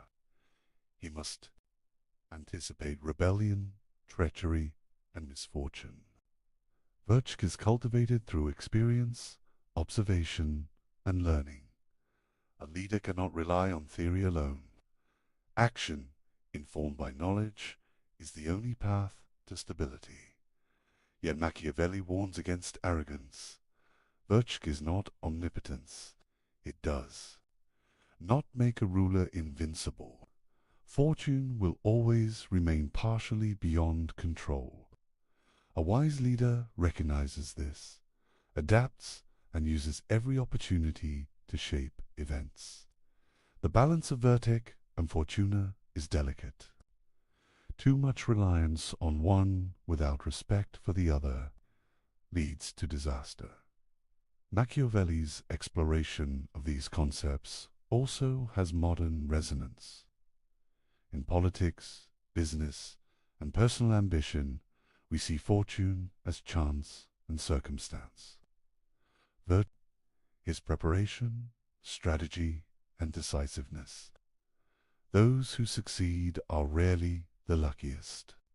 They are the most capable of turning opportunity into advantage and disaster into survival. Finally, it is essential to understand the moral neutrality of Machiavelli's framework. Virtue is not about ethics. It is about effectiveness.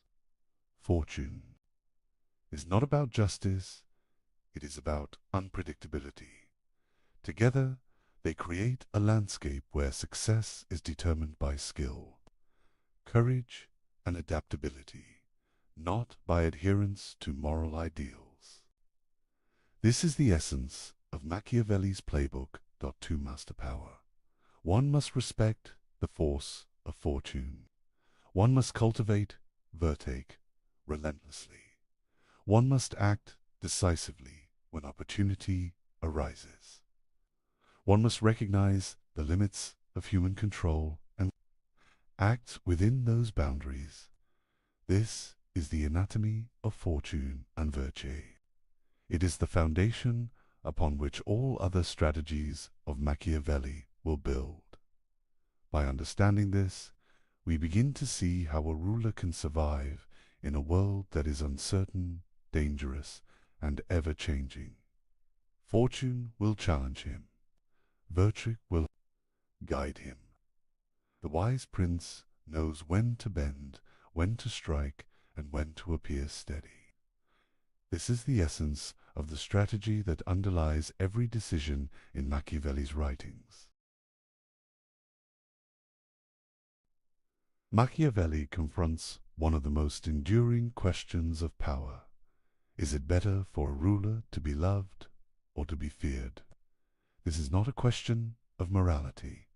It is a question of survival. Leaders throughout history have struggled with it. The answer, according to Machiavelli, is complex, but it carries a clear warning. He begins by observing human nature.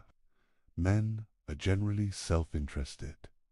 They will break promises, betray allies, and abandon leaders if it suits their advantage. They are fickle and changeable. Their loyalty is often dependent on circumstances rather than conviction. A ruler who relies solely on love risks being abandoned when it is inconvenient. Fear, in contrast, is more reliable. When men fear the consequences of disloyalty, they are less likely to act against a ruler. Fear can be controlled, punishments can be applied consistently. Laws and consequences create order. In Machiavelli's view, fear provides stability in a way that love cannot always guarantee. Yet Machiavelli does not advocate cruelty for its own sake. He warns against excessive cruelty that provokes hatred. Hatred is dangerous. It can unite enemies, inspire rebellion, and destroy a ruler. The wise leader uses fear strategically. He applies it decisively and at the right time. Fear must be measured and directed at threats, not at loyal subjects. Love, however, cannot be ignored entirely.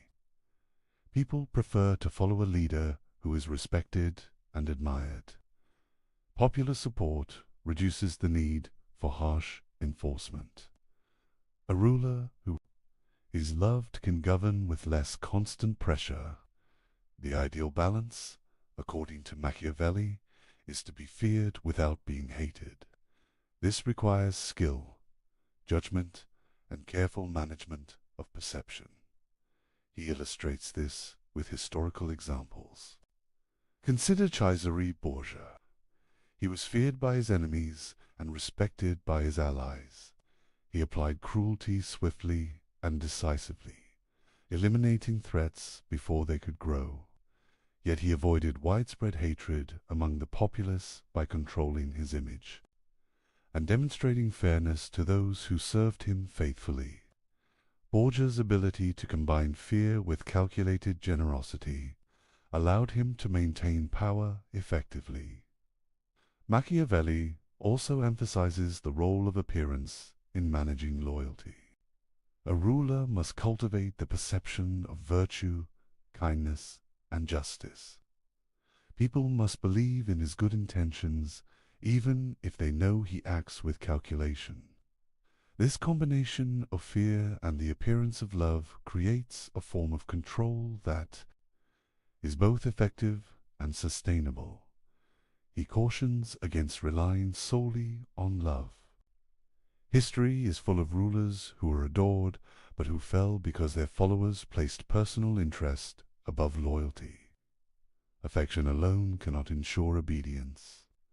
Love is fragile, easily broken by greed, ambition, or external pressure. Fear, however, can endure because it is grounded in consequences. The management of fear and love also requires understanding of human psychology. Machiavelli notes that men forgive injury quickly if they benefit from the ruler.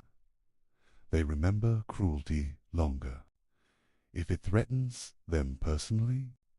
A wise leader uses this knowledge to act decisively against enemies while reassuring allies. This creates a hierarchy of loyalty based on both respect and self-interest. Timing is essential. Fear applied too early can provoke resistance. Fear applied too late may allow threats to grow unchecked. Love applied indiscriminately may encourage complacency. Machiavelli teaches that the ruler must act like a conductor, orchestrating both fear and affection to maintain harmony in the state. He also addresses the relationship between fear, love, and reputation. A ruler's name is powerful. If people believe he is just, merciful, and strong, his authority is reinforced. Reputation amplifies both fear and love. A clever ruler manages his image with care, demonstrating strength when necessary and benevolence when advantageous. Machiavelli warns that extremes are dangerous. Excessive cruelty provokes hatred. Excessive leniency invites disobedience. Excessive reliance on affection leaves the ruler vulnerable to betrayal. The key is moderation and calculation. The ruler must constantly assess the loyalty of subjects and the stability of his power. Another important point is the unpredictability of human nature. People's emotions cannot be controlled completely. Leaders must accept that loyalty will fluctuate. Virtue, the skill and decisiveness we explored earlier, allows a ruler to respond to these fluctuations. By applying fear strategically and cultivating respect, he can shape loyalty in his favor. Machiavelli's insights extend beyond rulers. The principles of fear, love, and loyalty apply to leaders in all forms of organization. In business, politics, and social structures, those who understand human nature can maintain influence and control. Those who rely on idealized notions of affection or loyalty risk failure. He also highlights the symbolic dimension of fear and love. Public punishments, ceremonies, and displays of power communicate strength. Generosity, rewards, and recognition communicate benevolence. The combination of these signals reinforces loyalty while minimizing resentment. The careful use of symbols is part of the art of leadership. Finally, Machiavelli presents a stark choice. Leaders must decide where to place their reliance. They can seek love, risk in vulnerability. They can seek fear, risk in hatred. The wise ruler achieves a balance that maximizes loyalty while minimizing threats. This balance is not fixed. It changes with circumstances, enemies, and the temperament of the populace. Constant attention and adaptation are required. Through these lessons, Machiavelli demonstrates that power is not granted. It is constructed. It is maintained through understanding, skill, and strategy. Fear and love are tools, not ends. They are instruments in the broader architecture of control. The ruler who masters them can survive where others fail. This exploration of fear, love, and loyalty illustrates the precision of Machiavelli's playbook.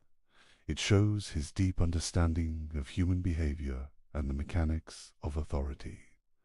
By studying these principles, we see why he remains one of the most influential thinkers in the history of political thought. The question we opened with returns now with greater weight. Is it better to be loved or to be feared? Machiavelli does not give a simple answer. He shows us that the wise ruler must navigate between these forces, mastering both when possible, balancing them against the unpredictable currents of fortune, and always remaining aware of the human tendencies that shape every political act. Machiavelli introduces one of his most memorable metaphors. He tells us that a successful ruler must be both a lion and a fox. This is not a simple comparison. It is a lesson in the duality required to maintain power. Strength alone is insufficient. Cunning alone is inadequate. Both must coexist within the leader. The lion represents strength and force. A lion attacks, overpowers, and defends territory with raw power. It inspires respect and fear. In human affairs, this symbolizes the use of direct action, military might, and authority to overcome obstacles. A ruler must know when to strike. Decisively, strength is necessary to confront enemies, suppress rebellion, and establish control. Without it, the state is vulnerable to internal and external threats. The fox, in contrast, represents cunning, intelligence, and deception. A fox senses traps and avoids danger. It uses strategy rather than brute force. In leadership, the fox symbolizes subtlety, manipulation, and foresight. A ruler must be able to recognize hidden threats, negotiate effectively, and manipulate appearances. Without cunning, even the strongest leader can be outmaneuvered. Machiavelli emphasizes that one quality without the other leads to failure. A ruler who relies only on strength may crush enemies, but he will be blind to subtler dangers. He may be betrayed by those he trusted or undermined by those he underestimated. A ruler who relies only on cunning may deceive allies and opponents. But he may lack the force to defend his power when open conflict arises. Survival requires a combination of both. He illustrates this through historical examples. Consider Cesare Borgia once again. Borgia combined military skill with political cunning. He knew when to fight directly and when to manipulate alliances. His ability to assess both open threats and hidden dangers allowed him to expand his influence. Quickly, when one element failed, his dual approach often compensated, demonstrating the importance of flexibility. The metaphor also highlights the adaptability required of a leader. The world is unpredictable. Enemies change tactics. Allies shift loyalties. Fortune intervenes. A ruler who is rigid, relying solely on force or solely on deception, risks destruction. The lion and the fox symbolize the capacity to switch strategies depending on circumstances. This adaptability is a cornerstone of Machiavelli's philosophy. Machiavelli warns that deception is often necessary. The fox allows the ruler to recognize traps, to anticipate betrayal, and to use appearances to maintain stability. A ruler may need to present mercy while acting ruthlessly, or appear weak while preparing to strike. The cunning use of perception enables a leader to shape events before they become crises. Strength, however, cannot be neglected. The lion ensures that the ruler can enforce decisions, command armies, and eliminate threats decisively. Without strength, cunning alone cannot secure power. A deceptive strategy without the capacity to enforce it fails. The world tests the ruler physically, and he must respond with force when required. This duality is not only practical, it is psychological. Subjects respond differently to strength and cunning. Fear of force demands respect. Awareness of cunning generates uncertainty in opponents, preventing them from acting impulsively. Loyalty, obedience, and alliance are shaped by both elements. The ruler who embodies both is unpredictable and therefore secure. Machiavelli also considers timing. The lion and the fox must be deployed according to circumstances. A time of rebellion may demand the strength of the lion. A time of diplomacy may demand the subtlety of the fox. A ruler who cannot read the situation or who applies the wrong method invites disaster. Success is contingent upon judgment as much as skill. The duality extends to internal governance as well. Rulers must manage advisors, nobles, and citizens with both strength and cunning. They must reward loyalty, punish betrayal, and manipulate perception. The lion ensures the power to act decisively. The fox ensures the capacity to navigate complex social and political networks. Together, they allow the ruler to maintain stability over time. Machiavelli also notes that appearances matter. The ruler should project the qualities of both animals. Even when they are not fully exercised, a leader who appears strong can deter enemies. A leader who appears cunning can prevent plots. Perception is an instrument of power, reinforcing both force and strategy. The lesson for leaders is clear. One cannot rely solely on morality, ideology, or a single skill.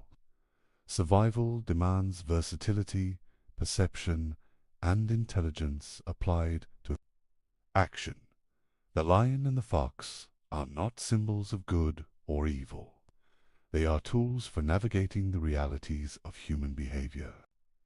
Leaders who master both can withstand fortune, outmaneuver enemies, and maintain control. Machiavelli's metaphor also has a modern application. Leaders in business, politics, and society face challenges similar to those of Renaissance princes. Threats come from competitors, shifts in power, and unpredictable circumstances. The balance of force and strategy, boldness and cunning, remains essential. Those who rely exclusively on one approach fail to achieve lasting success. Finally, this duality emphasizes preparation and self-awareness. A ruler must cultivate both strength and intelligence continually. Complacency in one domain invites disaster. The combination of lion and fox requires constant vigilance, learning, and adjustment. Leadership is not a static condition.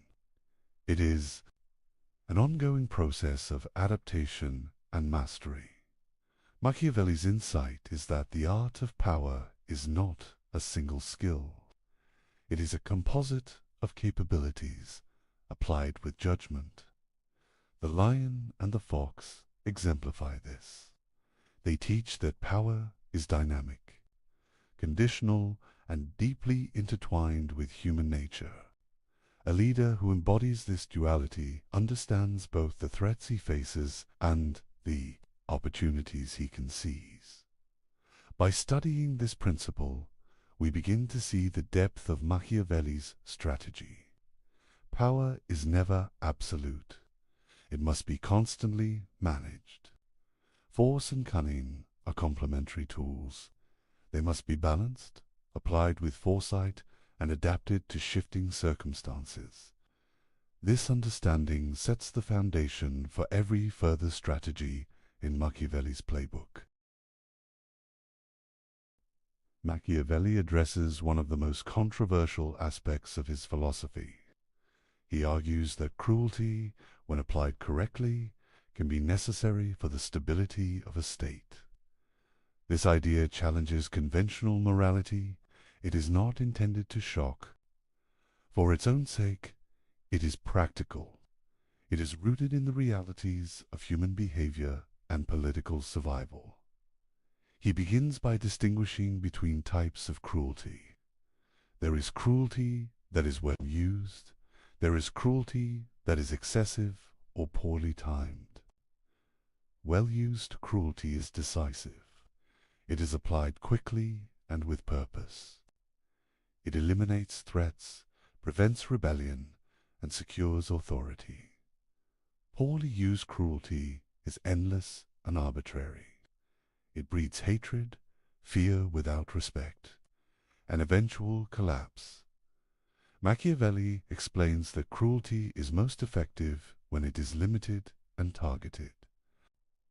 A ruler may need to eliminate rivals or punish conspirators. When this is done decisively, the message is clear. Potential enemies understand the consequences of opposition. This type of cruelty prevents disorder, it consolidates power, it does not invite continuous resistance because it is controlled. Historical examples illustrate his point. Consider Cesare Borgia. Borgia faced a fragmented state and rebellious subjects. He acted with ruthless efficiency against those who threatened his authority. Ramiro de Orco, one of his lieutenants, was sent to enforce discipline. The people initially resented the actions, but Borgia quickly executed de Orco, presenting himself as just. The cruelty served a purpose, and then it ended. This calculated approach stabilized the region. Machiavelli emphasizes that cruelty must be applied at the beginning of a ruler's tenure. Early decisive actions prevent prolonged unrest. Hesitation allows enemies to grow stronger and emboldens conspirators. Once a ruler establishes control through measured force, ongoing cruelty becomes less necessary. The goal is to secure loyalty, not to perpetuate fear indefinitely. He also warns against arbitrary cruelty. Violence without purpose undermines authority. It creates resentment. It destabilizes rather than strengthens. The wise leader uses cruelty as a tool, not as an expression of personal anger. Decisions must be calculated and disciplined. Emotion alone is insufficient and dangerous. Machiavelli extends his analysis to the broader principle of necessity. Rulers exist in a world of danger. Enemies plot, allies betray, and fortune is unpredictable. In this context, cruelty is often unavoidable. It is the means by which order is maintained and the state preserved. Without it, instability spreads. Without it, even the most virtuous ruler can be overthrown. The psychological dimension is important. People fear what is visible and immediate. When a ruler applies force decisively, the population learns the consequences of disobedience. This fear can be controlled and focused. In contrast, excessive leniency or delayed punishment allows resentment to fester. Threats multiply when cruelty is inconsistent or unclear. Machiavelli also highlights the perception of cruelty. A ruler should not appear cruel for its own sake. Actions should be framed as necessary for the common good or for the security of the state. Public perception shapes loyalty. People tolerate force if it is justified and purposeful. They rebel when cruelty seems arbitrary or self-serving. Timing, again, is essential. Initial acts of cruelty secure authority. After stability is established, further violence can be reduced. The ruler can shift focus to appearances of mercy, justice, and virtue. This balance between force and benevolence creates a stable environment, where loyalty is earned and rebellion is minimized. He contrasts this approach with inaction. Leaders who hesitate to apply necessary force often face prolonged conflict. Revolts persist, enemies grow bolder, and alliances shift unpredictably. The failure to act decisively in critical moments leads to greater suffering and eventual downfall. Cruelty, when properly applied, prevents this escalation. Machiavelli also warns against cruelty motivated by personal desire. A ruler must never act purely out of vengeance. The goal is not to indulge anger or assert ego. The goal is the preservation of the state. This disciplined use of force distinguishes effective rulers from tyrants who provoke hatred and rebellion. He explores the relationship between cruelty and fear. Cruelty generates fear, but fear must be carefully controlled. The ruler who is feared but not hated maintains authority. Those who apply excessive, indiscriminate cruelty provoke hatred and ultimately destabilize their position. Fear must be directed strategically, not indiscriminately. Machiavelli's insights extend beyond the battlefield. Internal governance, management of nobles, and handling of conspiracies all require careful application of force. The principles of decisive action, targeted punishment, and public perception apply in political, social, and administrative contexts. Modern examples illustrate these principles. Leaders who act decisively to confront threats often maintain stability, while leaders who hesitate or act inconsistently invite chaos. Strategic force, applied with purpose, is not cruelty for cruelties. Saki, it is a calculated method of maintaining order. Finally, Machiavelli emphasizes the moral neutrality of these actions. Cruelty is neither inherently good nor evil. Its value is measured by results. The wise ruler considers the long-term stability of the state. He acts decisively when necessary, restrains force when possible, and manages perception carefully. Through this lens, cruelty becomes a tool, a necessary instrument for survival. It is not arbitrary, it is not personal, it is part of the disciplined exercise of power. To ignore this principle is to misunderstand the realities of governance. To apply it without judgment is to invite destruction. The balance, timing, and purpose of cruelty determine the ruler's success. By understanding the necessity of cruelty, we begin to see how Machiavelli redefines power. He strips away comforting illusions. He shows that stability requires action, decisiveness, and control. Leaders must confront danger, manage perception, and use force strategically. This principle underpins much of the remaining strategies in his playbook. Machiavelli understood that power is not only about force or cunning, it is also about perception. How a ruler is seen can determine whether he succeeds or falls. Reputation is a currency of authority. Image shapes loyalty. The theater of power is the stage on which a ruler performs to maintain control. He begins by emphasizing that appearances matter more than reality in the eyes of the public. People judge leaders based on what they see, not always on what they know. A ruler may act with calculation, manipulation, or even deception, but the perception of virtue, justice, and courage solidifies authority. Maintaining this perception is essential to survival. Machiavelli notes that a ruler must project qualities that inspire both respect and admiration. He should appear merciful, faithful, humane, and religious.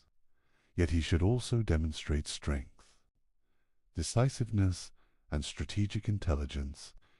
These qualities may not always exist fully in practice, but their display maintains confidence among subjects and allies. He illustrates this through historical examples. Consider the Medici family in Florence. Their authority relied heavily on appearances.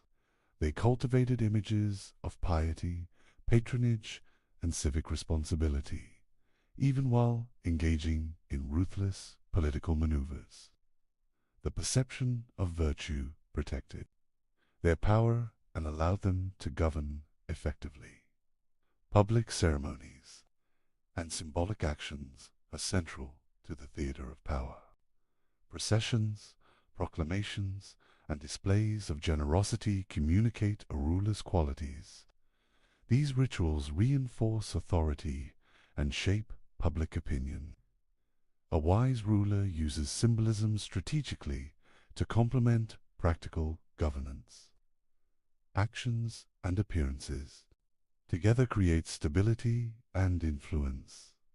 Machiavelli warns against inconsistency between image and action. If a ruler is perceived as just but acts cruelly without explanation, trust erodes.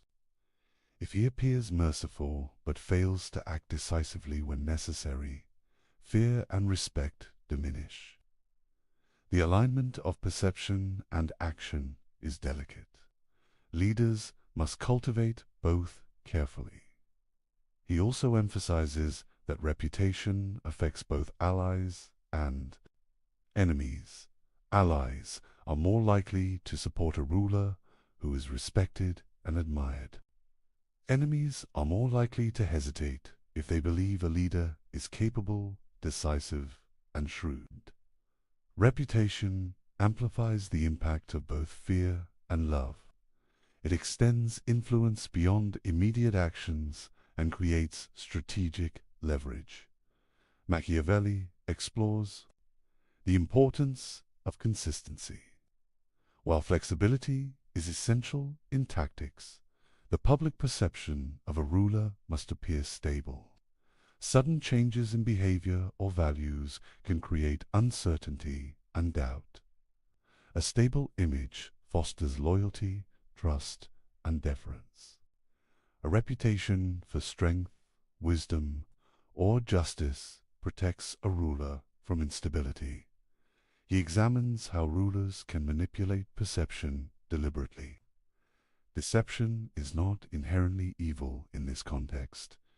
It is a tool. A ruler may appear merciful while acting decisively or appear humble while exercising authority firmly. By managing appearances, the ruler controls not only immediate reactions, but also the long-term loyalty of subjects. Machiavelli also highlights the interplay of private action and public display. A ruler may act ruthlessly in private to secure control while presenting fairness publicly. The effectiveness of power often depends on this duality. The public cannot witness every act. What they perceive shapes their behavior. Clever leaders leverage this to maintain order. Historical examples extend to military leaders as well. A general who appears disciplined, courageous, and strategic inspires confidence among troops. Soldiers follow not only because of orders, but also because of belief in competence. Reputation reinforces obedience and enhances effectiveness in both governance and warfare. Machiavelli also considers the fragility of reputation. A single scandal or misstep can undermine decades of careful cultivation. Leaders must guard against false reports, betrayal, and rumor. Information management is essential. The theater of power includes not only actions, but the narrative that surrounds them. He emphasizes that reputation is cumulative. Small acts of courage, fairness, or generosity build perception over time. Strategic displays amplify influence. Similarly, repeated acts of cruelty or indecision erode credibility. The ruler must understand the long-term effects of each decision. On public perception, Machiavelli also examines the use of storytelling and legacy. Leaders often shape their image through narratives that highlight successes and obscure failures. Propaganda, public records, and controlled accounts of events all contribute to the theater of power. The ruler who controls the story controls the memory of his rule. He warns that relying solely on appearances without substance is dangerous. A ruler may deceive temporarily, but if underlying weaknesses exist, fortune will expose them. Strength, cunning, and decisiveness must underpin image. Reputation amplifies power, but cannot replace competence. Modern parallels are clear. In politics, business, and society, leaders manage public perception constantly. Media, communication, and symbolic actions influence loyalty, respect, and obedience. The principles Machiavelli outlined centuries ago remain relevant. Reputation shapes decisions, alliances, and opportunities.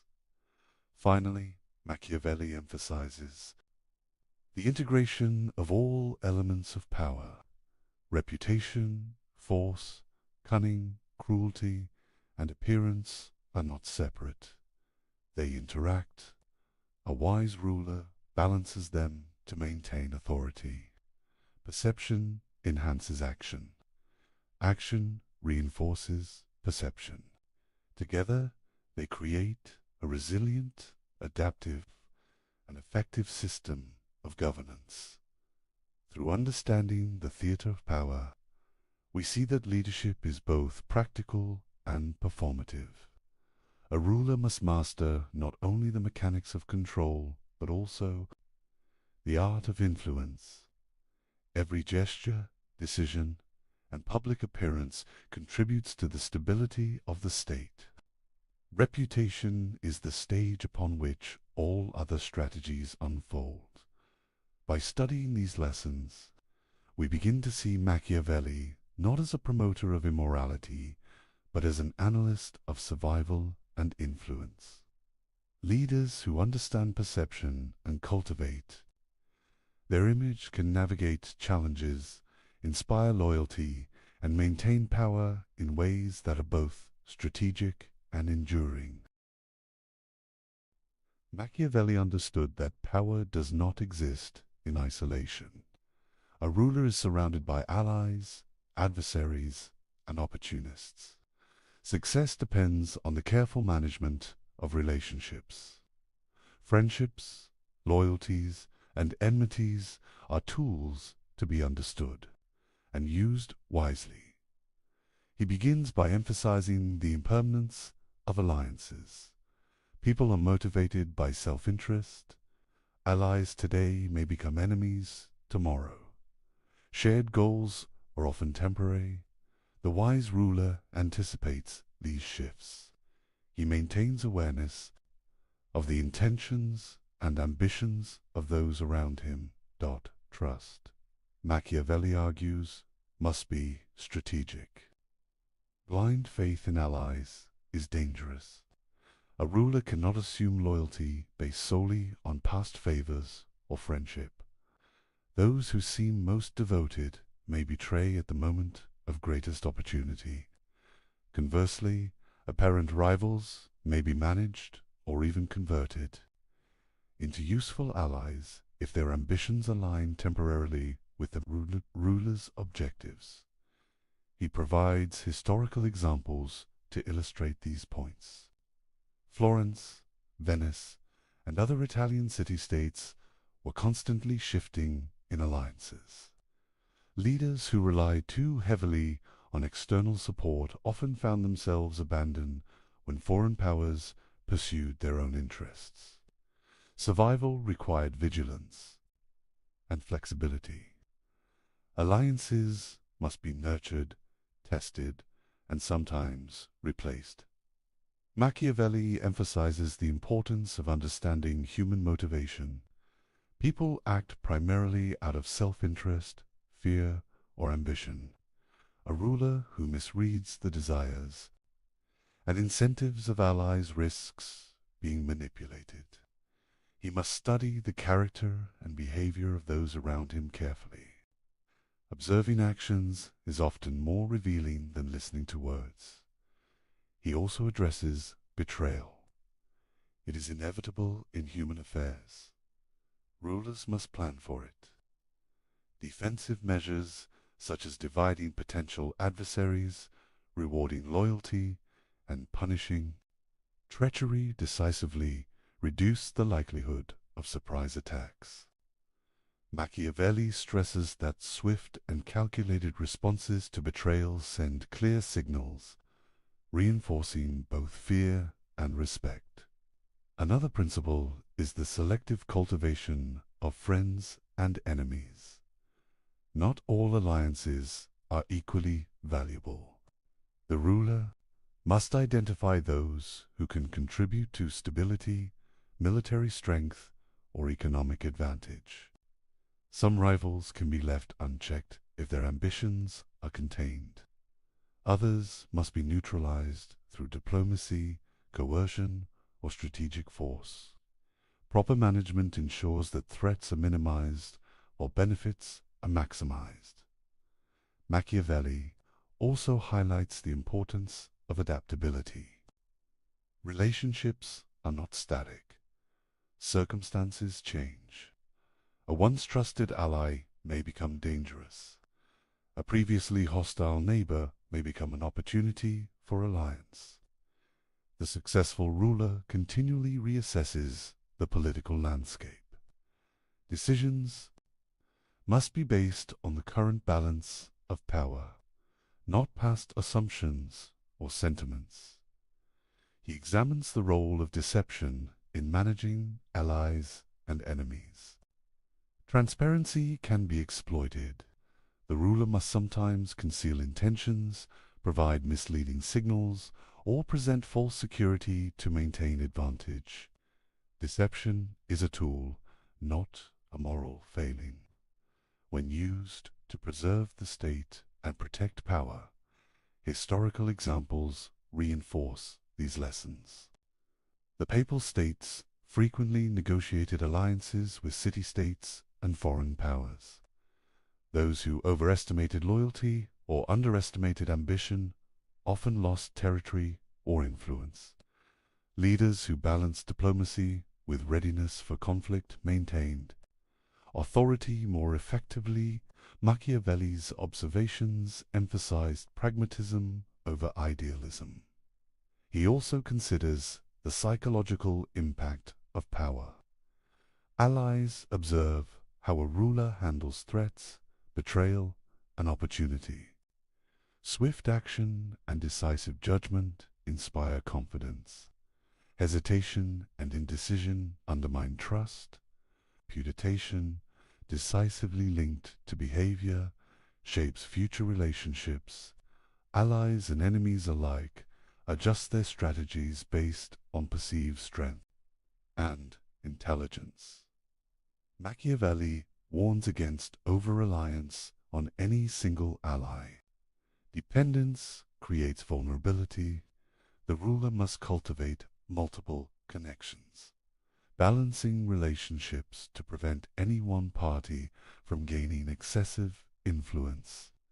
This approach reduces the risk of betrayal and maintains freedom of action. Conversely, the management of enemies requires both caution and initiative. Enemies left unchecked grow stronger. They form alliances, exploit weaknesses, and may strike unexpectedly. A prudent ruler observes potential adversaries, predicts their moves, and acts preemptively when necessary. Timing and decisiveness are essential. He further distinguishes between permanent and temporary alliances. Temporary alliances serve immediate goals. Permanent alliances require trust, compatibility, and ongoing management. A ruler must recognize the difference and treat each relationship accordingly. Mismanaging this distinction can lead to catastrophic failures. Machiavelli also emphasizes the value of balance. The ruler must reward loyalty, punish betrayal, and maintain the perception of fairness. Allies who feel secure are more likely to support the ruler.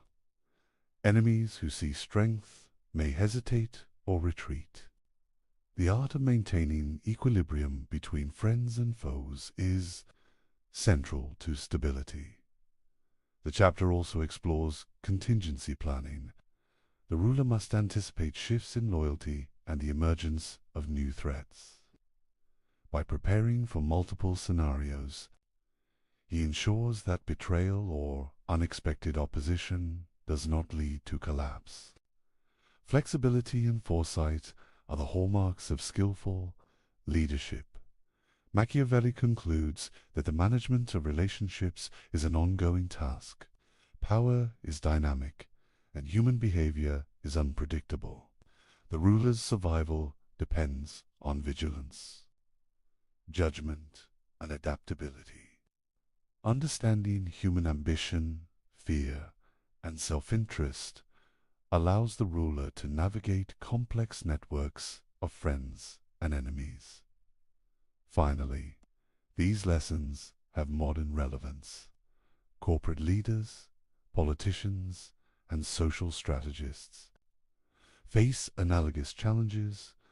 Alliances form and dissolve. Rivals emerge unpredictably. Understanding motivations, maintaining reputation, and managing perception remain critical. Machiavelli's analysis of friends and enemies provides insight into human behavior and the dynamics of influence. By mastering alliances, anticipating betrayal, and managing relationships with skill and judgment, the ruler secures stability and extends authority. This is the essence of Machiavelli's guidance. Power is relational, adaptive, and dependent on understanding the currents of human nature. Machiavelli presents a paradoxical view of religion.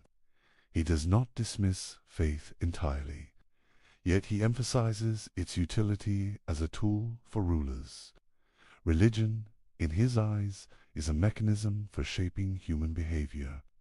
It unifies, motivates, and controls populations. He admires its practical effects rather than its spiritual truths. He begins by examining the role of religion in society. Religion establishes rules and moral codes. It encourages obedience to laws. It provides a shared framework of values.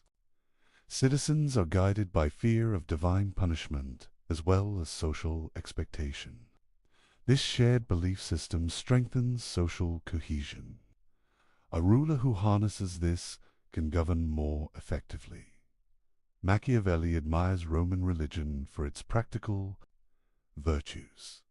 The ancient Romans used rituals, festivals, and public devotion to unify the state. Religion reinforced loyalty to the republic. Citizens internalized the values necessary for civic duty. The gods themselves, in Roman practice, were instruments of order. This example demonstrates how faith can stabilize power. He emphasizes the distinction between personal belief and public utility. A ruler may or may not be devout. What matters is the appearance of piety. Public displays of religious devotion create trust and legitimacy. Citizens are reassured when their leader observes sacred customs. This perception reinforces authority. Faith becomes a political instrument, independent of private conviction. Machiavelli warns against neglecting religion entirely. A state that appears irreligious or dismissive of sacred traditions risks alienating its people. Citizens may interpret this as moral weakness or disrespect for communal norms. Revolts, disobedience, and factionalism become more likely. Leaders must manage perception as carefully as they manage armies. He explores the paradox of morality in leadership. Ethical behavior is valuable when it supports stability. Rulers should maintain the appearance of virtue, honesty, and justice. Yet personal morality is secondary to effectiveness. Actions are justified by results rather than abstract principles. Religion helps bridge the gap between moral expectation and practical governance. Machiavelli introduces a suspenseful question. Is religion, for him, less about God than about human obedience? He implies that the sacred functions primarily to regulate behavior. The threat of divine punishment or social censure encourages loyalty.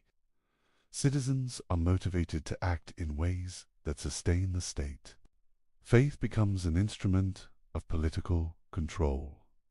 He analyzes how rulers can utilize religious structures. Priests, temples, rituals, and laws reinforce obedience. Leaders who control religious messaging can direct attention, unify populations, and suppress dissent. Religion becomes a stabilizing force, reducing reliance on coercion and military enforcement alone.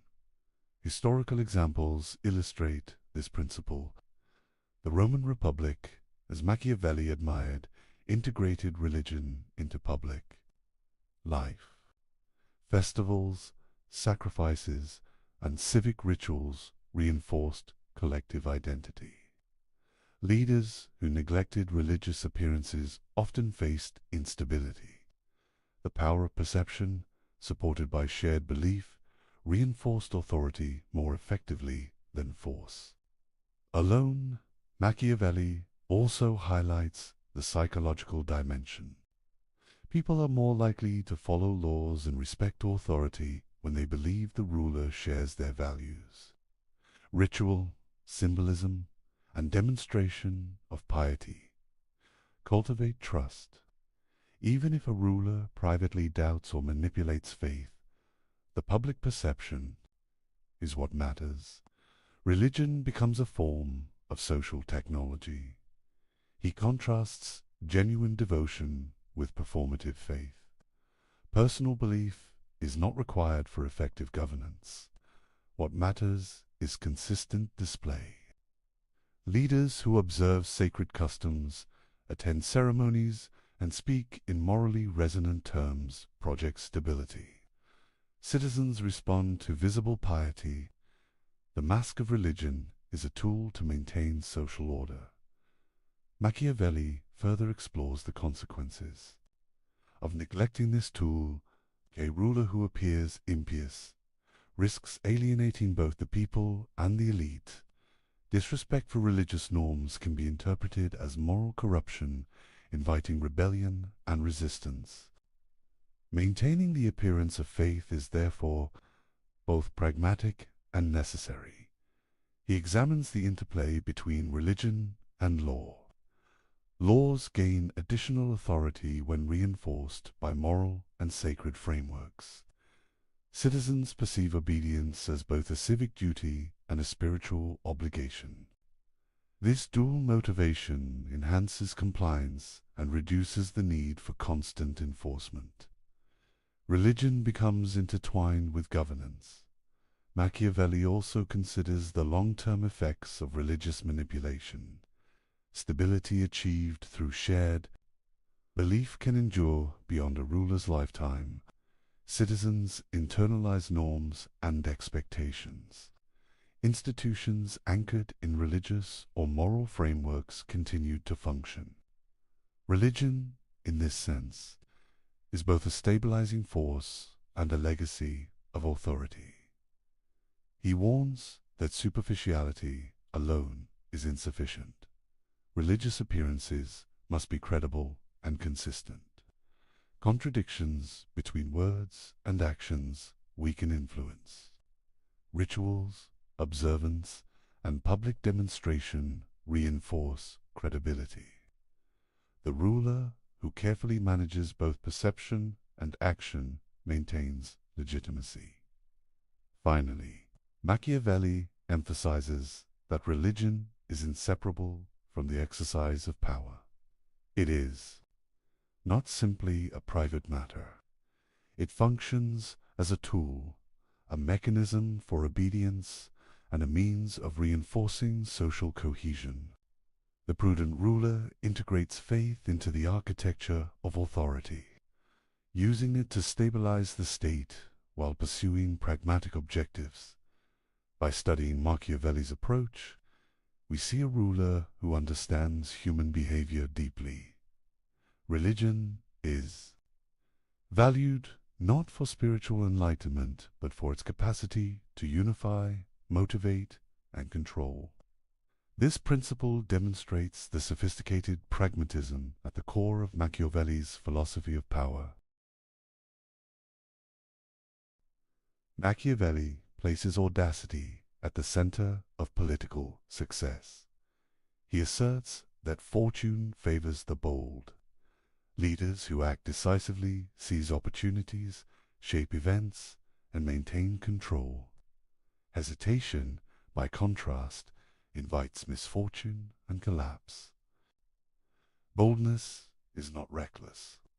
It is calculated, informed, and timely.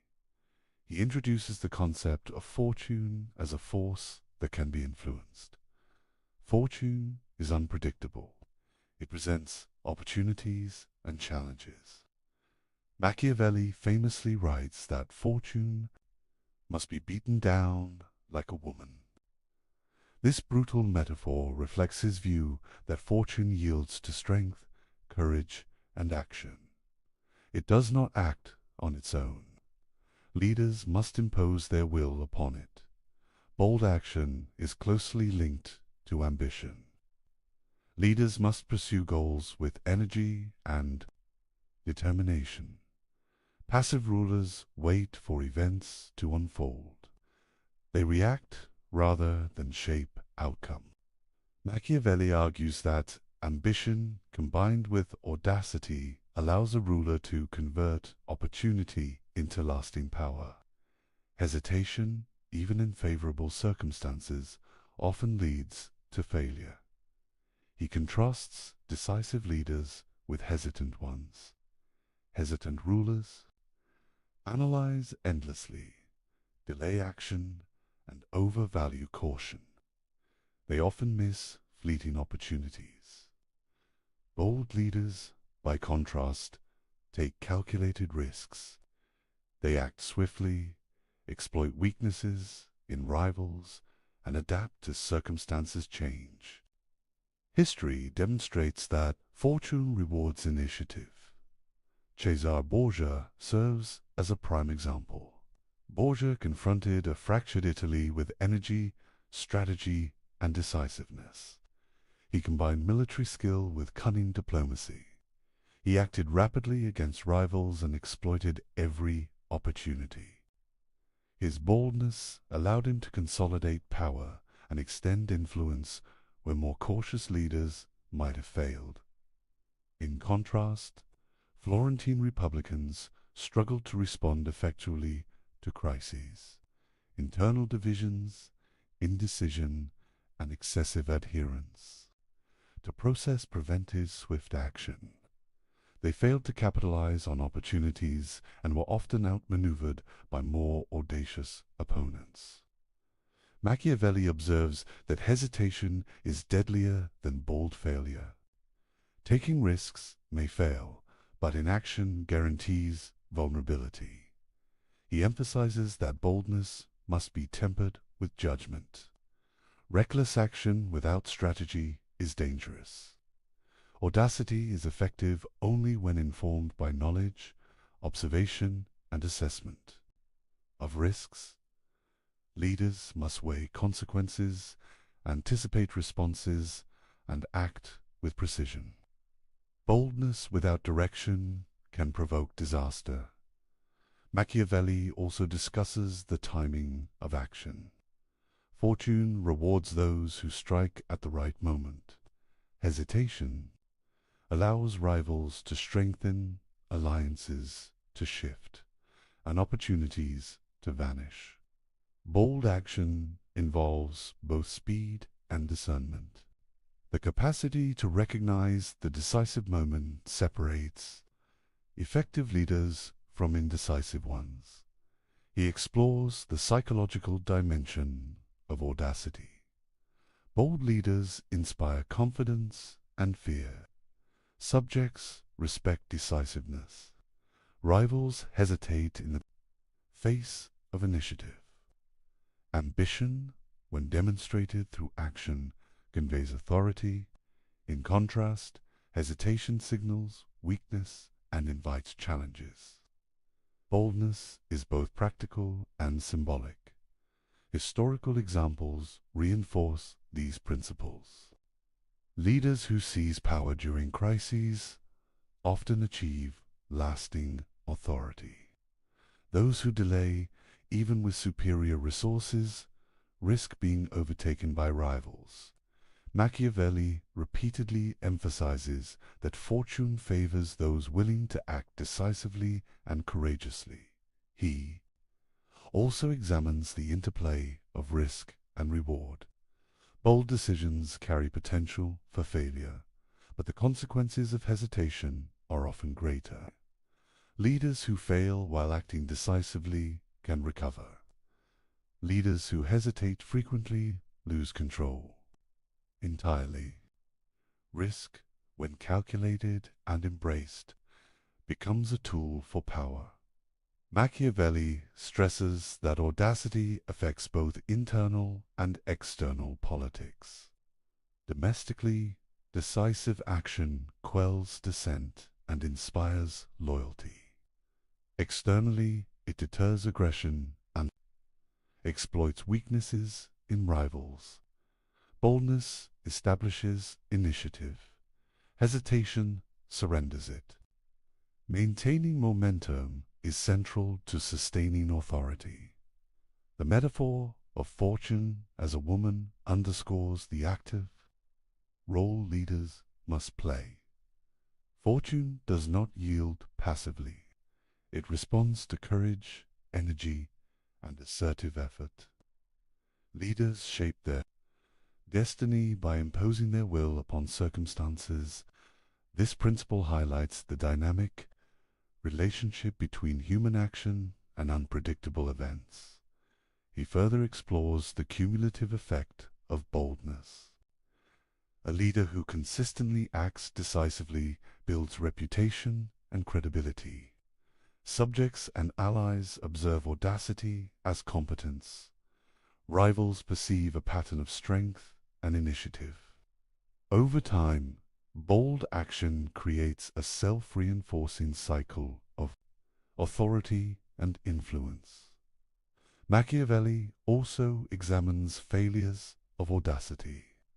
Leaders who act boldly without preparation, intelligence, or strategy invite disaster. Success requires both courage and competence. Boldness is a necessary condition for power, but it is not sufficient alone. Knowledge, skill, and foresight are equally essential. He concludes with the central lesson: hesitation is deadlier than bold failure. Inaction allows rivals to advance, fortune to shift, and opportunities to disappear. Bold, calculated action may encounter setbacks, but it preserves initiative and maximizes the possibility of success. Hesitation guarantees loss. Through this analysis, Machiavelli emphasizes a core principle of his philosophy. Ambition, courage, and decisive action define effective leadership. Fortune favors those who confront uncertainty actively, shape events strategically, and refuse to be paralyzed by risk. Boldness is both a weapon and a shield in the machinery of power. Machiavelli admired the Roman Republic. He saw in it a model of political strength, resilience, and adaptability. Unlike principalities ruled by a single prince, republics distributed power. Authority was shared among institutions, citizens, and elites. This structure created stability, accountability, and long-term endurance. He begins by contrasting republics with monarchies. Principalities concentrate power in one individual. Decision-making is rapid but highly dependent on the ruler's abilities. The state is vulnerable if the prince is weak, indecisive, or corrupt. Republics, by contrast, distribute authority across councils, assemblies, and magistrates. This diffusion limits the impact of individual failings and strengthens institutions. Machiavelli praises the capacity of republics to harness civic virtue, citizens are motivated to participate in governance because they have a stake in the state's survival. Engagement fosters loyalty, accountability, and shared responsibility. By contrast, subjects of principalities often lack initiative or investment in the welfare of the state. Civic participation strengthens resilience. He emphasizes that republics are not without challenges. Managing factions, competing interests, and popular ambitions requires skill. Balancing the influence of elites and the broader population is essential. The state must allow freedom while maintaining order. Too much liberty invites chaos. Too much control breeds resentment. The art of governance is in finding this balance. Machiavelli presents suspenseful insight. He is not simply a cynic focused on manipulation. He also values liberty when it is managed wisely. Freedom, in his philosophy, is not chaotic license. It is structured participation. Laws, institutions, and disciplined civic engagement enable citizens to exercise influence without undermining stability. Liberty, when harnessed, strengthens power. He analyzes Rome's example. The Roman Republic maintained equilibrium between the Senate, magistrates, and the people. Elites provided experience and strategic oversight. Citizens offered legitimacy, manpower, and engagement. This balance preserved stability, allowed flexibility, and mitigated risks posed by individual weaknesses. Machiavelli admires the synergy of collective governance. By contrast, principalities often rely on fear, coercion, or personal charisma to maintain authority. Stability is contingent on the ruler's competence and the loyalty of a few elites. This makes principalities more vulnerable to fortune, internal conspiracy, and rebellion. Republics, by dispersing power and fostering civic responsibility, are better equipped to endure crises. Machiavelli also examines the role of laws in republics. Legal frameworks create predictable rules, reducing the influence of arbitrary decisions. Institutions enforce laws consistently, maintaining fairness and legitimacy. In principalities, law often depends on the ruler's whims. In republics, law is institutionalized, creating stability and long-term resilience. He highlights the importance of civic virtue. Citizens must be invested in the common good. Participation is not merely symbolic, it is functional. Civic education, military service, and public engagement cultivate loyalty and responsibility. A republic thrives when citizens act both freely and prudently. Liberty must be disciplined to be effective. Machiavelli also explores the dangers of imbalance. If elites dominate excessively, the population may rebel. If the people wield unchecked influence, disorder can follow. Successful republics manage tensions through structured participation, checks and balances, and the cultivation of respect for institutions. The equilibrium between freedom and control is delicate but achievable. He emphasizes that republics are dynamic. They adapt to changing circumstances, harness collective strength, and endure when well governed. Principalities, in contrast, often falter under poor leadership. When the ruler is incapacitated, the state's survival is threatened. Machiavelli's analysis suggests that republics are more resilient by design. Historical examples reinforce these lessons. Florence, Venice, and Rome illustrate the strengths and weaknesses of republics.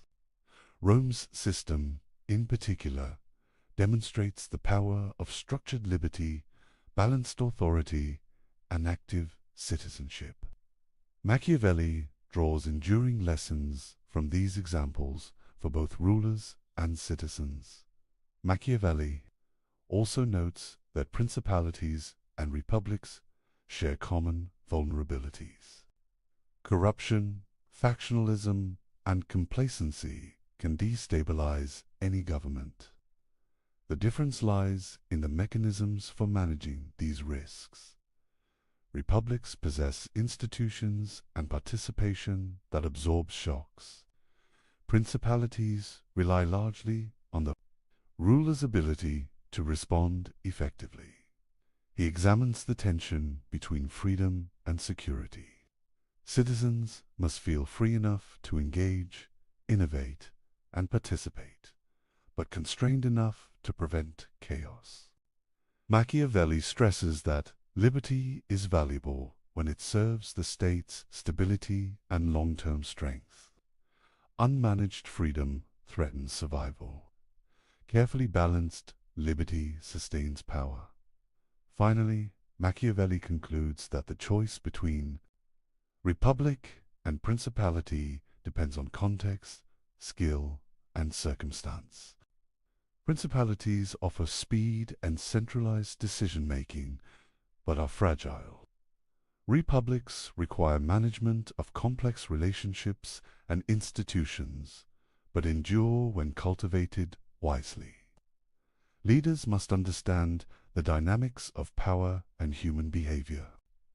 To maintain authority in either system, by studying Machiavelli's analysis, we see that he values liberty, not abstractly, but as a practical instrument. Freedom strengthens the state when structured, disciplined, and balanced against control. The study of republics reveals how power can be distributed without sacrificing stability, and how leadership can harness collective strength to withstand both internal and external threats. Machiavelli's life took a dramatic turn in 1512. The Medici returned to power in Florence. Machiavelli, once a diplomat and senior official, was suddenly cast out. His career ended abruptly.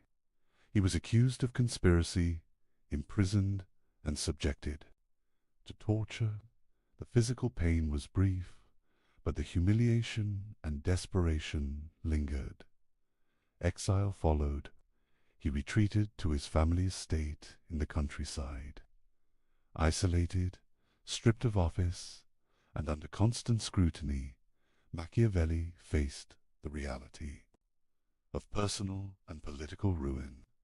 This period of displacement, however, became fertile ground for his ideas. In solitude, he turned experience, observation, and reflection into a framework for understanding power. It is in this context that he began writing The Prince. The text is more than a treatise. It is a calculated communication. Machiavelli presents his most daring insights on leadership, manipulation, and survival. Yet there is an underlying tension. Is this guidance sincere, ironic, or a survival strategy? The uncertainty itself adds to the drama of the work. The Prince can also be seen as a job application to the Medici. Machiavelli presents himself as a thinker capable of advising rulers, particularly Lorenzo de' Medici. Every paragraph balances demonstration of knowledge with subtle flattery. It is strategic, persuasive, and highly personal. He seeks to regain influence and relevance through the written word. Suspense is central to understanding this moment. Imagine Machiavelli seated at his desk, quill in hand, contemplating the boldest ideas he has ever conceived. He writes of cruelty, deception, and manipulation, fully aware of the dangers these thoughts carry if misinterpreted. Every sentence is calculated, every example carefully chosen. He is both fearless and cunning. Machiavelli's writing reflects a mind sharpened by adversity. Exile forced him to analyze politics with clarity and detachment. Personal experience, observation of leaders, and historical case studies converge in his analyses. The Prince emerges as a concentrated playbook of power distilled from the turbulence of Italian politics. He also reflects on the morality of rulers. In exile, he confronts the paradox of ethics in governance. Leaders must act decisively and sometimes ruthlessly. Yet the survival of the state often demands choices that defy conventional morality. Machiavelli writes not as a moralist, but as a realist. The Prince is a mirror reflecting the world as it is, not as it should be. Historical examples animate the text. Cesare Borgia, notorious for cunning and decisiveness, embodies the lessons. Machiavelli admired the strategies he describes are drawn from observation, not imagination. Each case illustrates the consequences of action or inaction, courage or hesitation, loyalty or betrayal. The examples lend urgency and credibility to his argument. The writing process itself is dramatic. Exile breeds tension, reflection, and intensity. Machiavelli composes a work that is audacious in content and form. He imagines the Medici reading his words, evaluating his intellect, and judging his insight. The stakes are personal and political. The Prince is a performance as much as a treatise. Suspense continues in the interpretation of the Prince. Scholars debate its intent. Was it sincere advice intended to guide rulers toward effective governance? Was it satire exposing the brutality of politics through exaggeration? Or was it itself a mask, concealing Machiavelli's personal vulnerabilities and ambitions? The ambiguity enhances the text's power and intrigue. He also reflects on exile as a catalyst for intellectual creation. Removed from office, Machiavelli gains the freedom to think without constraint. Observations of power, human ambition, and political dynamics crystallize into concise, radical insights. Exile transforms adversity into opportunity, misfortune. Into intellectual productivity, the text combines theory and practice. Machiavelli does not write abstractly. He examines practical methods to acquire, consolidate, and maintain power. Each chapter addresses real threats, human weaknesses, and strategic possibilities. The Prince is simultaneously a manual, a demonstration of expertise, and a calculated appeal to potential patrons. He illustrates the tension between fear and love, fortune and audacity, cruelty and mercy. Each paradox is heightened by his own precarious situation. Writing from exile, Machiavelli confronts the realities he himself has endured, the dangers of fortune, the fragility of position, and the necessity of decisive action. Finally, he confronts his own legacy within the Prince. By distilling his observations into a coherent guide, Machiavelli ensures that his ideas endure beyond personal misfortune. Exile, pain, and political ruin become a backdrop for intellectual immortality.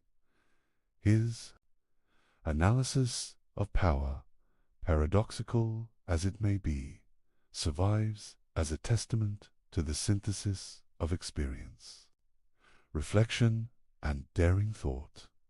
Through this chapter, we understand The Prince not merely as a book, but as a dramatic act of survival, strategy, and insight. Machiavelli transforms personal catastrophe into a timeless exploration of power, human nature, and the enduring dynamics of politics. Machiavelli's influence extends far beyond his lifetime. His observations on power, human nature, and governance shaped political philosophy for centuries. From the Renaissance to the Enlightenment and into modern politics, his ideas continue to resonate. His work challenges leaders, theorists, and citizens to confront the realities of power without illusions. He begins by examining Machiavelli's immediate impact. During the Renaissance, rulers and thinkers studied his writings with keen interest. The Prince became a reference point for understanding strategy, diplomacy, and authority. Machiavelli's clarity in analyzing human behavior and political dynamics set him apart from moralistic or idealistic treatises of his time. Enlightenment thinkers engaged deeply with his ideas.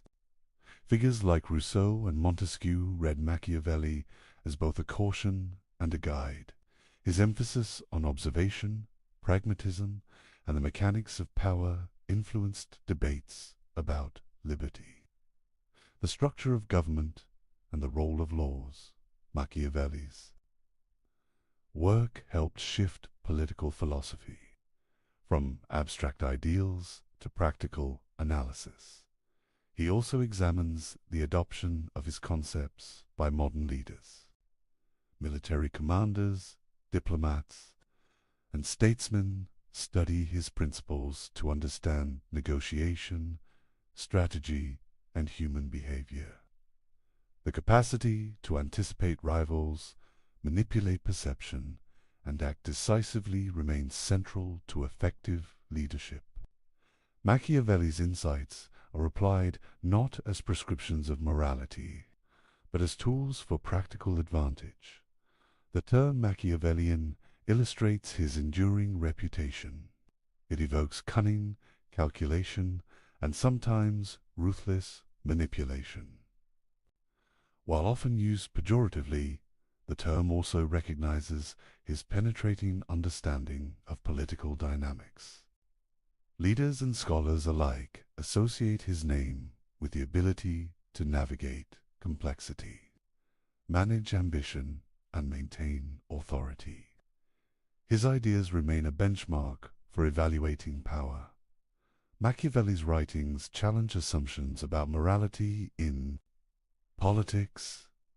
He separates ethics from efficacy. Leaders cannot rely solely on virtue or sentiment. Success depends on understanding human nature, anticipating behavior, and taking decisive action. This stark realism transformed political thought and remains relevant in contemporary analyses. He traces the influence on Republican theory. Discourses on Livy inspired debates about civic virtue, balance of power, and the role of citizens. His analysis of Rome shaped modern conceptions of liberty, checks and balances, and institutional resilience. Machiavelli demonstrated how historical examples inform the design of governance. Machiavelli's influence extends to strategy and military theory. His insistence on preparedness, citizen militias, and decisive action informs modern military doctrine. The principle that fortune favors the bold continues to guide leaders in contexts ranging from warfare to diplomacy. Action, timing, and audacity remain critical. He also explores the cultural and intellectual dimension. Machiavelli's work provoked controversy precisely because it forced readers to confront uncomfortable truths. He challenged idealistic notions of leadership, morality, and human nature. By framing power as a dynamic, often ruthless interaction, he encouraged critical thinking and realistic assessment of political life. Suspense builds as he considers the duality of his legacy. Some interpret Machiavelli as a teacher of cynicism, revealing the darker side of politics. Others see him as a realist, exposing truths that leaders must understand to govern effectively. His writings provoke reflection on whether morality is subordinate to survival, strategy, and practical wisdom. He examines how his ideas endure in modern political analysis. Political scientists, historians, and strategists draw on Machiavelli to understand negotiation, influence, and institutional dynamics. Concepts such as manipulation of perception, the balance of fear and love, and the management of alliances remain central in the study of governance. Machiavelli also shaped debates about liberty and authority. His distinction between republics and principalities informs discussions about democracy, centralized power, and citizen participation. Leaders and theorists continue to grapple with questions of freedom, control, and institutional balance, echoing his analyses from centuries ago. He highlights that his enduring influence is not merely theoretical.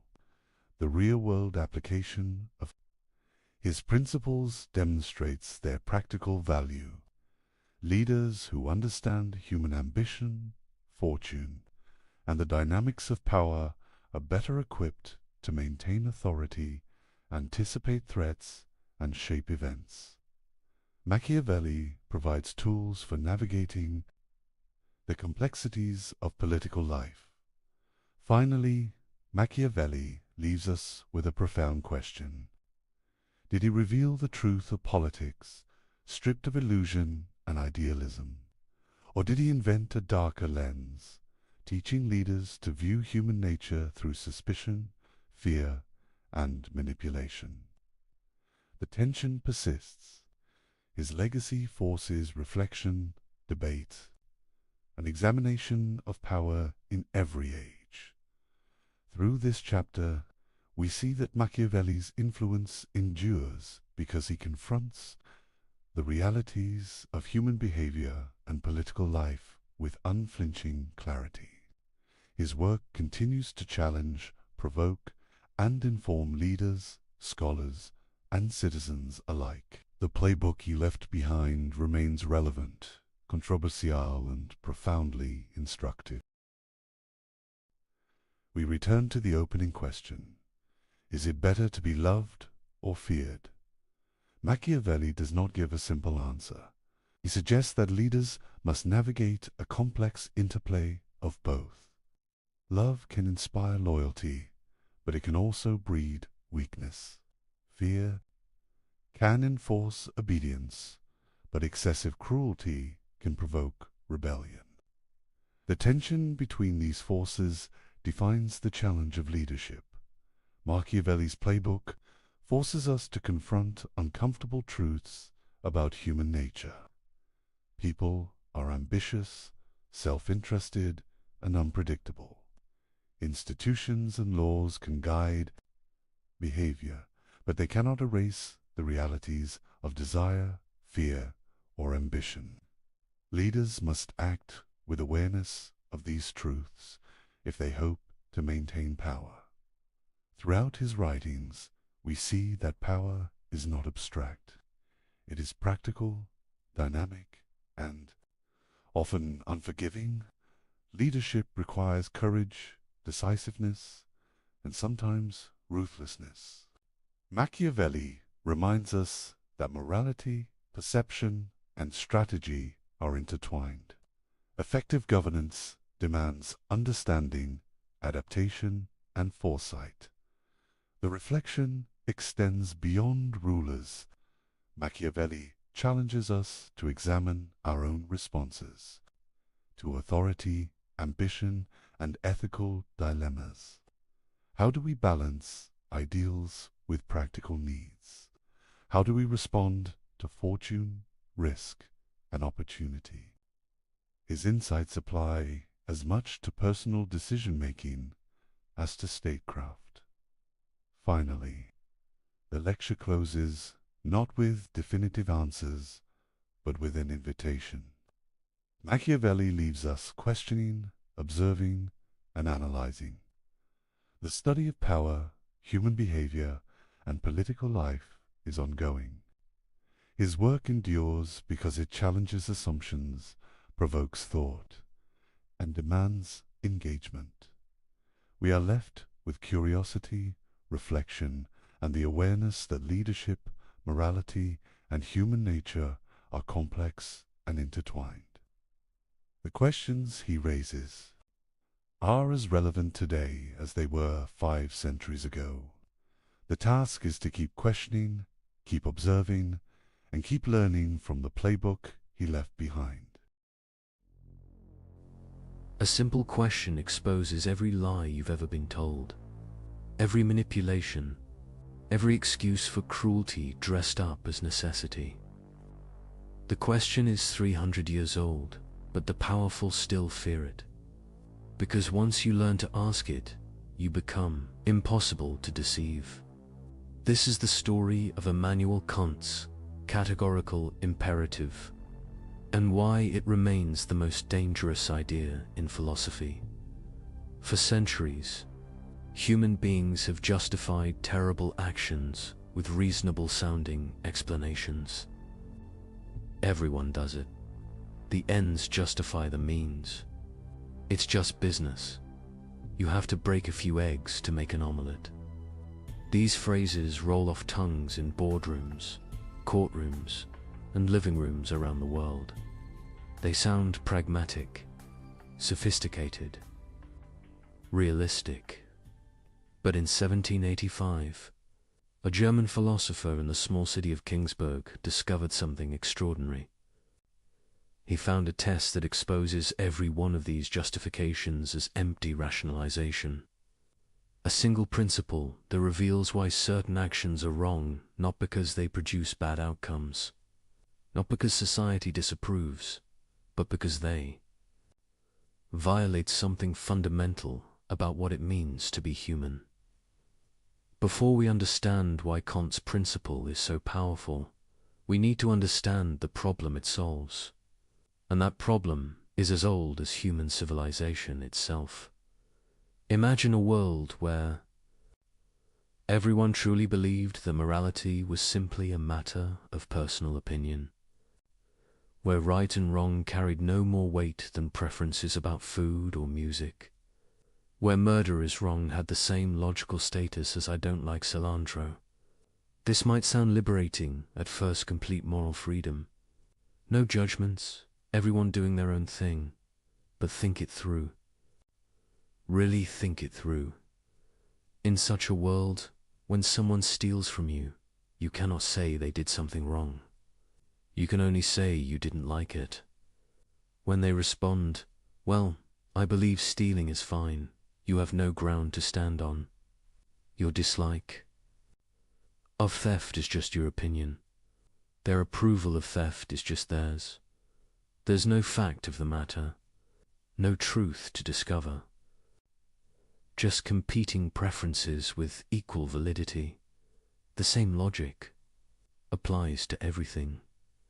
Deception, betrayal, violence, cruelty. If morality is merely subjective, then the person who enjoys inflicting suffering is not mistaken about anything.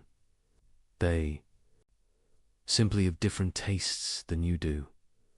Calling them immoral would be like a person who enjoys spicy food telling someone who prefers mild food that they're wrong. It's a category error. This isn't a hypothetical problem. Throughout history, this view, call it moral relativism or moral subjectivism, has tempted thoughtful people precisely because it seems to avoid dogmatism and allow for tolerance.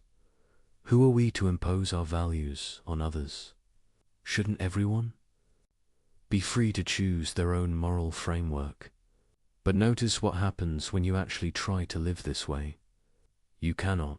When you witness genuine injustice, a child being abused, an innocent person being framed for a crime, a vulnerable person being exploited, something in you rebels against the idea that this is merely a matter of opinion. You don't think, well, I personally dislike child abuse, but the abuser has their own valid perspective. You recognize immediately and with certainty that something objectively wrong is occurring, that the perpetrator is not simply expressing a different preference, but violating something real.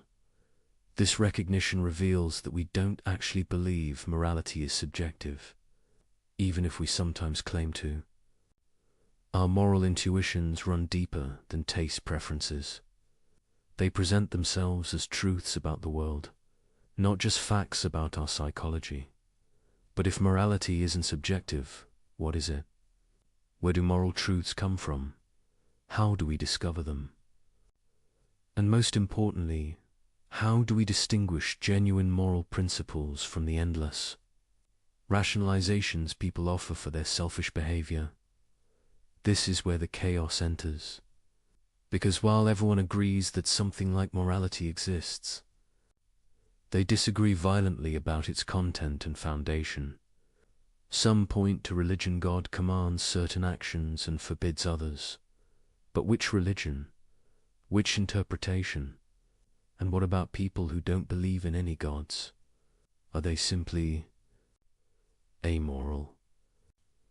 Others point to nature. We should do what's natural, follow our evolved instincts, recognize that humans are fundamentally self-interested animals. But this leads immediately to the problem that many natural impulses, aggression, dominance, tribalism, seem morally horrifying when examined closely. If we should follow nature, why shouldn't the strong dominate the weak? That's natural too. Still others point to consequences. An action is right if it produces good outcomes, wrong if it produces bad ones. This sounds reasonable until you start asking questions. Good outcomes? For whom? Over what time horizon? And who decides what counts as good? One person's benefit is often another person's harm. The landscape of moral philosophy before Kant was a battlefield of competing theories, each claiming to have found the foundation of ethics, each vulnerable to devastating objections. Religious ethics required faith in specific doctrines that not everyone shared. Natural law theories struggled to derive aught from is. Just because something is natural doesn't make it right. Consequentialist approaches led to counterintuitive conclusions where terrible acts could be justified if they produced enough benefit. But meanwhile, in everyday life, people offered an endless parade of justifications for questionable behavior. The merchant who cheated customers claimed, "Everyone does it, I'd be a fool not to." The official who accepted bribes argued, "The system is corrupt anyway, my personal integrity won't change that." The person who betrayed a confidence insisted, "I did it for their own good." Each excuse had a kind of surface plausibility. Each gestured toward some broader principle. But underneath, thinking people could sense something hollow. These weren't genuine moral reasoning. They were clever ways of giving yourself permission to do what you wanted anyway. This was the philosophical landscape when Kant began his work. A chaos of competing theories, none fully satisfying. A world where people knew moral truth existed but couldn't quite pin down what it was or where it came from. A situation where the clever could always find some justification for their actions. However terrible, Kant recognized that this problem wasn't just academic. It was existential. If human beings cannot distinguish genuine moral principles from sophisticated rationalization, then morality becomes nothing more than a word game. The person with the cleverest argument wins, regardless of whether they're right. Might makes right, or at least eloquence makes right. But Kant also recognized something else, something that would lead to his breakthrough. He saw that despite all their disagreements about the content of morality, almost everyone agreed on something fundamental. When we make moral judgments, we claim they're universal. When you say lying is wrong, you don't just mean I personally dislike lying. You mean that lying is wrong for anyone in relevantly similar circumstances. You're making a claim about reality, not just reporting your feelings. This universality is built into the very concept of moral judgment. It's what distinguishes saying murder is wrong from saying I don't like asparagus. The latter is explicitly about me and my preferences. The former is about everyone, a claim that holds regardless of what any individual thinks or feels. And this universality, Kant realized, was the key to everything. Immanuel Kant was 57 years old when he published the groundwork of the Metaphysics of Morals in 1785. He had spent decades thinking about the nature of knowledge, reality, and human reason. His previous work, The Critique of Pure Reason, had revolutionized epistemology by showing how the human mind actively structures experience rather than passively. Receiving it, now he turned his revolutionary method to ethics, and what he had discovered would change moral philosophy forever. Kant's breakthrough came from a simple observation about what we actually mean when we make moral judgments.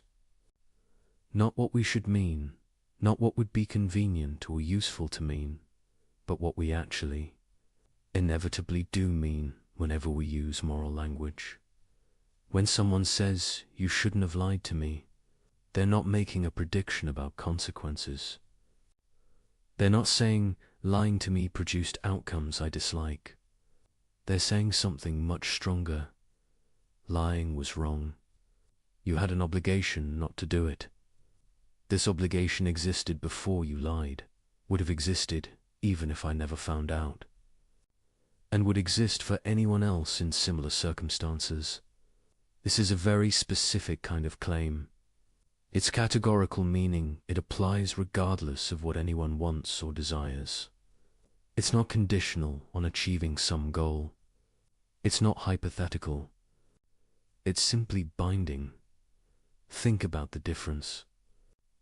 When someone says, "If you want to get good grades, you should study," that's a hypothetical imperative. The should is conditional on you wanting good grades. If you don't care about grades, the imperative loses its force. But when someone says, "You should keep your promises," they're not conditioning the obligation on whether you happen to want to keep promises. They're saying you're bound to keep them whether you want to or not. That's a categorical imperative, a command that applies to you simply because you're a rational being. Regardless of your personal goals or desires, this distinction might seem subtle, but it's revolutionary. Because once you see it, you realize that most attempted justifications for immoral behavior try to smuggle hypothetical imperatives into places where only categorical ones belong.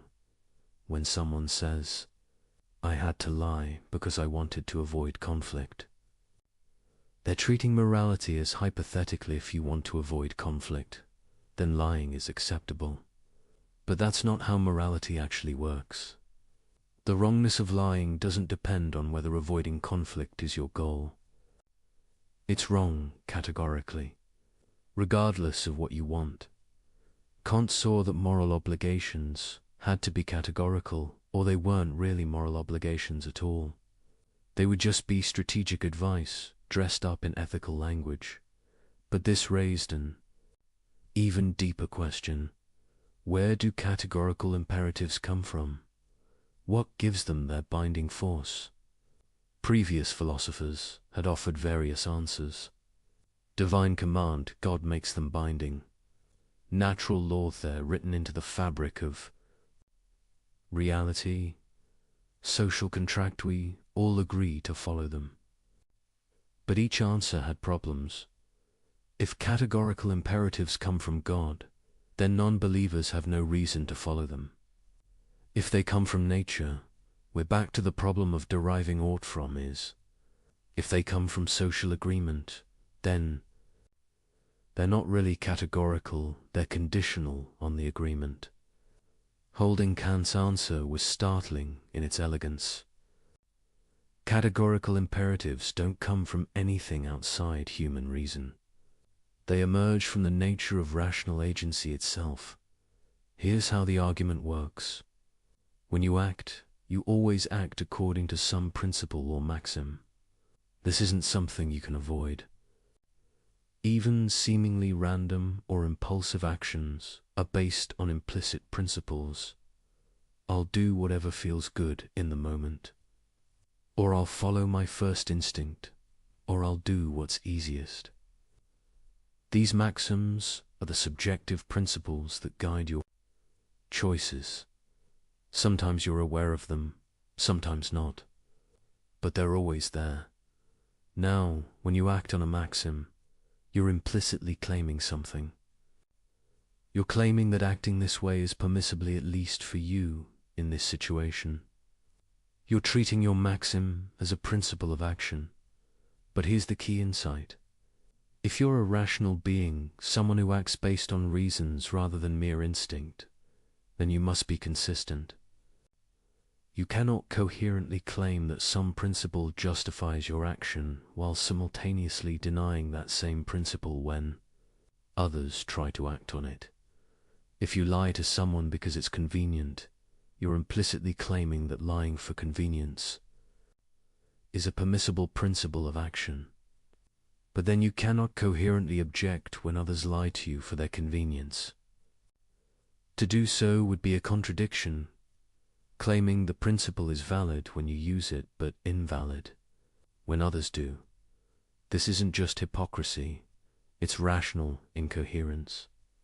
It's trying to have things both ways, in a way that violates the basic laws of logic. And this, Kant realized, is where moral obligation comes from. It doesn't require God, or nature, or social agreement. It emerges from what's required for rational agency itself to be possible. When you act, you must act on maxims. When you act on maxims, you must be able to will them as universal principles, principles that anyone in similar circumstances could follow. If you cannot do this without contradiction, then the maxim is morally impermissible. If you can, it's permissible. If you must, it's obligatory. This is why morality is categorical. It's not imposed from outside. It's not a constraint on your freedom. It's the internal requirement of rational action itself. To be a rational agent at to act for reasons rather than mere impulse. Just as to be bound by moral principles. Kant had found something remarkable. He'd shown that morality isn't arbitrary, isn't culturally relative, isn't dependent on what anyone happens to want. It's built into the structure of rationality itself. To deny moral obligation is to deny that you're a rational being. And to deny you're a rational being is to undermine any claim you might make, including the claim that morality doesn't exist. But there was more. Because if this is where moral obligation comes from, then it tells us something profound about what moral actions look like. Most people, when asked why they do the right thing, will point to something outside themselves, because God commands. It, because society expects it, because I'll be punished otherwise, because it benefits me in the long run. These might all be good motivations in their own way, but can't realize they're not truly moral motivations. Why? Because they make morality conditional. They reduce it to a means to some other end. And whenever you treat morality as a means to something else, you open the door to abandoning it when it no longer serves that end.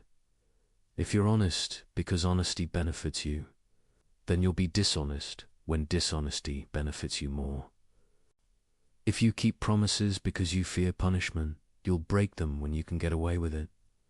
If you help others because it makes you feel good, you'll stop helping when it becomes emotionally costly.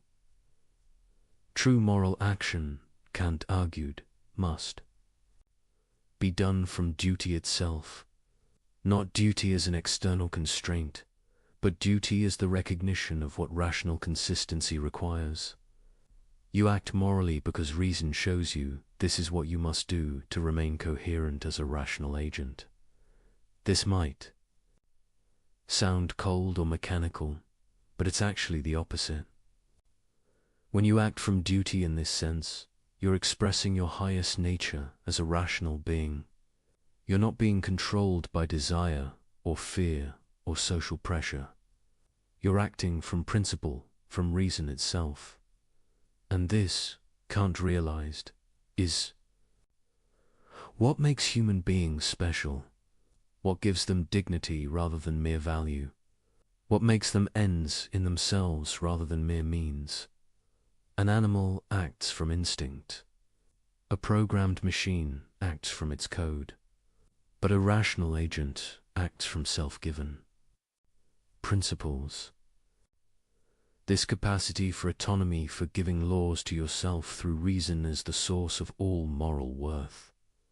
When you act morally, you're not obeying some external authority. You're legislating for yourself. You're being autonomous in the deepest sense, and this autonomy is precisely what the moral law protects and demands. This was Kant's revolutionary insight. Morality isn't imposed on rational beings from outside. It's what rational agency itself requires.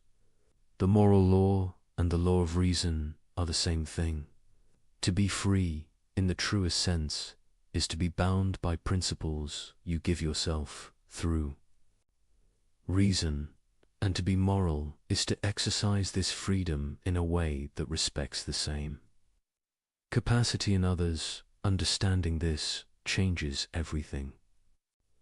Because now we can see why certain maxims fail moral scrutiny. It's not because they produce bad outcomes, though they often do. It's not because an authority figure forbids them, though they often might. It's because they're rationally incoherent. They cannot be universalized without contradiction, and this gives us the tool we need. A way to test any proposed action, any justification, any moral claim. A principle that cuts through complexity and rationalization to expose the underlying truth. Kant called it the categorical imperative. Now we arrive at the principle itself, the test that exposes every rationalization, every excuse, every sophisticated justification for doing wrong.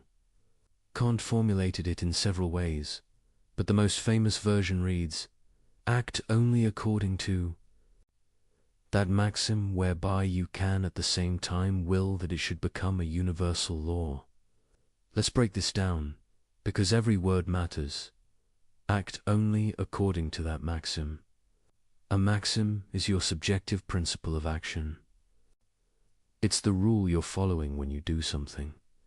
Sometimes it's explicit, I will always tell the truth.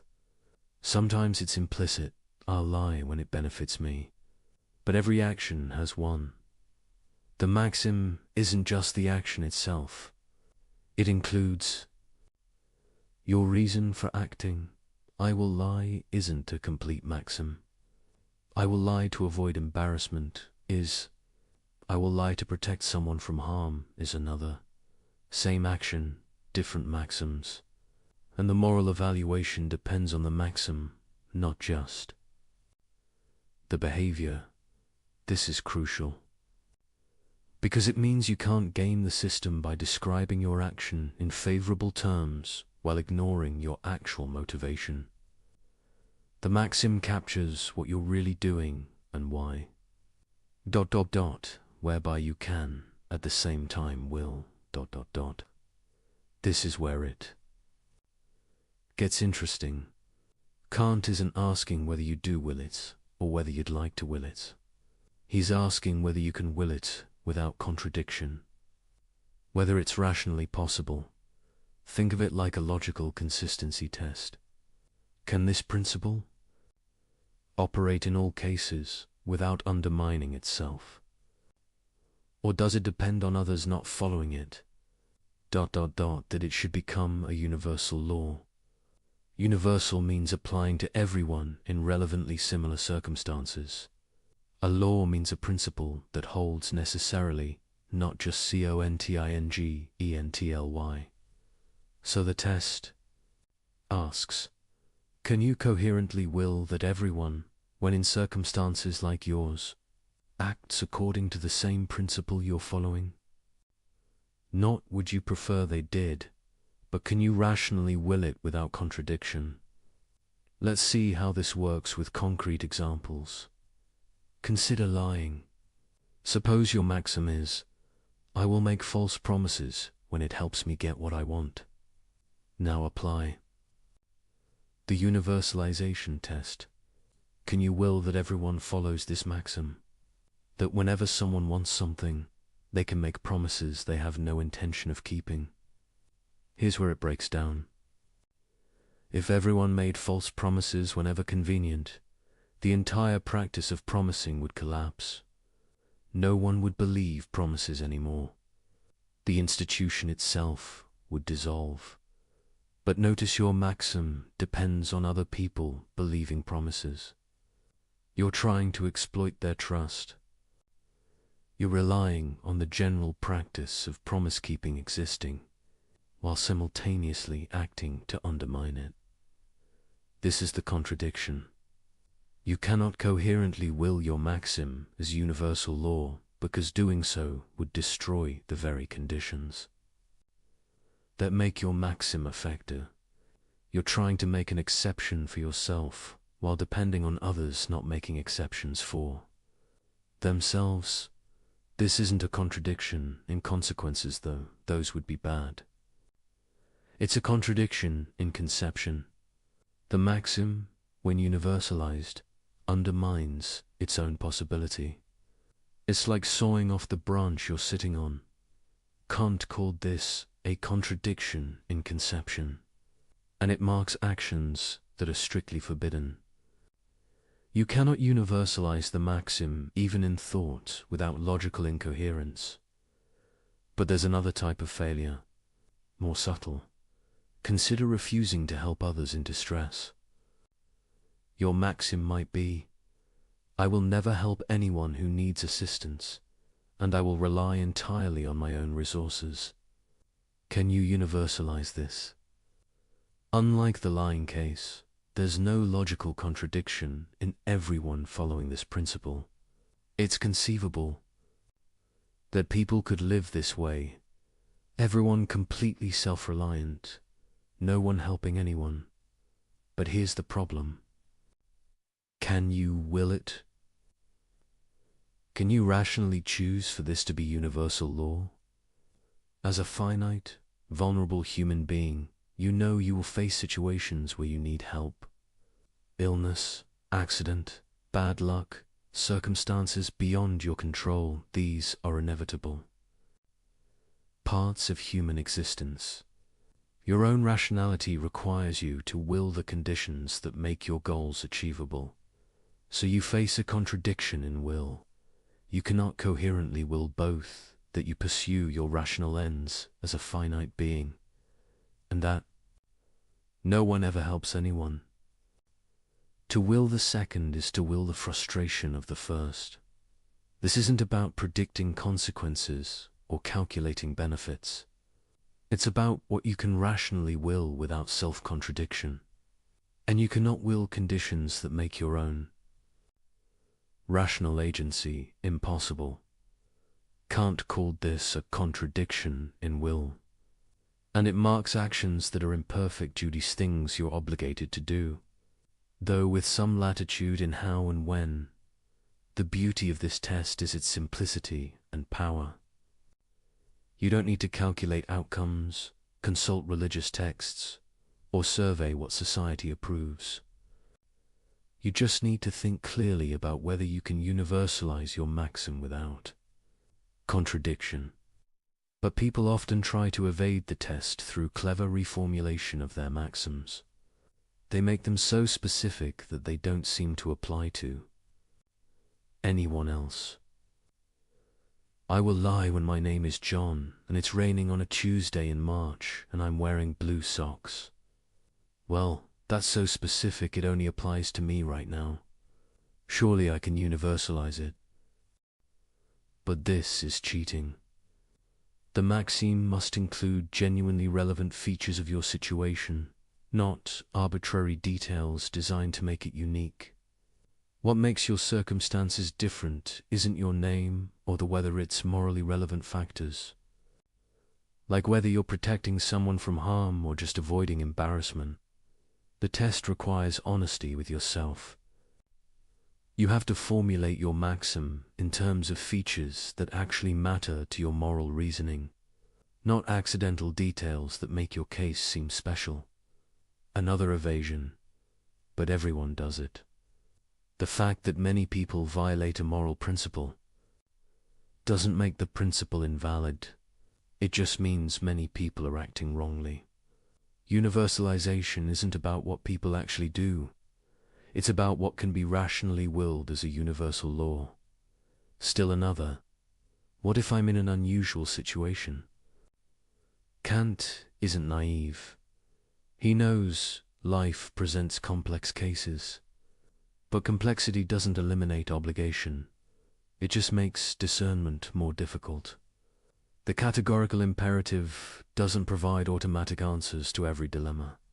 It provides a test for evaluating your reasoning. And here's something crucial that people often miss. The categorical imperative isn't about predicting what would happen if everyone acted that way. It's about whether you can rationally will it. Suppose I want to become a concert pianist. Can I will that everyone becomes a concert pianist? Well, if everyone did, there'd be no farmers, doctors, builders. Society would collapse. So does this mean pursuing music is immoral? No, because the maxim isn't everyone should be a pianist. It's I will develop my talents in ways that contribute to human flourishing. That's perfectly universalizable. Everyone developing their particular talents in beneficial ways is not only coherent, but desirable. The test requires you to think carefully about what principle you're actually following, not to apply mechanical rules that ignore context. Similarly, the categorical imperative doesn't demand moral perfection in every moment. It demands that your maxims be universalizable.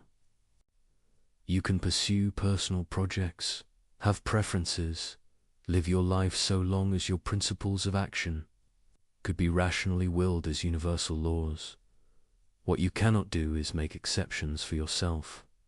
You cannot claim that the rules that apply to others don't apply to you simply because you're you. You cannot exploit others' moral behavior while refusing to be moral yourself. This is why the categorical imperative is so powerful against manipulation and exploitation. Because manipulators always depend on asymmetry. They lie while requiring others to tell truth. They break promises while requiring others to keep theirs. They use people as means while insisting on being treated as ends. The universalization test exposes this asymmetry immediately. It forces you to acknowledge that if your principle is valid for you, it must be valid for everyone. And if you cannot accept it being valid for everyone, then it's not actually valid for you either. This is the weapon Kant gives us. Not a list of rules to memorize, but a test for evaluating any proposed action. A way to see through rationalizations to the underlying logical structure. When someone tells you why their questionable behavior is justified, translate it into a maxim. Then ask, can this be universalized? Can everyone in similar circumstances follow this principle without contradiction? If not, you've found the flaw. Not because you disagree with their values, not because you have different preferences, but because they're being rationally incoherent. They're claiming an exception for themselves, while depending on others not claiming the same exception. And once you see this, you cannot unsee it. Every excuse, every justification, every sophistication, argument for doing wrong reveals itself as an attempt to have things both ways, to enjoy the benefits of a moral order while refusing to be bound by it yourself. The categorical imperative strips away the complexity and reveals the simple truth. Either your principle can apply to everyone, or it cannot apply to you. There is no middle ground, no special pleading, no exceptions. This is why Kant believed morality could be based on reason alone. Because the categorical imperative doesn't depend on what anyone desires, believes, or values. It's a test of logical consistency, and logical consistency is binding on all rational beings, regardless of their particular commitments. You might not want to be moral. You might wish you could lie, cheat, and exploit with impunity. But if you're rational, you cannot coherently claim the right to do so. Because to claim that right is to grant it to everyone, which destroys the very conditions that make your actions effective. This is the trap that catches all moral violators. They want the benefits of a moral order trust, cooperation, stable expectations while refusing its burdens. But they cannot have both. The moment they claim the right to violate moral principles for their benefit, they grant that same right to everyone else. And in doing so, they destroy the very order they depend on. The first formulation of the categorical imperative gives us a test for evaluating maxims. But Kant offered a second formulation that goes deeper, revealing what's at stake in moral action. He called it the formula of humanity, and it reads, act in such a way that you treat humanity, whether in your own person or in the person of another, always at the same time as an end and never simply as a means. This formulation shifts focus from the logical structure of maxims to the fundamental value that makes morality possible. And in doing so, it reveals something profound about human dignity. Let's unpack it carefully. Treat humanity, ... Not just human beings as biological organisms, but humanity, the rational nature that makes us moral agents. The capacity for setting ends, making choices, legislating principles for ourselves. Double quote, ... whether in your own person or in the person of another, ... This is crucial. You can violate humanity in yourself as much as in others. Destroying your own rational nature is as wrong as destroying someone else's. ... Always at the same time as an end. An end is something valuable in itself, not just as a means to something else. To treat humanity as an end is to recognize its unconditional worth, its dignity rather than mere price. ... And never simply as a means. Notice the word simply. Kant isn't saying you can never use people as means. You use people as means all the time in perfectly innocent ways. When you buy groceries, you're using the cashier as a means to get food. When you ask for directions, you're using someone as a means to find your way. The problem is treating people merely or simply as means, using them as tools without respecting their rational agency, manipulating, coercing, or deceiving them in ways that undermine their capacity to make informed choices. This formulation captures something the universalization test points toward but doesn't make explicit. Why can't you lie? Because lying treats the person you deceive as a mere tool for achieving your ends. You're manipulating their beliefs to get what you want, without respecting their capacity to reason and choose for themselves. Why can't you break promises? Because promises are commitments between rational agents. Breaking them treats the other person as someone whose rational expectations don't matter, as if they were just an obstacle to navigate rather than a fellow agent with legitimate claims. Why can't you coerce? Because coercion overrides someone's will